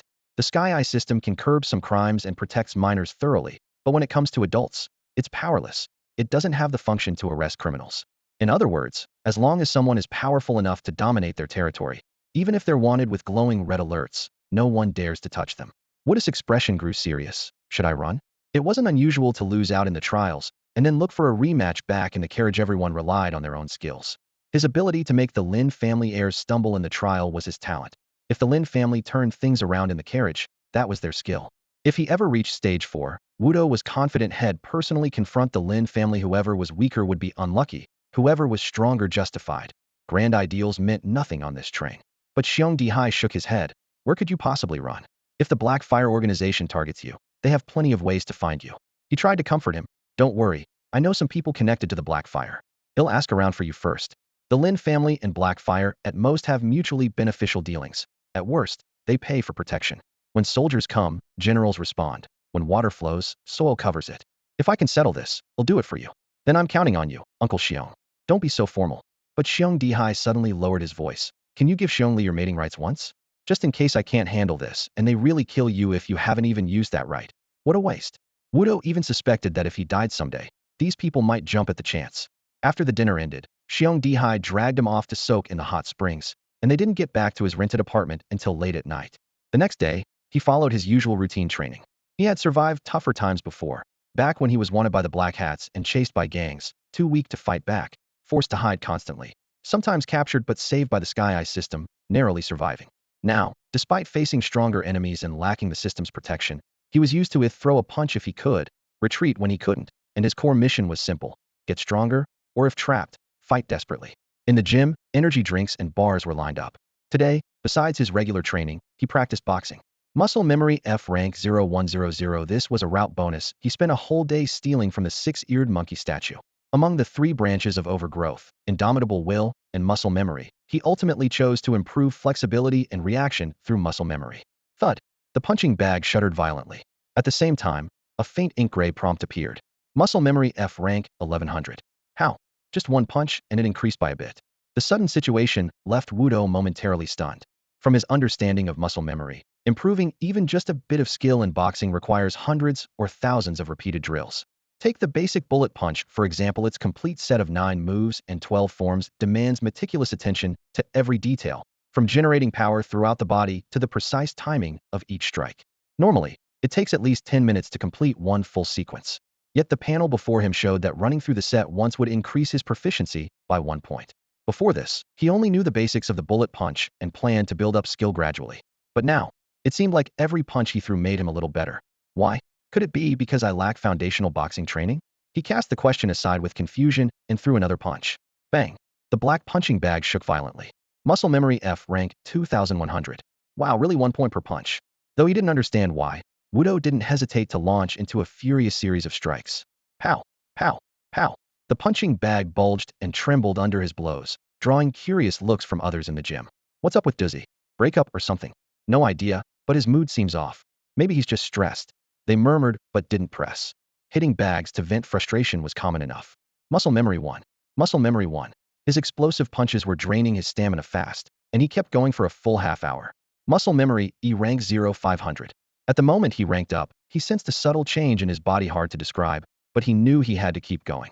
Powered by energy drinks to recover quickly, he finished 500 punches before noon. Muscle memory D rank 01000. This time, joints emitted faint cracking sounds, and muscle lines became denser and sharper, not stiff, but smooth and coordinated. Why does every punch give me 1? The question remained unanswered, but he wasn't about to pass up this goldmine of experience. 1,000 punches. From just before noon until dusk, the bag took a full 1,000 solid blows. Muscle memory C rank 03000. The second transformation came. His muscles filled out like polished jade, gleaming with a smooth sheen. He looked like a finely sculpted work of art, almost as if ready to ascend. He didn't stop. He even hauled a specially made leather punching bag home from the gym. With a durable bag and the convenience of home, he spent an entire day landing 3,000 strikes to reach C rank. Muscle memory B rank 0.8000. The third change was the most dramatic. His muscles swelled, yet flowed seamlessly. Stretching out his arms, the dense muscle beneath his ribs spread like feathers, as if he could take flight at any moment. Keep going, keep going, keep going. He pounded the bag relentlessly. The once stiff, awkward bullet punch had become as fast as a streak of lightning, his fists slicing through the air with such speed it felt like bullets tearing through the target. He was utterly absorbed, pouring sweat and focus into every strike. When resting, he had looked up some information online about his condition and surprisingly found a chilling explanation. On a forum, a boxing gym coach who had worked in Carriage 4040 shared a long post about his personal experience exactly matching Wu Dou's strange current state. The coach was adamant. The key issue boiled down to just 2 words: leveling. Normal boxers have a max-level basic boxing skill. To improve muscle memory even a tiny bit, they need to complete a full combo sequence, earning only a minuscule amount of proficiency each time. Meanwhile, complete beginners start at 0 basic skill and gain 1 experience instantly by throwing just a single punch. Put simply, a veteran is like level 10 max, the equivalent of defeating 10 monsters, to gain 1 experience point, while a novice is level 0 and gains 1 point by defeating just 1 monster. So the novice's progress is visibly much faster at first, but that rapid pace is only temporary. As the number of punches thrown increases, the novice's basic boxing skill passively levels up until it eventually reaches 10, and after that further muscle memory improvement slows down to the same sluggish pace as the veteran. The coach shared this newbie acceleration as a little tip, but warned, muscle memory growth is a stage 2 advancement reward, and you won't really reap its benefits until stage 2. By the time you reach roughly rank D, the basic boxing skill will be maxed out and the speed boost window closes. So this trick didn't cause much of a stir. Abandoning regular training just to gain a tiny early edge wasn't worth it. If Wu Dou hadn't stumbled on this obscure tip by accident, he would have remained completely unaware. But for him, the situation was utterly different. His basic boxing skill would never appear. The reason was simple: the restriction imposed by King Bobo. As long as that guy existed, Wu Dou's basic boxing skill remained permanently locked at level 0. The result? His basic skill was always empty, while his muscle memory skyrocketed like a rocket. Wu Dou never expected King Bobo's shackle to become his own booster. Though he couldn't benefit from the attribute bonuses of basic boxing skill, the chain bonuses of muscle memory came through fully intact. So he set a new goal for himself: to throw 8,000 punches. Fueled by copious energy drinks, he forced himself to finish the count within 2 days. On the system panel, the bold letters muscle memory rank A02000 stood out clearly. This meant his body was undergoing its 4th transformation. His once sharply defined muscles now contracted inward with a smooth, but still full contour. Beneath his skin rippled a subtle latent power, making him resemble an ancient, yet dangerous stone statue from afar. The change defied precise description, but he felt clearly that he had become stronger beyond ordinary comprehension. Was it a side effect of progressing so fast? No matter, charge ahead first. Clenching his fist, he set a new target: 20,000 punches. However, before he could complete those 20,000, his phone rang. The next day, Xiongli was calling. "Big brother, can you come over for dinner? It's my birthday today, haha." At first, she tried to sound proper, but within a few sentences, she was laughing uncontrollably. He could faintly hear a woman scolding her on the line. "Tone it down.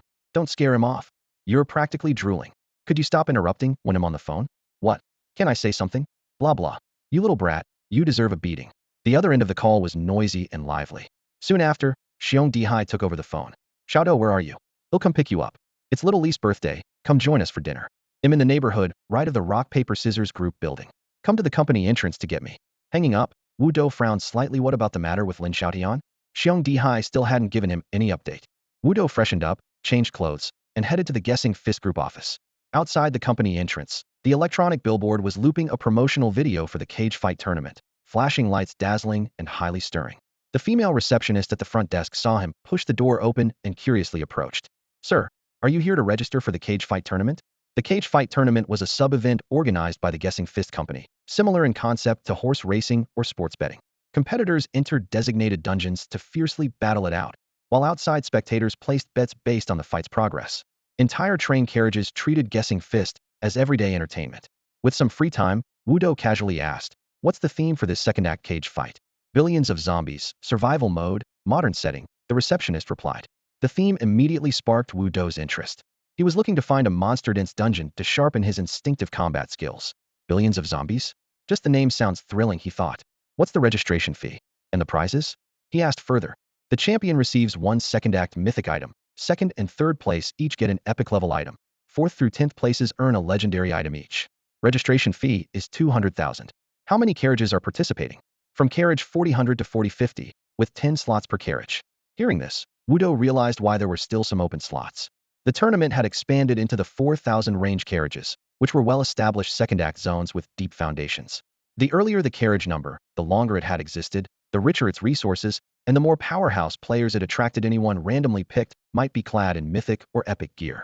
His own 4040 carriage could scrape together some second act legendary equipment, but mostly in mismatched pieces. Complete sets were rare. Pausing to think, he said, "He'll consider it." When does the tournament start? Officially in 10 days. Registration closes on day 9. All right, Wudo nodded, feeling ready to give it a shot. Though lacking a legendary set, he trusted his raw skill. If those old second act players were supernaturally talented, they wouldn't still be stuck in second act. After completing the registration, he waited briefly at the entrance. A black sedan slowly approached and stopped by the roadside. The door opened, and Xiong Dihai peeked out, waving. Wudo got in, and the car smoothly pulled away from the company. Inside the car, Wudo asked, "How's things on Linzai Ocean's End?" Xiong Dihai gripped the wheel, eyes fixed forward. "I've already asked my contacts to watch the Blackfire organization. If anyone posts a mission targeting you, they'll alert me immediately. So far, no news. I figure this time the Lin family mostly wants to act themselves. If it comes to that, rest assured, they'll back you. I have some history with Master Hua too. If they try to make a move in carriage 4040, it won't be that easy." Master Hua Yutong was a fourth act lone player with less backing than the Lin family, but his presence alone kept them from acting recklessly in 4040 carriage. Wudo asked, "What do I need to prepare?" Xiong Dihai sighed lightly. "There's no free lunch in this world. For Hua Yutong to step in, there'll definitely be a price. He won't help without a reason." Xiong Dihai smiled. Hua Yi had a younger brother named Hua Jinshi, who was a third-rank player with mediocre skills but an obsession for collecting mythic artifacts. Try to get your hands on a second-rank mythic item. When the time comes, he'll take you to give it to him as a little something. Leave the rest to me. The price of mythic artifacts is unpredictable, depending mostly on their effects. But no matter how cheap, ITLL still cost at least several million. Wudo felt a knot in his stomach. He simply didn't have that kind of money on hand. How long will it take to prepare? Don't worry about the money. Xiong Dihai seemed to see through his concern and cut him off with a wave. Xiong Li's mother and I have saved 5 million gold coupons. Our plan was to get you and Xiong Li a house downtown once your affairs settled. Since you need it urgently, take it for now. Keep an eye on the market. See if you can find a second-rank mythic artifact. They'll also send people to investigate." For the first time since crossing over, Wudo felt warmth swell in his chest, someone genuinely looking out for him. Xiong Dihai naturally had his own calculations, but his efforts were real. Wudo recognized and appreciated that loyalty. "Uncle Xiong, give me some time, and it'll make you proud." Wudo grinned. "Haha, once you reach high rank, don't look down on our frost giant bear's strength." Xiong Dihai laughed, then shook his head with a sigh. Third rank just won't cut it in a carriage battle. Before long, Wudo followed Xiong Dihai into the brightly lit Xiong family compound.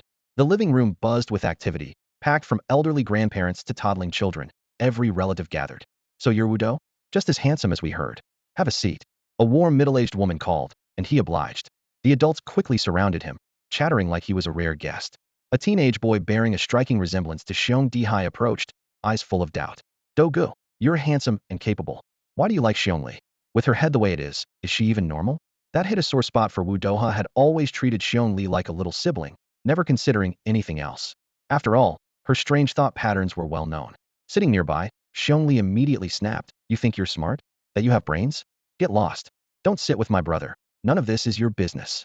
The siblings were on the verge of a full fight when Xiong Ma arrived with dishes, cutting through the tension. "Enough shouting. Come help bring the food. Dinner's ready." They exchanged glances, but fell silent. The huge round table was piled with a banquet of exquisite dishes, glossy and aromatic, whetting appetites. Xiong Ma ladled a steaming bowl of soup for him, her eyes crinkling in a smile. "Today's not just Xiong Li's birthday. There's something I'd like to ask you." "What is it?" Wudo looked up. "Xiong Li is of age now, and her partner's skill should awaken. Your innate talent is strong, so lend a hand." Xiong Ma's tone was casual. "Everyone's here, so it's a perfect chance to witness her partner's skill." "Today? Here?" Wudo nearly spat out his soup. "Yes. Isn't it convenient? The rooms are ready." Xiong Ma acted as if it was obvious. "No. Doing that in front of so many people is just too." Wudo was speechless. He finally understood. This family didn't see him as a normal human at all. To them, he was part of the Frost Giant Bear clan. Privacy? Embarrassment? They had none of that. Is this because of the influence from the bear bloodline? At this moment, Wu Do fully believed the secret truths Lin Bao had revealed earlier. The Xiong family was sincere and trustworthy toward him. If they truly wanted to help, he would be glad to accept. It would be a win-win situation for both sides. Auntie, I think. He was about to suggest moving somewhere else to talk, when suddenly a burning heat rose up in his chest. It felt as if someone had poured gasoline inside him and set it ablaze. Waves of scorching heat radiating out. Oh no, has my cultivation gone awry? Everything had seemed fine just moments before entering. So why this sudden change? Wu Do's first thought was that the rapid surge in his muscle memory had caused chaos. But then he sensed something was wrong. Auntie, what did you put in this soup? Oh, just a little tonic, Aunt Xiong said with a warm smile. The apothecary specially made these dragon blood pills to help your recovery. Drink more of it. Dragon blood pills? Just the name sounded ominous. Wu Do opened his mouth to speak, but his vision quickly blurred. He felt dizzy and woozy, as if drunk. Xiong Li, Wu Do seems unwell. Take him to the bedroom to rest, Aunt Xiong instructed. Brother, what's wrong? Xiong Li steadied him, and a faint pleasant fragrance wafted over. Wu Do's face flushed deeply and his body temperature soared alarmingly. Damn it. Aunt Xiong seems kind on the surface, but her tricks are so sinister. He wanted to speak up, but the burning blood in his body dispersed his consciousness, leaving him no strength to utter a word. Late at night, the bedroom door creaked open. When Xiong Li walked out spiritedly, the rest of the Xiong family was still waiting in the living room. How is he? Xiong Dihai asked hastily. Look. Xiong Li spread open a panel. White Bear King max level. Raises the level cap of your other 3 Bear Clan skills to 20 and grants enhancements. Partner bonus. When your partner is present and in the same carriage or instance, enhancement effects are doubled. Huh. Everyone exchanged looks, unable to gauge the strength from those few lines. Max level so quickly? Xiong Dihai wondered, what exactly do the effects do? It doesn't need to level up anymore. When I woke up, it was already maxed, Xiong Li said with a sly smile. As for the details, the Frost Giant Bear has 4 skills. Aside from the 4th, there's Bear Claw Strike, Resistant Skin, and Transcendent Recovery. The usual strategy is to max Resistant Skin first for durability, which Xiong Li had done so far. Resistant Skin LV 806-4000. The Frost Giant Bear's thick fur and tough hide provide immunity to 400 damage points. Each point of its defense negates 5.6 damage. Normal humans only negate 4. White Bear King exclusive enhancements. Skin Enhancement 50 damage immunity resistance enhancement 0.4 defensetto damage reduction skin enhancement 150 damage immunity resistance enhancement 0.8 defensetto damage reduction resistance enhancement 1 defensetto damage reduction skin enhancement 300 damage immunity tenacity enhancement 35 control resistance attribute skin enhancement 400 damage immunity unlocks at random levels 9, 10, 11, 20. Everyone's expressions changed drastically as they involuntarily gasped. At max level, the resistant skin can absorb 400 damage, with each point of defense reducing 6 points of damage, plus an additional max level bonus of 50 control resistance. But now, at only level 8, Xiong Li is already able to absorb 1,300 points of damage at once, with each point of defense reducing 7.8 points of damage and an extra 35 control resistance. Just the thought of how powerful her resistant skin will be when she reaches level 20 max had every member of the Bear Clan gasping in awe. On top of that, there was the game-breaking effect of when the key partner is present, the White Bear King's enhancement effects are doubled. No one dared to imagine the true limit. Ha ha ha, my precious daughter, you've truly made your mother proud. You're my heart and soul. Bear Mom almost jumped for joy, her eyes shining like little lights. Behind her, Bear Shan stood with a long-suffering look on his face. Xiong Li raised her chin arrogantly, flashing her tiger teeth. You were pretty cocky when you hit me just now, weren't you? That's just how deeply your mother loves you. Bear Mom squeezed out 2 tears, her tone full of spoiled affection. Xiong Dihai stroked his beard, a smile spreading across his face. Xiao Dou's innate skill is truly incredible. The buff it gives you is so extreme. He must be more than just an ordinary dragon character ability. From the crowd, an elderly silver-haired, hunched man coughed and spoke. It was Xiong Dihai's second paternal uncle, Xiong Jijun. Our ancestors also obtained dragon character partner skills, but the effects were totally different from today's. To push Xiao Li's limits this high, Xiao Dou's innate skill descendant of the dragon is clearly far beyond regular dragon abilities. Xiong Dihai nodded repeatedly. That's exactly what I think. Thinking alone won't help. Use your brains. Xiong Jijun growled, slamming his cane harshly on the ground. Our bear people are born with lower intelligence due to our bloodline influence, so we must learn to be smarter. Or we'll just keep dying stupid deaths. Didn't we end up trapped in carriage 4040 all because we weren't smart? His scolding fell like a weight, silencing the crowd. Xiong Dihai frowned. Uncle, what exactly are you saying? Blockhead. Xiong Jijun snorted. Since Xiao Dou has such huge potential, we have to invest early. If he's getting into trouble with the Lin family from Carriage 4022 and they want to come after him, it's our job to stand in front and solve it for him. That's what I call long-term investment.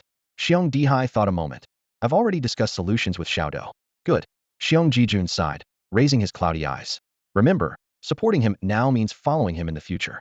If he really reaches the top, maybe our frost giant bear can finally reclaim the sacred artifact from the earth giant bear. At these words, every member of the bear people felt a shudder in their hearts.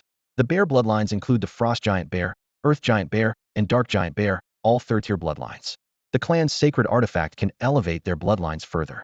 Now that the artifact is held by the more powerful earth giant bear, the frost giant bear dare not take it by force. As for the dark giant bear, their fate is unknown. The importance of the sacred artifact to the bear clan was beyond question. Xiong Jijun's voice grew heavy but hopeful. Shaoli, don't slack off either. Don't waste this powerful gift. He looked at Xiong Li and suddenly smiled a little. White Bear King. What a great name. Maybe you really can lead our frost giant bears back to the peak. Uncle, don't worry. I will.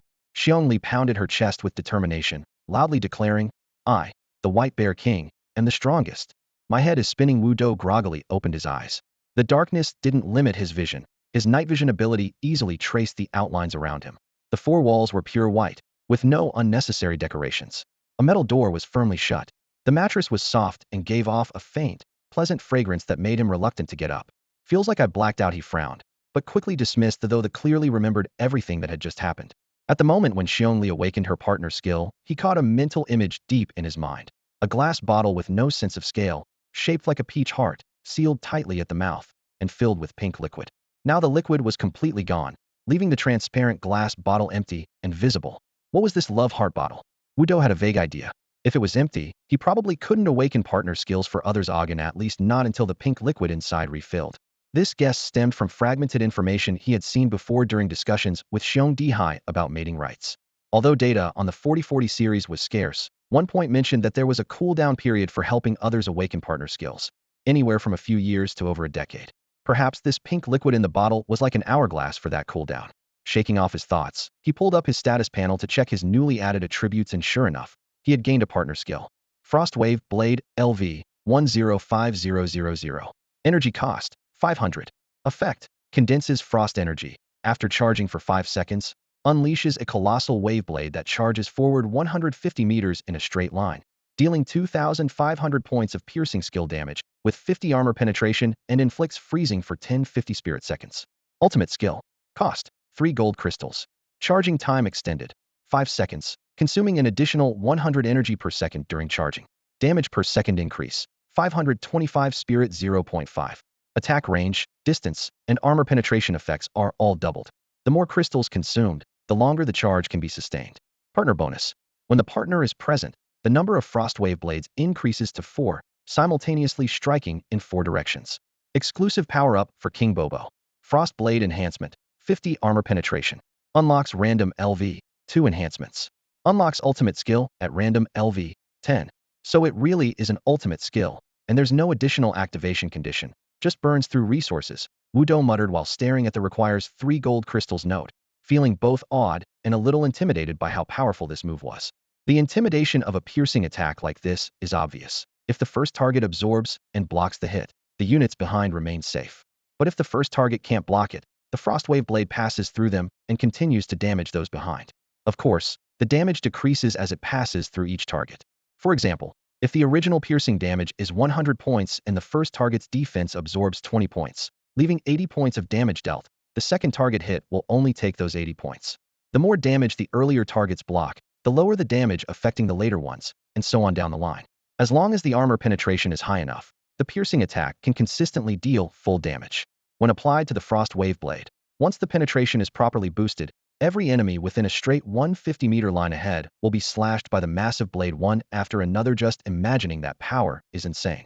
Wu Dou was holding over 300,000 free experience points, waiting to unlock the 2 big skills, a golden skill and an ultimate move. At this moment, he just needed a little extra courage to level up. But just as his finger touched the confirm button, he suddenly realized a serious problem: his stamina was insufficient. Because he had just switched to a full set of armor penetration skill damage gear, his stamina cap was down to only 630 points. If he upgraded the Frost Wave Blade now, he might not even have enough stamina to activate it. He quickly weighed his options and narrowed it down to 2. 1. Prepare another set of stamina equipment. 2. Have the blacksmith directly modify the golden armor he was wearing from 500 health to 500 stamina. After a brief hesitation, Wudo decisively chose the second option. Go find a blacksmith to alter his gear. He needed both armor penetration and skill damage, and he was already carrying 4 Seize the Moment buffs. Getting another full set would cost money, effort, and time completely unnecessary. Once clear on this, he proceeded to hit the upgrade button again. Frost Wave Blade level 2 10,000. Frost Wave Blade level 3 20,000. Frost Wave Blade level 4 40,000. He kept upgrading until level 7, instantly burning through over 300,000 free experience points and left with just over 60,000. Frost Wave Blade level 70240000 costs 1,100 stamina. Condenses frost energy. After an 11-second charge, forms a shockwave giant blade that surges forward 150 meters, dealing 5,500 piercing skill damage, with 350 armor penetration, plus a freeze effect of 70-50 mental power 1. Ultimate skill, consumes 3 golden crystals. Charge time is extended by 11 seconds, consuming an additional 100 stamina per second during charging, while stacking extra piercing damage of 525 mental power 0.5 per second on the giant blade. Also doubles attack range, distance, and armor penetration. Companion bonus. When the companion is present, the number of Frost Wave Blades increases to 4, each surging in a different direction. King Bobo's exclusive enhancements. Frost Edge 50 100 armor penetration. Frost Enhancement 90 additional mental power. Shock Enhancement 2000 damage. Frost Edge 250 300 armor penetration. Shock Enhancement 3500 damage. Unlocks at random levels 8, 9, and 10. Total enhancements: 700 armor penetration, 5,500 damage, 90 additional mental power. Wudo quickly did the math. One ultimate Frost Wave Blade costs 2,200 stamina and deals a base skill damage of 16,275. The native 350 armor penetration is doubled by the ultimate to 700, plus an added 700 from enhancements, totaling 1,400 armor penetration, plus gear boosting that to a full 2,050 armor penetration and nearly 18,000 base damage. Even the regular Wave Blade had 1,700 armor penetration and 12,765 damage. The ultimate's value was terrifyingly high. Thinking this over, Wudo couldn't help but grin. Normally, the second-tier class would never learn ultimate skills, and the third tier took great effort. But thanks to his companion skill, he unlocked it early, which meant his stats lagged behind slightly for the skill. Still, looking at the Frost Wave Blade itself, it was absurdly overpowered. Worth it, he thought to himself. This skill, earned by selling out his body, definitely didn't disappoint. He got up and put on his battered and tattered clothes, then stepped out of the bedroom. Looking up, he saw the entire Xiong family gathered in the living room. He cleared his throat. Uncle Xiong. Auntie, you'll head back now. Xiong's mom immediately urged. So soon? Stay a couple more days. We're family now. Don't be shy. No, really, I still need to train my fists. Wudo gently declined. Xiong Dihai didn't press, getting up to see him out. They'll walk you out. Bye, brother. Take care. Xiong Li waved, adding a cheerful for good measure. Seeing Xiong Li's proud expression, Wudo felt her companion's skill awakening was probably quite impressive. Just as they were about to leave, Bear Mom called them back in a hurry. She rushed out from the kitchen carrying a big pile of food and supplies, then stuffed a bulky black bag into Wudo's arms, repeatedly urging, "These are all nourishing medicines, eat more of them and recover quickly." "Thanks, Auntie," Wudo said with a smile, accepting without hesitation. He really needed to take better care of himself now. After stuffing the bag into his backpack, he followed Bear Dihai out the door. On the way back, Bear Dihai gripped the wheel with one hand and pulled out 5 gold vouchers, each worth 1,000,000, from the center console drawer. He handed them over. "Keep a close eye on the market these days. If it's not enough, let me know. We'll find a way to get you more." "Got it." Wudo accepted them without reluctance. This was money he had fought tooth and nail to earn, so he had every right to take it.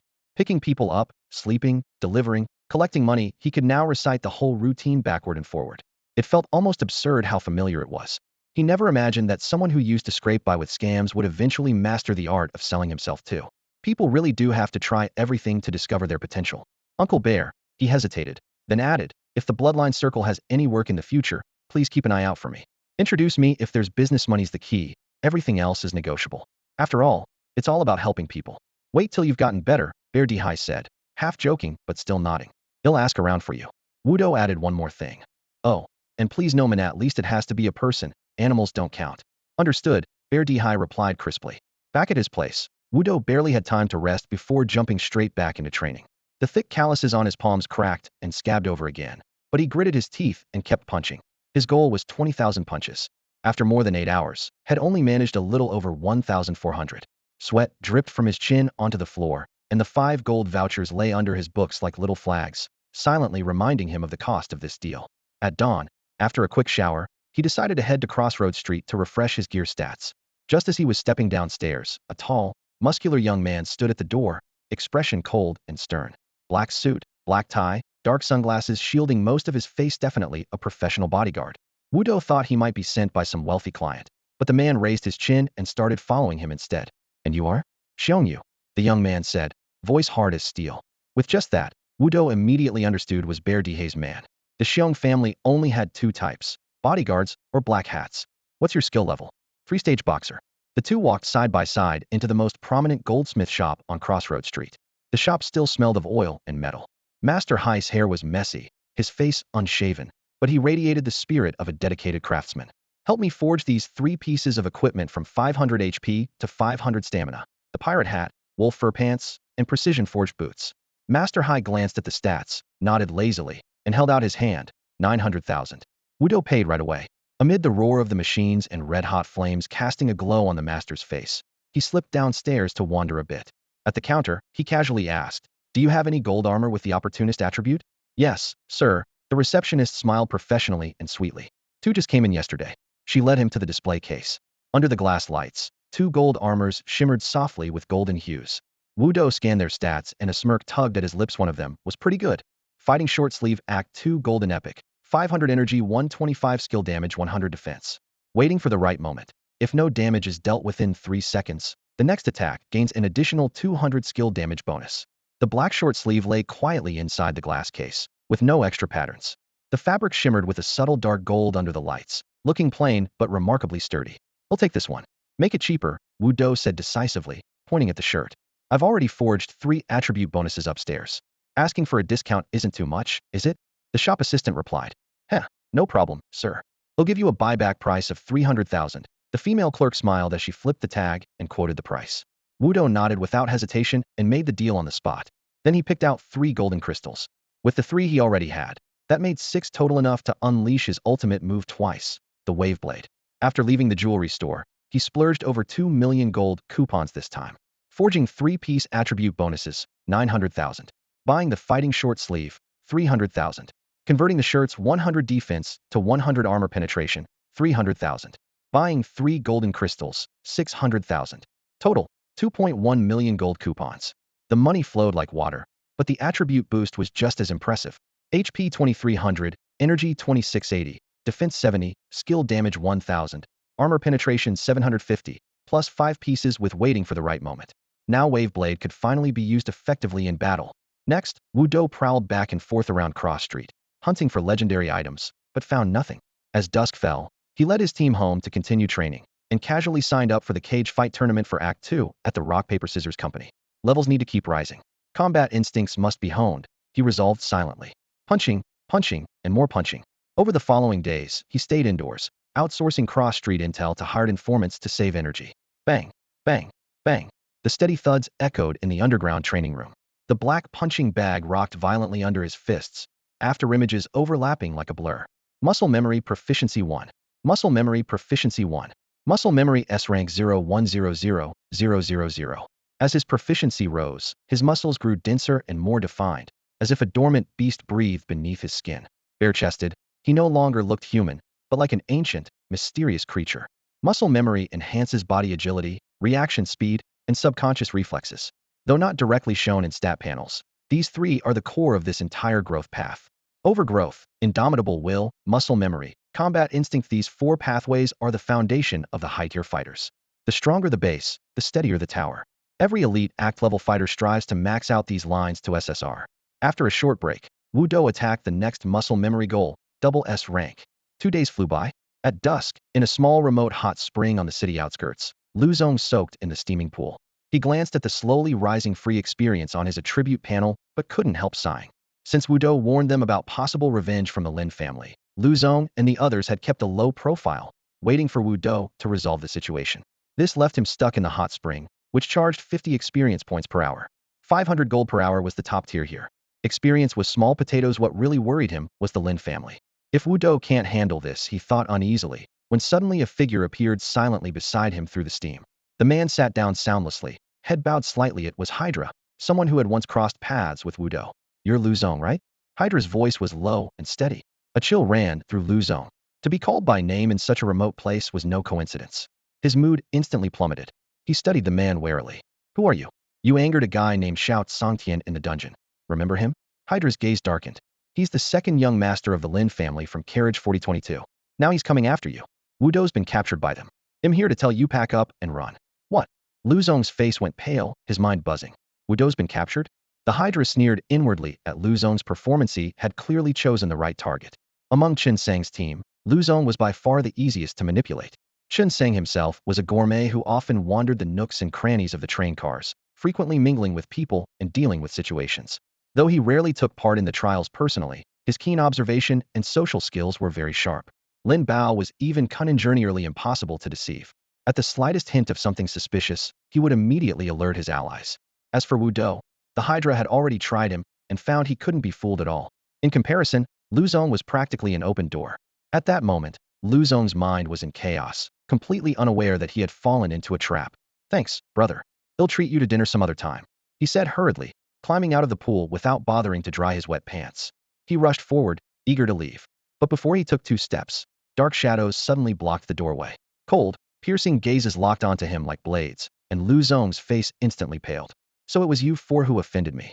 The leader was a lean man dressed in black, his silver hair slicked back into a shiny pompadour, a mocking smile on his lips. What? You offended second master and still want to walk away? The old man was none other than Xiao Songtian Lin Xiaotian.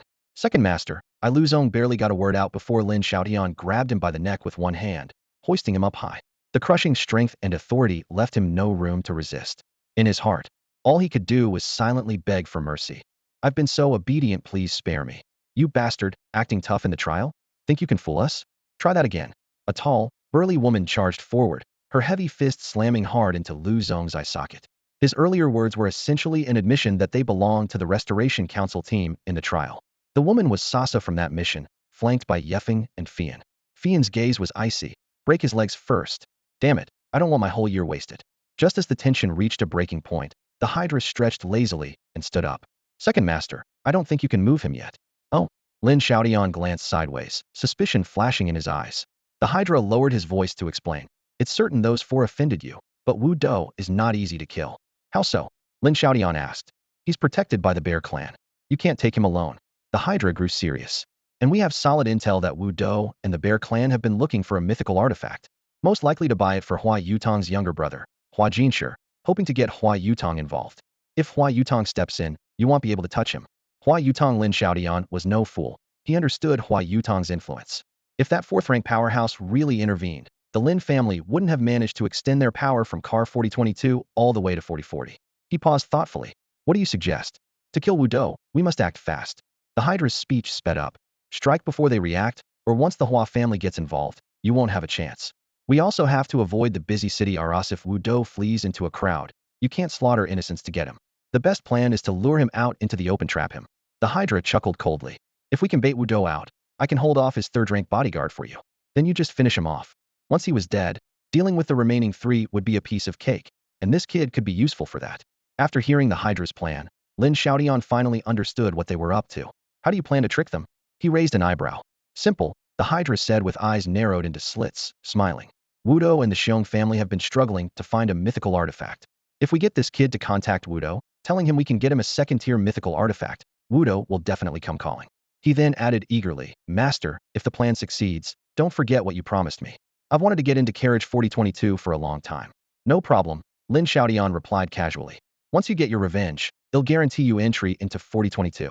On the train, the better resources were in the front carriages, but it wasn't easy just to push forward. The Hydra had been eyeing the front rows for a while. Hearing Lin Xiaotian's promise, he smiled with satisfaction and quickly said, Thanks, Master. Whatever you need in the future, just say the word. Lin Xiaotian just gave him a cold glance. He knew dozens of people wanted to be his lackey in 4022. The Hydra didn't even rank. He released his grip and tossed Lu Zong onto the floor. You heard everything I said? Want to stay alive? Want me to teach you what to do? Beep beep beep. The phone rang. Wudou, practicing his punches, stopped and gasped for breath as he answered. What is it? Brother Do, good news. Lu Zong's voice came in low and cautious on the other end. I ran into someone who wants to sell a 2nd-tier mythical artifact. Oh, where? Jinfeng restaurant. Hurry up, I'm handling it. Okay. After hanging up, Wudo frowned. Lin's people had really come for him? Lu Zong never called him Brother Do, usually Wudo, or Yellow Bean, or Little Bean. Changing the way he addressed him was a warning sign.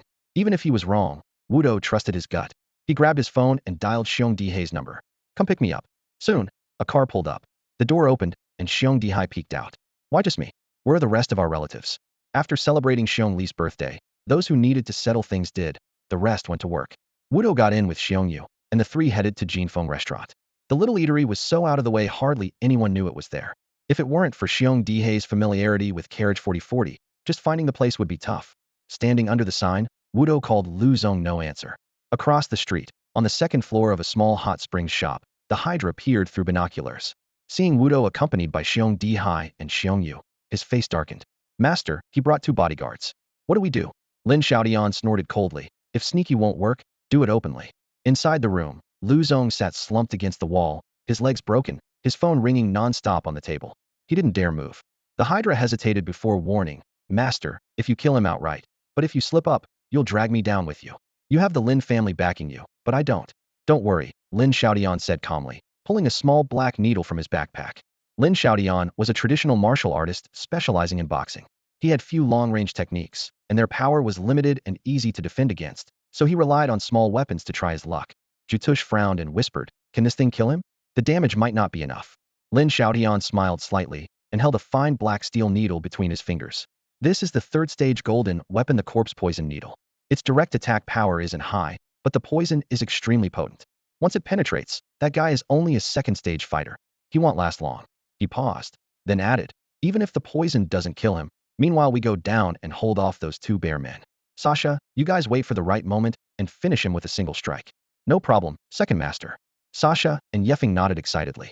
Jutush still frowned, thinking of the bear men's extraordinary regeneration theory, said to Cuckoo heal rapidly. Unless it's an instant kill, it's hard to end Wu Do right under their noses. But before he could say anything, Lin Xiaodian raised his hand. The corpse poison needle silently locked onto Wu Do and suddenly shot forward. At that exact moment, a scream echoed from downstairs. Duzi. Lu Zong, also a traditional martial artist and hunter, reacted quickly. He had hesitated whether to warn, but seeing Lin Xiaodian act, he immediately shouted out loud. However, the corpse poison needle was already inches from Wu Do's brow. The terrifying power of Slevel muscle memory was now fully revealed. Wu Do didn't even raise a hand. With a thunderous stomp, the ground cracked, and a pillar of earth-yellow light surged up, precisely smashing the poison needle to dust. Earthquake wave. The normal earthquake wave required punching the ground, channeling energy into the soil, then releasing the wave. But with Slevel muscle memory, Wu Do controlled his energy as naturally as breathing or drinking water. Any part of his body touching the ground, whether foot, fist, or even fingertip, could channel energy by just focusing his mind, detonating the quake. This was muscle memory enhancing bodily sensitivity and subconscious control. The skill became part of his body, like a baby's instinctive suckling, engraved into his instincts. Earthquake wave. Lin Xiaoshan's eyes suddenly narrowed from the 2nd floor railing. He knew this technique, but hadn't expected a 2nd stage cage boxing fighter to wield it so effortlessly, equal to himself. His thoughts flashed only briefly because Xiong Yu charged fiercely toward the hot spring shop, while Xiong Dihai guarded Wu Do. Seeing this, Lin Xiaodian made a quick decision and leapt silently from the 2nd floor, landing softly. Carriage 4022, Lin family's 2nd master Lin Xiaodian. He announced loudly. Jutush and the others also jumped down after him without hesitation. Hearing his words, Xiong Yu and the other person stopped in their tracks, not rushing forward rashly. You're from Carriage 4022, sneaking into our 4040 carriage to ambush my future son-in-law. What's the meaning of that? Looking for death? Xiong Dihai's voice was low and menacing, his thick face twitching slightly with rage as he demanded fiercely. He has a grudge against me. I came for revenge, is that okay? Lin Xiaoshan's eyes were icy cold, completely disregarding Xiong Dihai. I don't care what his relationship is to you. I'm only asking, are you sure you want to get involved in the grudge between him and me? Uncle Xiong, stop wasting words with him. Just kill him. Wu Do snorted coldly, his murderous intent undimmed. Lin Xiaoshan's expression darkened instantly. He hadn't even made a move yet, and this guy was already acting so arrogant? Roar. Taking the cue, Xiong Dihai's body suddenly expanded, bones cracking loudly. In an instant, he transformed into a frost giant bear, standing 4 to 5 meters tall. Thick white fur covered his entire body as he lumbered on all fours, his heavy breathing shaking the ground beneath him. Xiong Yu didn't hesitate either. He lowered his figure and transformed into a 2nd giant bear, charging at Lin Xiaodian. These frost giant bears at stage 3 were their peak form. Sasha Lin Zhaoshan's face hardened as he summoned the nine-headed serpent to meet the attack, just about to tell Sasha to strike, when a torrential downpour of golden light suddenly roared in. Dayudyudyu. Golden light shards tore through the air like a volley of arrows. Smack, smack, smack. The damage numbers 64, 64, 64 spiked wildly. Sasha and Yefeng's faces changed drastically as they scrambled to dodge. Only the gourmet Fian, slower to react, was caught directly under the golden ring. Immediately, a nearly transparent pale yellow shield appeared around her like a bubble, enveloping her and blocking all the light. It was obviously some kind of diamond talisman protective charm. Run! Fian, pale and shaken, turned on her heel and bolted. The three stumbled into the hot spring shop, with the golden rain relentlessly chasing them. Along the way, the pavement and walls were blasted into dust and full of holes. Trees snapped, doors and windows shattered. Several small parked cars nearby were riddled with holes and exploded one after another, except only one expensive luxury car miraculously escaped. Seeing the three duck into the hot spring shop, Wu Do withdrew his left hand, clasped his palms lightly, then slowly pulled them apart. A faint blue light gathered in his palm, stretching out like a strand of cold, steaming noodles in his hand. Within seconds, a crescent-shaped pale blue beam formed, finally solidifying into a chilling ice crystal scythe with a razor-sharp edge. Meanwhile, Lin Xiaodian, who was fiercely entangled with Xiong Dihai, felt his heart pounding wildly. That starting move, kid. Are you crazy? Do you even know how many people are inside that shop? If you dare to unleash that skill, you're asking for death. To force a Stage 2 cultivator to produce such an oppressive move, the only explanation was innate skill. Even he felt extremely threatened by that scythe, not to mention Sasha and the others. If it really got used inside, the consequences would be unimaginable. If the family juniors he brought got hurt here, Lin Xiaoshan's head buzzed and cold sweat poured down his back. Although he had prepared some life-saving talismans for the three before coming out, those protections probably wouldn't last a moment against that blue scythe. Wu Do casually lowered his left hand. His right hand hovered above the scythe, as if invisible threads connected his palm and the blade. The whole scythe dangled beneath his palm like a puppet. You have 6 seconds left to talk me down. Kid, calm down. If anything happens to them, the 2 Stage 4 Lin family members won't let you off. Think carefully. 5 seconds. I don't believe you'll dare use it. 4. Just kidding, it's 1 second. Wu Do sneered, flicking his wrist. Stop. Lin Xiaoshan's heart nearly stopped as he saw the countdown jump from 4 directly to 1. He shouted repeatedly, Wu Do, I can apologize. Whatever you want, just don't do anything reckless. If something happens to them, it won't just bring big trouble to you. It won't be good for me either. Let's talk this through calmly. Negotiate? And how exactly do you plan to negotiate?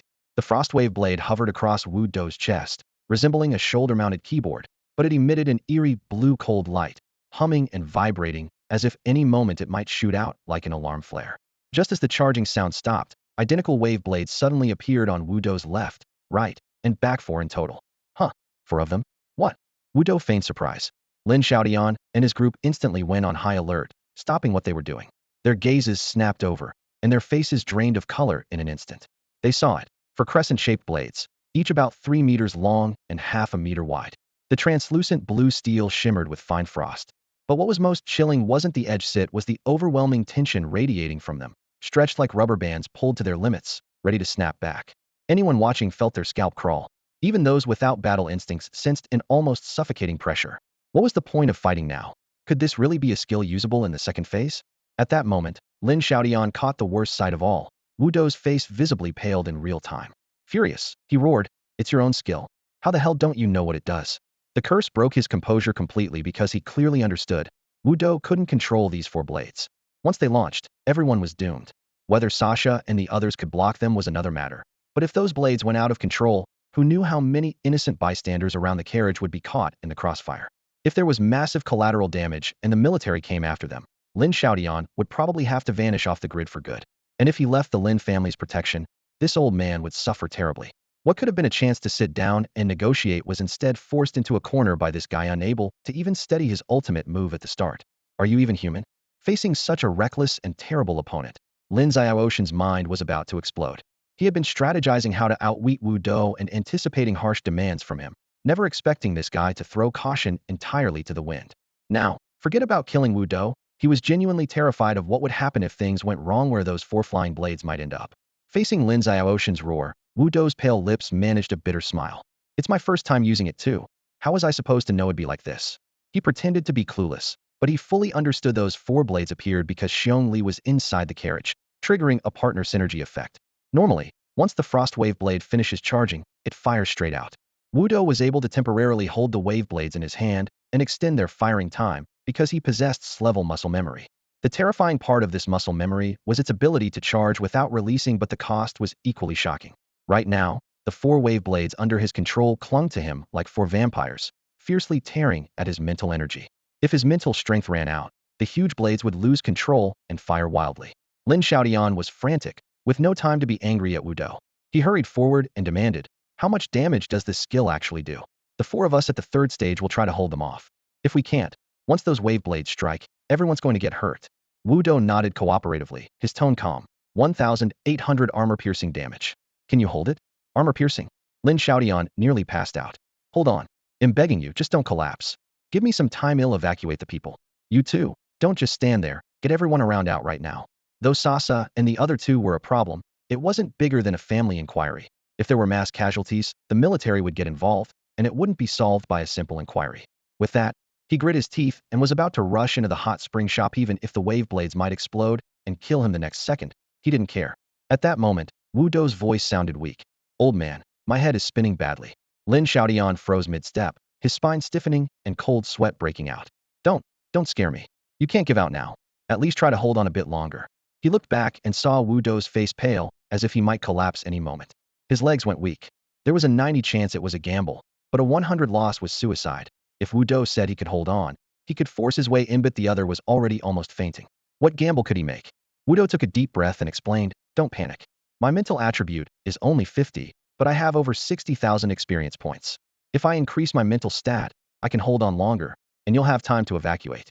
The higher the mental attribute, the stronger the mental energy. Strong experts without muscle memory could still charge without releasing this way.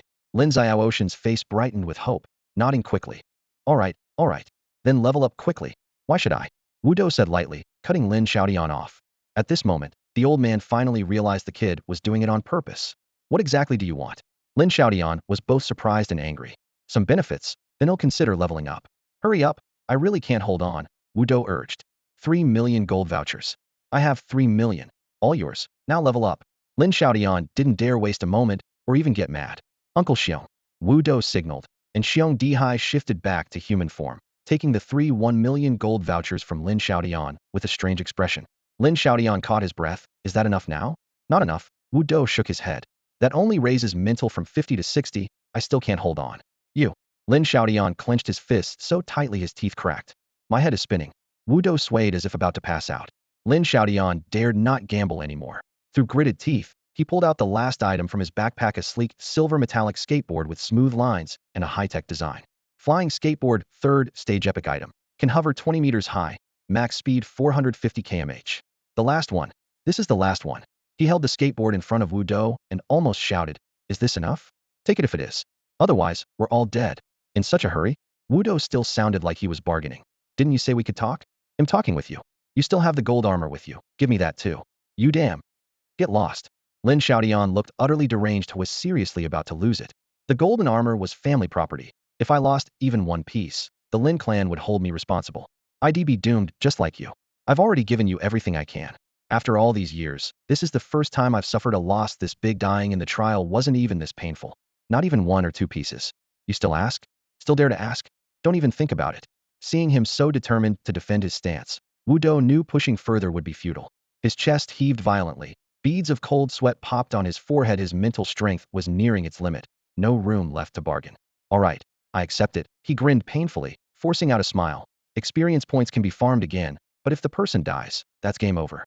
It'll save your life. First, respecting elders is my priority." Xiong Dihai grabbed his skateboard and charged onto the train. Wudo seized the moment, panting as he slammed the just-earned experience into the panel, boosting his mental attribute to 90 points instantly. Stat upgrade complete. He waved his hand. "Let's go. Stop standing there. Think we can hold on?" Lin Xiaodian was still uneasy. "If you keep dawdling, who knows?" Wudo waved him off. "Uncle Xiong, split up and retreat. Quick." "Got it." Without hesitation, the 3 scattered in different directions. "Retreat, hurry up. If you're going to die, don't just stand there watching."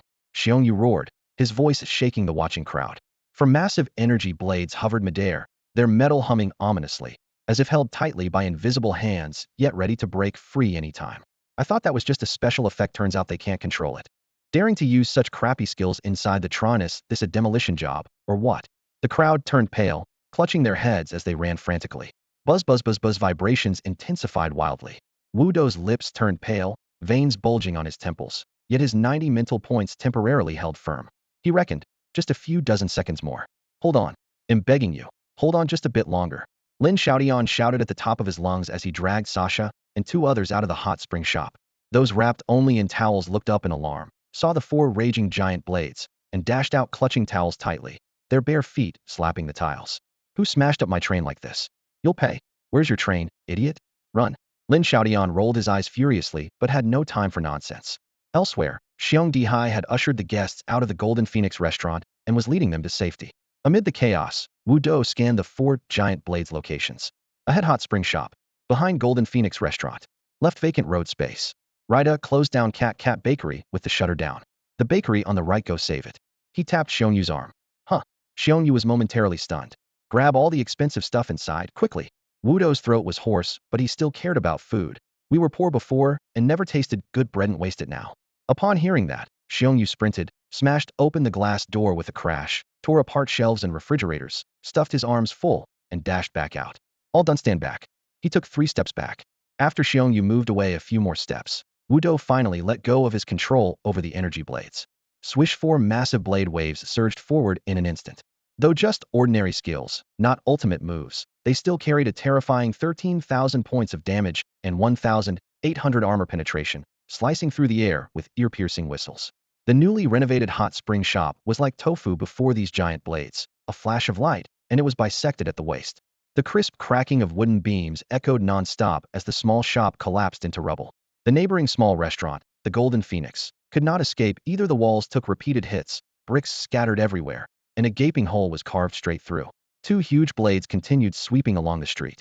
The one on the left dissipated into tiny sparks after reaching its maximum range. The one on the right surged past the street corner and crashed headlong into the bakery, the very place Wu Do had just been talking about moments ago.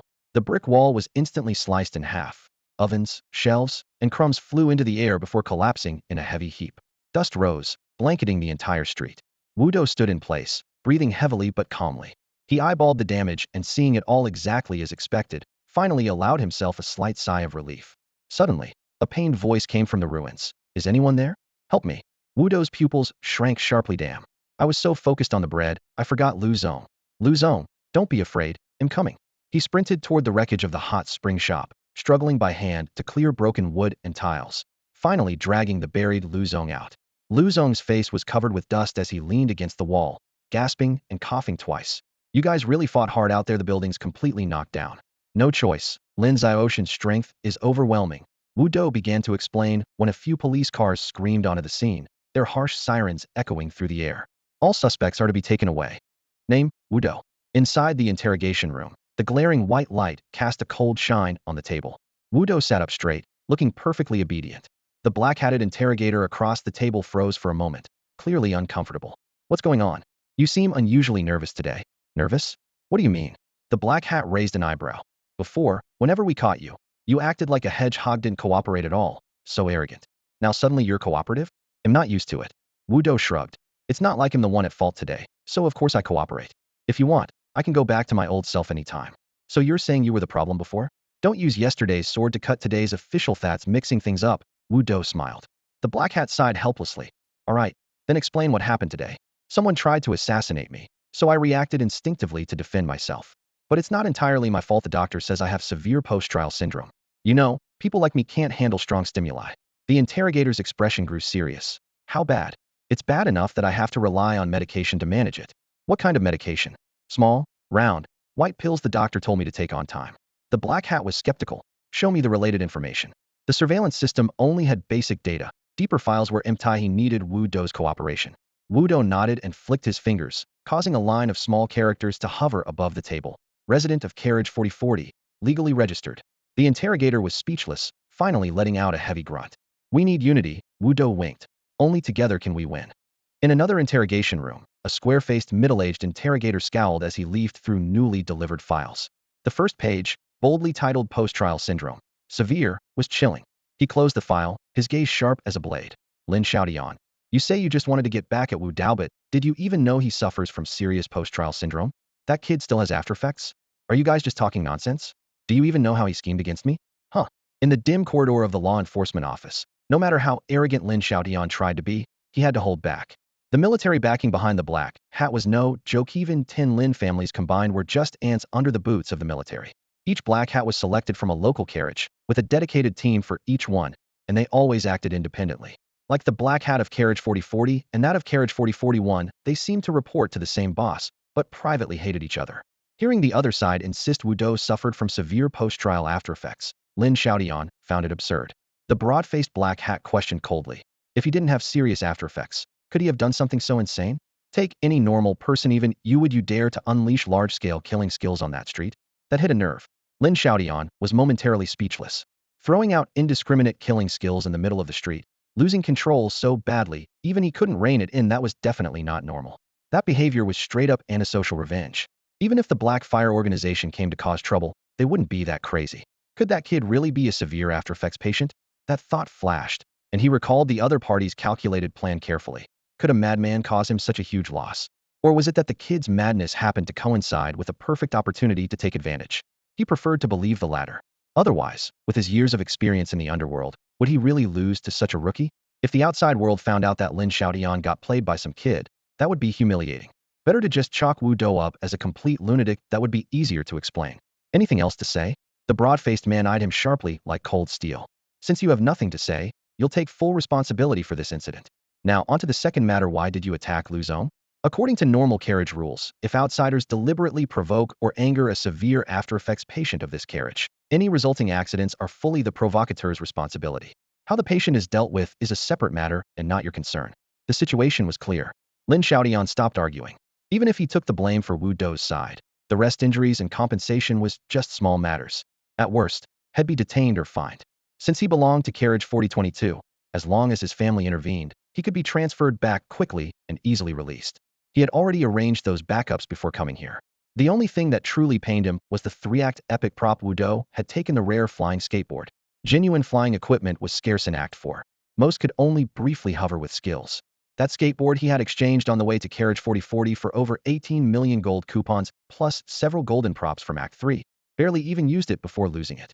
Thinking of that, he ground his teeth in hatred. Damn lunatic. Just wait, Air Yi. Anything that belongs to Air Yi will be taken back sooner or later. Thinking about that flying skateboard, Lin's Ocean's heart it was the precious treasure he had saved up for years to buy. In the third interrogation room, Judish's face was pale, his legs almost giving out on him. Big brother, please, let me see Wu Dou. I was threatened by Lin Xiaotian. I had no choice but to help him. I beg you, show mercy and give me a chance to explain. The black-hatted enforcement officer, broad-shouldered and imposing, spoke coldly. We only follow the rules. Since you violated the 4040 carriage regulations, you must be detained for 3 days first. What happens next depends on the Eye of Heaven system's verdict. After that, you can meet whoever you want. That's not my concern. Big brother, I beg you. Before Jatush could finish, the door slammed open. A burly man with a scar crossing half his face walked in. Rolling up his sleeves, he said calmly, "You leave first." He's attempting to assault an officer. Less than half an hour later, Wu Dou and Xiong Dihai walked out of the enforcement office side by side. Despite all the commotion, they were completely unharmed. The reason was simple. The enforcement office's second-in-command was also surnamed Xiong. Lin Xiaotian and Jatush took all the blame, and with a wink and a nod from the office, the two walked away free. Xiong Dihai handed over 3 million gold vouchers, the flying skateboard, and a huge pile of bread that Xiong Yu had rescued from the bakery, to Wu Dou. Because the low realm cannot directly use high realm gear, props require special techniques or innate skills. For now, the flying skateboard had to be put safely away.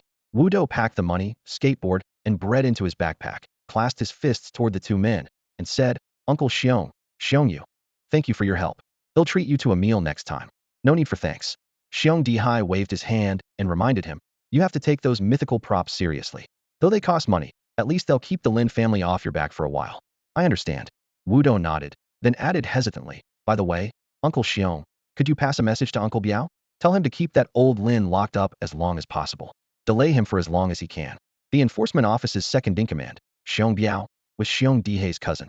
Xiong Dihai grinned. "Don't worry, Uncle Biao is the most experienced. Once the old Lin is in our hands, there's no way he'll live the good life." Only then was Wu Dou satisfied and left. At home, The first thing he did was sleep, controlling four massive fluctuating blades had completely drained his energy, and he sank into bed instantly. Beep beep beep. After an unknown amount of time, the phone's ringtone pierced the silence. Wudo turned over, grabbed it, and lowered his voice. "Who is it, Mr. Wudo?" came a young woman's voice. "The cage fighting tournament you signed up for officially starts the day after tomorrow. Could you come by the office today? Competitors need to arrive early to prepare." "No problem. They'll be there right away." After hanging up, he realized he had slept a full day and night. After a quick wash, Wudo headed to the Kaikwan group building on foot. From a distance, he saw crowds thronging the entrance. Red lines cordoned off either side of the street, with masses of people lined up like frantic fans, except their faces were full of anger. "Return the money. Refund. Refund." Seeing everyone shout in righteous indignation, Wudo vaguely guessed what was going on. "Refund our money. Refund our money." Wudo shouted loudly, raising his arm and joining the crowd's chant, then slowly pushed forward into the throng. He quietly assessed the situation. Rushing straight to the Guessing Fist group's entrance didn't seem wise, with so many people blocking the way, all shouting for refunds. The company clearly had made a big mistake. It was better to keep a low profile for now, avoiding getting caught up in any collateral damage. The sea of slogans shook the glass doors with a low buzzing sound. Finally, the company's front doors opened, and a young man wearing a blue and white suit stepped out. Holding a microphone, he walked to the center of the steps, flanked by well-dressed staff. The buzzing from the loudspeaker caused the crowd's uproar to pause briefly. "Everyone," the young man raised his voice. "It's true that our company played some role in the loss of the three-act cage fighting tournament, but it's not entirely our fault. Please stay calm. After all, our opponents were no pushovers." "Get lost," someone in the crowd shouted fiercely. "The 40404050 cage fighting tournament, and you can't even place in the top 3? How did you pick your team? How dare you talk? Refund our money. Brothers, don't throw things at him. It might not be illegal, but it's not right." Someone else called out hypocritically. "Not right. Smash his face with whatever you got. Kill him," snapped another voice in reply. In the next moment, a bottle of water flew in an arc and hit the steps. Then came stones, eggs, socks. An onslaught of debris rained down like arrows. Seeing this, Wudo joined in, throwing 2 loaves of bread, thinking of it as helping the needy. The young man in the blue suit was forced to retreat step by step, clearly startled by the barrage. Under the protection of company staff, he slunk back inside the door. As soon as it closed, his expression darkened and he cursed, "These bastards. When they take money, they brag nonstop, but when it comes to work, they're nothing but worthless, worthless, worthless." His name was Su Jianan, heir to the family business, who had just taken over as head of Guessing Fist Group. As a new boss trying to prove himself, he refused to be like his father, lazy and mediocre. He was determined to make the company richer and stronger. This 40404050 three-act cage tournament had the top racing car by natural right, a huge advantage. Normally, the company would spend big money to hire established starfighters with experience and proven strength, guaranteeing wins. But those veteran stars were temperamental, arrogant, and outrageously expensive. Su Jianan had grown tired of it, so he made the call to skip hiring the old stars. Instead, he chose a group of newcomers who were decent but not outstanding. Their skills and gear were comparable, but their route bonuses were slightly weaker. However, their cost was less than 1/10. Su believed in saving money by cutting unnecessary expenses. The outcome?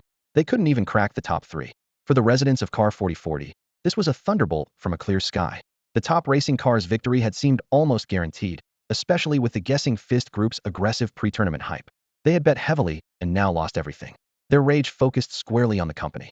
Guessing Fist wasn't like horse racing. You couldn't just bet on whoever you liked.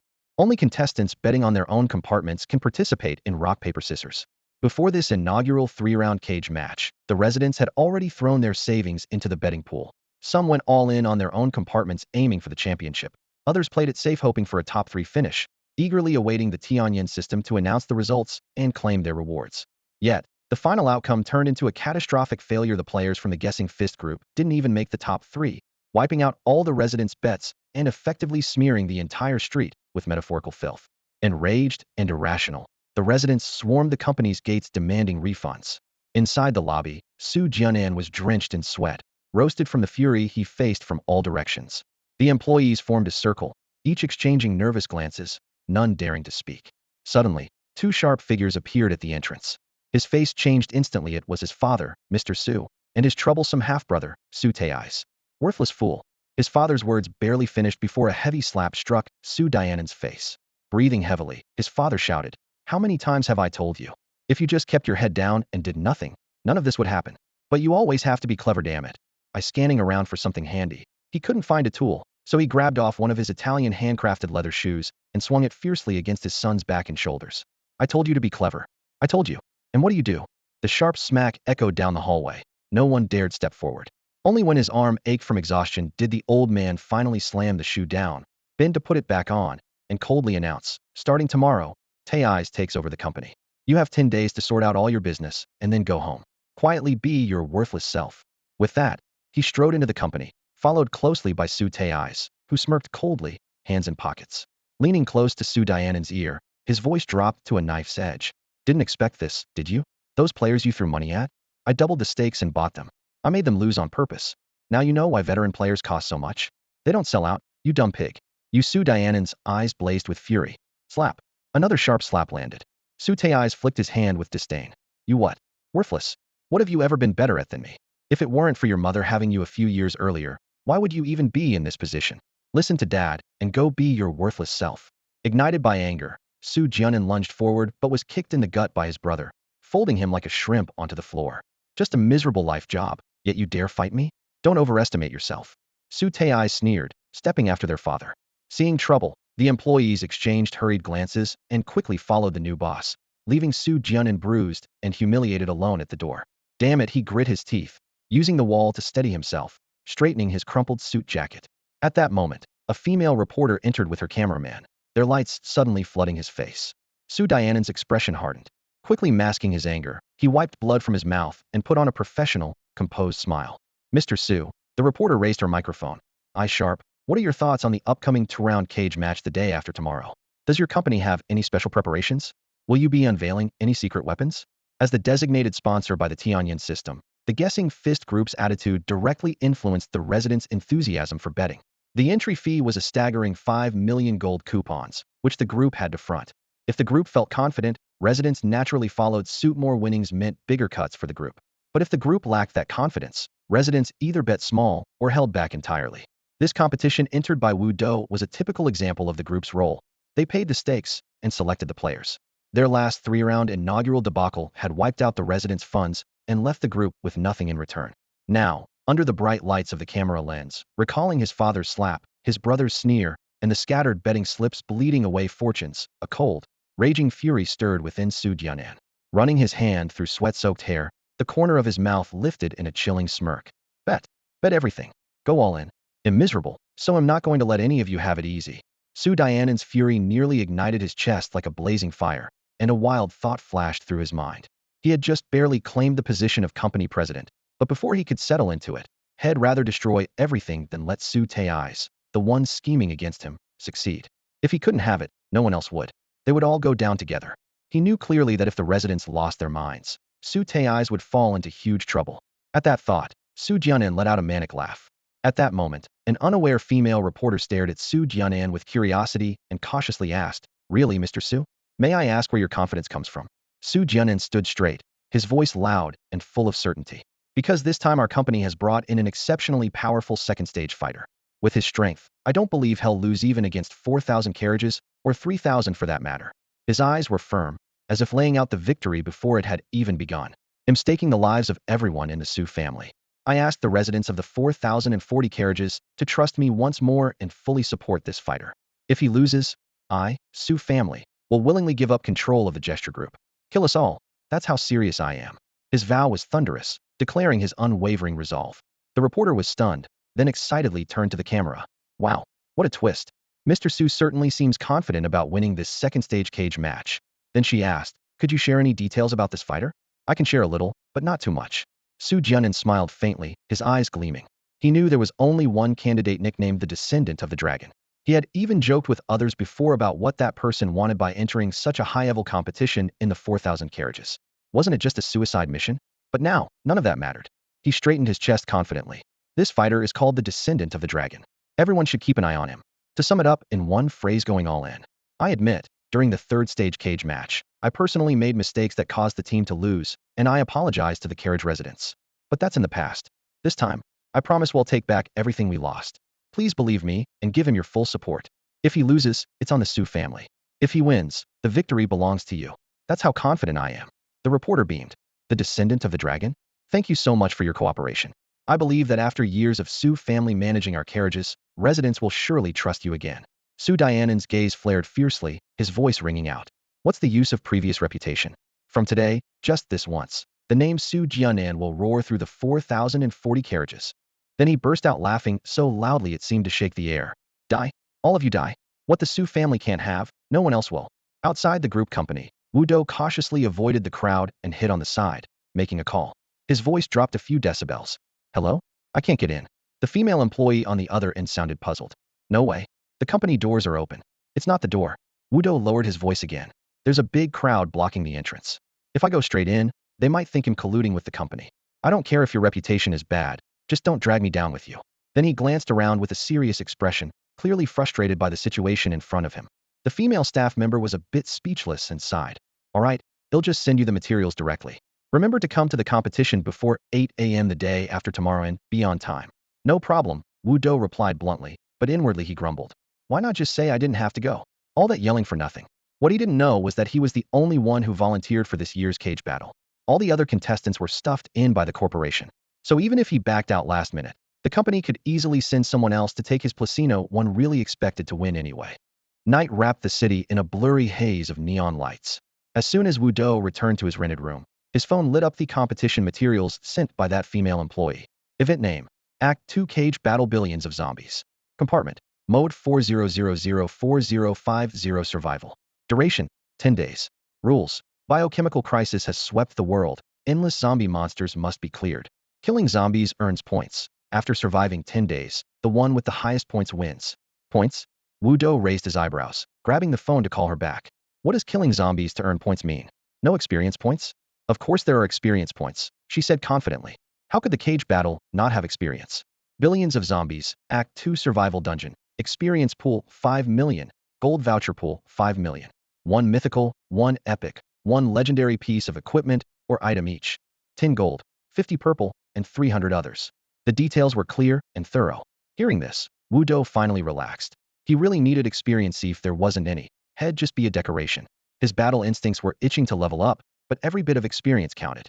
Billions of zombies. He muttered to himself, clenching his fists. If there really are that many zombies, then his battle instincts would be maxed out. After hanging up, he spread a mat in his living room and started throwing punches and kicks, the crackling sound of wind slicing through the air. The next morning, the betting window opened, and a torrent of scorching data flooded the system panel. Cage Battle Compartment, 4040. Champion Compartment. Odds, 8x. Total bets, 1,475,660,000. Top 3. Odds, 5x. Total bets, 2,420,000. Champion Player. Odds, 13x. Long De Chuan Rin, Descendant of the Dragon, 118,455,560,000. New Shirt, 2,000. Xiao, Sa, G0 Red Sentinel 0. Within just 1 hour, betting amounts soared to a staggering 118 billion, driven by Su Dianan's Alan Gamble. And the betting window still had a full day left. At the company headquarters, papers scattered wildly as Su Honglai grabbed Su Jianan by the collar, shouting furiously, "You beast! Are you out of your mind? Trying to get us all killed?" The Tianyan system's odds were glaringly clear. The 4040 compartment had lost year after year, and the champion's odds had skyrocketed to 13 times. That said it all. Dad, don't blame me, Su Jianan gasped, his neck turning red but still laughing wildly. It was Su Tai's who defaulted first. Immiserable, so no one else can be happy either. Him running the show? Do you know how much humiliation that would be? If that's the case, we're all doomed. They'll kill you first. Su Tai's clenched his fists so hard they creaked and lunged to attack. Su Jianan stepped back, grinning madly. Come on, kill me if you can. You think you'll live after? A cold light flashed in Su Tai's eyes, and he suddenly stopped. He realized the 4040 compartment was a dead end. Staying with the company was a suicide trap. His only hope was to run immediate Lido defect to the Black Fire organization. The door slammed open, and he turned to disappear down the hallway. Sai Su Honglai could no longer hold on. He slumped into his office chair, hands covering his face, instantly looking 10 years older, drained and lifeless. Seeing his father like this, Su Jianan whispered, "Dad, let's die together. I've wronged you this life. In the next, I'll still be your son." Yeah, right. Many covered their faces in pain. What kind of terrible karma did I rack up in my past life? His head buzzed with frustration. He had worked tirelessly to protect the family business for most of his life, finally waited eagerly for retirement, and now in the blink of an eye, had been stabbed right in the back like this. How on earth could he possibly fix this mess now? Dad, are you going to jump off the building? If you don't, you'll just get scolded later. The sarcastic remark made his chest tighten. Su Duo looked up, glanced around sharply, suddenly kicked off his leather shoes, and charged at his son. Su Jianin exploded like a powder keg. You damn bastard. You've always used your fists since you were a kid. Are you scared he'll fight back? I've already been holding back on you all these years no more. Today, I won't go easy on you either. You bastard. How dare you hit your own father? The living room instantly turned chaotic. They exchanged blows, curses flying everywhere. Glasses and flower pots shattered all over the place. The next morning, at dawn, Wu Do grabbed his backpack and headed to the competition car reserved for the Kaikwan group. From afar, the building entrance was packed with a dense crowd, even more overwhelming than a few days ago. How much money must these people have lost to be this furious? Wu Do felt a chill run down his spine, but forced himself to push forward. Just as he stepped onto the stairs, a female reporter holding a microphone rushed over. Excuse me, are you the dragon's descendant? No. Wu Do denied it outright. Seeing the reporter's disappointed expression, he asked suspiciously, why are you looking for the dragon's descendant? Nothing. The reporter replied impatiently before hastily retreating to the media area to continue watching. Wu Do didn't have time to think further and went inside to collect his competition ticket. The registration clerk's eyes lit up as she handed the ticket over. Good luck, little dragon. I've bet 500,000 on you. I put down 200,000. I went all in 4 million. Behind the counter, men and women chatted excitedly, their gazes fixed on Wu Do like searchlights. Wait, you're all betting he'll win first place. Wu Do frowned deeply. They all nodded in unison. We're not the only ones. Someone blurted out some staggering figures. At least 1 or 2 million people in our car have bet on you. The total amount is 340 billion gold vouchers. We're all betting on you, little dragon. Please don't let us down. Inside the hall, applause and cheers rose and fell like waves. Wu Do glanced down at his watch, 7:56 a.m.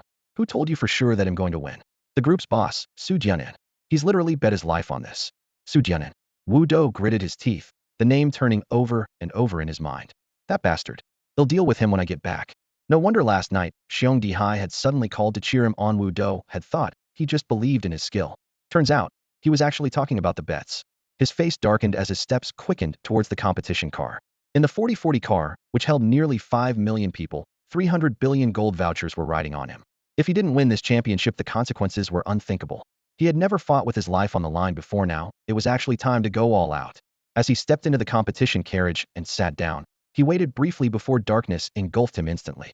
10, 9, 8, 3, 2, 1. The countdown hit 0, and a piercing screech of a strange bird exploded in his ears. Wu Do suddenly regained consciousness, finding himself standing on the rooftop of an old building. There was nothing blocking the view around him. Heavy dark clouds pressed down on the city, the light was dim, and a dead, lifeless city stretched out before him. He walked to the edge of the roof and looked down. The streets were broken and cracked, with dried, dark bloodstains everywhere. Vehicles lay twisted and scattered in disarray. Pale-skinned, ragged figures stood or crouched looking up, their eyes hollow and soulless, like lifeless puppets. System tags clearly appeared.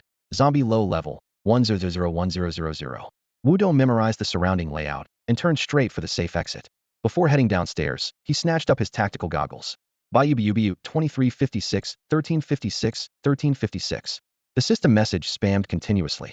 You killed a low-level zombie, 100 gold coins, 100 free experience, 100 points. The low-level zombies met no mercy in the stairwell, slaughtered precisely by his chi wave strikes. With bold swagger, he fought his way to the first-floor main entrance. Bayou 1356. After a scream, the surrounding zombies were enraged by the scent of blood. Their hoarse howls erupted as they frenziedly rushed the doorway. Wu Do began retreating while raising his arms, palms pressed together and then slowly pulled apart, gathering a beam of pale blue light in his palms. Frostwave blade. Hum. Just as the zombie horde broke into the lobby, the charge completed. Swish. The huge blade swept across like a sharp sickle cutting through wheat, instantly bisecting every creature in front of him. 13000, 13000, 13,000. You killed a low-level zombie, 100 gold coins, 100 free experience, 100 points. KO, additional 100 gold coins, 100 free experience, 100 points. Blood Frenzy, restore 50 stamina. One wave blade strike consumed 1100 stamina, but instantly refilled his energy. The killing ring combined with the wave blade created a perfect, endless loop. His experience bar surged sharply, his long-dormant combat instincts instantly leveling up. Combat Instinct C rank 243000 improves fighting skills, sensory detection, and danger awareness through kills. Wu Do's gaze sharpened, as if he could pierce through every target. Once more, he pressed his palms together and pulled them apart, forming the pale blue giant blade roaring between his fingers. He stepped through the doorway and thrust the wave blade fiercely at the still advancing zombie swarm. Swish! A 150-meter straight, nearly 3-meter wide sword slash cut everything in its path into half: zombies, vehicles, even walls, and dealt 1840 armor-piercing damage. He pressed his palms again and pulled them apart once more. Swish, the pale blue wave blade shredded everything around him in a frenzied storm of cutting power. Swish, swish, swish. Wherever Wudo went, his blade flashed. Honestly, he was starting to question the true value of these millions of zombies. As he casually wiped out scattered stragglers, he sent waves of spiritual energy with a flick of his hand, the sound of bones shattering ringing out repeatedly. Rounding a corner, he finally saw the real massive horde, flesh torn and bloody, yet tightly packed to block the entire street without a gap. Above their heads hovered a straightforward label: Zombie Low Level 2000-2000. A buzzing sound: "Come on over, ice cream's ready," Wudo called out. The zombies responded by charging wildly, pounding the asphalt with thunderous stomps. Swish, you killed over 10,000 free experience points per strike. Standing at the street entrance, he swung his vibrational greatsword back and forth, eerie blue blades slicing the tide of corpses into shattered waves. The ring of slaughter constantly absorbed the blood to convert into resources. The experience bar in his combat instinct surged wildly. In just moments, he absorbed over 600,000 experience alone, pushing his combat instinct straight to rank 128000. The air seemed to slow down, even the wind stiffening into fragile lines. 5 million experience points total, at least 4 million belong to me. Wudo calculated silently. He wasn't just after experience. He wanted the gold vouchers, and, ultimately, the final victory of this round. Surviving alive was what really mattered. So anyone who dared get close would be cut down without hesitation. Pressing forward down the street, he casually dispatched small groups with spiritual energy waves and unleashed sweeping vibrational blades to mow down crowds. 8,000 zombies, cleared out in less than half a day. Free experience skyrocketed past 2.3 million, and his combat instinct climbed to a rank 0.20000. Without hesitation, Wudo spent over 300,000 experience points to push strength, agility, constitution, and spirit all to 99 points.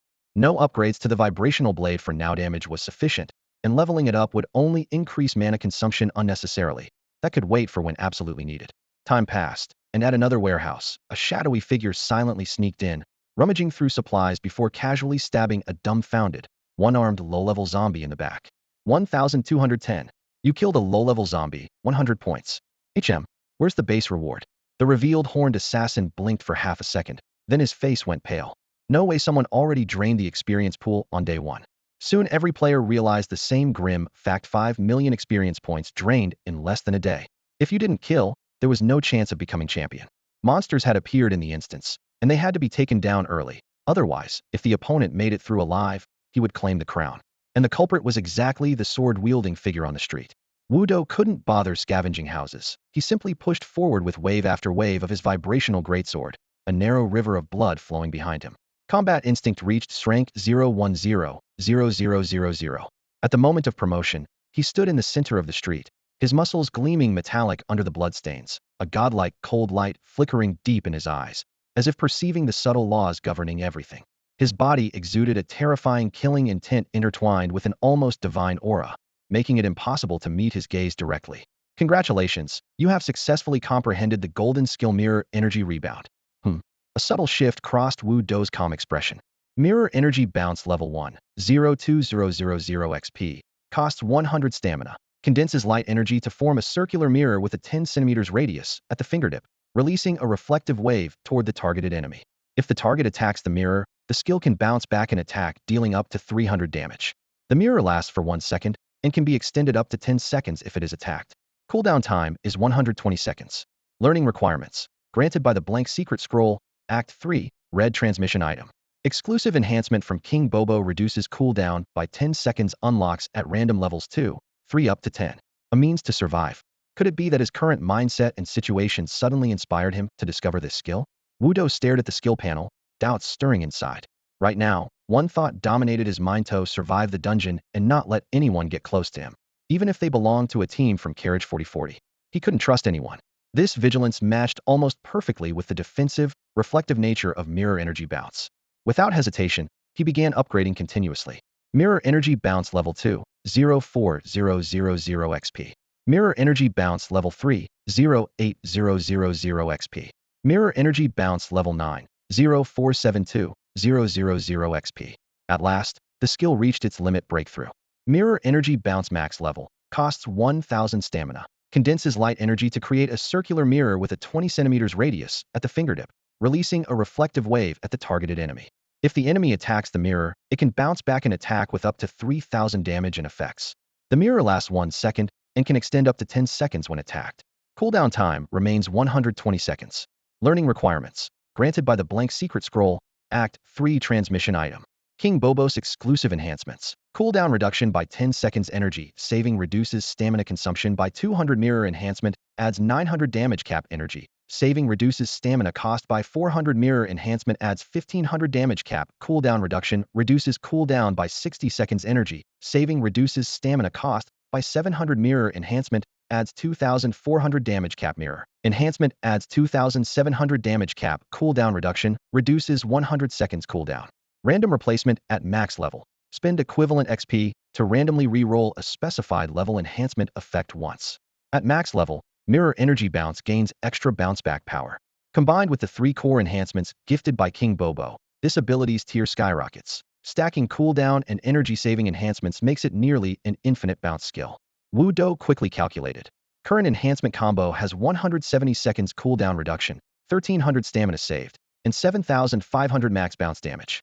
To reach perfection, he still needs to fine-tune some enhancement levels, but as long as he avoids expensive upgrades at levels 8, 9, and 10 that cost hundreds of thousands of XP, the rest of the costs are manageable. So he decided to pause on big upgrades and focus on cheaper optimizations first. He re-rolled level 1 cooldown enhancement into a mirror enhancement, swapped level 2 energy, saving for cooldown enhancement, changed level 6 cooldown enhancement into mirror enhancement, checking numbers after every change. This gave him level 2 and level 10 cooldown enhancements totaling exactly 120 seconds. Then he swapped the level 3 mirror enhancement with the level 4 energy saving enhancement, effectively turning them into a level 3 and level 7 energy saving enhancement, reducing energy consumption by 1,000. He prioritized pairing smaller enhancements with larger ones to minimize experience loss. Next, he equipped the level 2 and level 10 cooldown enhancements, level 3 and level 7 energy saving enhancements, plus the level 1, 4, 5, 6, 8, and 9 mirror enhancements all set perfectly in place. This gave him a 9,900 cap on bounce back damage. Adding the base 3,000 mint any attack dealing up to 12,900 damage would be fully reflected back. Wu Do let out a sharp, sinister chuckle in his mind. He raised his right hand, flicked his fingertips casually, and a translucent golden circular shield about the size of a basin, thin as a cicada's wing, unfurled in front of him. Though fragile in appearance, it precisely covered his vital points. The shield lasted only 1 second before dissolving into stardust, then instantly regenerated into a new barrier the next moment. If I add SSR Combat Instinct, SSR Muscle Memory, plus Mirror Energy Bounce, his excitement grew with every thought. Ha ha ha ha ha, his laughter echoed through the empty train carriage. Let's start. At the far end of carriage 4040, on the rooftop of the Kaijian Group's company building, the harsh rooftop wind stabbed painfully at the eardrums today. Dad, just jump now. Time's almost up. If they show up, it'll be hard to die on your own terms. With a bruised face, Su Jianan leaned on the railing, his eyes tinged with melancholy. If there's an afterlife, he only wished to be a wealthy second-generation heir with power and ability next time around. Money alone wasn't enough. Su Duolai, sporting panda eyes himself, glanced nervously down the building and instantly felt his legs grow weak. Falling from here would probably hurt a lot. Don't underestimate how high this place is. Su Jianan shot him a sideways glance. This building is over 100 meters tall. If you fall, you're gone in a flash, no time to even feel pain. This skyscraper gets put to full use today. Hurry up. He'll jump. What about you? Su Duolai asked. Me?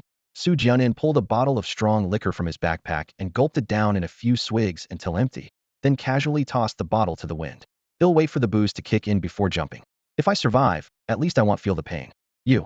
Su Duolai's expression changed. Got any left? Give me some too. That was the last bottle. Damn it. Why did I have to be born with a son like you? Su Duolai grit his teeth, but still forced himself toward the edge. However, when he looked down, he saw a dense black mass rapidly approaching far below like an army of ants swarming in tight formation. Su Jianan saw it too. They're here, hurry. Su Duolai stood trembling by the railing, unable to take the step. You really are hopeless. Let me help you. Get lost. Let me do this on my own. The two argued, wasting precious time. The crowd below had reached the company entrance. Some sharp-eyed people looked up. President Su is on the rooftop. President Su, what are you doing? Come down. Come down. You'll die falling. Step back. You are just a working-class guy. Standing that high is dangerous. Shouts and chaos mixed together. Gritting his teeth, Su Jianan was about to climb over the railing when suddenly new voices rose from the crowd. President Su, I admit I didn't go all in. I doubted you, but you don't have to jump, right? President Su, I trust you. I went all in. Me too. The atmosphere shifted dramatically. Nobody had expected the CEO of Kaijian Group, Su Jianan, to actually be on the rooftop, seemingly ready to stake his life on his promise. The host was stunned, quickly instructing the cameraman to focus on the rooftop. Dear viewers, this situation is developing unexpectedly. We don't yet know what will happen next. Please hold on for a close-up of President Su. The loud murmurs from below floated up to Su Dianan's ears, but something fell off. What exactly were they saying? He pulled out his phone to check today's battle report, and his pupils instantly shrank in shock. Second round cage match billion zombie battle report from yesterday. First place Long De Chuan Run, carriage 4040, 11.44 million points. Second place Zhan Wu Shuang, carriage 4000, 1.85 million points. Third place Meng Hu Wang, carriage 4000, 1.21 million points. Fourth place Yi Run, carriage 4000, 1.20 million points.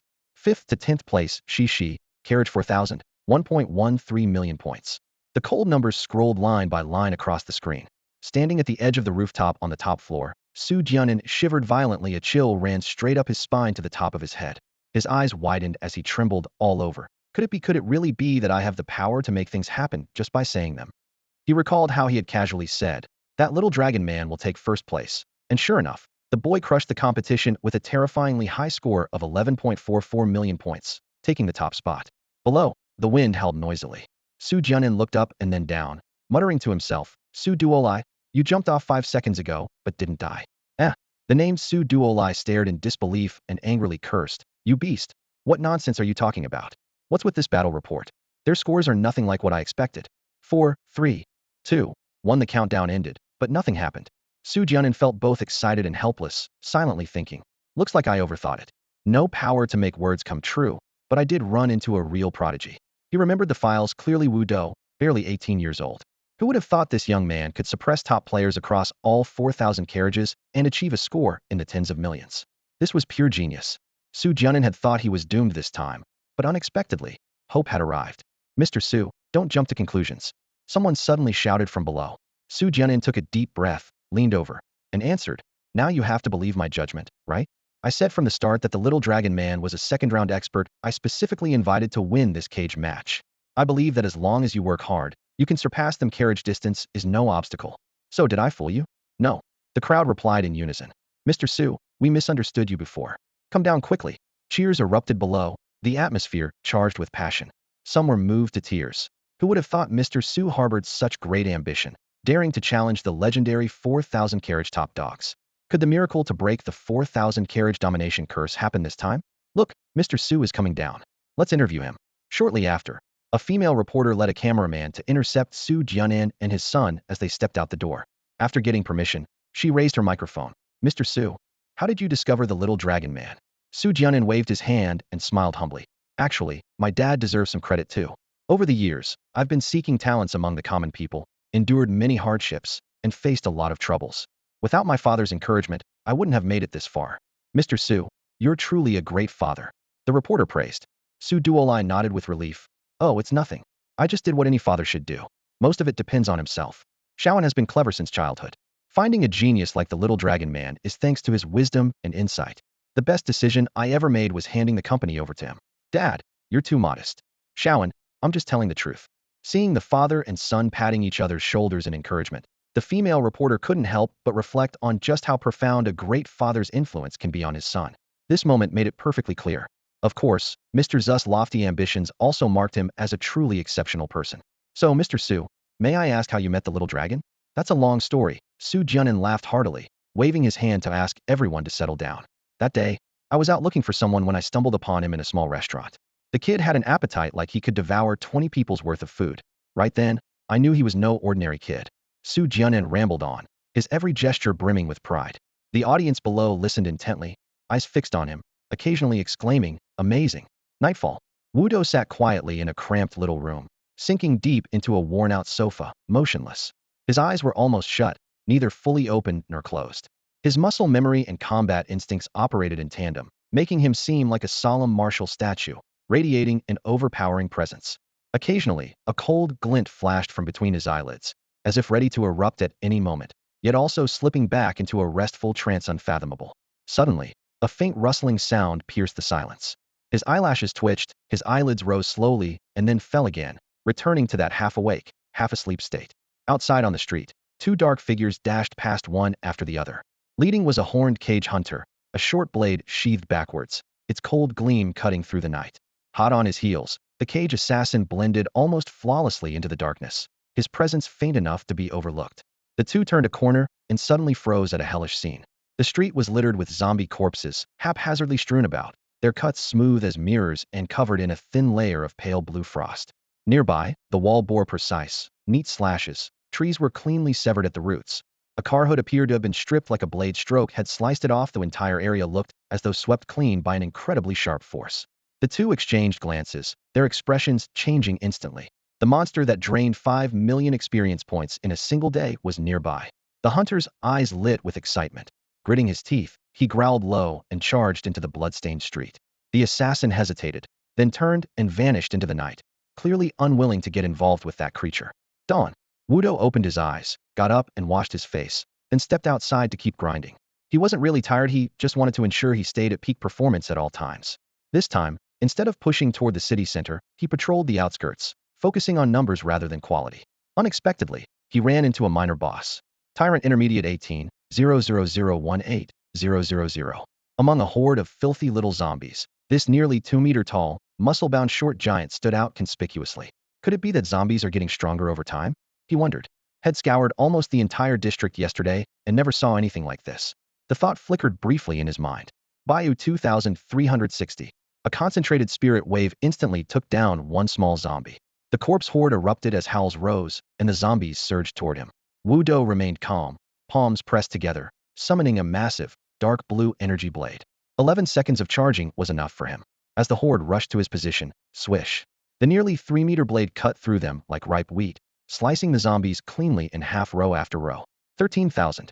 The tyrant's chest exploded with a shower of icy shards. Frost rapidly formed across his skin, stiffening him in a frozen charging stance like a temporary ice sculpture. Bayou 1360. A few more spirit wave attacks finished the job, and the tyrant's health bar plummeted to 0. But the body didn't fall. Instead, it remained standing like a stone statue.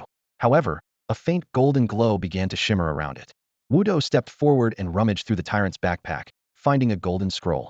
The scroll shimmered with a warm golden light, the title boldly inscribed, Severing Razor Golden Skill. The description read, when activated, fire energy concentrates and channels into the legs, instantly extending attack range and interrupting the target's combo.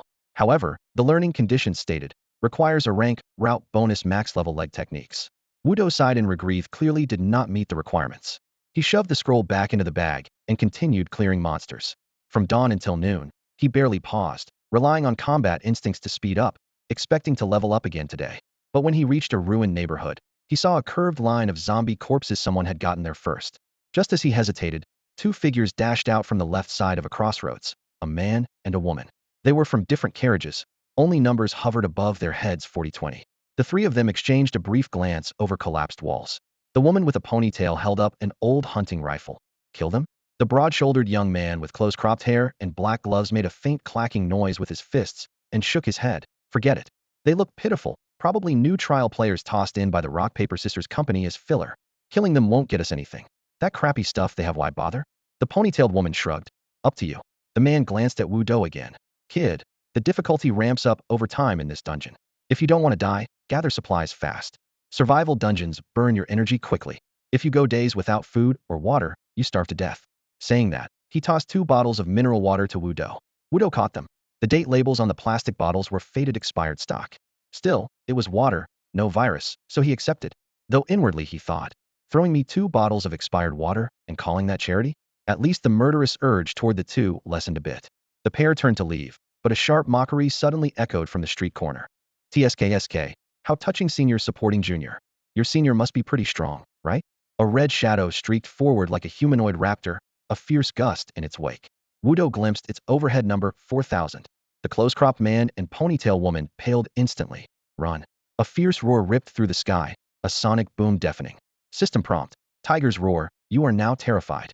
Wudo's fists clenched, but his whole body felt drained. The two companions' steps also slowed. A thought flashed through his mind. A natural sonic technique? Sound is still a wave maybe I could learn one someday too. In the crisis, the man and woman abruptly turned and chose to fight back on the spot. Bang! The ponytailed woman fired first, tongues of flames spitting out. The bullet hit the red figure's chest, but the damage floated as 0. This was the oppressive power of Carriage 4000, a complete set of 9 legendary items stacked to 1080 defense. Other carriages had almost no chance of completing the set. The theoretical piercing limit of a 9 gold armor set was only 900. Without top-tier gear, it was normal that even piercing attacks couldn't dent a legendary set. The buzz-cut young man and the ponytailed woman both wore expressions not of surprise, but of helplessness. The buzz-cut stepped forward, trying to block the red figure charging at them. But he was frozen by fear. There was no way he could stop it. He swung a fist at the incoming red shadow, but the opponent met it blow for blow without yielding an inch. Their fists slammed together again and again, but the buzzcut's punch was forcibly pushed aside by the fiery fist. With a muffled thud, he was instantly knocked down. 1150 energy drained. Swish! The ponytailed woman gave up on the shotgun and drew a short blade, slicing horizontally. Still, the flaming fist easily pushed her away. The fiery punch crashed into her chest and knocked her down immediately. 1550 energy drained. In just a few breaths, both were knocked out in the blink of an eye. The red figure finally stopped. He was a youth with fiery red hair, clad in tight red leather. His hair was gelled straight up, sunglasses concealed his eyes, and earrings glinted coldly. He looked every bit the stylish hunter. TSK. The redhead clicked his tongue, looking down at the fallen buzzcut and ponytail. I thought you two were tough. Huh? And this is it. Tell me, have you seen anyone really strong, or someone who kills monsters super fast, nearby? Wu Dou's gaze shifted slightly. This guy was looking for him, and the purpose was clear as day. The ponytailed woman swallowed hard, shaking her head repeatedly. No. Originally, I didn't plan to kill you. The redhead sneered, his fist blazing even brighter. But since you say no, sorry then. He raised his fist to strike the buzzcut. Bayou. A sudden wave of chi exploded through the air. Smack. The fiery fist swiped horizontally and shattered the chi wave, the energies canceling each other out. Little brother, you're asking for death. The redhead suddenly burst forward in a fiery streak, striking at Wu Dou. Wu Dou froze as if stunned. The redhead's lips curled into a cruel smile. Die. The fiery punch slammed in. Wu Dou raised a single finger. A faint golden light shield instantly formed between fist and fingertip. The fiery punch struck the light shield without a sound. Next moment, a tremendous force pulsated back, causing lightning-fast pain in the redhead's fist. He gasped and took a step back. 0 energy drained. The light shield shattered with a snap, revealing Wu Dou's calm eyes. The redhead's expression shifted instantly. It's you. Not me. Not. Before he could finish, Wu Dou pulled both hands apart, summoning a gigantic blade of deep blue light shooting up from the ground. The overwhelming threat drew a pale look to the redhead's face as he rushed forward to disrupt it. The giant blade had already been unleashed. Wu Dou's left hand was free now and tapped once more, raising the light shield again to block the fiery fist. 0. The energy wavering from the blade swelled further, fear flickering in the redhead's eyes at last. He suddenly spun and fled. Boom! Seismic wave. Energy exploded beneath Wu Dou's feet, sending a shockwave rippling across the ground. 1890. The redhead was blasted into midair. Wu Dou pressed the attack with another seismic wave. 890. The shock blew the target too far to follow, and Wu Dou thought, next time he'll need a skateboard to chase and blast at the same time. The redhead landed clumsily and staggered to his feet, then bolted away in a panic. Meanwhile, Wu Dou's energy was fully charged. Swish 12, 000. The deep blue wave blade struck lightning fast through him. Whether armor piercing or sheer damage, the redhead couldn't withstand it and was instantly killed. When the dust settled, the buzzcut young man and ponytailed woman stared at Wu Dou in shock. You're the one who. Wu Dou ignored the shocked gazes of the two and stepped forward to unzip the redhead's backpack. As the zipper slid open, he froze for a moment. Inside was a complete set of top-tier defensive gear, 9 pieces in red and 1 in black. The first to catch his eye were 4 red armor pieces: combat helmet, combat jacket, combat pants, and combat boots. Each granted 600 health, 120 defense, 150 physical damage, and all shared the equipment skill boxer's mastery. When the boxer uses a move with a break effect, they immediately gain an extra 30 strength. Next were 4 red accessories: heirloom earrings, heirloom necklace, sergeant's watch, sergeant's belt, offering 120 defense, 150 physical damage, and 120 armor penetration. Their equipment skill heavy punch extended the stamina lock duration by 12 seconds when using boxing skills with stamina lock effects. The final red weapon was the sergeant's gloves Act 2 red legendary, adding 120 defense, 150 attack, 120 armor penetration, with the skill charge assault consuming 60 stamina to instantly boost movement speed by 300 for 5 seconds, with a 15-second cooldown. Altogether, the 9 red pieces provided 2,400 health, 1080 defense, 150 attack, 1200 physical damage, and 600 armor penetration. Beyond these 9 red items, the bag also contained a black epic item, Streetwear Sunglasses Act 2 Black Epic, which reduced vision range by 20 meters but added 210 armor penetration. The redhead was already downed on the spot, leaving such treasures behind would be a waste. Wudo gathered the gear carefully, swapping his tactical goggles for the streetwear sunglasses. The vision dimmed slightly, but it was manageable. At the bottom of the bag lay food, water, supplies, a golden armor crystal, and 5 sets of healing potions that restored 600 health and stamina per minute. He took everything without hesitation. Then Wudo equipped the sergeant's gloves and heirloom necklace, finally willing to replace his cherished victory gloves and devil's pocket watch. His stats surged: instant Lido 2,490 health, 2890 stamina, 240 defense, 1100 skill damage, and 1150 armor penetration, a major upgrade from his previous 1000 skill damage and 790 armor penetration.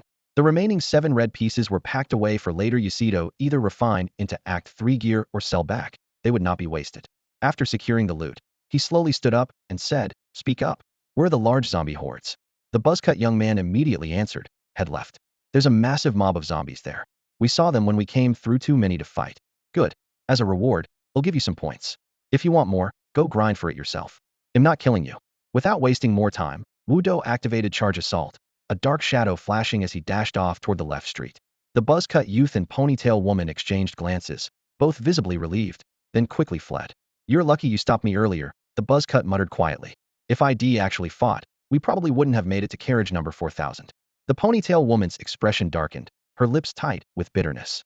"Act 2 can hit for 12,000 damage. It's like a touch of it, and you're dead. It's terrifying, like seeing a ghost." The buzzcut youth gave a bitter smile and shrugged. "I didn't plan to fight because he looked young, but who knew the injury would be so brutal? A real monster has appeared in carriage 4040. I don't even know if they can hold on to him. Do you even need to wonder?" The woman with the ponytail smirked mockingly. "Carriage 4000 will definitely try to poach him. Don't forget, where did all those geniuses from carriage 4020 end up? If you don't want to be stuck at the bottom forever, you have to push forward. If it were you, would you refuse?" She paused briefly, then added, "For people like us, born weak in talent, or even without any innate skill at all, the only way to move forward is to become a 4th act as quickly as possible. Otherwise, we'll just be trampled on for life." The buzzcut youth could only sigh. Meanwhile, Wudo quickly found a cluster of zombies no one had cleared out yet, heading straight into the fray. With charge and breakthrough boosting his speed, his travel time was drastically reduced, and his efficiency soared. Skill consumption was almost negligible. Just tossing out one wave giant blade restored his full blue energy. Snap! He snapped his fingers. Boom, boom, boom. Yellow-brown pillars of light exploded from the ground, deafening and perfectly encircling the area, like a grand fireworks display. He released the rest of his earthquake wave skills at once, finally emptying the pressure off his spirit energy from holding back that skill all along. The huge noise attracted nearby zombies addicted to ice cravings, drawing them in frenzied crowds. Whoosh! The prepared wave giant blades swept across the street, slicing the dense horde in half, with nothing left alive. "Charge and breakthrough!" he shouted. Wind kicked up at his feet, and he vanished instantly, racing toward the next target zone. As dusk fell, Wudo reached the park's edge and used his telekinetic wave to gather scattered zombies once more, forming 2 wave giant blades with both hands. Whoosh! System notifications flooded in. "You killed a low-level zombie. 200 points. Blood Frenzy restores 50 energy. You killed a low-level zombie. 200 points. Blood Frenzy restores 50 energy. Battle Instinct S level 220, 000, 400, 000. Combat skill, sensory capture, and danger awareness continuously improve through kills." Wudo's lips curled behind his sunglasses, the divine aura radiating off him growing ever stronger, giving off an unmissable warning.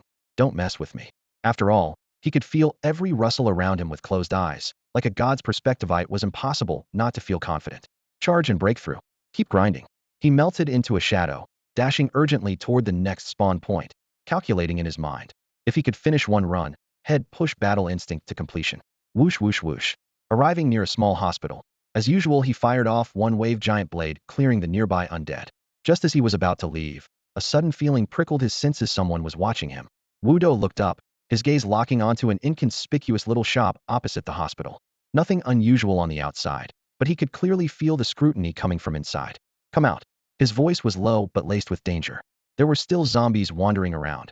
No normal person would dare linger here. 3. Before he finished counting, a panicked voice hurriedly shouted from inside the shop. Wait. Wait. I'm coming out right now. The rolling shutter slowly lifted, and a gaunt young man in hospital clothes crawled out through the gap. His hair was messy, face covered in stubble, expression haggard. Oddly, there was no carriage number above his head. Have you mutated? Wudo asked coldly. The young man quickly raised his hands carefully. I saw your powers, right? Are you military here to rescue people? Or survivor? Wudo raised an eyebrow, countering. What's your name? The man, clearly afraid, blurted it out all at once. Imhan Iju, 37. A helicopter pilot. Before the virus outbreak, I broke my left leg and was hospitalized. Then I hid in this convenience store. Haven't gone out for 4 or 5 months. Helicopter pilot? Wudo's eyes lit up. If you can fly a helicopter, do you know where any are? I do. Han Iju said that not far from here. There's a luxury mansion where my boss lives. His helicopter is parked right there. Can you take me to see it? Of course. If this were an ordinary errand, Wudo wouldn't bother with Han Iju, but the word helicopter caught his interest. He followed Han Iju, swiftly cutting down zombies that appeared along the way. In about 10 minutes, with piles of corpses left behind, they arrived at their destination, the mansion. The black iron fence was overgrown with thin green vines, whose oval leaves gently swayed in the night breeze. Through the gaps, a spacious garden appeared, lush with layers of flowers and plants. Han Yizu's eyes showed nervousness. The helicopter should still be here. When I was hospitalized, the boss was away, leaving only the gardener and servants. They can't fly it. Bang! Wudo kicked the iron gate, which shattered on impact. Let's go. His S-level combat instincts were no longer passive.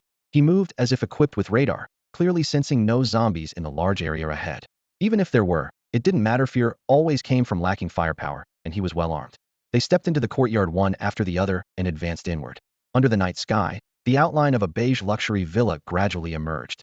That's Shu. Wudo raised a hand to stop him. He stared at the villa for 2 seconds. Though he saw no zombies, he sensed an unusually strong life force inside. The place was occupied. A low hum sounded as he clenched his hands, shaping a massive energy blade with a faint blue glow in his palm. He approached deliberately, then at the right moment, swung his arm sharply. Whoosh! The giant blade traced a blue arc like a crescent moon skimming the ground, cutting clean through the mansion's wall.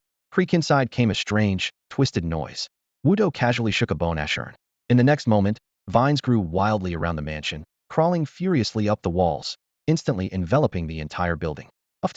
The roof was pushed open as a huge blood-red flower bud burst through the tiles, slowly blooming against the night sky. Its terrifying size, over 10 meters tall, made the mansion seem like a pot for this monstrous blossom. Mutated carnivorous flower advanced 269-004-0000. The flower's trunk trembled. Eerie sounds echoed again as its wound began to heal visibly before their eyes. 3,000. 3,000. In the blink of an eye, its health bar was full again. Whoosh!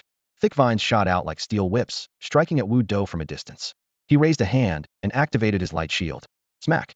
The vine snapped against the shield, only to get tangled up by its own tendrils, binding the carnivorous flower tightly. The 5-meter creature fell heavily, kicking up dust. A somewhat comical scene. But it quickly tore free of the restraints and reared up its gaping blood-red mouth. Its health bar jumped again. 3,000.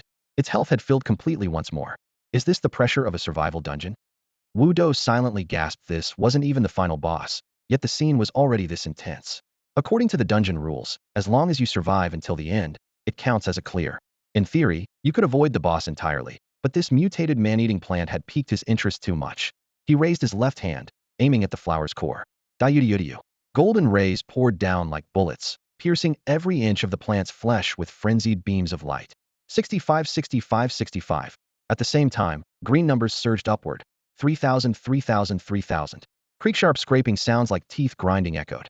The man-eating plant whipped its vine like a whip, sending a stench-filled gust his way. Light mirror, condense and reveal. Snap. 120.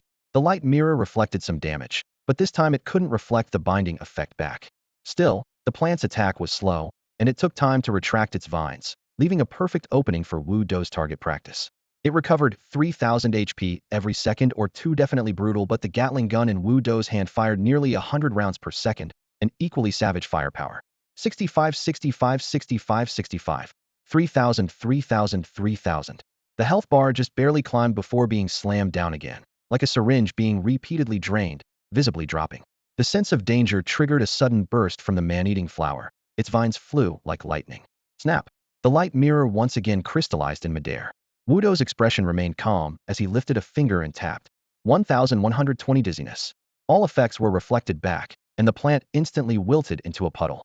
The Gatling gun took the opportunity to clear out the remaining health. Single target damage.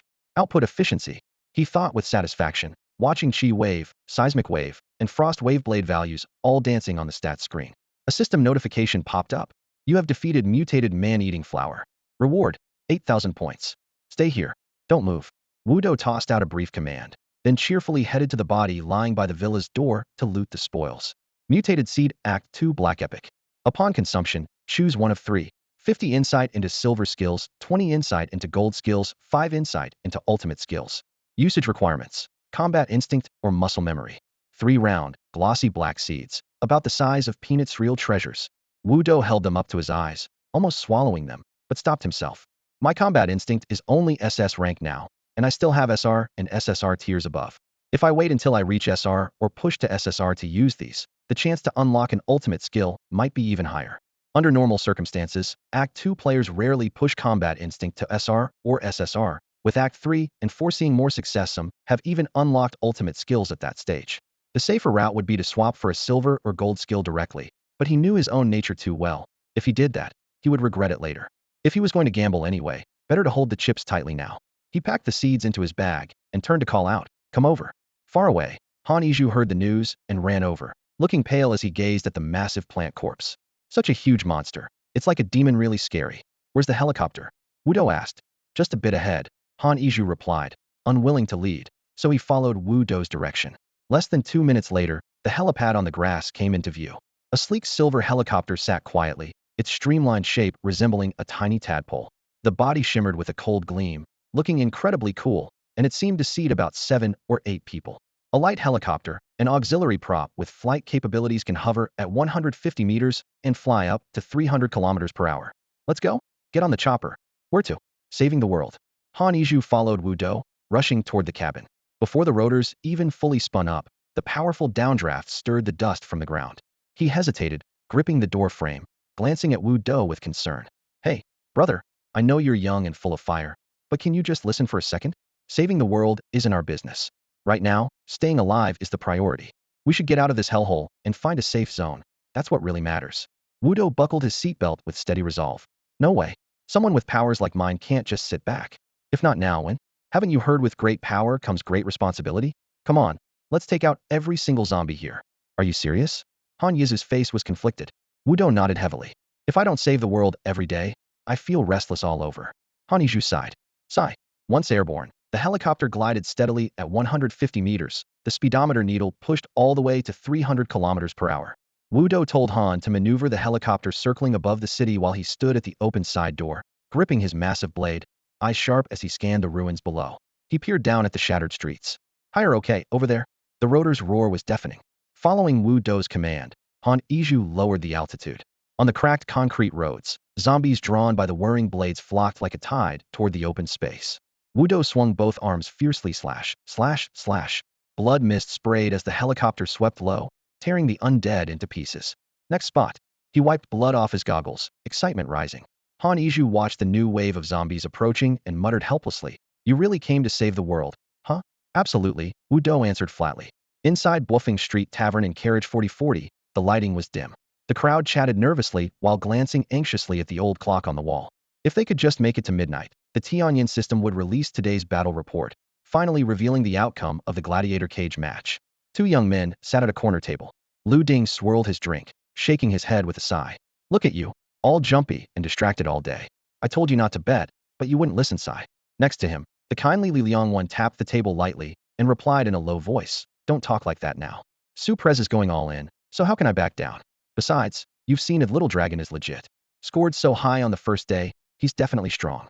Li Liangwan himself was no weakling in the 3rd stage, yet bet all 180 million he had on Wudo winning the championship, not even saving a single red potion. Regret? Of course. But he needed 800 million more to buy from the Black Fire organization the item that would push him to the 4th stage.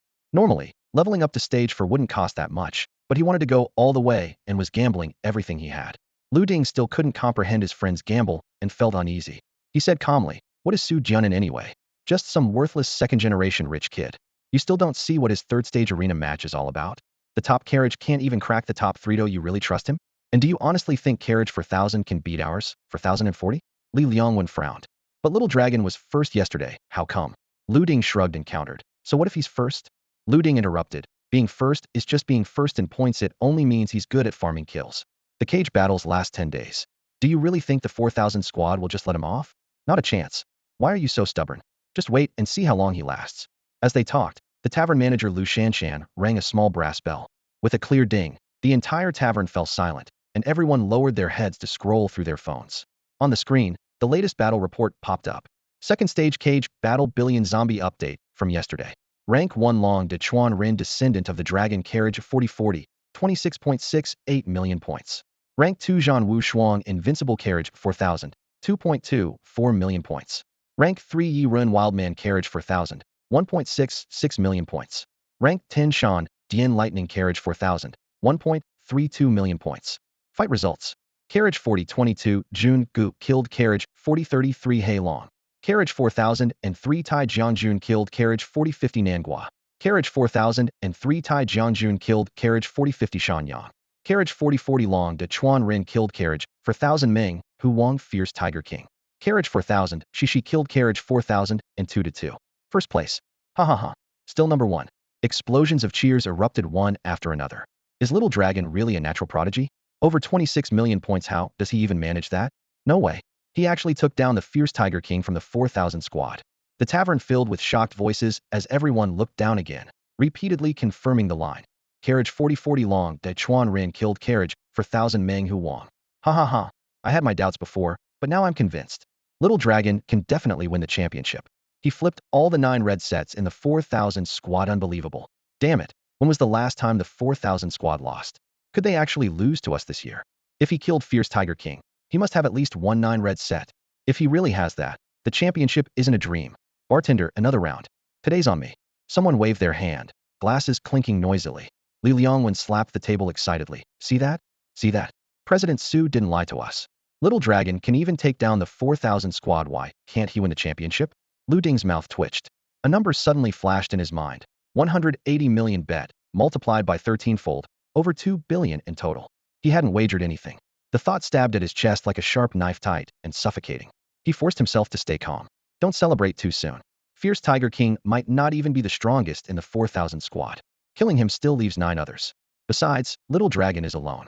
If it's a real team fight, with him leading our second stage group, how can he go head-to-head against the 4,000 squad's 9 red second stage players?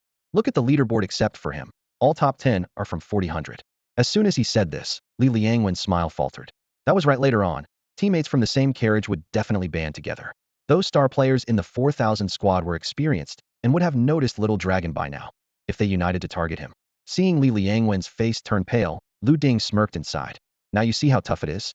Popping champagne halfway through won't end well. He sighed. No way, he'll definitely win. Li Liangwen stubbornly insisted.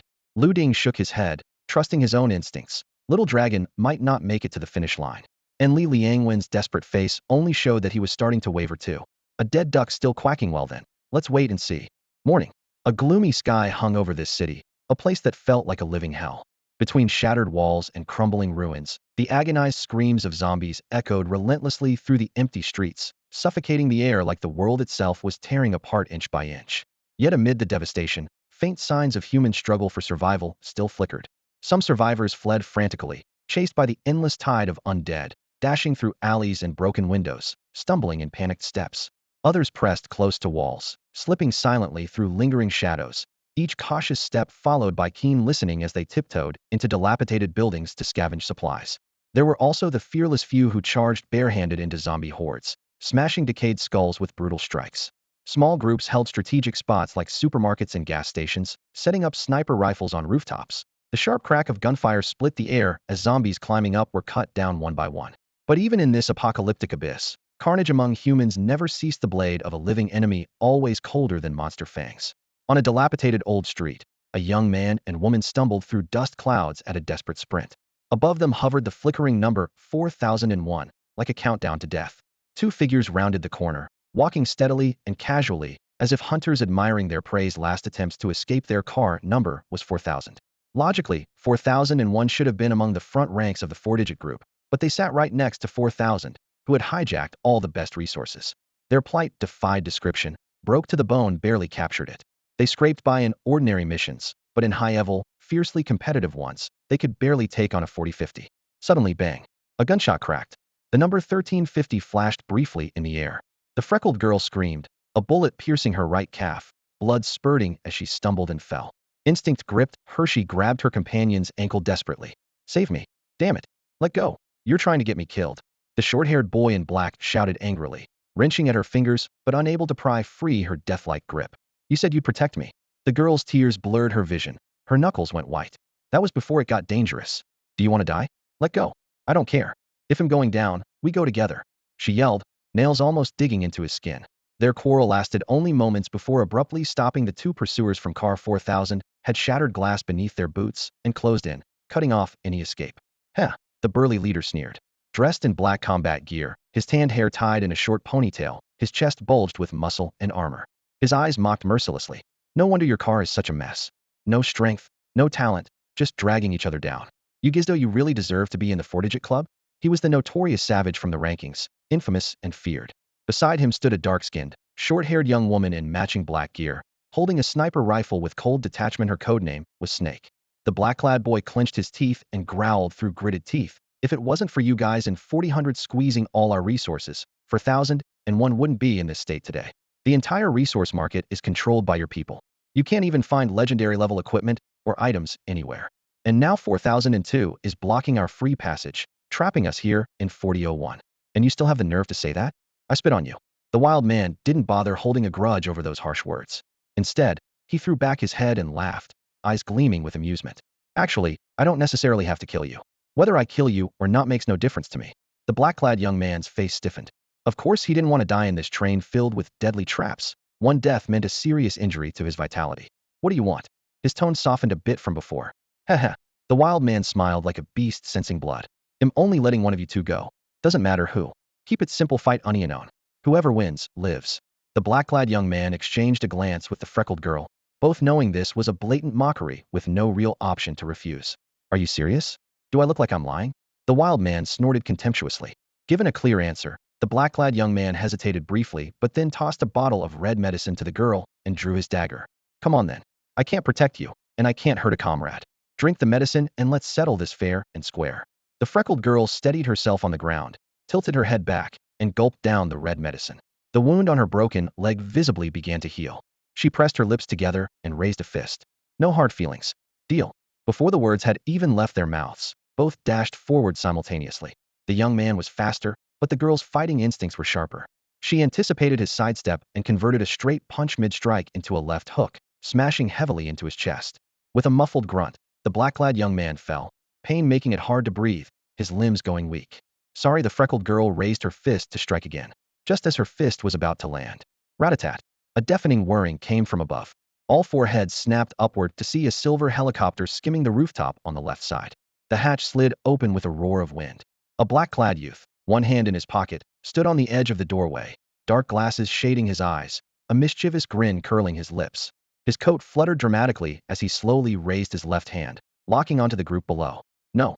The wild man and the girl's hair stood on end, instincts kicking in as they dove to either side. Dio, Dio, Dio. Like a golden storm pouring down from the sky, bullets rained, turning the ground where they had just stood into a honeycomb of holes. The two instinctively sprinted forward in unison. The girl spun around firing a shot, the muzzle flash blazing. Bang! The boy in dark glasses casually opened his left palm and pointed, conjuring a pale golden circular shield that pinged as it deflected the bullets. PFT. 1350. One bullet ricocheted and struck the girl's abdomen with deadly accuracy. She groaned, collapsing to her knees as blood sprayed, the medicine bottle slipping from her grasp. The youth opened his palm again, unleashing a torrent of golden bullets. Dio, Dio, Dio. Walls crumbled, floor tiles shattered, street lamps snapped in half. The girl had nowhere to dodge. 65. Her health bar drained instantly, and she fell dead, limp and motionless. From afar, the wild man's eyes were bloodshot, face pale as he turned and ran frantically. I can't die? I can't die. He was wearing the 9 red set, a full gear package left to him by his father. If he died, he'd lose any chance to become a star player, a coveted and ironclad job on Carriage 4000. The helicopter's rotor blades sounded like a death knell closing in behind him. No, don't kill me. The wild man saw the silver helicopter drawing closer and his mental defenses completely broke down. He dropped to his knees, raising both hands in surrender. But the teenager wearing sunglasses didn't even twitch an eye. Diudiudiu.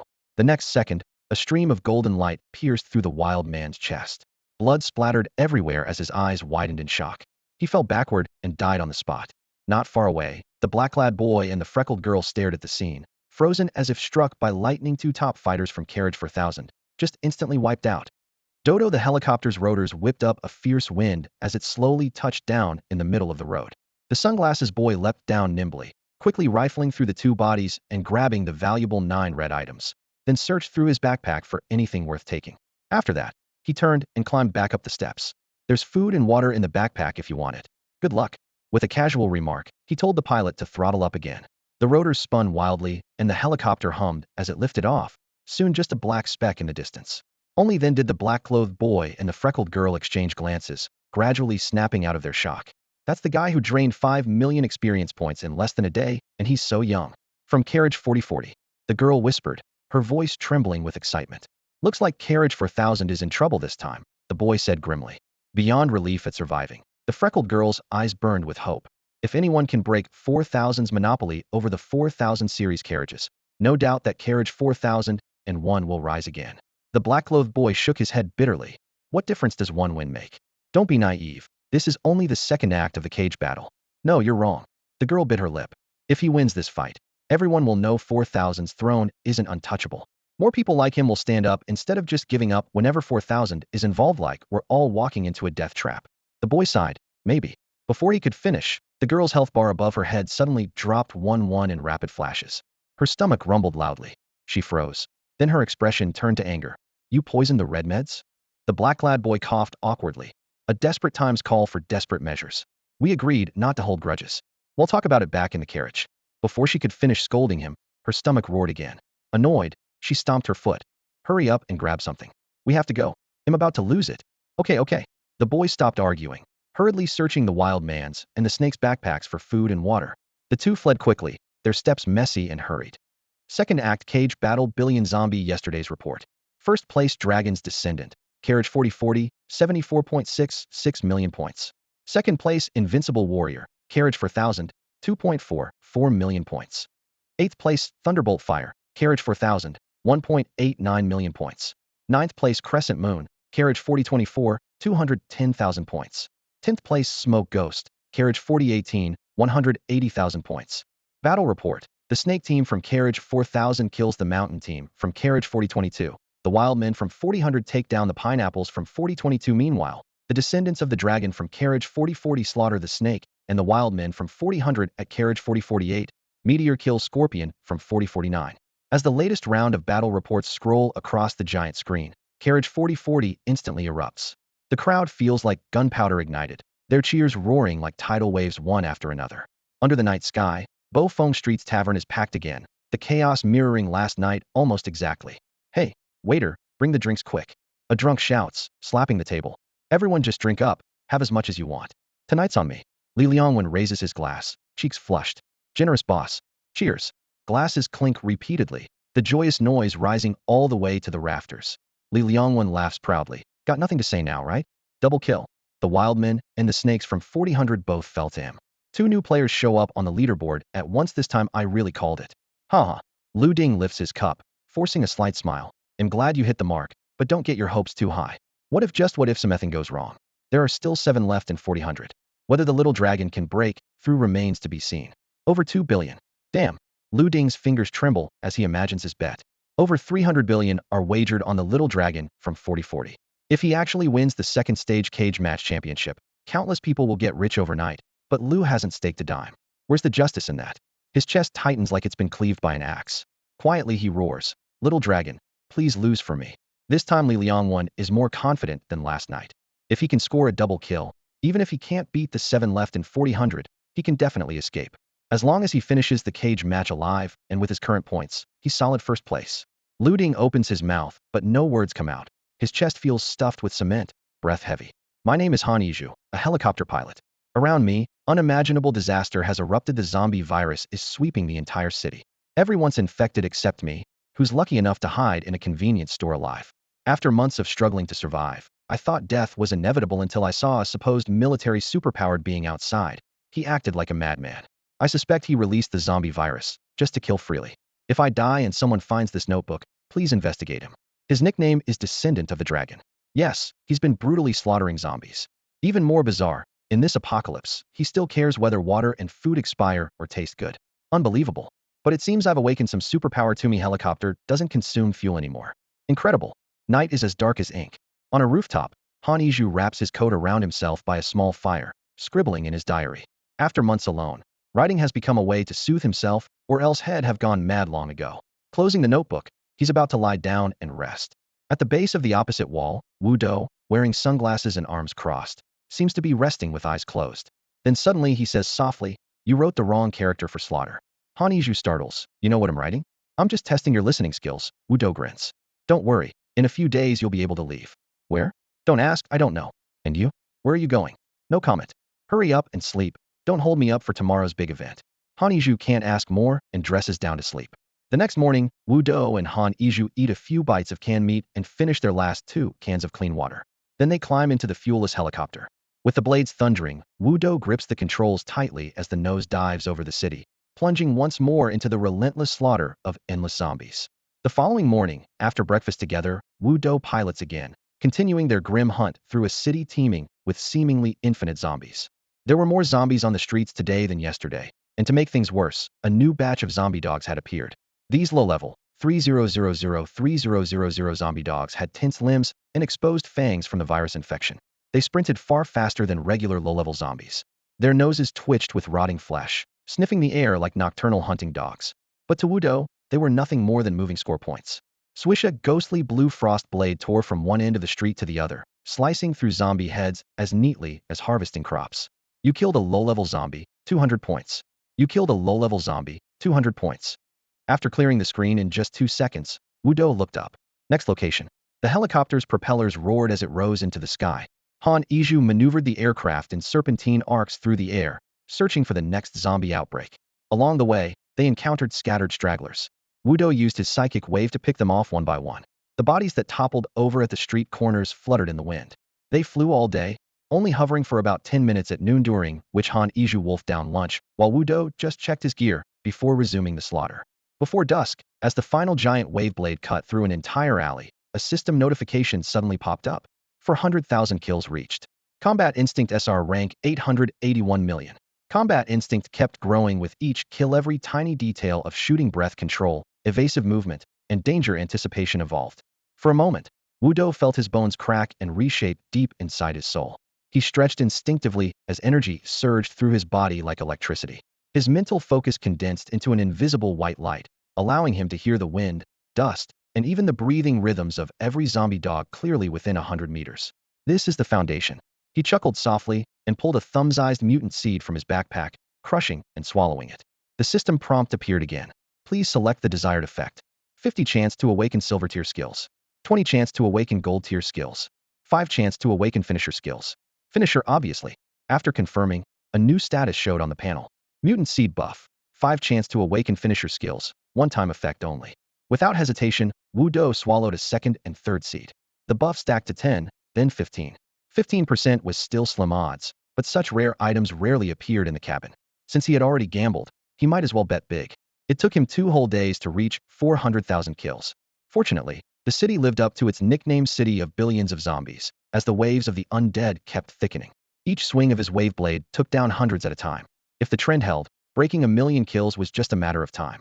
The third day, the fourth day, the numbers skyrocketed. Combat Instinct at 290, 0001, 000 on the 5th day, he slaughtered nearly 300,000 zombies. Combat Instinct at 880, 0001, 000 on the 6th day, he cleared another 570,000. By then, no other trial participants remained in the district. The teams who once held supermarkets either relocated or perished, some buried alongside their shelves in the sea of corpses. Outside, zombies stretched as far as the eye could see, with every alley seemingly spawning new dead. Only Wu Do was left frenetically killing alone out there. It's worth mentioning that Wu Do discovered the hideout of the 4,000 carriage group hit was located in the vault of a large bank called Guoyu right in the city center. After uncovering this intelligence, he didn't act hastily. Instead, He focused on strengthening himself while quietly observing the situation. By the 7th day, his cumulative zombie kills surpassed 1 million. The system boosted his combat instinct skill from SR to SSR rank. However, at the moment of advancement, the much-anticipated enlightenment still failed. Fortunately, the system immediately prompted him. Since the mutant seed buff was still active, your critical skills enlightenment chance is increased by an additional 15, effective only once. In other words, this temporary buff hadn't expired and still gave him a chance to turn things around. Wudo thought to himself, instead of rushing to upgrade muscle memory from SS to SSR, it would be wiser to collect more mutant seeds to stack the extra probability before making the attempt. Otherwise, if he failed, he wouldn't even have a final chance. After weighing this, he decided to return to the carriage to inventory his resources, take what he could, and if not, accept whatever fate brought. Just as he was planning, a new system prompt suddenly appeared. Detection: you currently possess both the combat instinct and muscle memory skill paths. Hidden advancement: unlocked Immortal Golden Body. Immortal Golden Body SSS. 1. Health regenerates every second. Constitution 1. 2. Energy regenerates every second. Spirit 1. 3. 1 point of armor penetration ignores 50 defense points. 4. 1 point of defense negates 50 damage points. Advancement conditions: SSR level overgrowth, SSR level unyielding will, SSR level muscle memory, SSR level combat instinct. Mythical artifact from Act 5 stone statue of the Monkey King. Prompt: advancement path is not limited by act count. Criteria met allows rank up. Do you even know what you're asking? Wudo was dumbfounded upon seeing the list of rewards and daunting requirements. The reason muscle memory could upgrade so fast was because the Bobo King restriction ironically left room for him to improve. Combat instinct also reached SSR, thanks to Bobo King's explosive output. But how was he supposed to upgrade unyielding will? And where could he farm overgrowth? No matter how difficult, he had to try. Unlocking 2 core skill paths simultaneously meant he truly had a rare opportunity few before him ever encountered. If he could actually break into Immortal Golden Body, the bonuses were almost like a second life, constantly regenerating health by constitution every second, negating a huge amount of damage with defense, plus equal energy regen and massive armor penetration, maximizing both survivability and damage output. He even guessed someone must have completed this hidden path before, otherwise, the system wouldn't detail it so clearly. Just how powerful must that person have been? A mix of awe and renewed determination stirred quietly within him. When Han Yizu's helicopter touched down steadily on a rooftop near the Guoyu Bank, Wudo's divine aura gradually retracted. The once razor-sharp intensity transformed into a calm steadiness tempered by stormy trials. Within 7 days, he had slaughtered nearly 2 million zombies, a record that gave him true confidence. Through his tinted glasses, he gazed at the bank's outer wall, a faint cold smile tugging at his lips. If others don't provoke me, I won't provoke them. But if they do, I will crush them without mercy. The 4,000 carriage group had already made a move against him. Since that was the case, they should give up any hope of leaving alive. Whether killing 1 or killing 100, there was no difference. He slowly brought his hands together, then stretched them apart. An intense, ghostly blue beam suddenly flared brighter than ever before. The air crackled softly as countless sand-sized azure light particles swirled in from all directions, like mist caught in a hurricane, rushing into his palms. Instantly, they condensed at the center of his hands into a half-meter wide blue vortex. Ultimate attack, Frostwave Blade. Above Wudo's head, blue numbers kept flashing repeatedly in hundreds. The massive pulsating blade before him grew larger and larger, its 2 edges extending to nearly 6 meters in length, forming a triangular shape. The blade's head and tail each measured over 2 meters, resembling a giant ghostly blue devil ray soaring through the sky, radiating an invisible but overwhelming sense of pressure typical of huge creatures. Charging the pulsating blade took 11 seconds, and the following deadly strike required another 11 seconds, a total of 22 seconds, nearly a line between life and death. At that moment, inside the vault of Guoyu Bank, the square metal chamber was dimly lit. The thick alloy walls reflected a cold light, while faint dust particles floated in the air. Almost 10 people were scattered sparsely across different corners, each keeping a cautious distance from one another. Among them were 7-star fighters from Carriage 4000. Their numbered badges glimmered faintly in the dark, marking them as members of the same faction. In addition, there was a gaunt, anxious middle-aged bank manager. He had led the group into the vault. Standing nearby was a worker wearing a yellow safety helmet and blue overalls. Han Yizhu, whom Wudo had rescued, could pilot a helicopter. The bank manager could open the vault door, and this worker was undoubtedly another key backup in their plan. Slither, Wildman, Tiger King, those 3 have probably crashed and burned, said a tall, handsome young man leaning against the wall. His face was stern, his voice heavy. What do we do now? We can't just wait here to die, can we? This was Thunderbolt Fire, ranked 3rd on the leaderboard. Everyone inside the vault knew each other. They were all-star fighters from Carriage 4000 who had agreed on a meeting point before the competition, ideally the city center. But since Slither and the other two hadn't shown up, the group gradually realized those three were likely eliminated. As for who did it, they had little doubt it was probably the newcomer who had drained the experience pool on the very first day. Among the group, a determined young woman in a white tracksuit with her ponytail tied high frowned deeply. She was unrivaled warrior, ranked second on the leaderboard. With a cold voice, she said, "Wait 2 more days. Thunderbolt fire. You stay in the vault, your points are enough to push for first place. The rest of us will go find that newcomer and finish him off." The champion had to be one of them. Falling short of first place meant mere survival was meaningless. Unrivaled warrior decided to hold off because on their way into the city, she had glimpsed a helicopter circling in the distance. She suspected the newcomer was hiding inside. With their current strength, it was impossible to chase and bring down the helicopter simultaneously. They had to wait for another outbreak of zombies in the city that would force the helicopter to land only, then could they strike the perfect blow. The others nodded in agreement with her judgment. Thunderbolt fire added, "We'll move in pairs. If something goes wrong, the other can recover the gear." Agreed. The group responded in unison. Their brief, low echoes filled the silent vault. As the group quietly discussed their next tactical moves, Unrivaled Warrior suddenly felt a sharp chill down her spinning S-level combat, instinct flashing like a cold electric shock. Looking around, she sensed the metal box had grown dark and oppressive in an instant. She was Unrivaled Warrior, ranked second with S-level battle instincts. Worried, she swept her gaze over the room. Was this place really safe? The bank manager guaranteed with absolute confidence, "Don't worry, this special secure vault has a door that's 2.2 meters thick, made of several tons of stainless steel. The walls are 4.5 meters thick. It used to be a warehouse for storing precious artifacts. Even if a bomb dropped right on top, it wouldn't make a sound. It's completely impenetrable." Zhang Wushuang listened quietly and nodded slightly. Based on her understanding of that so-called newcomer and his level 2 abilities, even if they found this place, there was no way they could break through such a heavy metal wall. Her earlier worries were probably just baseless paranoia. Before she could finish speaking, an unexplainable wave of terror suddenly surged from deep within her chest, quickly spreading to her limbs. She jumped up abruptly, chilled to the bone, instinctively turning her gaze to the left. Everyone nearby felt their hairs stand on end. Fight or flight instincts screamed. Extreme danger was closing in. Suddenly, a ghostly blue blade suddenly sliced through the wall. Its full length was impossible to see. The blade seemed buried deep within the wall on both sides, as if some giant outside was wielding a massive electric saw, pushing it horizontally through the metal. Wherever the blue light passed, the metal silently cracked open with edges smooth as glass. 19,150. 19,150. 19,150. Icy blue numbers flashed in everyone's vision. A few players who tried to jump or duck to dodge were frozen mid-motion by the incoming frost energy, turned into ice sculptures, limbs stiff, movement slowed, even their breathing crystallized. Inside the sealed vault, there was no room to maneuver. The giant blade swept through in an instant. 9 people all fell to the ground, without exception. You killed a boxer, rewarded 990 gold coins, 990 experience. Blood frenzy, restored 50 energy. You killed a hunter, rewarded 990 gold coins, 990 experience. Blood frenzy, restored 50 energy.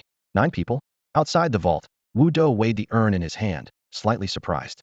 He took a sip of the blue potion, watching 2 pale blue 20 numbers pop above his head as his energy steadily increased.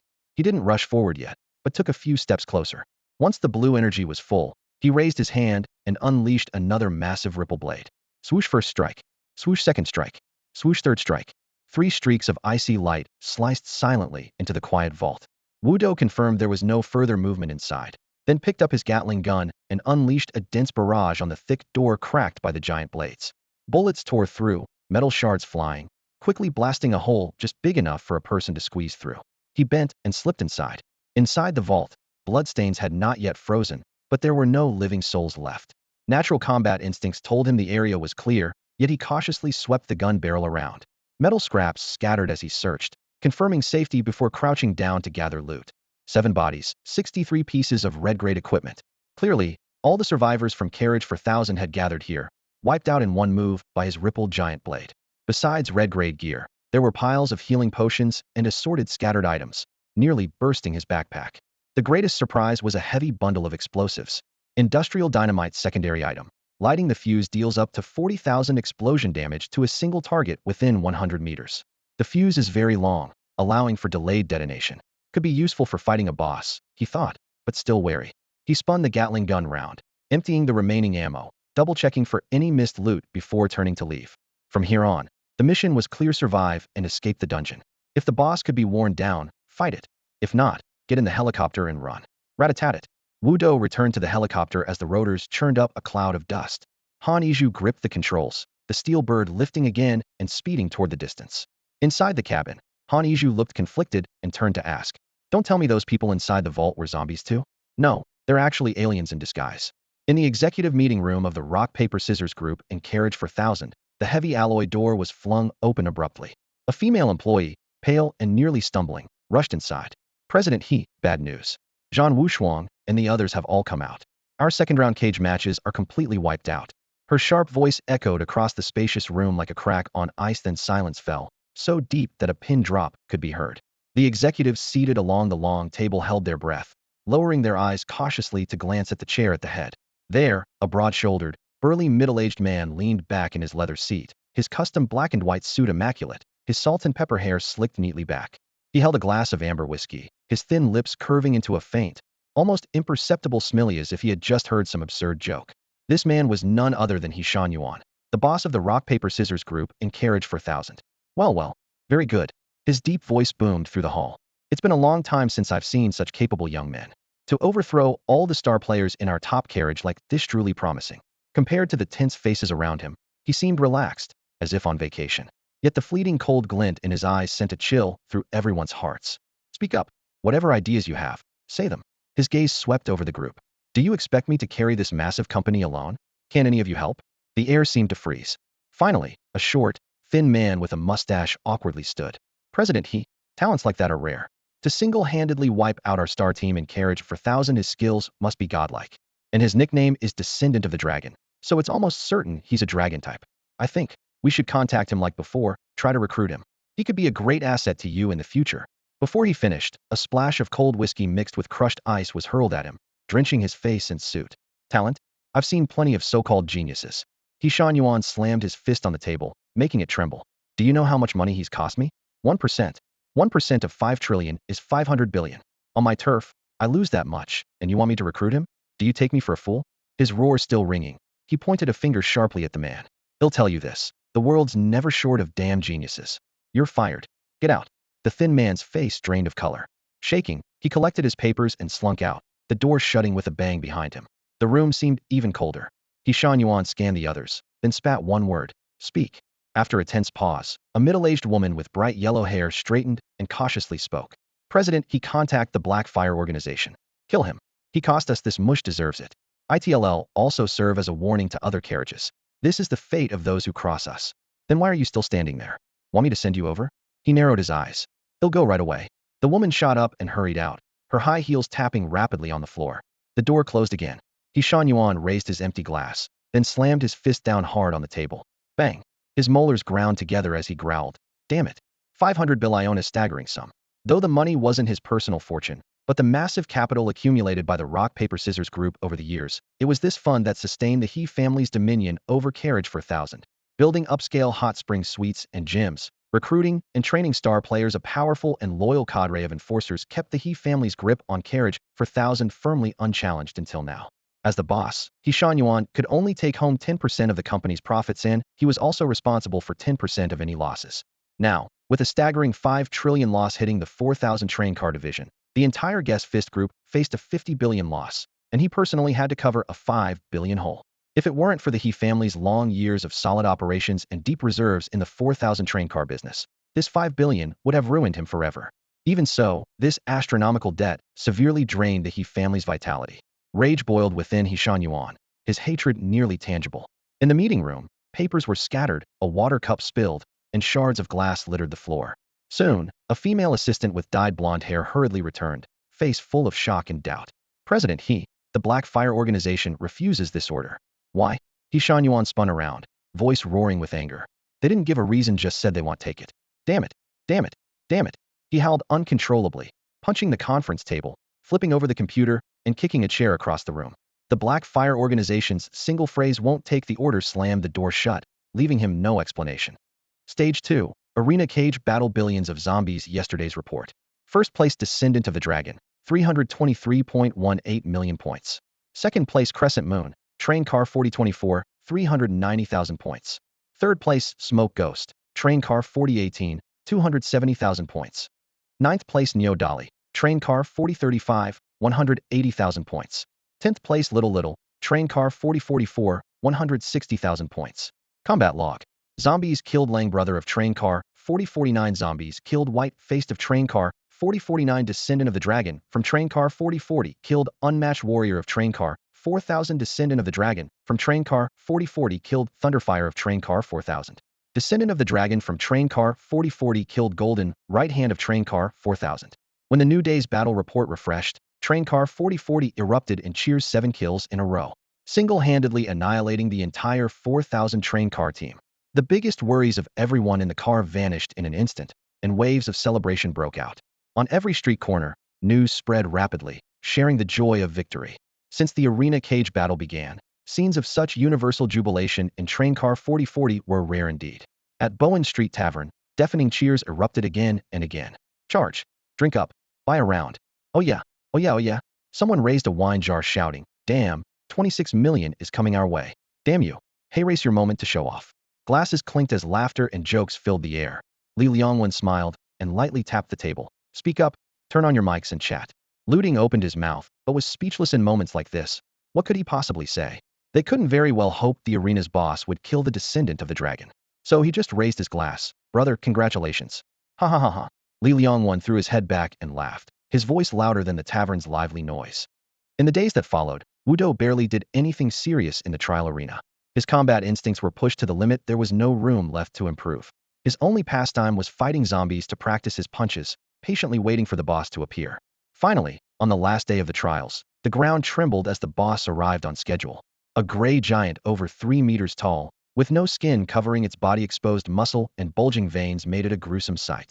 Standing amidst the zombie horde, it was strikingly distinct, like a crane among chickens. Giant zombie boss, 100,000 HP. The moment it spotted helicopters hovering in the distance, the giant charged wildly, its massive frame smashing buildings along the way and crushing countless small zombies beneath its feet. Rat-a-tat-tat, machine gun fire tore through the air. Wudo stood at the hatch, gritting his teeth as he lit the fuse on a bundle of explosives and tossed it away. At the same time, his arms quivered, unleashing 2 rippling energy blades that shot forward, aimed directly at the gray giant. Boom, boom, boom. Successive explosions erupted, flames and dust swirling. Yet the distance between the giant and the helicopter rapidly shrank. Wudo gestured sharply, and Han Yizhu instantly pushed the helicopter forward, trying to keep relative distance from the giant.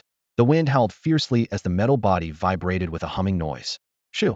The energy blades sliced through the air, leaving a blazing white trail on the street as they cut down the charging giant zombie. Every small zombie in the path was instantly slain. 13,100. The giant zombie was swept by the shockwave blade, its body rapidly frosting over and instantly freezing in place, but it quickly recovered. Before it could take a step, a thunderous explosion sounded beneath its feet. Buried industrial explosives detonated, sending a towering flame shooting several meters into the air and blasting the massive creature off its feet. 40,000. As it landed, a low, furious roar erupted from its throat, dragging its fiery torn limbs as it lunged again at the helicopter hovering overhead. Amid the whirring rotor blades, a 200 armor-piercing shockwave blade struck next. 13,100.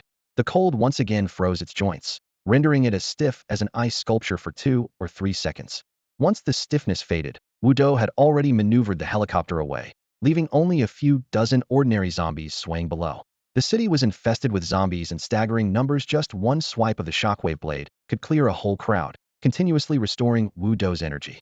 To him, this so-called boss in the survival scenario was less troublesome than the man-eating flower from before, but he still remained cautious, maintaining constant mobility and firepower. The giant zombie was surprisingly fast and theoretically could catch up with the helicopter, but if it stepped within 100 meters, it would be locked by the shockwave blade, freezing again and again.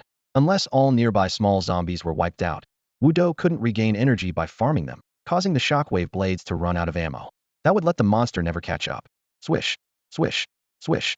Several consecutive giant blades rained down, slashing its 100,000 HP rapidly. Eventually, the colossal figure completely crystallized, a faint black sheen appearing across its body like a dark metallic coating. Wudo signaled Han Yizhu to lower the altitude, then personally retrieved the corpse's backpack. It contained an excised crystal chunk, glossy and jet black. Mutated Zombie Crystal Core, Act 2 Epic. Effect: choose 1 to increase skill insight chance, silver 50, gold 20, Ultimate Skill 5. Requirement: Combat Instinct or Muscle Memory.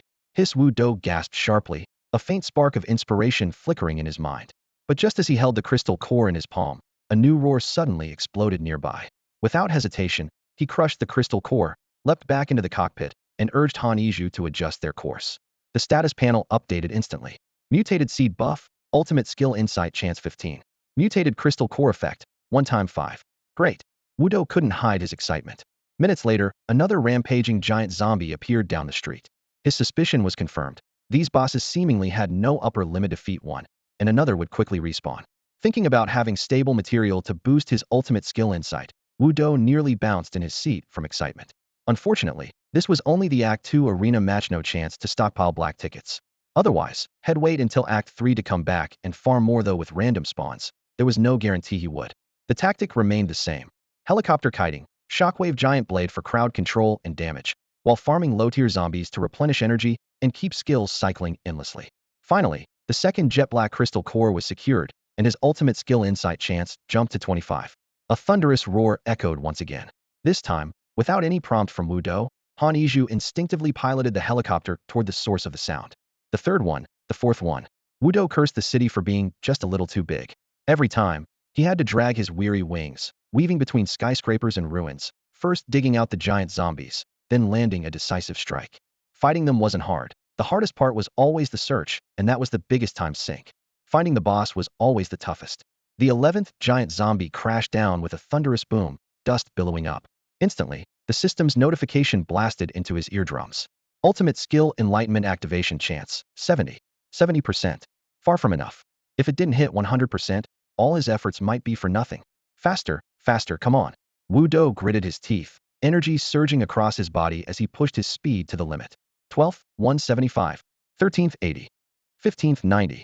The cold countdown had only a few seconds left. There was no more time. Congratulations on surviving. You have completed Act 2's Skull Cage Tournament. Billions of zombies. With 327,200,000 points, you have won the championship. Champion reward. Old man use red thread Act 2 mythical item. What the heck is this? Before Wudo could open the item details, darkness suddenly plunged around him. A fierce gale swept in like a curtain, swallowing him whole.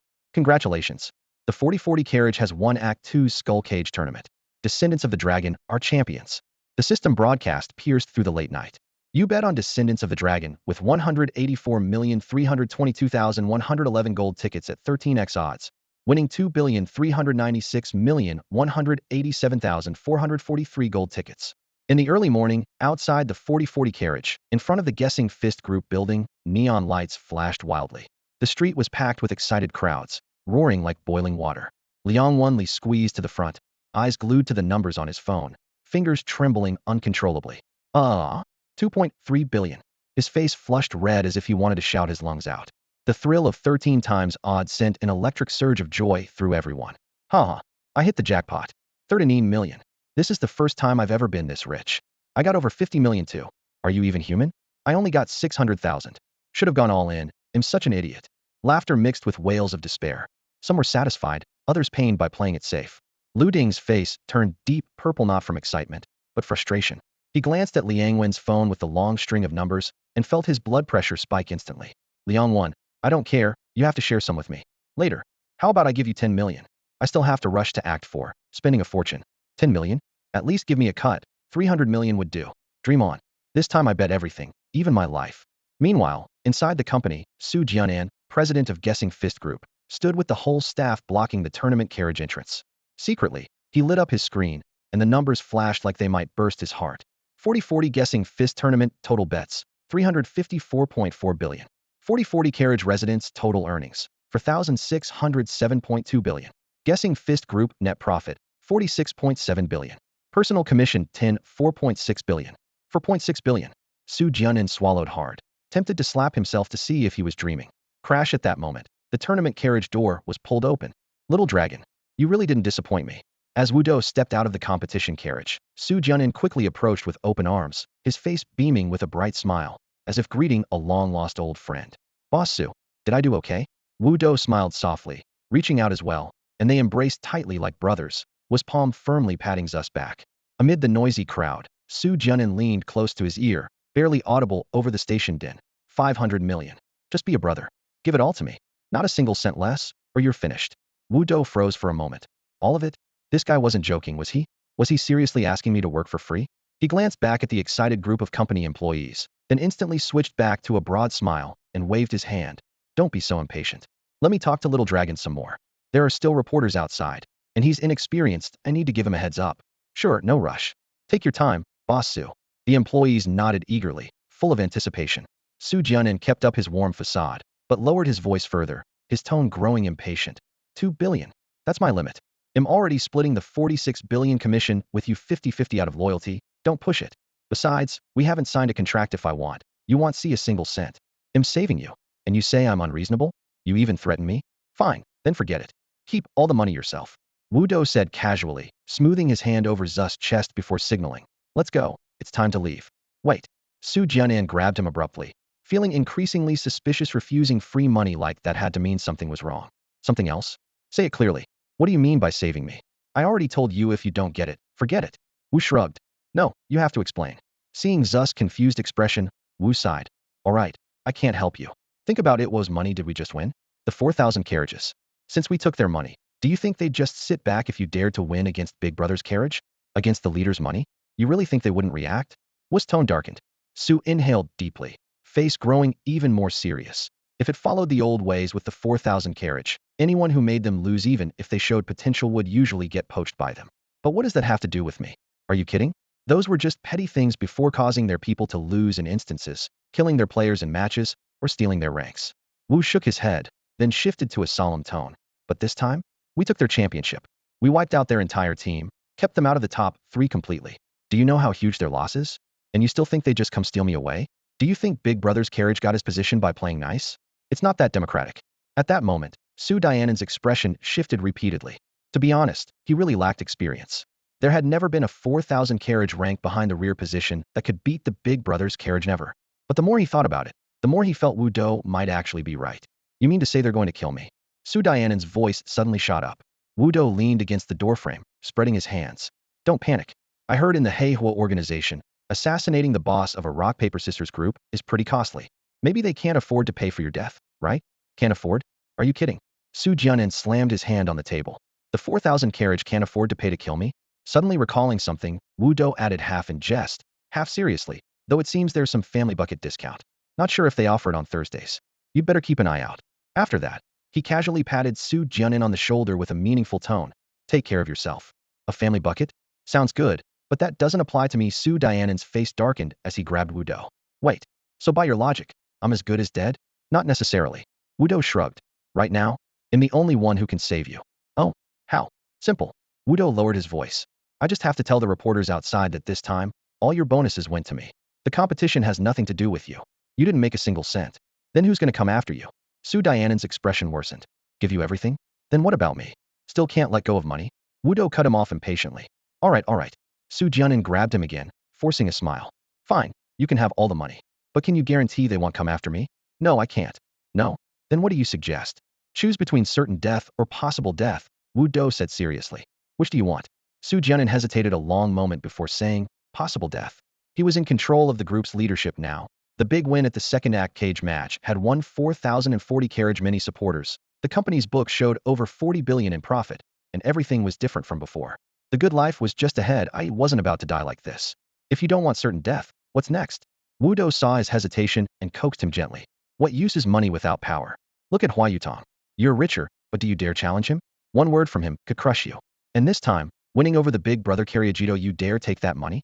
No, and you can't. Why? No power. Think clearly. The company's hundreds of billions in profits are right there. There's a chance to turn things around. But first you have to learn patience. If you stash the personal bonus, you won't even have the chance to be patient. When you die, whose hands will the money fall into? If you can't share it, what's the point of fighting over it? Tell me, is the money still yours? No. Wu Do's rapid-fire words crashed like hammers on Su Dianan's mind, waking him suddenly. Right. If he died, wouldn't this money just go to that dog, Su Tai's? Not a chance. Better to burn it all than let that happen. With that, Su Jianan quickly nodded. All right. Well, do it your way. But you take full responsibility.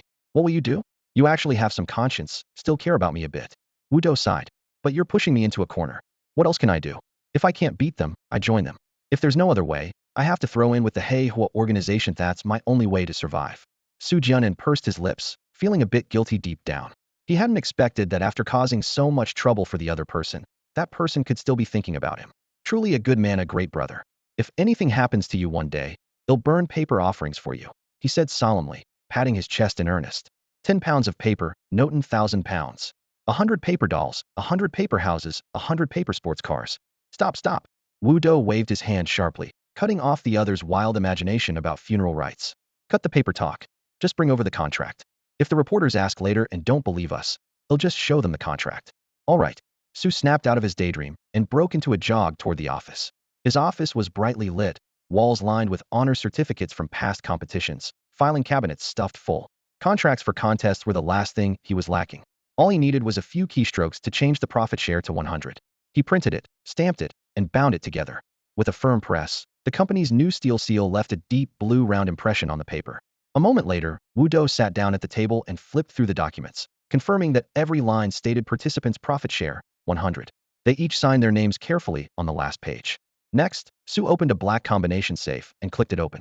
Inside, neatly stacked gold vouchers gleamed under the cold white light like metallic treasure.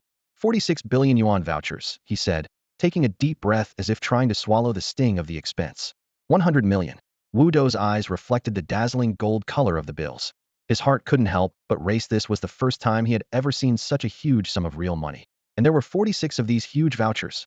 We're rich. He carefully placed the vouchers into an anti-magnetic bag, a satisfied smile rising at the corner of his mouth. Okay, now that we're done on profit issues, let's talk about something else. What else is there to talk about? Su was taken aback. You tell me. Wu Do put the anti-magnetic bag casually into his inner pocket, but his tone carried no hint of casualness. You told everyone in compartment 4040 to bet on medhats over 300 billion. If I win, I make enemies with compartment 4000. If I lose, I offend 4040. You're putting me on the line, but you don't even offer me a single compensation? Zu's eyes widened. But you already have 46 billion. That's money I'm taking the blame with for you. Wu Do raised his chin leisurely. If you call that compensation, then I'm not doing this anymore. And when the reporters ask later, they'll say we're splitting the profits 50-50. Nonsense. Our contract clearly states. The contract says whatever you want so you can pin the blame on me. Wu Do lightly pushed the contract aside. 100% profit? Anyone can see what you're trying to pull. You really think people are stupid? I can easily find someone to expose you as a ruthless capitalist tricking a naive young man just out of adulthood into signing a shady contract. Who do you think they'll believe, you or me? He paused, then smiled slowly. Oh, I forgot to tell you, the deputy head of the law enforcement office is my relative. I'm the son-in-law of the Xiong family. You. Zu's face turned pale, cold sweat burning down his back. Cut the you. Wu Do patted his shoulder. If you don't pay up, just wait for compartment 4000 to come after you. And if anything happens to you, they'll burn 20,000 pounds of paper, 200 paper dolls, 200 paper houses, 200 paper sports cars. Want me to add anything else? Su swallowed hard, his voice hoarse. What do you really want?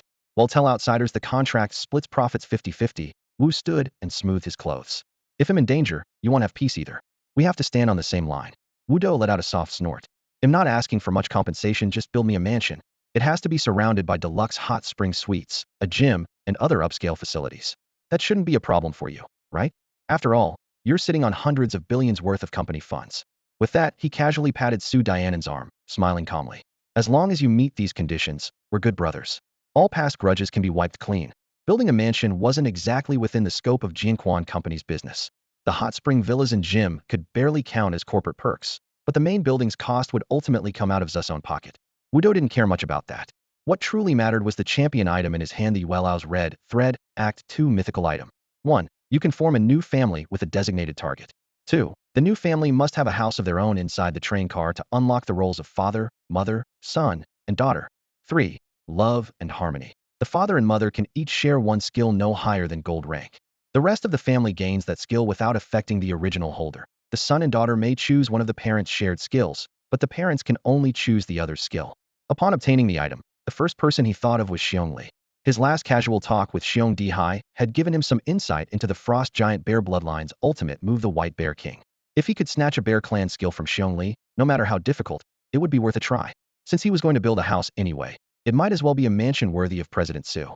Su Jianan pondered for a moment, then suddenly eased up.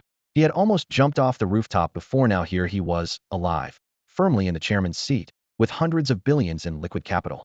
Spending on a mansion was nothing. He nodded. Do it your way, but I have one condition. You've got conditions too? I might just turn on you. Wu Do feigned annoyance. Just hear me out first. Su pressed a hand on Wu Do's shoulder, his tone unusually grave.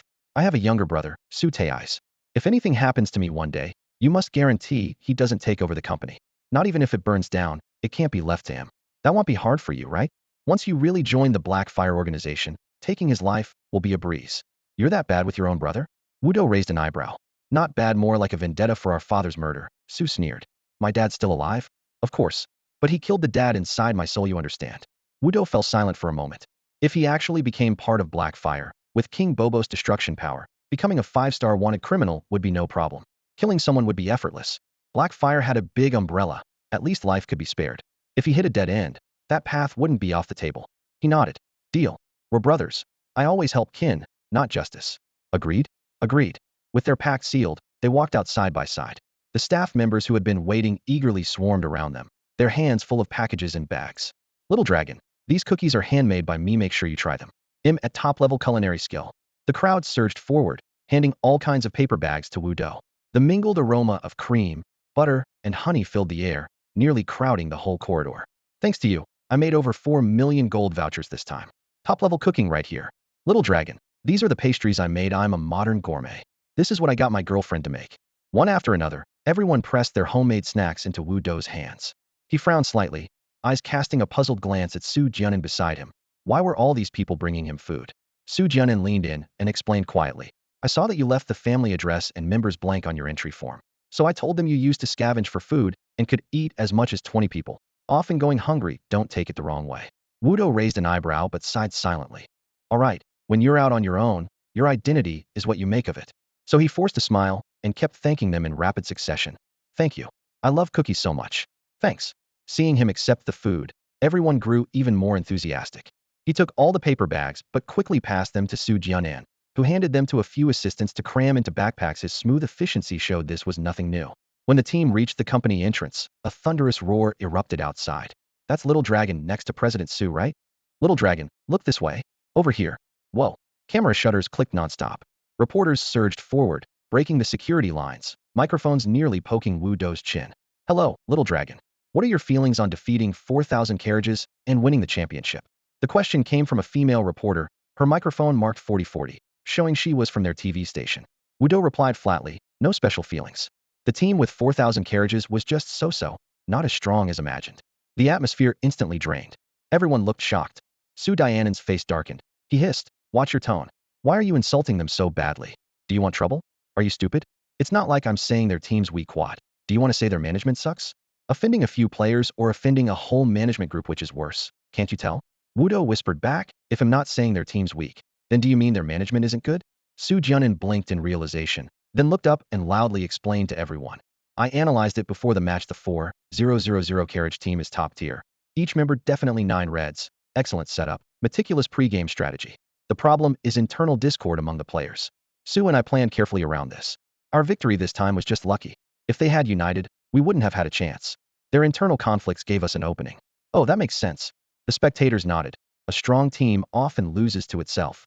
The female reporter pressed on. Do you plan to stay in Act 2 and continue competing in the Guest Fist Company's cage matches? Wu Do shook his head. No, they'll be advancing to Act 3 soon.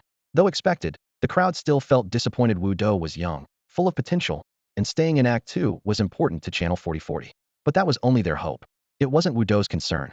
Then Wu Do babbled on, answering their questions for over half an hour before getting into Xiong Dihai's car. He had already anticipated this moment while still in the event compartment and had called Xiong Dihai ahead of time to have the car ready at the entrance. After the interview, he casually loaded the cookies and small supplies from his bag onto the back seat. Before leaving, Wu Do faced the microphone and made a bold announcement. I'm about to enter the 3rd stage and urgently need a few things: items that boost skill insight probability, crystallized red equipment for the 3rd stage, and the 6-eared monkey statue. If anyone has these, contact Xiong Dihai. Price isn't an issue. Also, if anyone wants to sell mythical or epic items, get in touch with Xiong Dihai as well. After saying that, he closed the car door and signaled for Xiong Dihai to step on the gas. Whether I can actually get anything good is uncertain, but might as well put it out there and see what happens. He glanced at his phone balance, feeling certain that money was the last thing he lacked right now. Among the crowd, Li Liangwen listened closely, his brow furrowing. The resources Wu Do mentioned were most likely available through the Black Fire Organization's channels, though prices would be 10-20 higher than the market. Although infamous, the Black Fire organization had survived for years thanks not only to their strength, but mainly because they broke down resource barriers between compartments. What couldn't be bought in the rear, they would steal, snatch, or simply buy at a premium from the front compartment. Buyers just had to pay nothing else to worry about. Without Black Fire's gray market access, even someone filthy rich in the rear compartment might never get certain rare resources. This was the foundation of their power. Lu Ding noticed Li Liangwen's expression change and suspiciously leaned closer. You're not really thinking of buying those items for him, are you? Don't be stupid, just give some small gifts. No need to go broke. I have my own plan. No need to talk me out of it, Li Liangwen said firmly. Lu Ding grew more anxious. Over 2 billion is enough for you to explore the 4,000 compartments. Why waste it on 4,040? Might as well give it to me. Li Liangwen hesitated a moment, then said, let me think it over. Don't bother me. Lu Ding shrugged and sighed. Suit yourself. But remember, we agreed when you reach the 4th stage, you'll take me to the 4,000 compartments and you'll pay. Li Liangwen replied quietly, but his mind was already elsewhere. Inside the car, the night breeze swept past the window. Wu Dou asked casually, Uncle Xiong, is she only home? She went to work. Didn't she just pass the 1st stage trial? Yeah. She's currently working at the law enforcement office as a black hat, doing night patrols, Xiong Dihai answered. Okay, they'll see her tomorrow. I want to talk to her about skills. He reclined his seat. Take me home first. Xiong Dihai thought for a moment. Someone wants to see you. You don't have to go, but I can drive you straight to your place. Who? A person from the Black Fire organization. They contacted me a few days ago saying they had something to discuss with you, but I don't know the details. Wu Dou glanced out at the city lights and chuckled darkly. Big brother, Black Fire actually reached out to you, and you still ask if I want to go. He paused, then nodded. All right, let's meet with them. Since they gave a heads up first, it's probably business. They wouldn't just attack outright. What exactly did the Black Fire organization want to talk about? The question turned over and over in his mind, but no answer came immediately. So why is the Black Fire organization looking for me? Could it be? Wu Dou suddenly thought of something, his expression turning strangely unsettled. Surely they wouldn't want me to sell myself again? Aside from that, he couldn't think of any other reason why the Black Fire organization would be looking for him. Under the cover of night, the car drove into a quiet, old neighborhood. Most residents here were from modest households, with dimly lit hot spring shops and small convenience stores sporting worn-out neon signs along the street. Occasionally, groups of teenagers could be seen roaming about, chatting and laughing, seemingly in search of some opportunity to help others. The car stopped in front of an unremarkable small hotel. Xiong Dihai stepped out and opened the door, signaling Wu Dou to follow him. The two crossed the empty lobby and climbed the creaky wooden stairs to the end of the second-floor hallway, where they found a door painted a dark red. Xiong Dihai knocked. Creaked. The door opened to reveal a tall, slender, middle-aged man. His brown bowler hat was pulled low, his black shoulder-length hair slightly curled. Light makeup touched his face. Under his black coat, he wore a brown and beige pinstripe suspender suit. His hands were tucked into black leather gloves, and his overall look was excessively refined. Please come in, gentlemen, he said, stepping aside. My name is Li Mindong, a bounty hunter for the Black Fire organization. Li Mindong closed the door and casually switched on the dim chandelier light. The room was sparsely furnished, a round table, 2 chairs, and in the corner, a suitcase and several oddly shaped toolboxes. After sitting down, he elaborated, bounty hunter is just a title, not a profession. Old soldiers, boxers, hunters, even assassins, anyone who can handle a mission can use it. The Black Fire organization collects the bounties from employers. We complete the task and earn a commission. Wu Dou and Xiong Dihai took their seats opposite him. Wu Dou finally asked, what do you want with me? Simple, Li Mindong said, steepling his fingers, calm but excited. A prominent family is offering a reward for a batch of love elixir. To create the potion, they need someone with a strong innate skill to provide the raw essence. So, love elixir? Wu Dou's heart sank just as he suspected. They were after his innate ability. This is that bloodline family's method for awakening partner skills, right? They don't want to get involved with strangers, so they use potions instead. Exactly, Li Mindong smiled and nodded. Beside him, Xiong Dihai was pulling out some cookies that others had given Wu Dou, munching while muttering, if we have to get our hands dirty, it doesn't seem that bad, actually. True enough, Li Mindong chuckled softly. But the family cares about their reputation and wants a more dignified approach. Understandable. Xiong Dihai shrugged and said no more. Wu Dou hesitated a moment before asking, so what exactly do you want me to do?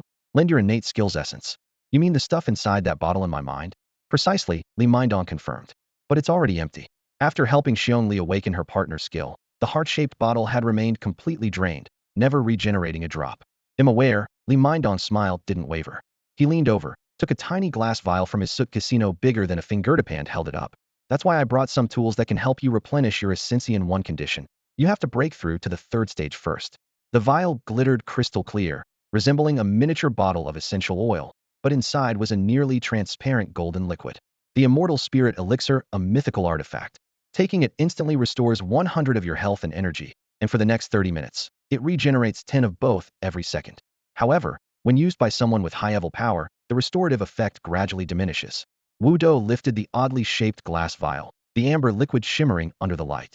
Frowning, he asked, "Does this stuff really replenish your primal energy?"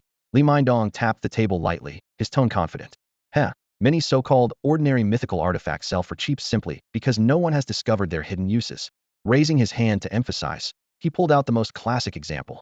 Take the fragmented heavenly scroll pages. They look identical to the golden blank secret scroll, only able to record a single skill for teaching others and otherwise useless. But if you collect 10 fragments, you can combine them into a wordless heavenly scroll. That thing's not just a scroll. It stores energy you can unleash in attacks at any moment, and it can hold a skill belonging to yourself or someone else to be instantly released when needed. Changing tone, he said, the Immortal Spirit Elixir works the same way. Once your innate primal energy is completely depleted, drinking it will activate a hidden effect. You can choose to revive with full health or instantly restore your primal energy. Wu Do seemed to gain some insight.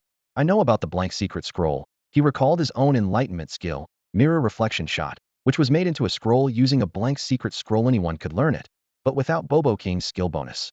After thinking for a moment, he looked up and asked, "This thing must be expensive. I know a guy who controls the dead, and his innate skill isn't weak either. Why not approach him?" Li Mindong chuckled lightly. "The guy you're talking about? We've already prepared love potion for him." He shrugged. "As for how much the Immortal Spirit Elixir costs, I don't know. It was supplied by the employer just to help us continue producing the love potion." Wu Do nodded, accepting this. Then he voiced his last concern. "Are there any side effects from drinking it?" "No." Li Mindong shook his head. "It's just a restorative potion. Do you think there are side effects from drinking blood medicine?" Convinced it was safe, Wu Do got straight to the point. "All right, it'll help make the love potion. But what do I get out of this?" Li Mindong didn't answer with a price right away. Instead, he dropped some news. "When I came looking for you, someone had already put a bounty on your head. I can't say who exactly. If you agree to help, the Black Fire organization will refuse any future bounties on you. Consider that the first benefit." "A bounty on me?" Wu Do was not surprised. The faces of the 4,000 carriage and the Lin family immediately flashed through his mind. Nine eyes at it again so soon. Next time, I have to deal with them hard. He silently noted the grudge, but thought that avoiding further bounties would at least ease his worries. Li Mindong continued listing the second benefit. "If you ever want to acquire rare resources through the Black Fire organization, we'll prioritize your requests. That kind of treatment is usually only reserved for VIP clients." He paused for half a second, a smirk appearing on his lips.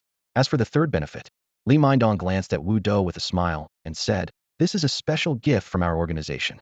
Most people wouldn't get such a generous reward." As he spoke, he opened his palm to reveal a tiny pearl about the size of a peanut, shimmering with 7 colors. The glow on the pearl's surface seemed to pulse softly, as if matching a breath. Sky Eye Divine Skill Ultimate Secret Technique. Consumes energy to summon a third eye on the forehead, releasing a law-breaking divine light that reduces the target's defense, removes their buffs, and burns their spiritual energy. Learning requirements. SS or level combat, instinct 5 stages of the manifested True Lord statue, for mythical artifacts Bobo the Great. Seeing the detailed description, Wu Do's expression shifted slightly. Bobo the Great can even learn an ultimate secret technique? He had known that selling oneself could be lucrative, but he hadn't expected the other party to pull out something on this level. Ultimate secret techniques were already incredibly rare, and those tied to myths were rarer still. The learning barriers SSR combat instinct and 4 manifested True Lord statues were enough to discourage 90 of skilled fighters. The harsh conditions confirmed the skill's power, and now it was even available to Bobo the Great. Is just 1 bottle of the love elixir really enough? Maybe they should get more. If he could collect several of these secret and ultimate secret techniques, he could wake from a dream laughing. Li Mindong, sensing Wu Do's astonishment, calmly explained, "Don't misunderstand. Like I said, this is a special gift. Others wouldn't get such a deal. The Black Fire organization values your ability highly, so this is a long-term investment. Besides payment, it represents our friendship. If you ever need a place to settle, consider us." As he spoke, he appraised Wu Do from head to toe. These words were not just Li Mindong's personal opinion, but a decision from Black Fire's leadership. Since Wu Do won first place in points at his first cage match, Black Fire had been paying close attention, systematically gathering intelligence. They had contacted the Tiger King, Shi, and even Lin Xiaodian in prison. Based on the comprehensive data, Black Fire concluded Wu Do's innate skill was ranged means enhancement otherwise. Why would a cage boxing fighter use ranged skills from start to finish?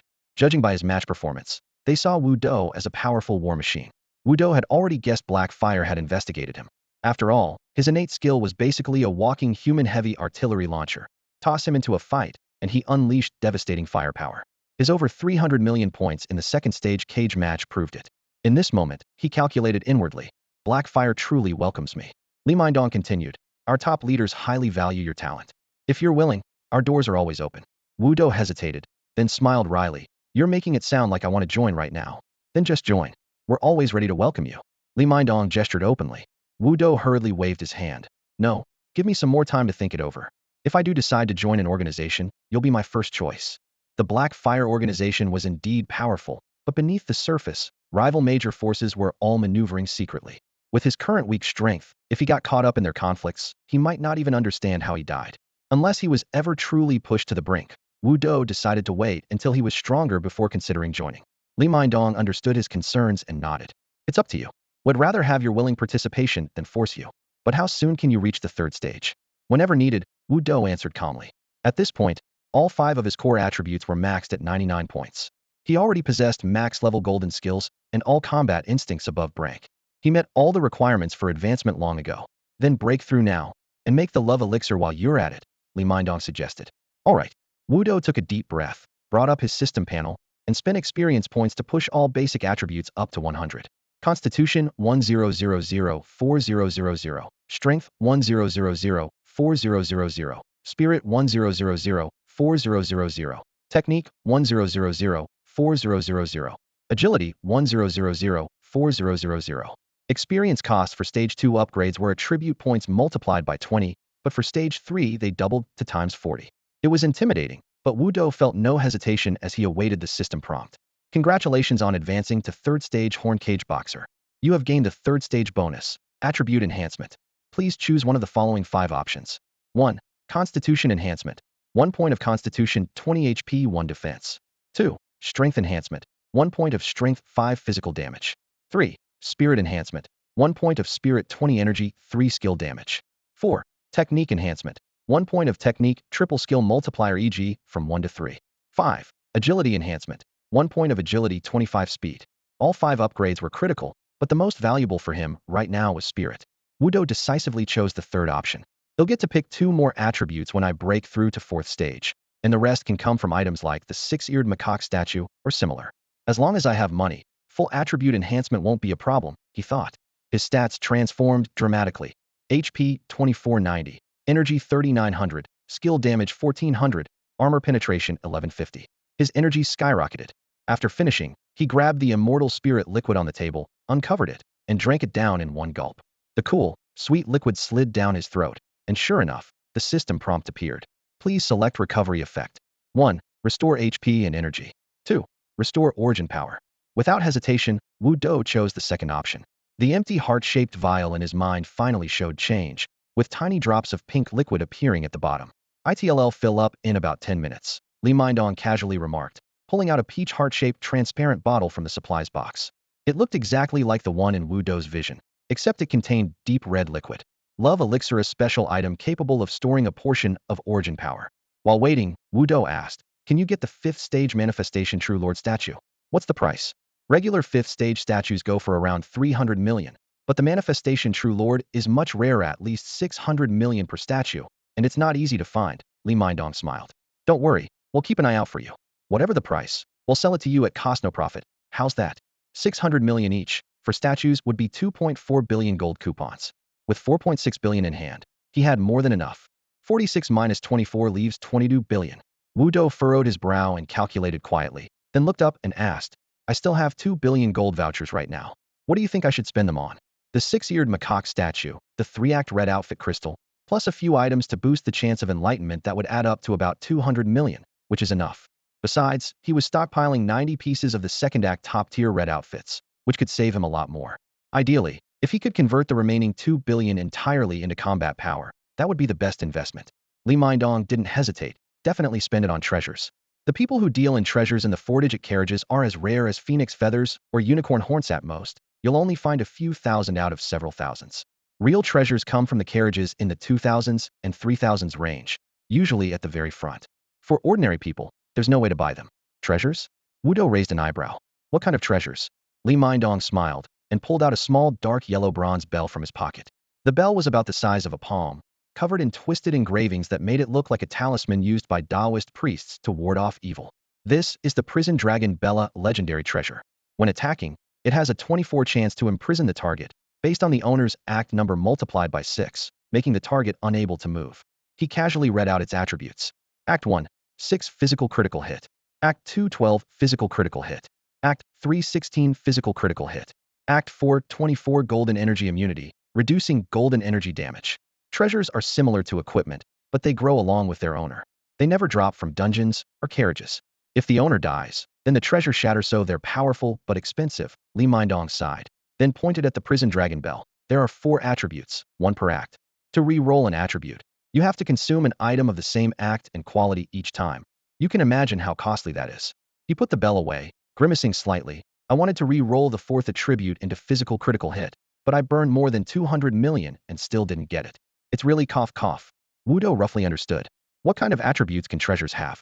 There are a lot: energy resistance, energy amplification, physical crit, skill crit, resist ignore, armor penetration, damage, defense, health, stamina, the list goes on. Li Mindong paused, then added, treasures only come in 4 qualities: top tier, legendary, epic, and mythic. None of them are cheap. You have to be careful. I see. Wudo nodded. A lot of things really only circulated in the front row carriages. In the back row, you wouldn't even hear of them, let alone see them. After chatting for a while, they realized rare things like natural blessings of flame, earth, or sky were tightly held in the front. Li Mindong himself knew only so much, had never been to the 2000 series carriages and only heard rumors. After thinking it through, Wudo couldn't help but ask, roughly how much do mythic treasures cost? It all depends on how well it works. Take this dragon trapping bell I'm holding. Although it's a legendary treasure, its effect is pretty decent, so the price is on the higher side. Li Mindong gently shook the bell. A deep, resonant hum came from the metal inside, like a sleeping dragon breathing. He tucked the bell back into his robes and continued. Mythical treasures are similar, but their base price never goes low, at least 1.4 billion. If you're serious about getting one, I can contact the organization to find suitable targets for you and provide complete info for reference. He paused, then looked at Wudo. Your innate skill is ranged enhancement, right? Something like that. Wudo nodded. Then it'll look based on that standard? 1.4 billion, huh? Wudo's heart tightened, but he steeled himself. Okay, that's settled. If you have the resources, you have to strengthen quickly. Closing the gap with the front carriage earlier means your strength upgrades simultaneously, 2 birds with 1 stone. He had no reason to refuse. Since he was buying, might as well get the best. He still had money on hand anyway. At that moment, Li Mindong glanced at his watch. Time's almost up. How's your recovery? No. Wudo glanced at the love potion bottle in his mind and shook his head with a bitter smile. Your immortal spirit liquid isn't enough. Not enough? Yeah, not even close to full. I'm guessing only about 20 recovered now. Li Mindong inhaled sharply, surprised, but said nothing more. Instead, he pulled out several more bottles of immortal spirit liquid and handed them over. Wudo downed 1 bottle every 10 minutes, gulping down 4 in a row before finally refilling the pink liquid in the love potion bottle. All right, he exhaled. The process for making the love potion wasn't complicated. Li Mindong handled everything. Wudo only needed to agree. A system prompt sounded in his ear. You are participating in brewing a special potion that requires consuming your original power. Do you agree? Yes. He held the bottle tightly, feeling a force inside being drawn out and poured into it. The once bright red liquid slowly turned pink. Minutes later, the love potion bottle in his mind was empty again, while the love potion he held transformed completely into an enchanting pink color. System prompt: love potion special item stored. Li Mindong carefully placed the potion into a silver box. Well, keep an eye out for the statue of the Manifest Saint Lord and other mythical treasures. If there's news, the organization will contact you. Like I said, whenever you're ready, the Black Fire Organization's doors are always open. No problem. Wudo packed away the golden orb of Heavenly Eye Divine Power and stood to say goodbye to Xiong Dihai. Xiong Dihai munched on a snack and mumbled, "This pastry's pretty good. You should try some too." After they left the hotel, Li Mindong looked down at the pink love potion in his palm with a slightly complex expression. He took out his phone and dialed. "Boss, the little dragonling has used 5 bottles of immortal spirit liquid. His love potion. Are you sure you want me to hand it over?" From his experience, the stronger the innate skill, the more immortal spirit liquid is needed for recovery, and the higher the stage, the exponentially greater the consumption. Wudo only had 3 stages but had already drunk 5 bottles, which was unprecedented. Normally, few at that stage could even finish 2 bottles, and this liquid was extremely rare, unavailable on the market. This made him suspect that this love potion might be worth far more than expected. Handing it in outright might be a loss. 5 bottles. The deep voice on the other end was both surprised and delighted. Haha, my guess was right. This kid really is a treasure. But for his love potion, just hand it over as usual. Give the employer what they're owed. This employer is very important to our organization. Also, don't mention any of this to anyone. Pretend it never happened to avoid unnecessary trouble. Understood. Li Mindong immediately got the message as the boss voice faded. The need for such a love potion and the organization placing so much importance on it meant the family they wanted to court could only be the one that recently fell from the big three-carriage elite family. On the other side, Wudo returned home and rested well through the night. At dawn, he slung his bag over his shoulder and headed downstairs. He casually tossed the silver flying skateboard onto the ground. Stepping onto it, the alloy surface emitted a faint hum as it slowly lifted off. For Wudo, who had both muscle memory and combat instincts, handling such advanced gear was as natural as breathing. Just as he found his balance, the board hovered steadily. With a gentle flick of his ankle, the back of the board tilted up, and he flipped nimbly in midair, as effortlessly precise as a circus acrobat. What a rush! The feeling of flying was truly exhilarating. Looking down at the streets below, Wudo couldn't help but shout in his heart this was way better than riding a helicopter. It was like real-life sword-riding flight. With the sharp whoosh of wind slicing by, he clasped his hands behind his back, leaned forward, and surged ahead at full speed. The skateboard instantly became a streak of silver as he rounded the corner. Whoa! Flying gear? Who is that? Flying gear. Is it Xylongren? Passers-by looked up, startled by the flash of a shadow. First came the exclamations, then some recognized the rider on the board, Wudo himself. Watching him vanish around the street corner, the crowd was full of envy. Who hasn't dreamed of soaring through the sky like an eagle? But flying gear was rare and hard to come by. Without it, true flight only came after the 5th stage. The 4th stage allowed for brief hovering, moving like a martial arts master appearing and disappearing, but still relied on external support. You could never fully stabilize midair. Before long, Wudo arrived at the golden armor shop at the crossroads, landing smoothly on his board. With a practiced motion, he packed the board away and dumped the 90 pieces of red armor he had pre-packed onto the counter. Master Hai's heart skipped a beat as he stared, then took a deep breath. What are you planning to do? I want to get rid of this batch of top-quality 2nd stage legendary sets, Wudo said, pointing to the glowing armor. Also, help me make a set of top-tier 3rd stage legendary gear. Make as many pieces as you can. He added casually that if Xiong Dihai received any 3rd stage red crystals, they would be sent over immediately, something he had already instructed. Master Hai nodded slowly. What attributes do you want? Spirit, plus skill damage, and armor penetration. The equipment skill should be seize the moment. Wudo aimed to push his damage output to the extreme. Unlike 1st or 2nd stage gear, 3rd stage equipment required additional stacks of stamina, strength, spirit, skill, and agility. Master Hai pondered for a moment. I can make the gear, but handling this batch of legendary sets isn't up to me. I need to call my boss. Please wait a moment. Wudo nodded. Do it quickly. Each top-quality 2nd stage legendary piece was worth at least 2 or 3 million, and there were 90 pieces easily worth 2 to 300 million.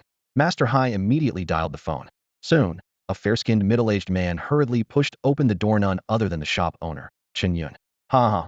I was wondering who was spending so boldly. It's you, of course. Chen Yun greeted Wudo with a smile, then added with a hint of regret. Too bad I'm not at car 4040 for the arena tournament. Or I could have ridden your coattails and made a big score. Wudo smiled faintly. Aren't we making money now? True enough. Boss Chen smiled, and, after confirming that all 90 red garments were in order, decisively offered, they'll price these red garments at 2.5 million gold coupons each. That rounds up to 230 million gold coupons total. I can give you a deposit of 200 million gold coupons now. The remaining 30 million, they'll pay once I've sold some more. My cash flow is a bit tight at the moment, so I hope you understand. But I guarantee he'll settle it within 10 days. After speaking, he signaled an employee to bring the deposit over. 2 thick stacks of gold coupons were placed into a metal box, which snapped shut with a satisfying click, feeling weighty and substantial. There's still a good number of carriages wanting the 2nd stage legendary set, Boss Chen added. It's just that they can't gather enough pieces. They aren't targeting the 4,000 carriage directly with these legendary sets. They're trying to maintain a competitive edge for upcoming tournaments. Wudo understood and nodded slightly. No problem. He took the heavy box containing 200 million gold coupons, feeling relieved. He temporarily entrusted the 90 top-tier red garments to the gold equipment shop for handling. For him, this saved a good deal of hassle. For the shop, it meant collecting handling fees, so win-win situation. Once all the procedures were confirmed, Wudo glanced around the store and suddenly asked, how much for a refined iron ingot? Refined iron ingots are metal materials used to strengthen equipment at or above stage 4, granting 1 or 2 attribute boosts. Wudo wanted to stock up in advance for future upgrades, but hadn't seen any on the shelves earlier. Boss Chen sighed. Refined iron ingots? Not just in our shop, you can't find those anywhere in the entire 4040 carriage. If you want any, You have to hire people to mine in resource dungeons and then find a blacksmith to refine them. Lowering his voice, he added, but keep in mind, the mining dungeons are all monopolized by the 4,000 carriage now. The level 2 mines are held by carriages 4003 and 4005. At best, you can try your luck in the level 1 mines, but the yield there is incredibly low. Hiring miners to work those would definitely lose money. It's more cost-effective to buy directly from the front carriages.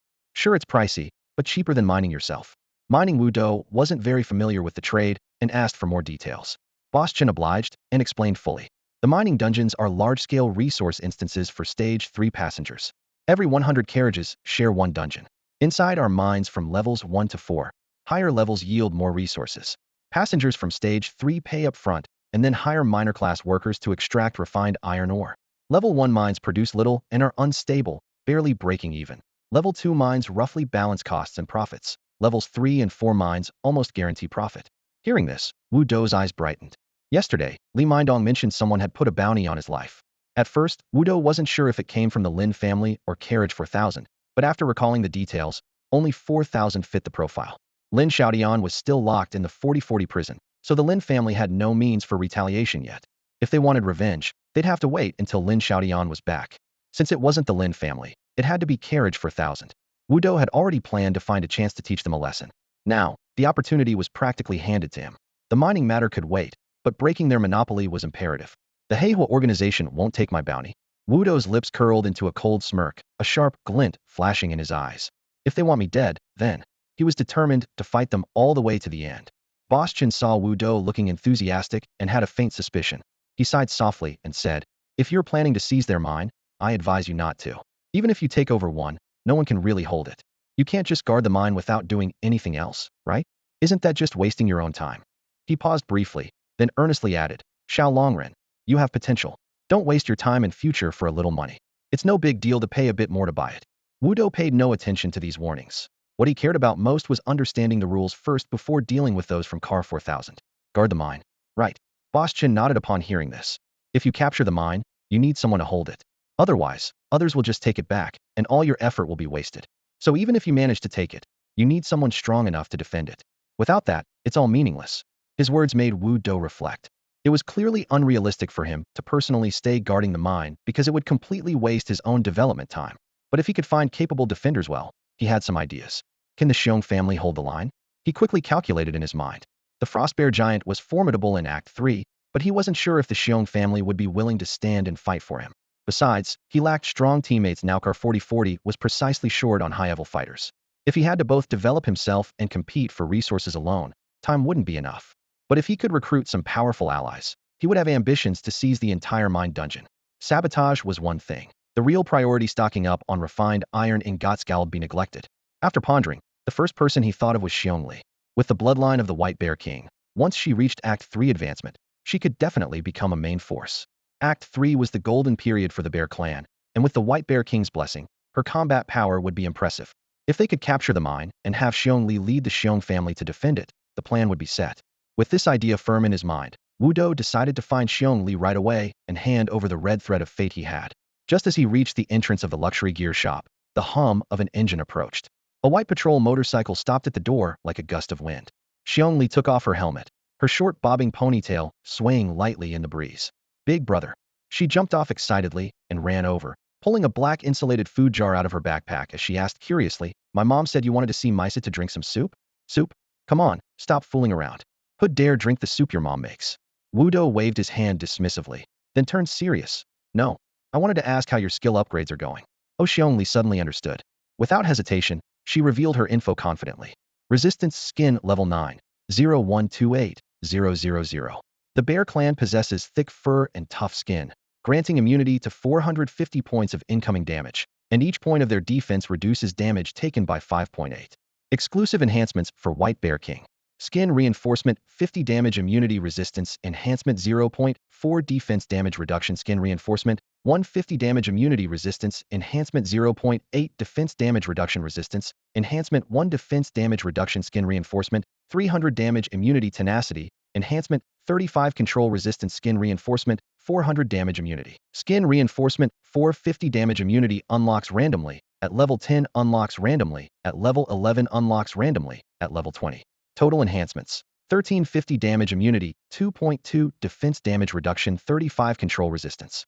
Wu Do quickly calculated in his head. Barely now has 1,800 points of damage immunity, and each point of defense blocks 8 points of damage, and this is only with level 9 resistance skin. If the buff doubles when her partner is present, such defense stats are downright absurd.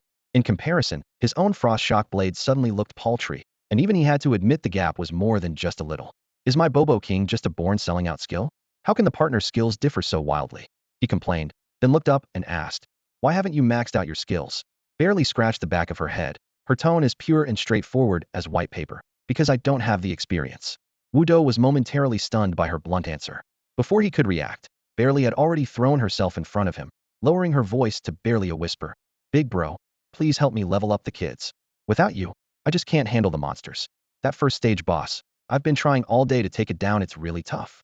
Once carefree enough to wipe her nose anywhere, she now had the burden of pride and had to resist rolling around on the ground in frustration. Wu Do comforted her. Don't worry, I'll send you a gun later. Maybe I won't even need to use it myself. Actually, it wasn't that he didn't want to help her grind, he just had limited time and needed to fit in some training to improve his muscle memory. Bear Lee's eyes lit up at his words. What kind of gun? Follow me first, Wu Do said, keeping her in suspense. He still needed to confirm whether the buffs from sharing skills via the Moon Elder's red thread applied between Bobo King and White Bear King. If not, the skill's power would take a big hit. If that was the case, he'd have to squeeze in time to accompany her in the dungeon and help her gain experience. After all, he urgently needed reliable allies to fill his right and left hands. He jumped on his skateboard and sped toward the rock-paper-scissors group, with Barely riding closely behind on a patrol vehicle, the exhaust trailing a faint gray smoke in the sunset. Soon, they arrived at their destination. Wu Do found Su Jianan and straightforwardly requested a small, secluded, and cheap place. The mansion could wait first. They needed somewhere to officially register their names and start using the mythical items. After the business was settled, Wu Do pulled out the Moon Elder's red thread and set the target to Barely. In the next instant, Barely's Tianyan system popped up a prompt. Do you wish to form a new family with Wu Do? Barely exclaimed, Big bro, are you proposing privately to me? Then reject it. Wu Do instinctively tried to defuse the situation. No, I accept. Barely quickly clicked confirm. Immediately, a new family attribute panel appeared before Wu Do's eyes. New family. Members. Father Wu Do, Mother Barely, Son none, Daughter none. Love and happiness. Father not shared, mother not shared. He tested the skills available to share. Psychic Wave, Earthquake Wave, Hive Missile, Mirror Energy Shot. Since Barely lacked output, the best choice was obviously Psychic Wave. Psychic Wave max level. Concentrates psychic energy at the fingertips to create an air cannon that attacks enemies within a 230 m radius, dealing 350 strength 0.1 skill damage, with an additional 50 armor penetration. No cost, no cooldown. This skill concealed the Bobo King's enhancement information, but directly integrated the buffs into the skill's effects. Oh, at that moment, Xiong Li's face lit up with surprise. She seemed to have taken a shared skill called Ninchi Wave.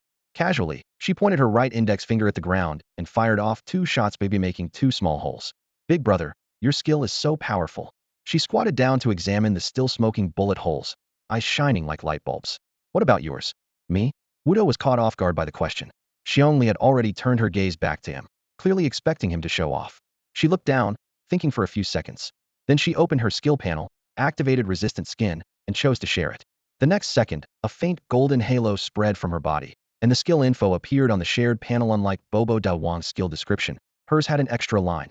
Polar Bear King enhancement bonus. Wu Do glanced at it, puzzled. Why did the exact same skill have an extra enhancement in her case? But he didn't overthink it, and quickly accepted the share. Ding. Resistant skin level 9 shared from family. That extra line on the skill panel energized him. Bobo Da Wang's skills were naturally limited, could only use Ninchi Wave, and couldn't learn others. But these shared skills had no such restrictions. Immunity to 1,800 points of damage was way better than nothing. If Xiong Li kept raising the skill level, the effects would get even more impressive. Big brother, can you also take my skills? Xiong Li asked after confirming the share was successful. Yeah, Wu Do nodded. Now you have my skill too. You probably don't need me tagging along all the time, right? Ninchi Wave could be activated endlessly and was devastating for whoever wielded it. Xiong Li herself was tough. Coupled with armor-piercing, defense-boosting equipment, the second stage dungeon was almost no challenge. They'd rush through the third stage even faster. Xiong Li grinned and gave herself a thumbs up. Don't worry, big brother. He'll protect you from now on. I'm not lacking in anything anymore. You just focus on getting stronger. After sending Xiong Li off, Wu Do pulled out his phone and called Xiong Dihai to brief him on the situation at the mine. Whenever you need us, just say the word. A hearty laugh came from the other end. The Xiong family have relatives at 4039 and 4041. I can get them all here. All right, I'll send you an update. Wu Dou was about to hang up when Xiong Dihai hesitated, asking, Xiao Dou, are we still going after Hua Jinshi? Why bother? He Hua's side isn't offering a reward anymore, so I don't need to. Wu Dou paused mid-sentence as an idea struck him. Hua Jinshi was obsessed with collecting mythological artifacts and must have hoarded a lot of valuable items. Maybe if he could buy a few. Uncle Xiong, if I go looking for Hua Jinshi to buy his myth items, would he agree? No. Xiong Dihai replied firmly. That's his only passion. You won't stand a chance. Then forget it. Wu Dou shrugged. He wasn't too obsessed with seeing that old guy anyway. He hung up and returned to his rented room. Train fists, and more training. Over the next few days, Wu Dou barely left the house. Every morning and night, he ran through a complete set of fist techniques, sweating into the floor. Xiong Dihai sent over a few more third-stage red crystals, but neither the six-eared monkey statue nor the items to boost insight showed any effect. On the other hand, the He Hua side had news soon enough. In the early morning mist, a tall, lean young man in a black leather jacket knocked on the door. His face was ordinary, but his expression carried the professional vigilance of someone used to danger. He handed Wu Dou a sealed envelope. These are 2 mythic treasures we found for you. Take a look and see if they suit your needs. He glanced repeatedly down the hallway, out the window, and toward the stairs, as if habitually scanning for threats. The mythical treasure slaying immortal flying knife. When your skill deals damage, there is an 8 chance per step count to inflict an additional slash damage equal to 80 of the original damage to the target. Treasure attributes are unbound. Once bound, the treasure's power increases with the owner's step count. In the photo, the slaying immortal flying knife is unassuming. Its bright white blade connects seamlessly with the emerald green handle. The blade's cold gleam is sharp and formidable, emitting an unmistakable intensity. Just from its description and appearance alone, it's enough to captivate anyone. Wu Dou secretly marveled at the treasure's impressive effects and flipped to the second dossier. The mythical treasure Immortal Gourd. When you activate a skill, there is an 8 chance per step count that the skill will be triggered in additional time simultaneously by the Immortal Gourd. Treasure attributes are unbound. This small gourd, about the size of a palm, glows with golden light and radiates a faint, ethereal shimmer, as if ready to soar at any moment. Compared to the slaying immortal flying knife, which focuses purely on offense, the Immortal Gourd can duplicate any skill whether offensive or supportive. After brief consideration, Wu Dou favored the latter. The strength of his skills was his greatest asset. How much for the Immortal Gourd? He looked up and asked. 1.8 billion gold vouchers. Hearing the price made Wu Dou's chest tighten, but he gritted his teeth and asked, how soon can it be delivered? Expensive things have their reasons, he told himself. The man in black confirmed. You want the Immortal Gourd? Yes. After confirmation, the man pulled out a black phone and gestured, come here. 5 minutes later, a muscular man wearing a black mask arrived, took off his backpack, and pulled out a shining golden gourd that was the same one from the photo. You can inspect it, the man in black said with a straightforward attitude. Wu Dou took the gourd and examined it carefully. Its attributes perfectly matched the dossier. How do I bind it? He muttered, then called out, System, bind the Immortal Gourd for me. The system immediately responded, please confirm whether to bind the Immortal Gourd. Once bound, this treasure cannot be changed without special unbinding items. No problem. Confident in the system's verification, Wu Dou promptly paid 18 billion gold vouchers. The transaction was completed smoothly. The man in black pocketed the money and quickly left with the big man. Back inside, Wu Dou immediately commanded the system to bind the treasure. Congratulations on binding the mythical treasure, Immortal Gourd. Along with the mechanical prompt, he felt a faint new connection forming with the gourd. Mythical treasure Immortal Gourd. When you activate a skill, there is now a 24 chance to trigger it in additional time. Treasure attributes. 3 steps remaining for refinement with mythical items. Mythical items. Wu Dou frowned. That was exactly what he lacked most. In the next moment, a strong premonition arose within him that the Golden Flower Chamber and himself were destined to be connected. Figuring out how to get this old man to sell me the collection, that's the real problem. Wu Dou felt a twinge of worry. He first withdrew the Immortal Gourd from his palm, his hand now empty, yet the gourd was nowhere to be found in his backpack. In the next instant, he sensed the gourd transforming into a warm current, merging seamlessly into his flesh and blood, becoming one with him. Come out. He stretched out his right hand and willed it. The translucent green gourd suddenly materialized, its glossy sheen casting a jade-like glow over his fingertips. Retract. His fingers closed, and the gourd vanished once more without a trace.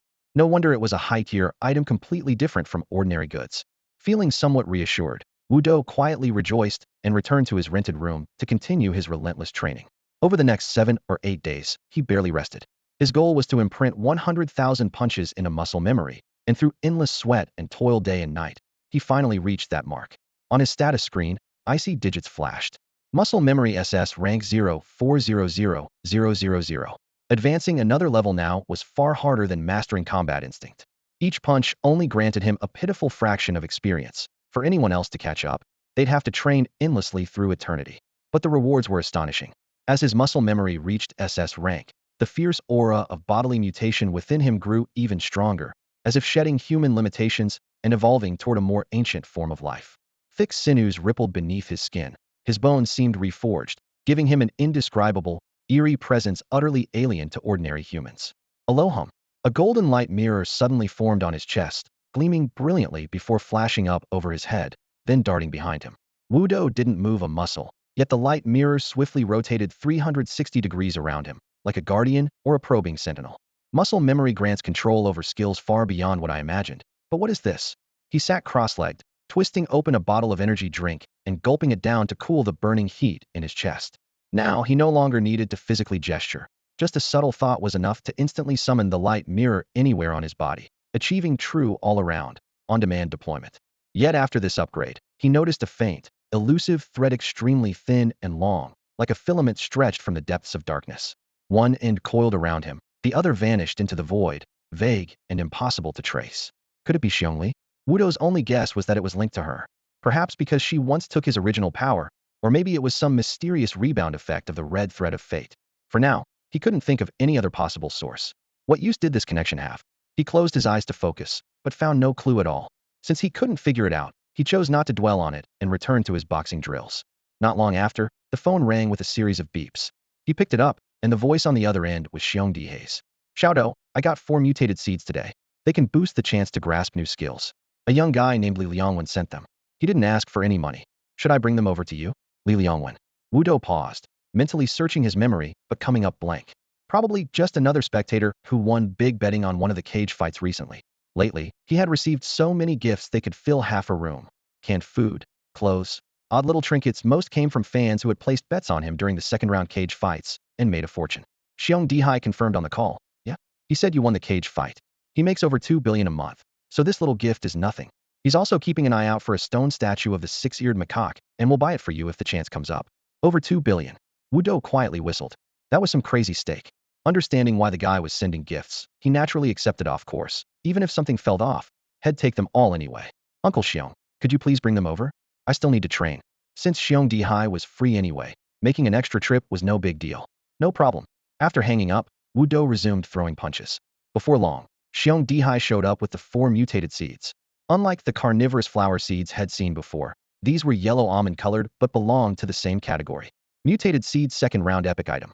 After use, choose one of 3 boosts: 50 chance to grasp silver-level skills, 20 chance to grasp gold-level skills, or 5 chance to grasp ultimate moves. Use requirement. Must have combat instinct or muscle memory. Wudo tilted his head back and swallowed 2 of them, stacking the ultimate move bonus. Mutated seed buff. Your chance to grasp ultimate moves increases by 2575 mutated crystal core. One-time effect. Instantly, his chance to unlock an ultimate move shot up to a full 100. He kept the remaining 2 seeds for later. If he could learn one ultimate move when leveling muscle memory from SS to SR, then when he advanced from SR to SSR, he'd use the other 2 again. For now, there was only one thing to train. Estimating he needed at least a month for 400,000 punches, his fists flew continuously, sweat flying. The gym's heavy bags swung violently to the rhythm. Meanwhile, at the Hua family's estate, Uncle Xiong, since you work there, keep an eye out. See if they've had any trouble or need anything. Let me know right away if something comes up. Got it. Xiong Dihai patted his chest, promising, then left. The gym returned to the steady rhythm of punching sounds. Wudo's eyes burned with intensity as he struck the bags again and again. Thud, thud, thud. At the same time, he had already hired a group of scalpers at the crossroads street to handle any mythical items that appeared on the market, intercepting them first and selling to him at a premium. He also had people watching the underground fight club on Bluffing Street. That was the Black Fire Organization's base in Carriage 4040. Mythical items were rare drops, hard to collect, but in high demand. Running around the market himself would be a hassle. Luckily, time was the one thing he had plenty of. With every punch landed, his experience grew little by little. Carriage 3500. Another bright, sunny day. Leaning casually against a bar stool at the tavern counter, Li Xiaoyu passed time with 2 henchmen. She was a third-round ancient martial assassin, no stranger to life in Carriage 3500. Her gang, Crazy Sharks, had a bad reputation, but it kept her living well. Good food, steady income. Reputation didn't matter once you had cash in hand. Her delicate features were sharp and refined, her skin pale. A single eye patch covered her right eye, adding to her tough, gangster aura. At that moment, she was biting on a slender straw, tilting her head slightly as she studied the letter in her hand over and over again. This unsigned letter, arriving from an unknown sender, stirred a faint flutter in her otherwise calm heart, sparking a flicker of hopeful imagination in her mind. It had been a long time since she had felt anything like this after all. She rarely dreamed anymore. Sitting upright at a stained wooden table, Li Xiaoyu traced the edges of the letter with her fingertips. Nearby, two short-haired underlings peeked over curiously. One couldn't resist whispering, "Boss, just open it. Maybe it's your long-lost parents trying to find you." "Shut up," she snapped coldly, her voice sharp as a blade scraping metal, silencing them instantly. The two men shrank back nervously, no longer daring to speak. Li Xiaoyu's background was always a sensitive subject. She was an orphan abandoned by her birth parents. Her adoptive father, also the ruthless leader of the Wild Shark organization, had rescued her from the garbage heap and raised her. Deep down, she was torn between hope and resistance toward her biological parents. If they appeared now, accepting them would feel like a betrayal to the man who had raised her. This conflicted feeling lingered like an undercurrent in her chest for years. "If they dare send me a letter, I'll kill them." Her voice was cold and resolute as she gave her final warning, then pressed her thumb hard to tear open the envelope. Expecting nothing more than an ordinary piece of paper, she was surprised to see a faint glow from inside. From the envelope spilled a small golden Propa miniature backpack no bigger than a palm. Inside, quietly resting, was a heart-shaped vial containing a pink liquid that shimmered softly in the glass. Love Potion special item, stored. With her Act 3 level experience, she immediately recognized the item. Love potions are supposed to be used only by bloodline clans. "Why send this to me?" she murmured to herself, then unfolded the neatly creased letter. The first line was scrawled in messy ink. "Child, our family has fallen into decline." What? Her brow twitched as her fingers tightened around the paper. Could this really be from her parents? Taking a deep breath, she read on. The letter revealed, "Within you flows the blood of our Huoshan clan. Once, our family was a powerful force among the 3,000 train cars, but we affronted the wrong people, and disaster struck. Our clan suffered a near annihilation. Many disappeared, while others died or were wounded. Only a handful survived. The Huoshan clan." Li Xiaoyu's pupils contracted sharply. She certainly knew that Namite was one of the prominent families among the 3,000 cars. Not long ago, a mysterious force had launched a night raid that toppled the Huoshan family overnight, igniting a huge uproar across the entire train. At the time, she paid it little attention, living in car 3,500, 500 cars away. No matter how much chaos befell them, it had nothing to do with her. But now this letter claimed she was connected by blood to that fallen giant. If anything connected them, it was the element of fire. Her innate skill was the fireball technique. Fireball technique max level. Consumption, 500 stamina. Effect, conjures a fireball that deals 1,199 spirit value damage to any point within 100 meters, applying a burn effect. Compared to the mighty abilities of bloodline clans who controlled wind and rain, her skill was modest. She had always regarded it as a simple fire talent. Yet now it subtly linked her to the name Huoshan. Steeling herself, she continued reading despite the turmoil in her heart, forcing herself to digest each word carefully. "Child, unlike other bloodline clans, the Huoshan family requires primal energy to fully awaken the flames within our blood.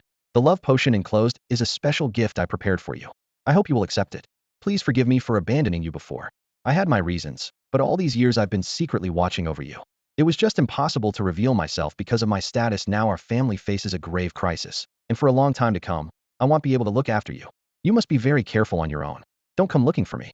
This vial of medicine is what I sneak to you. Take care of yourself." Li Xiaoyu lowered her head, repeatedly turning over the hastily scribbled, yet urgent letter.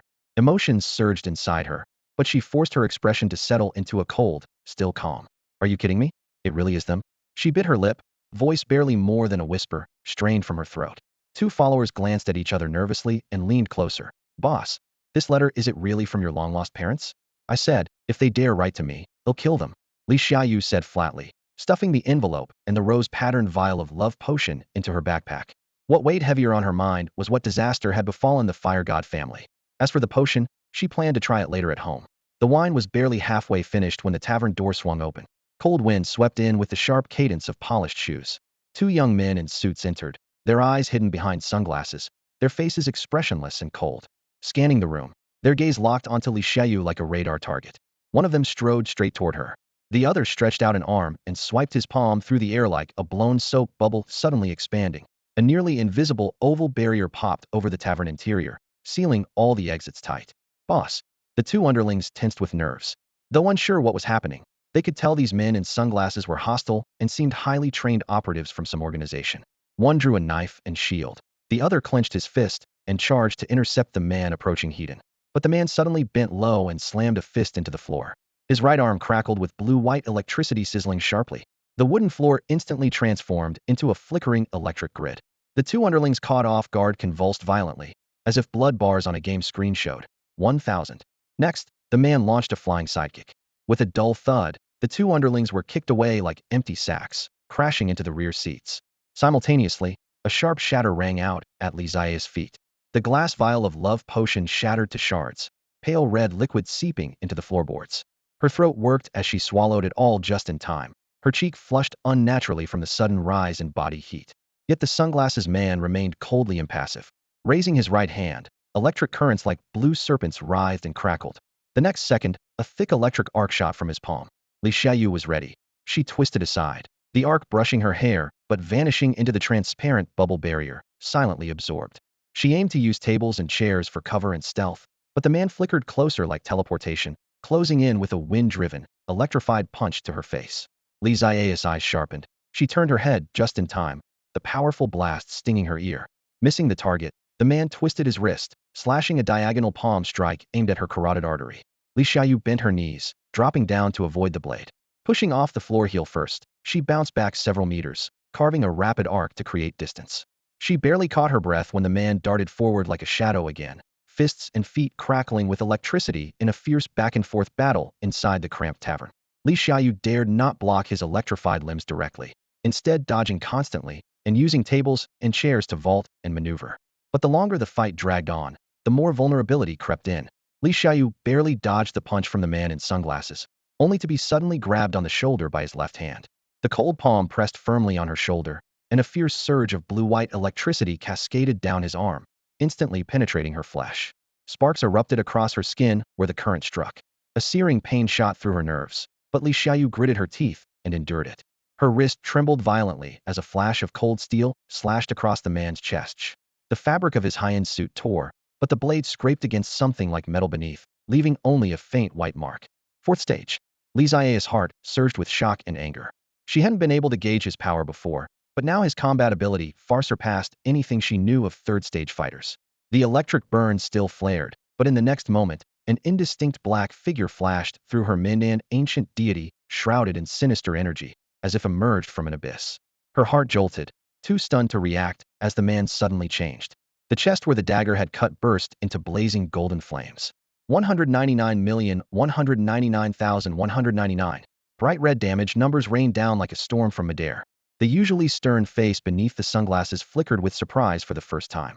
He raised his hands, trying to pat out the flames, but the golden fire clung tightly as a shadow, undeterred by his efforts. Even more terrifying, the left palm holding her shoulder was caught in her counterattack and sliced across. Though his fingers showed no visible wound, golden flames erupted on them, severing the electric current instantly. Freed, Li Xiaoyu recovered her movements and struck again with the blade. The man's expression finally shifted, quickly released her, and retreated aggressively. The balance of offense and defense reversed, forcing him to dodge continuously. Only after several quick stabs was the golden fire finally extinguished. Whoosh! The girl snapped her fingers in a gesture, gathering golden light into a fireball the size of a fist. With a trail of intense heat, it roared forward. The man barely dodged by instinct, but the fireball struck the translucent bubble enclosing the tavern crackle. The protective barrier shattered like broken glass. As the bubble dissipated, both men's faces turned pale. Without a second thought, they abandoned any desire to fight and fled. Li Xiaoyu did not pursue, but rapidly pulled up her personal status panel, her heart pounding. King level flames max level. 1. All attacks carry king level flame effects. 2. 15 of base damage converted to burn, dealing 199 spirit real damage per second. 3. Using fire energy skills can increase burn conversion to 30. Real damage. She knew this was the awakened fire god bloodline power granted by drinking the love elixir. But that terrifying vision just now. Could it have been father? Turbulent thoughts pushed down. She forced herself calm and commanded loudly. Hey, you two. Get up. Stop playing dead and move now. The two henchmen behind the bar scrambled to their feet. The three dashed out of the tavern without hesitation. Meanwhile, the two men in sunglasses immediately called their superior upon escape. Captain, we failed here. What happened? A low, displeased voice came from the other end. You couldn't even catch a little third-stage girl? Captain, we tracked the letter and found the target, Li Xiaoyu. But her awakened flames are bizarre. I couldn't defend against them. She even burned through the seal heaven and earth barrier. Explain the situation carefully. Hearing this, the man recounted everything in full detail. The person on the other end of the phone spoke with a mix of doubt and urgency. The military is already investigating us. Don't worry about Li Xiaoyu for now. First, find out who's the bottle of love potion Li Xiaoyu drank. You were even wearing fire-resistant gear, and it burned right through. That's not normal. This potion must be suspicious. I want a thorough investigation. Understood. The call abruptly ended, leaving only heavy thudding sounds echoing. Inside carriage 4040, Wu Dou moved like a wind-up machine, relentlessly beating a hanging punching bag. One punch, two punches, three punches over 12 days. He landed 200,000 punches in total. When thirsty, he guzzled energy drinks. When drowsy, he dozed standing up. When hungry, he grabbed some rations, but the rest of the time, his fists never stopped. At this moment, his brain was foggy with exhaustion, as if one more punch might leave him dazed for good. Suddenly, his heart tightened and his fists froze midair. A new message flashed on the screen. Fire Empowerment, King Level Flame. Adds King Level Flames to a projectile skill. Converts 15 of damage to burn, dealing Spirit X 1 true damage per second. If the skill is already fire-based, this increases to 30. Great King Energy, 23. Fire and ice energies cannot stack. Maximum types of Great King Energy currently obtained. 3 number of acts 1. What is this? Wu Dou focused and closed his eyes to sense. Sure enough, the single thin thread once tied to him had now split into two.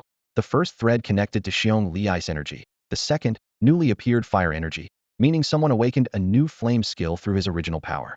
So, if my original power awakens skills for others, I get an energy feedback too? He suddenly understood. No wonder King Bobo's power was extraordinary, but Xiong Li only awakened a moderate skill, Frost Wave Blade. The true match to King Bobo should have been White Bear King's level. Clearly, this was King Bobo's unique trait. However, he didn't yet have a fire element projectile skill himself. Chi Wave was wind, Light Gatling was light, Earthquake Wave was earth, Mirror Beam was light, and Wave Blade was ice. Better to wait. Once he got a fire skill, he'd use this enhancement. 15 versus 30 true burn damage is a full doubling not to be wasted. Determined, he resumed punching. Tens of thousands more punches to go before he could emerge from seclusion. Thud, thud, thud. The punching bag shook violently with each dull strike, and 4 or 5 more days passed. One day, Xiong Dihai brought new news. Xiaodou, the Hua family has gone bankrupt. Huh, really? Wu Dou was momentarily stunned, then his eyes lit up. No lie, Hua Yutong's attempt at an Act 5 sprint failed again. Fancy jewelry, hired help, tickets, potions, it's all been a money pit. After so many blows, his finances can't hold. He's barely hanging on. Is this info useful? Wu Dou double-checked. Absolutely. Hua Jinsher dared to charge exorbitantly because Hua Yutong had his back. Once he falls, can those legendary artifacts really be guarded? No power, and even mountains of gold will be looted away. The opportunity had finally arrived. Wu Dou stopped punching, rushed to the washroom to splash cold water on his face and wash off the sweat. After changing clothes, he grabbed his skateboard, pushed the door open, and sped out of the carriage. With a strong push, the wind howled past as he skated straight toward the Hua family's estate. When Wu Dou arrived at the Hua family residence, someone had already beaten him there. Outside the Hua family mansion on Qinghe Ancient Street, over a dozen brand-new black luxury cars were lined up neatly along the Bluestone Road. In front of the wide vermilion gate stood a row of burly, sharply dressed bodyguards forming an unyielding wall of black. Beyond them, 20 or 30 enforcers from various factions were blocked at the street entrance, forced to watch helplessly. One whale falls, everything thrives. Everyone understood the stakes. The mythical artifact in Hua Jinshi's hands was worth a fortune, and no ambitious person wanted to miss out on such a golden opportunity. Like flies drawn to blood, they came swarming as soon as they caught wind of any news. Wu Dou's arrival was quick, but still not the fastest. I almost lost this job just by skipping a shower. He cursed silently, then straightened his posture and swaggered toward the door. Stop right there. Over 10 bodyguards stepped forward simultaneously, their deep voices roaring in unison. At that moment, faint golden characters appeared floating above Wu Dou's head champion of this year's Act 2 Horn Cage tournament.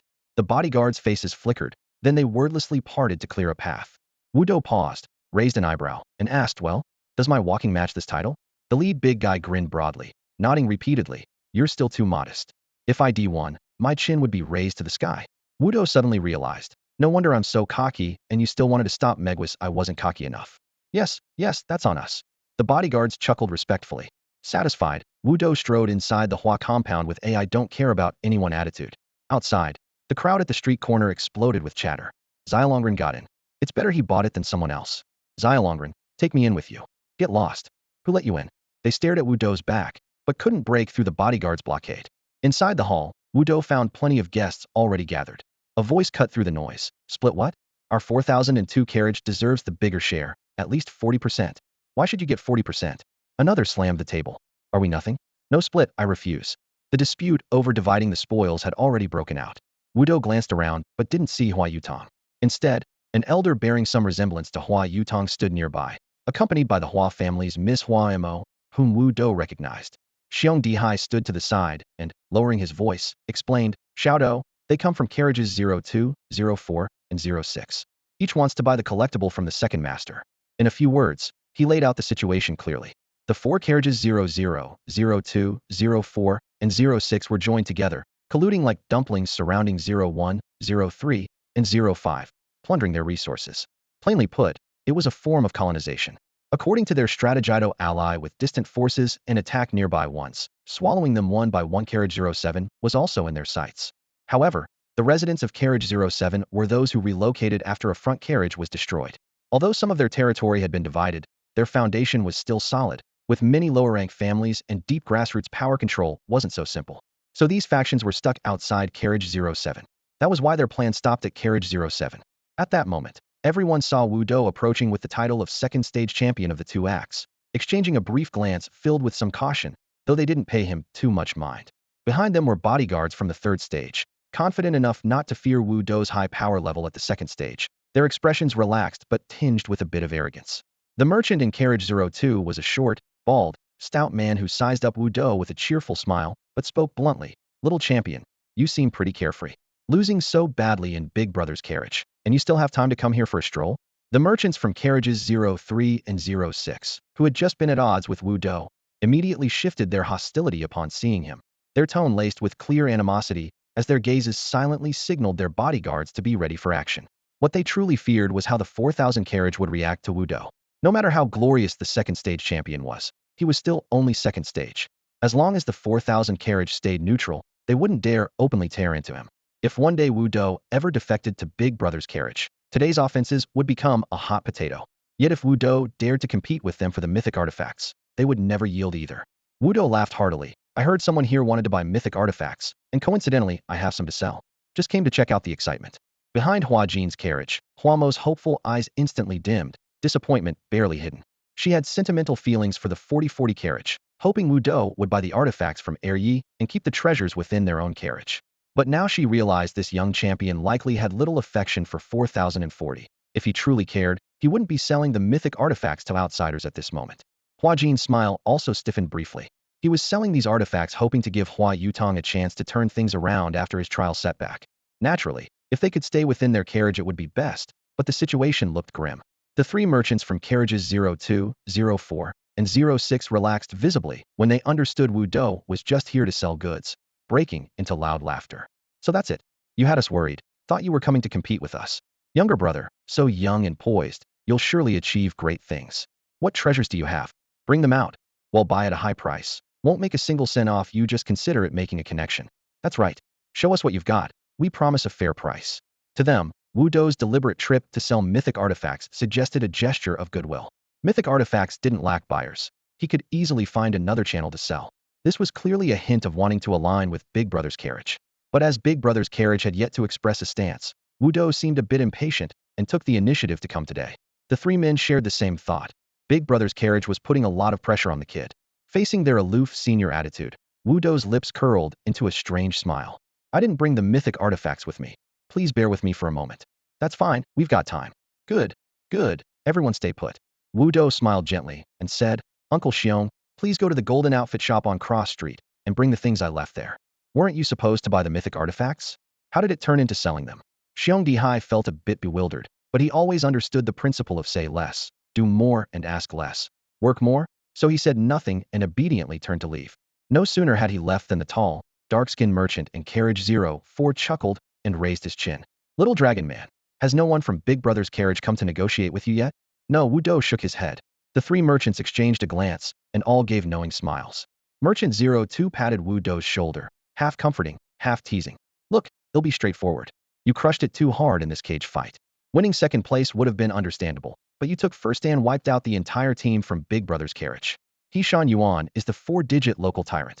You let him lose this badly. Do you think he won't be pissed? If you ask me, the fact that he hasn't come after you directly is pretty generous. Merchant 06 waved his hand to add, but don't worry too much. If he really wanted to deal with you, he would have done it already, not waited this long. Probably he meant to pull you over, but something else delayed him. They'll go back and probe a little to see what he's thinking. Wudo understood perfectly they all saw him as some poor guy pressured into asking for help. He laughed aloud and played along. Well then, thanks in advance, brothers. Hearing that, the three men exchanged looks again and laughed even more. So you're looking for a way out.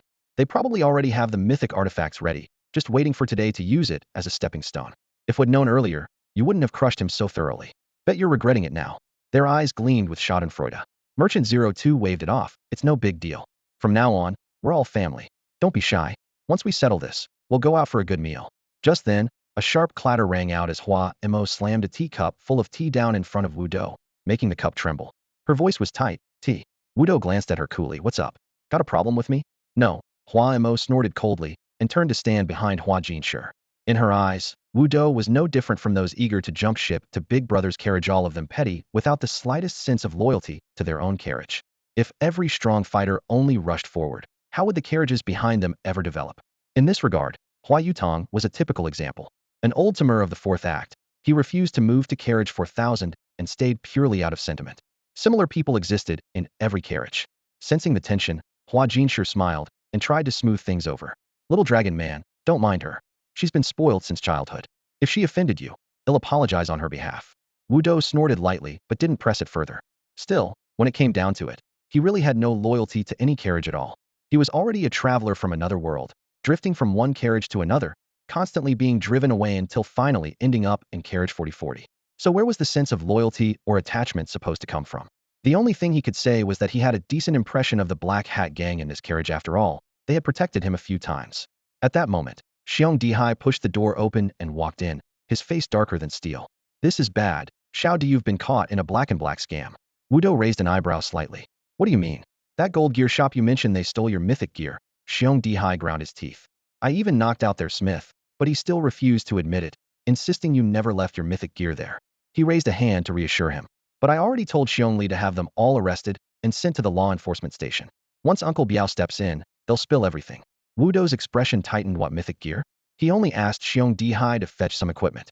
The 9-piece, 3-act legendary set Master Hai had forged days ago was ready, and he had notified Wudo. But Wudo had been holed up at home practicing his martial arts, too busy to pick it up. That's why he had asked Xiong Dihai to run the errand today. Who did you lock up? Wudo rubbed his temple. The smith from that gold gear shop and their boss. Forget it. Let's take care of this first. Wudo took a deep breath. Did he give you anything? Yes. Xiong Dihai produced a large box. He opened the lid, revealing a set of gear gleaming with cold light. Champion gloves, weapon, 4 pieces of armor, and 4 pieces of jewelry. All white with red patterns. Sleek yet fierce-looking smith had clearly spared no effort on the design. Champion gloves, 3-act red legendary. Stats, 60 spirit, 300 attack power, 150 armor penetration. Passive, waiting for the right moment. If no damage is dealt within 3 seconds, the next attack deals an additional 400 skill damage. For armor pieces, champion hat, champion long sleeve, champion pants, champion sneakers. 4 jewelry pieces, champion necklace, champion watch, champion belt, champion ring. All 8 pieces share the same stats, 60 spirit, 300 skill damage, 150 armor penetration. If all 9 pieces are equipped, the total bonus is 540 spirit, 2700 skill damage, 1350 armor penetration, and 9 stacks of waiting for the right moment, adding an extra 3600 skill damage. Wudo equipped the full set, and his stats skyrocketed instantly. HP 1000, Stamina 12700, base skill damage 2700, armor penetration 1560. Since his spirit had been enhanced, each point converted into 20 stamina and 3 skill damage. So the extra 540 spirit gave him 1620 skill damage on top of the original 300 difference. His final skill damage reached an incredible 4620. This was the peak moment of the 3-act 9 legendary set. 2-act? That's amateur hour. In front of the 3 merchants, Wudo donned the gear. The crisp clicks of the armor clasps closing echoed sharply in the silent carriage. Merchants from carriages 02 and 04 paled, cold sweat breaking out on their foreheads, and they immediately snapped to attention. Only the merchant from carriage 06 still smiled foolishly, marveling. Bro, you're really loaded. That legendary set must have cost a fortune. Not too bad, right? Wudo grinned. The 3-Act 9 legendary set burned through over 90 million 3 red crystals, and golden scrolls cost about 3 million per piece, so 9 pieces came to 27 million. The rest of the money went into refining attributes and skills, money flowing out like water. The 06 merchant nodded firmly. Strong. Really strong. If you know it's strong, why are you still sitting? Get up. Wu Do slammed the table, making splinters fly. The 02 and 04 merchants were already terrified and stood at attention immediately. Only the 06 merchant finally caught on, his face going pale as he hurried to his feet. Now fully alert, the 06 merchant realized with horror that Wu Do hadn't sent Xiong Dihai to fetch mythic gear to sell to them, sent him to get the equipment so he could come after them. The atmosphere in the room froze, and everyone fell utterly silent. The Zhouchuan legend lay quietly in Wu Do's palm, its blade trembling slightly, reflecting the flickering light outside like a revolving lantern. No one dared move. Even their breaths became shallow and hushed. Wu Do looked down and took a careful sip of the freshly brewed, yet still scalding tea. He then set the cup down on the table with a clear tap and spoke softly, "This tea's gone cold. Give me a fresh cup." His voice was low, but it pierced the silence like a needle. When you have power, don't show your face. When you don't, why pretend to be a grandson for nothing? He muttered to himself, his tone detached and unmistakably clear in its meaning. Hua Mo, holding a teapot originally, trembled slightly but did not show anger. The young girl's eyes sparkled as she regarded Wu Do, a faint, almost elusive smile curling her lips. She quickly fetched fresh mountain spring water, added tea leaves gently yet swiftly. When she set the second cup before Wu Do, she placed it with both hands flat, treating it like a precious porcelain piece. "Please enjoy." The mixture of youthful innocence and arrogant boldness in this young hero struck directly at Hua Mo's heart. Young and reckless, immensely talented and powerful, even daring to confront the elder brother's carriage heathen. For the girl, such a persona was nearly irresistible. She had already imagined the script in her head. When the elder brother's carriage crackdown came, Wu Do, overwhelmed and injured, would flee and she would follow, taking care of him along the way. Wu Do only wanted to show her a bit of his edge. Seeing her respectfully step aside, he ignored her and turned his gaze toward the 3 merchants in the room. Leaning back against the chair, he asked casually, "The 3 of you have some nerve, coming into my carriage to snatch my mythic artifact. Tell me, how do you want to die? Drown in the river, hang from a tree, crushed by a cart, or fall from a building? Pick whichever you like, don't hold back." As his words landed, all 3 merchants' faces turned pale. Merchant number 02 forced himself, voice trembling. "Wu Do, we came to collect the artifacts on orders from the elder brother's carriage.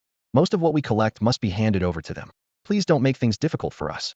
"Yeah," the other 2 quickly nodded. "We're just errand runners trying to earn some hard money." Smack! Wu Do slammed his palm on the table, the teacup bouncing and settling with steam rising. The 3 men shuddered. "They told you to come, so you came? Did you ask me first? Am I invisible to you?" His eyes narrowed, voice icy. "And no, definitely not." The 3 merchants shook their heads almost simultaneously, cold sweat dripping down their temples. They understood perfectly well Wu Do's will alone could decide their deaths in 1,000 ways. But if they truly died, both the Law Enforcement Bureau and the 4,040 carriages black hats would show UPA a huge mess. Wu Do also didn't want to stir trouble beyond control. He tapped the table, measured and calm. "You've been merchants for some time. Why act like rookies? Doing business only with your mouths?" Merchant number 02's face stiffened, but he quickly understood. Gritting his teeth, he pulled out 5 1 million gold notes from his pocket and offered them with both hands. "First time meeting you, a small token. Please accept it." "That's it." Wu Do raised an eyebrow. Still not satisfied, merchant number 02 forced a smile. "Elder brother, we only take a commission. This 5 million is from my own pocket. I don't know how long it'll take to earn back, it's quite a bit. Really can't give more." "Really none left?" "Really none. Elder brother, even if you kill us, I can't produce more. We're about to die, hair can hide anything now." The merchant's face was grim. Wu Do was silent for a moment, then nodded. "Fine. They'll let you go this time. But next time, if you dare come collect without my permission, bring the funeral costs up front. Save the black hats the trouble of not knowing where to bury you." "Got it. Understood. Understood." Merchant number 02 nodded repeatedly, passing the money to Xiong Dihai before hurrying away. The remaining merchants number 04 and number 06 also obediently handed over 5 million gold notes each and left together. No one else would have dared treat them that way. After all, everyone knew that behind these 3 merchants stood the Big Brother cabin. But Wu Do didn't buy it offending that powerful faction, and still having the nerve to confront them face-to-face left the merchants completely speechless, unable to even mention the 4,000 cabin. Although irritated, the 3 could only grumble to themselves. "Let's hand this over to Hishan Yuan," before slinking away to their respective vehicles. Outside, the other merchants who had been blocked for a long time all wore broad, satisfied smiles. Little Dragon Man was truly tough. No one who could beat the Big Brother cabin dared discipline him. so their resentment was finally vented.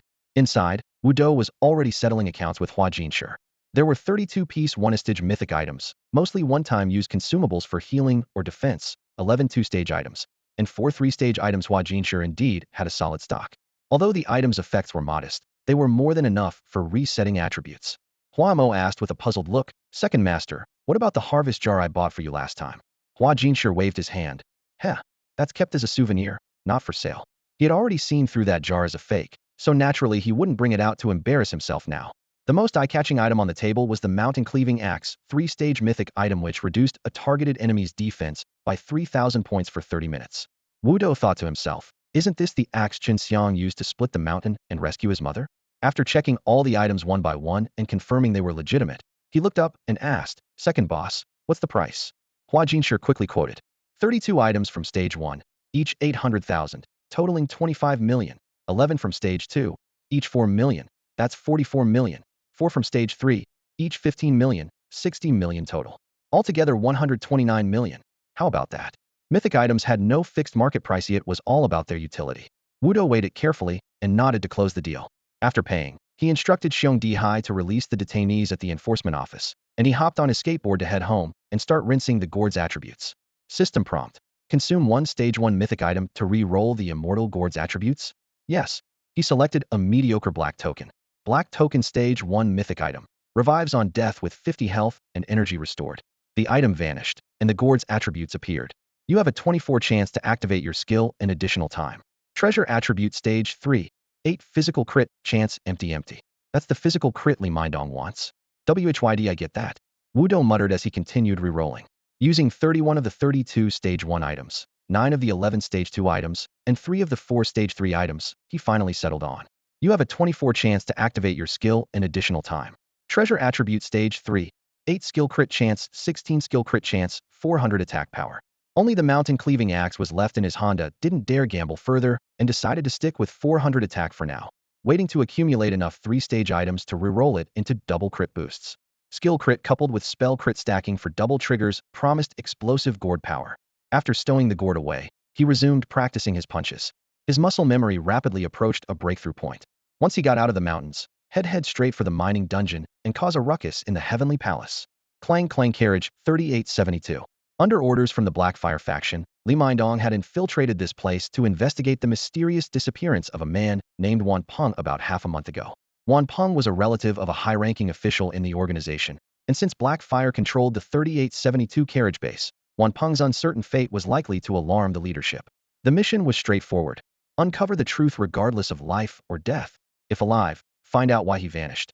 If dead, discover who was responsible. After several days of undercover work, Li Mindong quickly uncovered Wan Peng's true nature.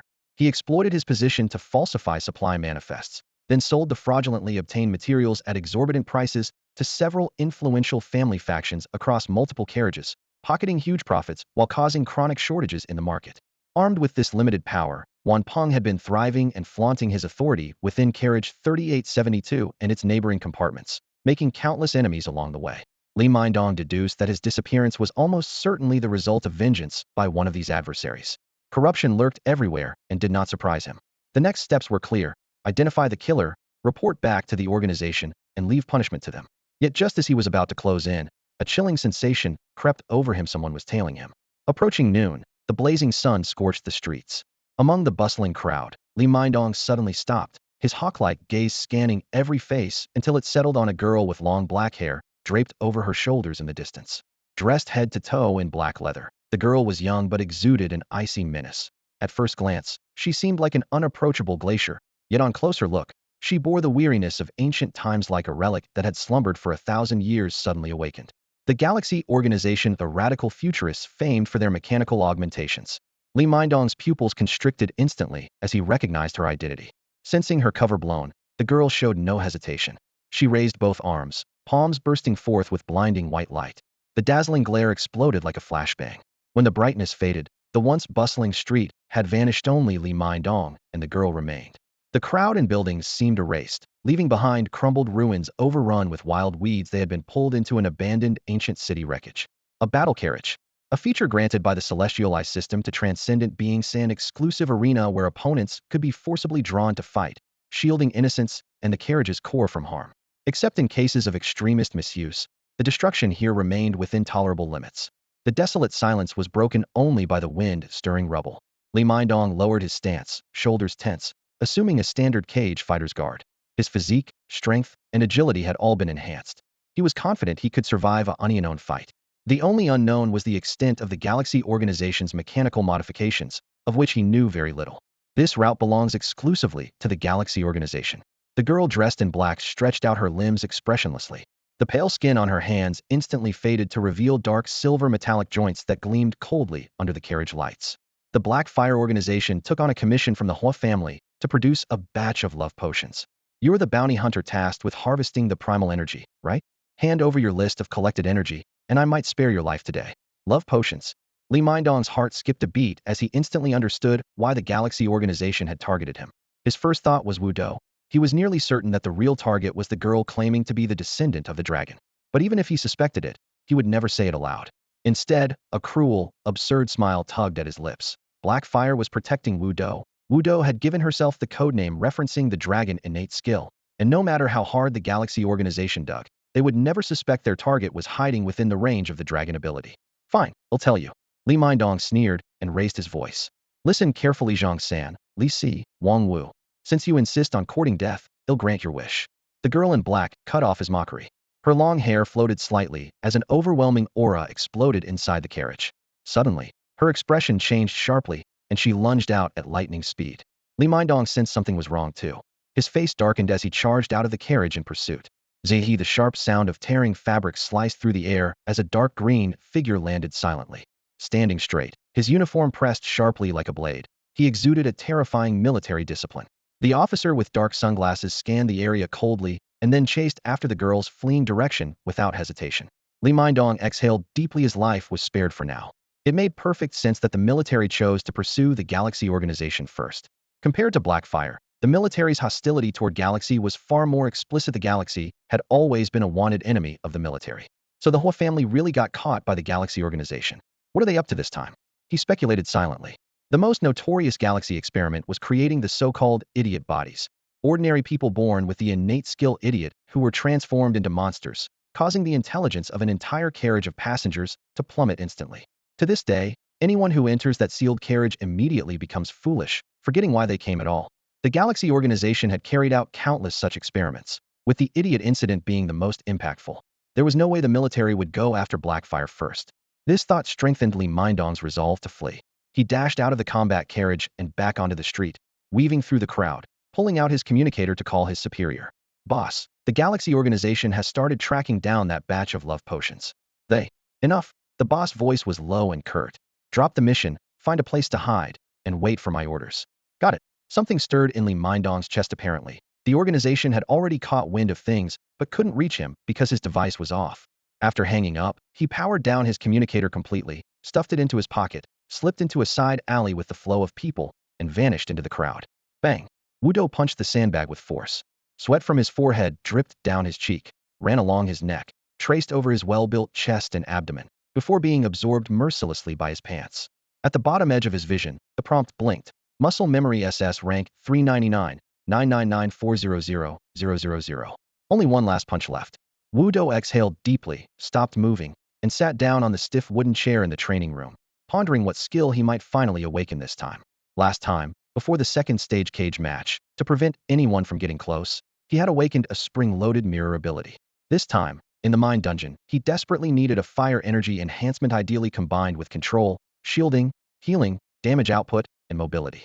A full set would be perfect, with short cooldowns and low mana cost. He silently repeated this wish in his mind for a full second. With that in mind, Wu Do stood up, clenched his fist, and charged for the final strike. The sandbag was hit again. At that moment, the world seemed to mute, leaving only a cold system notification breaking the silence. Congratulations. You have awakened an ultimate skill wave orbital. Muscle memory SR rank 01000000. His tier dropped from SS to SR, but the numbers instantly skyrocketed by dozens of times. An overwhelming flood of information surged into his soul, leaving him no time to read the skill details. Instead, his mind was force-fed the lifetime mastery of a top expert, every movement path, every angle of force, every flaw to exploit, all burned in with perfect clarity. The illusion was so vivid, he felt as if he had truly transformed into a younger, peak-level grandmaster. Wu Do raised his right hand, extended his index finger. At the fingertip, a ball of white spiritual energy flickered, sometimes the size of a soccer ball and as bright as a spotlight, other times as small and faint as a firefly's glow. He kicked up an empty energy drink can from the floor. The finger's energy shot out in rapid bursts. Bio, bio, bio. Thud, thud, thud. The can was hit repeatedly in midair, tumbling as if pulled by invisible strings, but it never fell. When the energy stopped, Wu Do caught the can steadily, the metal surface not even dented.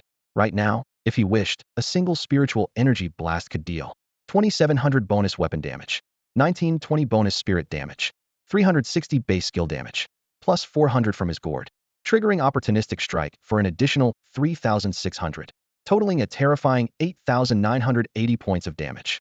That was enough to pierce through concrete walls instantly, yet precise enough to barely notch through thin aluminum sheets. The secret lay in his absolute control over muscle memory and force. Whether it was 0.01 damage or nearly 9,000, he could release it flawlessly without a shadow of error. The spiritual blast was no exception. All other skills followed the same principle. Wu Do glanced at his attribute panel, appreciating the nuanced difference brought by S-level muscle memory. He nodded in satisfaction. Only then did he take a moment to closely examine the ultimate skill he had just awakened. Level 1 Waveform Track 05000 consumes 500 stamina to emit a psychic wave within a 500-meter radius, scanning the terrain and objects in the area. You may mark any location to establish a viable waveform track. Your next ranged attack will ignore distance limits and follow the track to strike the marked area, lasting 5 seconds. Cooldown, 120 seconds. Ultimate skill, consumes 3 golden crystals. All ranged attacks gain 50 flight speed and built-in navigation that automatically avoids unexpected obstacles until hitting the target. Learning requirements. Taught by an instructor. Item required. Blank scroll 4 acts legend. Exclusive enhancement for Lord Bobo. Track speed 10 per level unlocked randomly from level 2 to level 10. His Wu Do inhaled sharply. This skill was totally different from what he needed just now, but its power was astonishing. Upgrade. Waveform track level 2010 000. Waveform track level 3020 000. Waveform track level 80420 000. Waveform track level 90940 000. Waveform track max level. He originally had over 2 million free experience points left. During the arena cage match, he didn't swallow the entire 5 million experience pool alone, only about 3.5 million. The remaining 1 million was taken by others before the pool was depleted. Now, after maxing out waveform track and refining and adjusting it, over 2 million experience points quickly shrank to just over 20,000, but the skill had been perfected. Waveform track max level. Consumes 1,000 stamina. Psychic wave radius 5,000 m spirit 0.5 320 m. Instantly records every blade of grass and tree in the area, allowing marking at any point and constructing a viable track. For the next 10 seconds, ranged attacks ignore distance and follow the track. Cooldown, 120 seconds. Ultimate skill, consumes 3 golden crystals. Ranged attack flight, speed 100, with built-in navigation. Exclusive enhancements for Lord Bobo. Psychic range 500 m. Psychic range 1000 m. Psychic range 1500 m. Cooldown reduction, 40 seconds. Track speed 50. Psychic range 3000 m. Psychic range 3500 m. Cooldown reduction, 80 seconds. Psychic range 4500 m. Psychic range 5000 m. In total, sensing range 19,000 m. Cooldown 120 seconds. Flight speed 50 additional. Though energy-saving enhancement wasn't unlocked, waveform track can still push attack range to a staggering 24,320 meters, truly a divine skill. Waveform track. Wu Do immediately activated this seemingly non-damaging skill. Instantly, the once colorful world transformed into a minimalist sketch of grayscale lines. The psychic wave spread out, every leaf and blade of grass sharply and simply outlined in his mind. He marked a point about 5,000 meters away under a small tree by the park, a cat's litter box. The moment he thought it, a red, curved line appeared in the sketch starting from his rented window, ending at the litter box. He even clearly sensed a kitten crouching there. Bayou. His finger flicked, releasing a spiritual energy wave that followed the red line nimbly, weaving between buildings, skating past windows and across the street, racing along the track. Finally, with a sharp pop, it descended from the sky and struck the litter box precisely. Meow. Cat litter scattered everywhere, startling the orange tabby who was eating. It scrambled wildly and vanished in a flash. The wave orbit acted like a superpowered scope. Although it didn't have an enemy locking function, as soon as Wu Do's mind focused, the cannon's muzzle seemed to be guided by an invisible hand, hitting every shot exactly where he aimed. The marked target point was the sighting point, and all his attacks landed with perfect precision. He withdrew from the mental wave sensing state, his chest feeling like it held a bundle of explosives. He almost howled to the sky. This skill is insanely fun. Just as he was about to laugh out loud, a sudden thought popped up, making him press his chin and twitch his brow. What if I stacked fire enhancement onto the wave orbit? The wave orbit could already be applied to any skill. If he added a layer of fire attribute to it, wouldn't every skill benefit from fire amplification? With no hesitation, he embedded the fire enhancement gem into the wave orbit. The next moment, the skill panel flared up, a line of scarlet text appeared. Fire enhancement. King level flame. Your orbit attacks are imbued with king level flames, converting 15 of damage into a burn effect that deals 640 spirit 1 true damage per second to the target. For fire-based skills, burn damage increases to 30. Haha, I really am a genius. Wudo burst into laughter on the spot, nearly jumping with joy in the training room. Who dares call me anything less? Next time, he'll just burn down their house. After thoroughly enjoying the moment, he sheathed his fist technique, stepped onto his skateboard, and headed straight for the crossroad street. His muscle memory needed one final boost that had to save his precious chance until reaching 100 instant kill enlightenment probability before pushing his upgrade. No point squandering such a rare opportunity now. For the time being, getting out to explore the world was more important. Arriving at Crossroad Street, he ducked into a pharmacy and scanned the shelves, stocking up on red and blue potions. Baiwa Pills 3x Golden restores 500 Constitution, 0.5 HP per minute for 10 minutes. Tiger Bone Wine 3x Golden restores 500 Spirit, 0.5 Stamina per minute for 10 minutes. He bought only one set of red potions, but boldly grabbed 10 sets of blue. If he could roll a natural equipment skill like Killing Ring, he'd have switched to Blood Frenzy for mana saving and regeneration on kills, but no luck so far. For now, he'd just stockpile Tiger Bone Wine to avoid running out of stamina at crucial moments. Finished packing, he headed toward the reserved carriage for the mining dungeon. Unlike the trial carriages, this resource carriage only departed twice daily at 8 in the morning and evening, no late boarding allowed. He folded up his skateboard and stepped inside. Rows of silver-gray waiting chairs were spread out. About a dozen people sat scattered in small groups, some chatting, others buried in their phones. The atmosphere was lively, but not noisy. Wudo picked a seat at random and silently planned. First go into scout and stir up some activity, map out the mine's layout, then return to devise a proper mining takeover plan. One person was enough. Just as his butt hit the chair, a sharp, clear voice pierced through the train compartment. All rise. In an instant, everyone instantly dropped what they were doing and snapped to attention, eyes locking on the carriage door. The scene looked like a formal reception for an important leader. Wudo didn't understand what was going on, but figuring he should follow local customs, he stood up along with the others and waited to see what would happen next. Suddenly, the doorway of the carriage erupted in noise. About a dozen robust young miners in matching blue uniforms streamed in, surrounding a burly bald man like planets circling a sun. The man's broad shoulders looked like two walls merged together, his waist round as if cinched with iron bands. His heavy boots struck the metal floor with dull thuds as he walked steadily. Above his gleaming bald head hung a line of faint golden characters, Simu Minor. Though the presence of Simu was low-key, it seeped deep into everyone's bones. Miners from Simu were known for boosting output in the level 4 mines, making them coveted figures throughout the entire train. Holding a position in a level 4 mine invariably meant answering to some immensely powerful figure. Naturally, those favored by such masters enjoyed elevated status. This bald giant was none other than Du Liqiang, the boss of the miners in Car 4040. Changgu is here too. Quiet whispers of "are" rippled through the crowd. Du Liqiang scanned the room, then cleared his throat heavily. His right-hand man immediately understood and grabbed a trash bin brought forward. With a crisp plop, Du spat to the left, the sound sharp against the floor. His eagle-like eyes swept over the crowd and suddenly caught sight of a familiar face in a corner. A thin sweat formed on his brow.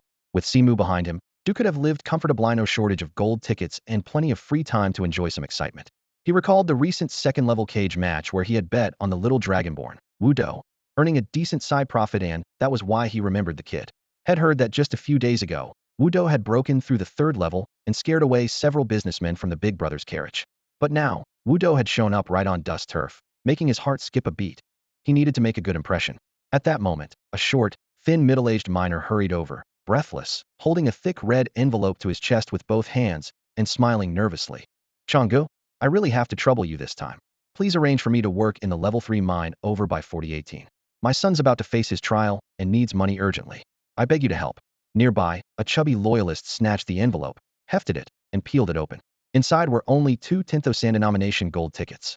The chubby man's face immediately darkened, his thick eyebrows knitting in anger. He growled, 10,000 tickets, and you think you can ask for favors? Do you take Chang'e for a beggar? Before finishing, he raised his foot to kick. The sudden move startled Du Liqiang. He shot out a hand to block the kick, thinking, I can't let this little dragonborn see us make a joke out of ourselves. His voice deep and firm, he shouted, what are you doing? Trying to start a gang fight? The chubby man froze, lowered his foot, but still glared fiercely at the thin miner. The surrounding miners, who had been eager onlookers, exchanged glances in surprise. What had gotten into Chang'e today? The thin man knew his red envelope was paltry and forced a bitter smile, lowering his head. Chang'e, lately it's been hard to get into the mines. I really can't gather more right now.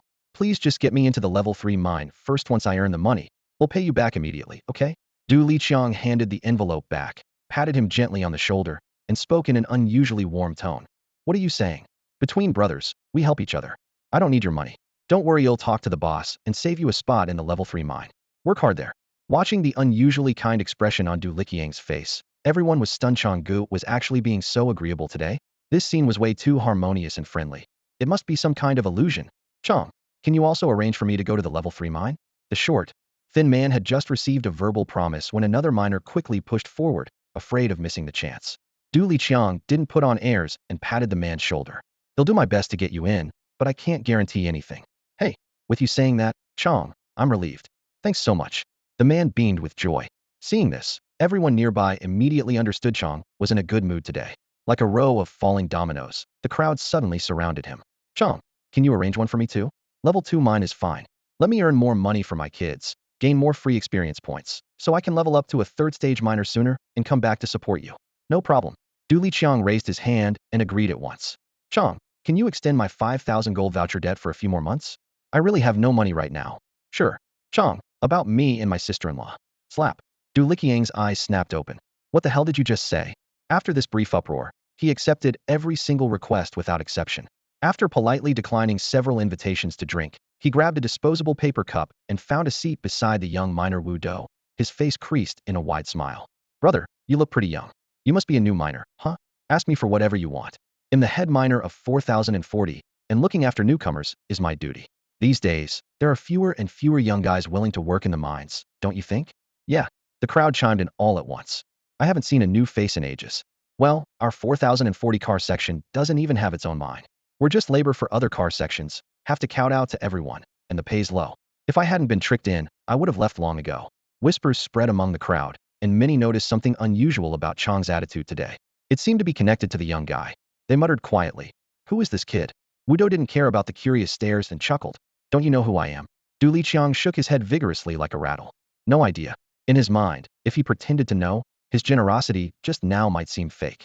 If he admitted not knowing, had come off more genuine. Wu Do pressed, really don't know? Nobody here knows me? Really don't. No clue. Everyone shook their heads. Finally, someone hesitated and raised a hand. I think I saw you on TV. Aren't you the champion of the 2nd stage caged fight, little dragon? That surprised everyone and made them inhale sharply. Even if they didn't follow the cage fights, no one missed the recent sensation Little Dragon. Little Dragon? Seriously? You're Little Dragon? Under everyone's gaze, Wu Do shook his head. No, no. Du Liqiang's expression changed. Thinking he must have been mistaken, he looked the young man up and down again. Then who exactly are you? Wu Do answered coolly. You don't even know who I am, yet you dare dig in my mind. Does that make sense? His words stunned everyone. Your mine? Wait, Du Liqiang was shocked. Since when did the mine become yours? Soon. Wu Do spoke the 2 words calmly but firmly. The mining dungeon is a large-scale resource instance for 3rd stage miners. 4th stage miners can't enter, and black market tickets don't grant access to resource dungeons. In this world, the strength of the 3 ranks determines who holds real influence over the mines. Wu Do currently commands the 3 ranks, so he naturally feels very confident. He's not interested in meddling with future matters, but right now if anyone's 3 ranks don't respect him, they're welcome to step forward and say so. Hey, brother, you someone try to speak up, thinking Wu Do had lost his mind. Before the words even left their mouth, Du Liqiang cut them off with a shout. Shut up? What do you mean, brother? How do you talk to the mine boss like that? Du Liqiang had already figured it out. Wu Do was likely here to seize the mines. Whether or not the takeover would succeed was another matter, but making a stand early was key. If the 4040 crew could really develop a level 4 mine, it would be a huge boon for the miners. Everyone stared at Du Liqiang in disbelief. Big brother, your adaptability is incredible. You haven't even figured out the situation and you're already crowning someone the mine boss. What are you all just standing there for? Call him boss. Du Liqiang glared. Boss, didn't you eat? Louder. Boss. The crowd, intimidated by his shout, reluctantly yelled out in various tones. Boss, how's that? Du Liqiang asked, flattering. Not bad, Wudo waved his hand. But honestly, if you guys don't throw some sarcasm or mockery my way, I feel a little disappointed. Sometimes, I like experiencing a bit of swagger getting slapped down. Gotta give me a chance, right? No way, boss, would never be rude. We might look down on others, but never you. Du Liqiang's smile bloomed like a flower. Only then did everyone truly realize this young man was the real deal. Enough. Give me the rundown on the mines. Got it, boss. Du Liqiang immediately laid out the mine setup clearly. 5 level 1 mines, with 50 tunnels. For level 2 mines, 40 tunnels. 3 level 3 mines, 30 tunnels. 2 level 4 mines, 20 tunnels. 1 level 5 mine, 10 tunnels. 1 level 6 super mine, only 5 tunnels. Currently, the main portions of the level 4 mines are controlled by crews 00, 02, 04, and 06, while the remaining sections belong to 6 strong crews like 07, 09, and 18, each with 3 ranks. Level 3 mines are similarly divided, mostly controlled by crews 07 and 09, with a few scraps left over. Level 2 mines are split among crews in the 40-20 to 40-30 range. As for the level 1 mines, no one's fighting over them, but families who need resources hire their own people to dig. Level 4 mines are rock solid because no one dares challenge them. Level 1 mines aren't worth fighting for. The real battles happen in levels 2 and 3. Today you steal my tunnels. Tomorrow, I take yours, a constant back and forth. Isn't all this fighting uncivilized? Wudo rubbed his chin. These are valuable resource maps. We could all grow peacefully, but instead we waste time squabbling. I have to step in and stop this. Yes, boss, exactly right. Du Liqiang nodded eagerly. Wudo asked again. Then why is no one touching the level 5 and 6 mines? You don't know? The mines have to be opened first. There's a giant snake guarding the level 5 mine, and no one can defeat it.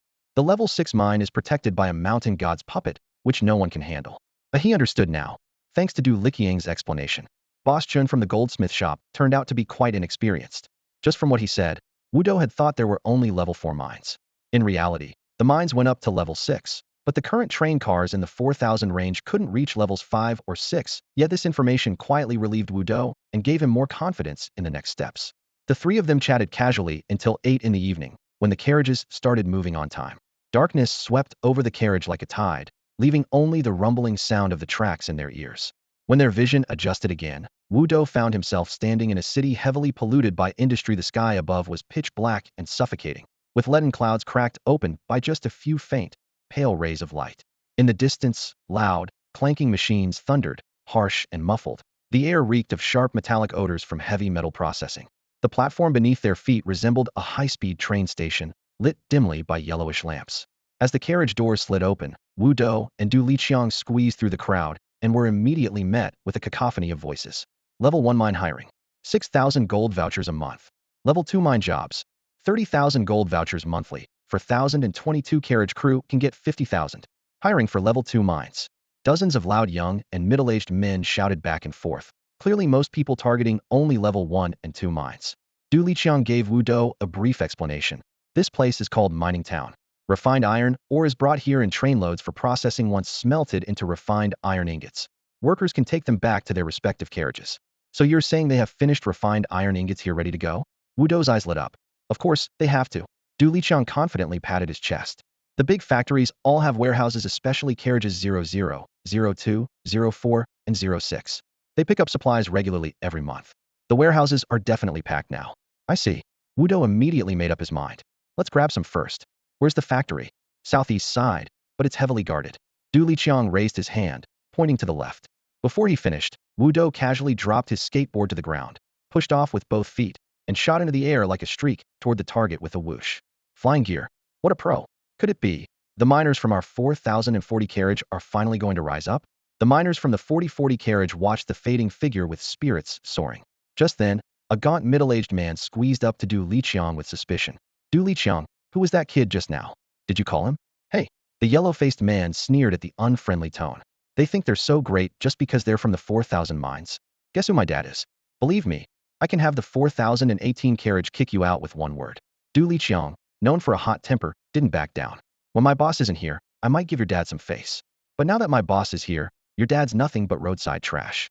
He raised his voice. Brothers, today whoever pisses us off, we take them down.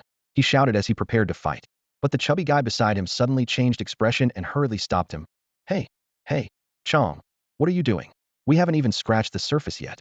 If you antagonize them recklessly like this, and the little dragon people haven't taken control on their side, aren't we doomed? Do you think we'll be fine if we don't make a fuss? Du Li Qiang sneered coldly, pushing the chubby guy away. The little dragon people have already made a move. Even if we do nothing, they'll come after us anyway. What difference does it make whether we stir things up or not? Brothers, make some noise. Hit him. He pointed at the tall, skinny miner across from them, cursing loudly. Damn it. Isn't your father one of the miners from Carriage 04's fourth scene? Who do you think you're messing with? I've tolerated you for too long. In an instant, the station fell into complete chaos. Beneath the waiting shelter and along the tracks, rows of miners shouted insults and swung punches at each other. Rebar, wrenches, and mining lamps became handy weapons, clashing and sparking with every strike. Amid the shoving crowd, cries of battle rose and fell as miners tangled into a chaotic mess, iron filings and dust dancing wildly in the light. Meanwhile, hundreds of kilometers away, Wu Do was already flying over the mining town. Psychic waves activated. An invisible ripple of mental energy radiated from him, turning a radius of over 20 kilometers into a transparent digital map. Streets, rooftops, even people's shadows were all laid bare. The entire town was within his sight. Bayubiubiu. Wu Do raised his right index finger and fired off successive bursts. Each flick of his fingertip condensed a football-sized sphere of thought energy, bursting into dazzling white light and shooting forward like meteors streaking across the night sky. What's that? Missiles. The town's working residents looked up to see a string of white meteors streaking through the night, trailing blazing tails as they hurtled in the same direction, their deafening roar drowning out all other sounds. In the southeastern industrial zone of the mining town, the dim yellow lights flickered over a group of burly men drinking and playing cards near the factory entrance. Suddenly, those beams of white light tore through the sky. What the hell? Who knows? They stared blankly as the meteors whistled overhead and struck several large factories behind them. Boom, boom, boom. Explosions ripped through the night, golden flames roaring like molten metal erupting, steel factory walls melting and collapsing like candles in the blaze. The entire factory looked like a hollowed-out chocolate bar with a huge chunk cut away. Enemy attack! Enemy attack! More figures hurried out of dormitories. Muscular men threw on vests as they shouted, "Damn it! Who's gutsy enough to attack our factory and carriage 4000? Where are they?" No one answered. Their words were drowned by another series of explosions. Looking up, meteors streaked again across the sky, impacting the factory, surging flames rolling like waves. The men stood frozen, murmuring, "Where are these coming from?" The supervisor rushed over angrily and just opened his mouth to question. Whoosh, whoosh, whoosh. Another string of white meteors shot across the sky. The supervisor froze mid-sentence. One of the burly men laughed bitterly, raising his hands toward the sky. They told us to guard against attacks. But, is it even people attacking? Stop dawdling. The supervisor's eyes blazed red. Go check it out and see who's responsible. Damn it, they bomb our factory, we're asking for death. The group exchanged grim looks and gritted their teeth, chasing after the meteor's trajectory. But the deeper they went, the more confused they became. The horizon was pitch black, with nothing visible besides the mushroom-shaped fireballs from the blasts. The whole mining town was alarmed. Residents swarmed to the industrial outskirts, forming a dense crowd, all staring up as white meteors slammed down like rockets, the explosions lighting up half the sky over the factory district. Wow, those guys are ruthless, bombing the Big Brother Carriages factory directly. What kind of skill is that? Where are they firing from? The range is insane. Who knows, but it's definitely impressive. Looks like they're trying to topple Big Brother Carriage. Probably an inside job. The second scene's capture was overturned by the little dragon people. Now the mining site is under attack again. Could Carriage 00 be done for? Amid the rising chatter, gloating smiles flickered in the firelight. Finally, someone lowered their voice and muttered excitedly. At last, someone's taking Big Brother Carriage down a notch. The crowd whispered among themselves. The 00 carriage had become synonymous with the carriages starting with the number 4, having controlled nearly all their resources for years. If they were simply trying to strengthen themselves and win more benefits, other carriages might have reluctantly accepted it. But the reality was that most of the resources the 00 carriage seized were sent forward as tribute money to solidify their position as local overlords. This left everyone else with a bitter taste. In simple terms, they took without working, plundering local resources while handing them over to powerful outsiders, acting as their lackeys, building alliances and suppressing locals. Anyone would resent this, but no one dared to confront them heathen and could only swallow their frustration. Now that someone finally had the courage to challenge the 00 carriage, it was no wonder everyone was barely hiding their excitement. Go, monster! Someone whispered urgently. You have to destroy this world. Don't destroy the whole world, just wipe out the 00 carriage and its 3 lackeys first. I always knew Ultraman was the villain, and monsters were the true heroes. Growing up, I was right after all. You've got this, monster. Hurry and pass the light to the monster, so they can wipe out those bastards. Everyone silently prayed in their hearts, the tension mixed with a flicker of hopeful relief. At that moment, Wu Do, floating in midair, drank a bottle of tiger bone wine and quickly regained his energy. Then he activated his skill again, the wave orbit. Suddenly, a small golden gourd appeared above his head.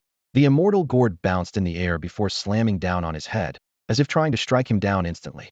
But an invisible shield firmly blocked it. The round gourd was squeezed and deformed like jelly, then suddenly exploded with a pop, releasing ripples of invisible waves.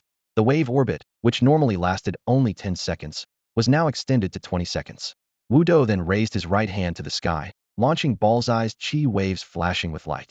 The gourd occasionally darted from above his head, its mouth aiding in firing chi waves that synchronized with Wu Do's energy blasts. His left hand formed an open palm, aiming left, unleashing a shower of golden chi rain. These dense chi waves seemed equipped with trackers, skillfully weaving around all obstacles and homing in on a precise target. The wave orbit's path and attack points were fixed. Unable to track moving targets, Wu Do had to predict enemy movements with pinpoint accuracy. Like a game's holographic ultimate move crossing the map, if it hit, the damage would be devastating.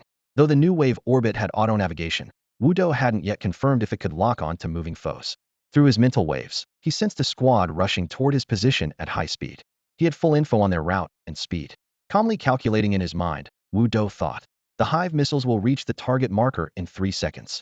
Their speed means their location in 3 seconds is roughly at the fast food joint around the corner. His thoughts raced like lightning as Wu Do swiftly adjusted his tactics to prepare for the imminent clash. On the other side, in a bustling snack street, the muscular leader led a group, sprinting forward wildly. Faster, faster, he shouted as he ran, the pavement rattling under his feet. The end of the street was just ahead when suddenly a voice from behind called out anxiously, "Captain, watch out. I have a bad feeling." Huh. Everyone froze in surprise, instinctively stopping and scanning their surroundings warily. The next moment, a golden storm of rain poured down from the sky, crackling as it hit right in front of them. The ground instantly turned scarred and pockmarked, with clusters of golden fire the size of soybeans shooting out from the craters, burning new holes before slowly fading, wisps of blue smoke drifting upward. The muscular leader broke into a cold sweat at his temple. If that had hit them directly, wouldn't they have been riddled like a hornet's nest? They almost died for no reason. "Captain, should we still go? Is that really 3rd stage power? Surely it's not a 4th stage infiltrator? Go. We must." He gritted his teeth. "Even if we die? Otherwise, when the boss asks, who will take responsibility?" Meanwhile, Wu Do wasn't surprised the attack missed, he thought, slowing down suddenly, sure enough, instinctively sensing danger early in the fight. One missed strike, then try again. He prepared to use his ability skillfully this time, sweeping the street with his missiles. Dayudiu, a dense hail of golden rain blasted out again, tracing the same trajectory as before. The scalp of the muscle leader and his men tingled just then, their instincts warning, "Captain, danger. Stop." He raised his hand sharply, everyone freezing, still thinking the golden rain was falling ahead. But in fact, puff, puff, puff, the golden storm landed barely a meter away, then rapidly spread. What the heck? They realized too late. The golden rain curtain was upon them. Dayudiu 81 162, critical 81. A string of crimson damage numbers exploded overhead. In moments, they all collapsed, their bodies glowing gold before bursts of golden flames ignited them to ashes. Wu Do skated up swiftly and grabbed a backpack. The golden gear was set aside. What mattered more was the blue mana potions. The continuous pulse orbs were draining his mana fast, and without spirit attribute enhancements, his mere 10,000 mana couldn't sustain it. There were plenty of blue potions inside, which he stowed carefully, also stuffing in several sets of the 3rd stage golden armor. Once the mine dungeon was conquered, these would be perfect for his guards. Beyond that, he bagged 2 ingots of refined iron special items that could add 30 enhancement to 4th stage or above equipment. Keep going. Wu Do popped open a bottle of tiger bone wine and gulped it down, recovering mana while raising his hand to fire again.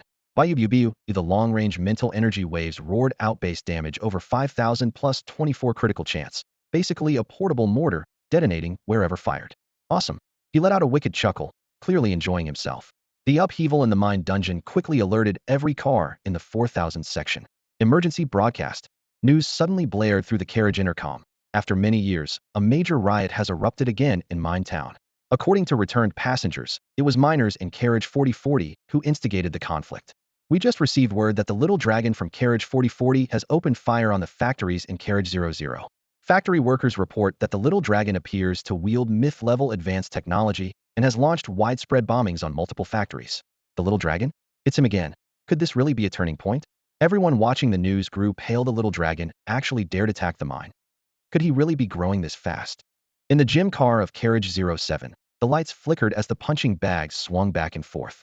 The broad-browed, sharp-eyed youth by Quan was throwing punches at a heavy bag when suddenly, a news broadcast blared from an old TV tucked high in the corner. Instinctively, he stopped and turned his head toward the screen.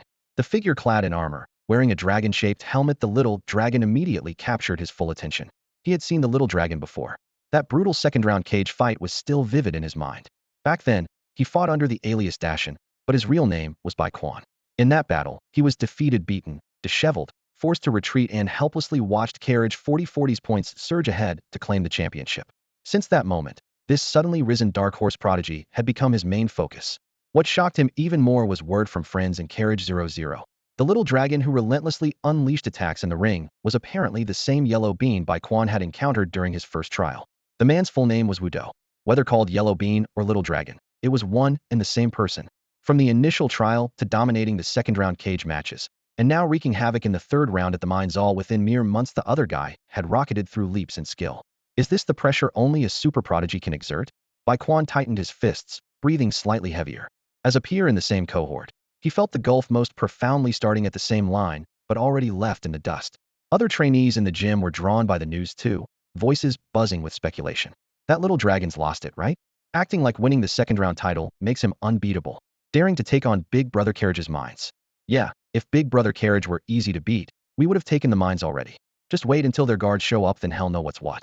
If it were me, I'd just switch to Carriage 4000's name and save the hassle. Bai Quan glanced around at them and silently nodded. The mines guards in Big Brother Carriage were all peak third round 239 level, each equipped with top-tier 9 legend sets.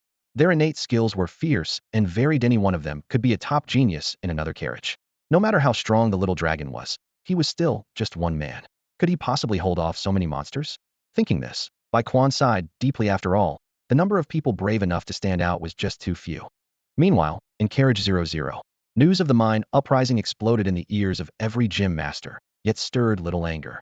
In the conference room, the muscular owner responsible for the mines lounged in a large office chair, muscles bulging as he lazily lifted his eyes.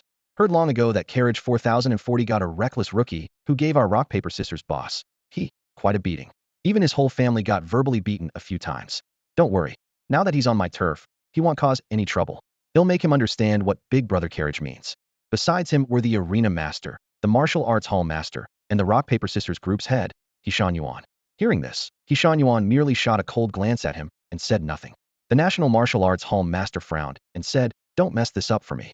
It's one thing for Hishan Yuan to lose the cage fight, that's just the residents of the carriage losing their money. But these refined iron ingots are mandatory contributions. If something goes wrong and they come after us, we can't afford that kind of responsibility." His sharp gaze swept across the room, and everyone instantly fell silent.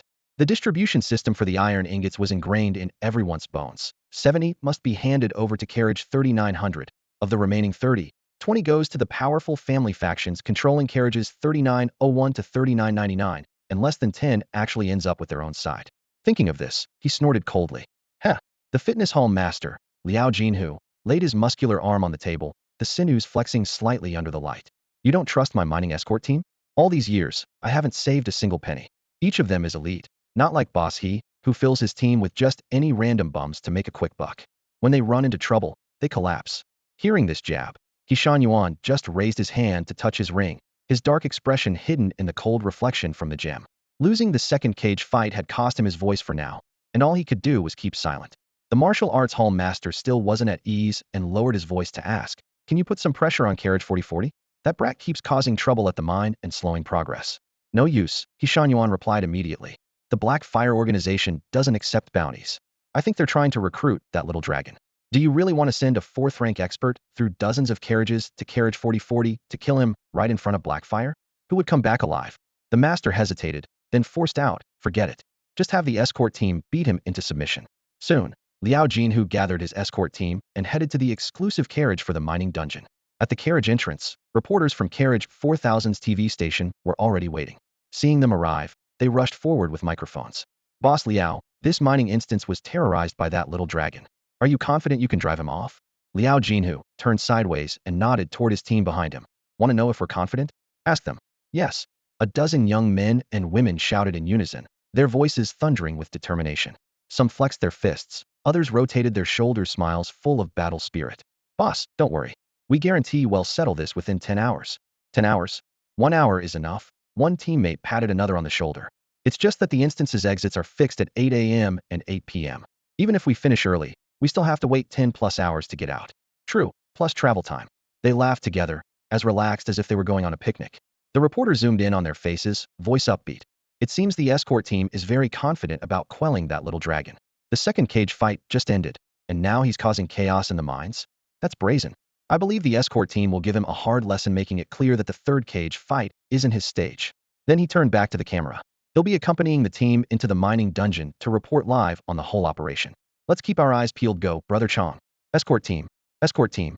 Outside the carriage, miners shouted in unison, like fans greeting their idols. Thanks to Carriage Aught's dominant position in the mines, their wages were among the highest of the 4000 series carriages. With their earnings at stake, they weren't about to hold back their support. Amidst the cheers of the crowd, the guards waved and smiled confidently as they stepped into their designated carriage. The steel doors gradually slid shut, but the clamor still faintly echoed through the metal. Almost simultaneously, the top leaders of the four main professions in Carriage 4040 bodybuilding, arena, martial arts, and rock-paper-scissors gathered urgently in a flickering meeting room. Su Jianan, the boss of the rock-paper-scissors group, sat at the far end, hands folded and eyes vigilant. Thick stacks of briefing materials lay on the table, draft statements prepared for the reporters, just waiting for final proofreading before release. Zhang Qinghe, the elderly martial arts hall master whose hair was completely white, yet eyes razor-sharp, slammed his palm on the table with a sharp crack, causing the tea to ripple.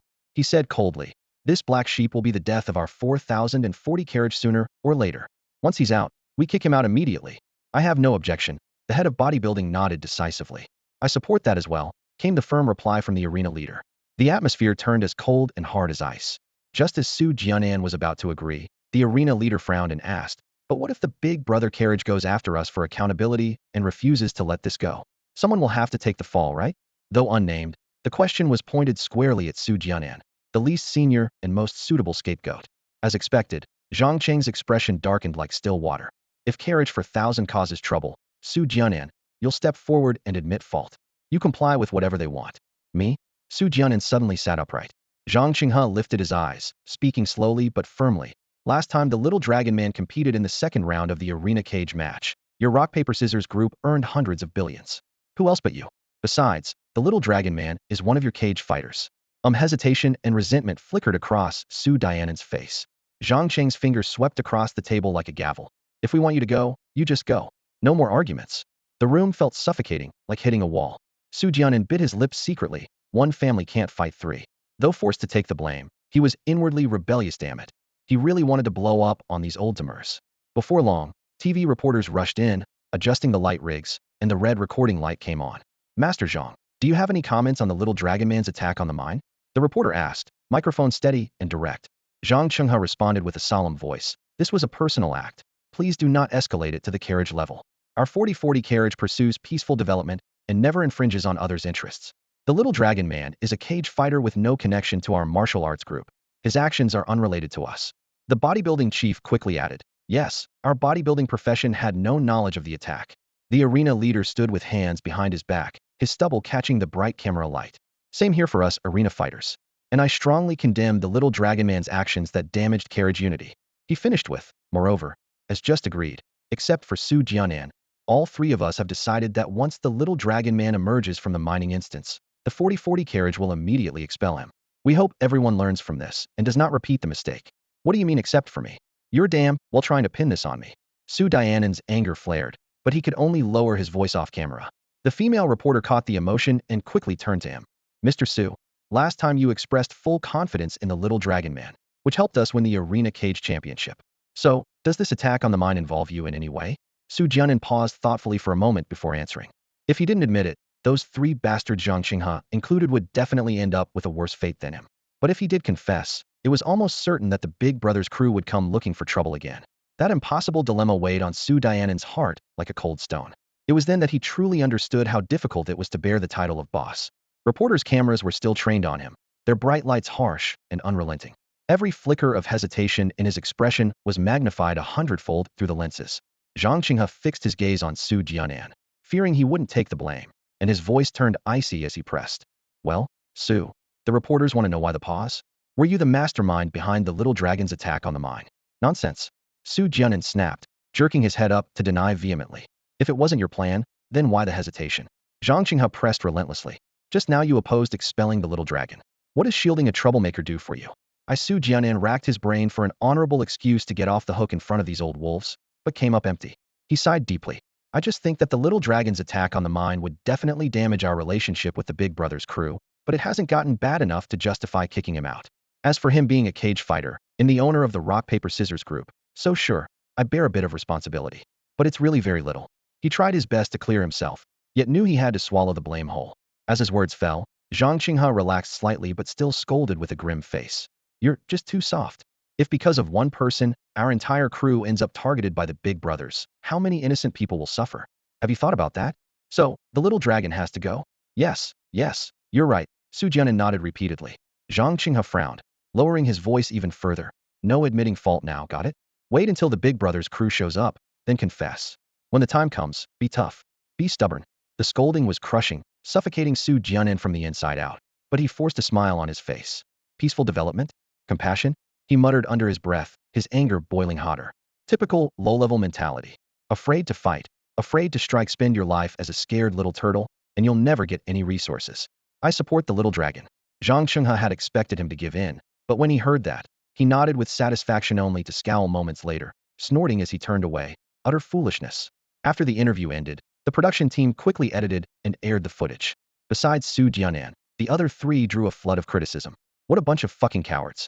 Never expected Su Jianan to stand firm when it counted, supporting the little dragon at a time like this. As if the little dragon not attacking the mine would have stopped the 4,000 crew from targeting us. In the field, who cares which crew you're from?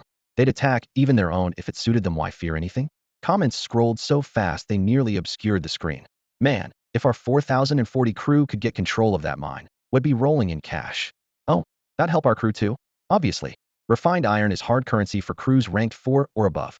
You couldn't get those resources for gold vouchers before, but with refined iron, you definitely can.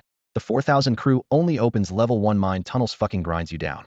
If our crew holds it, you can mine level 2 and 3 tunnels, not only making money, but trading for whatever you want. Got it. Hearing this analysis, the young man watching the screen froze for a moment, then suddenly cursed loudly. Zhang Qinghe is a complete loser. Damn it. How could anyone not support the little dragon? That's all for today. Thank you so much for watching. I hope you guys enjoyed. If you wish to have another part of this recap, please give us at least 1,000 likes. Please don't forget to comment and subscribe to our channel for more content like this. Until next time.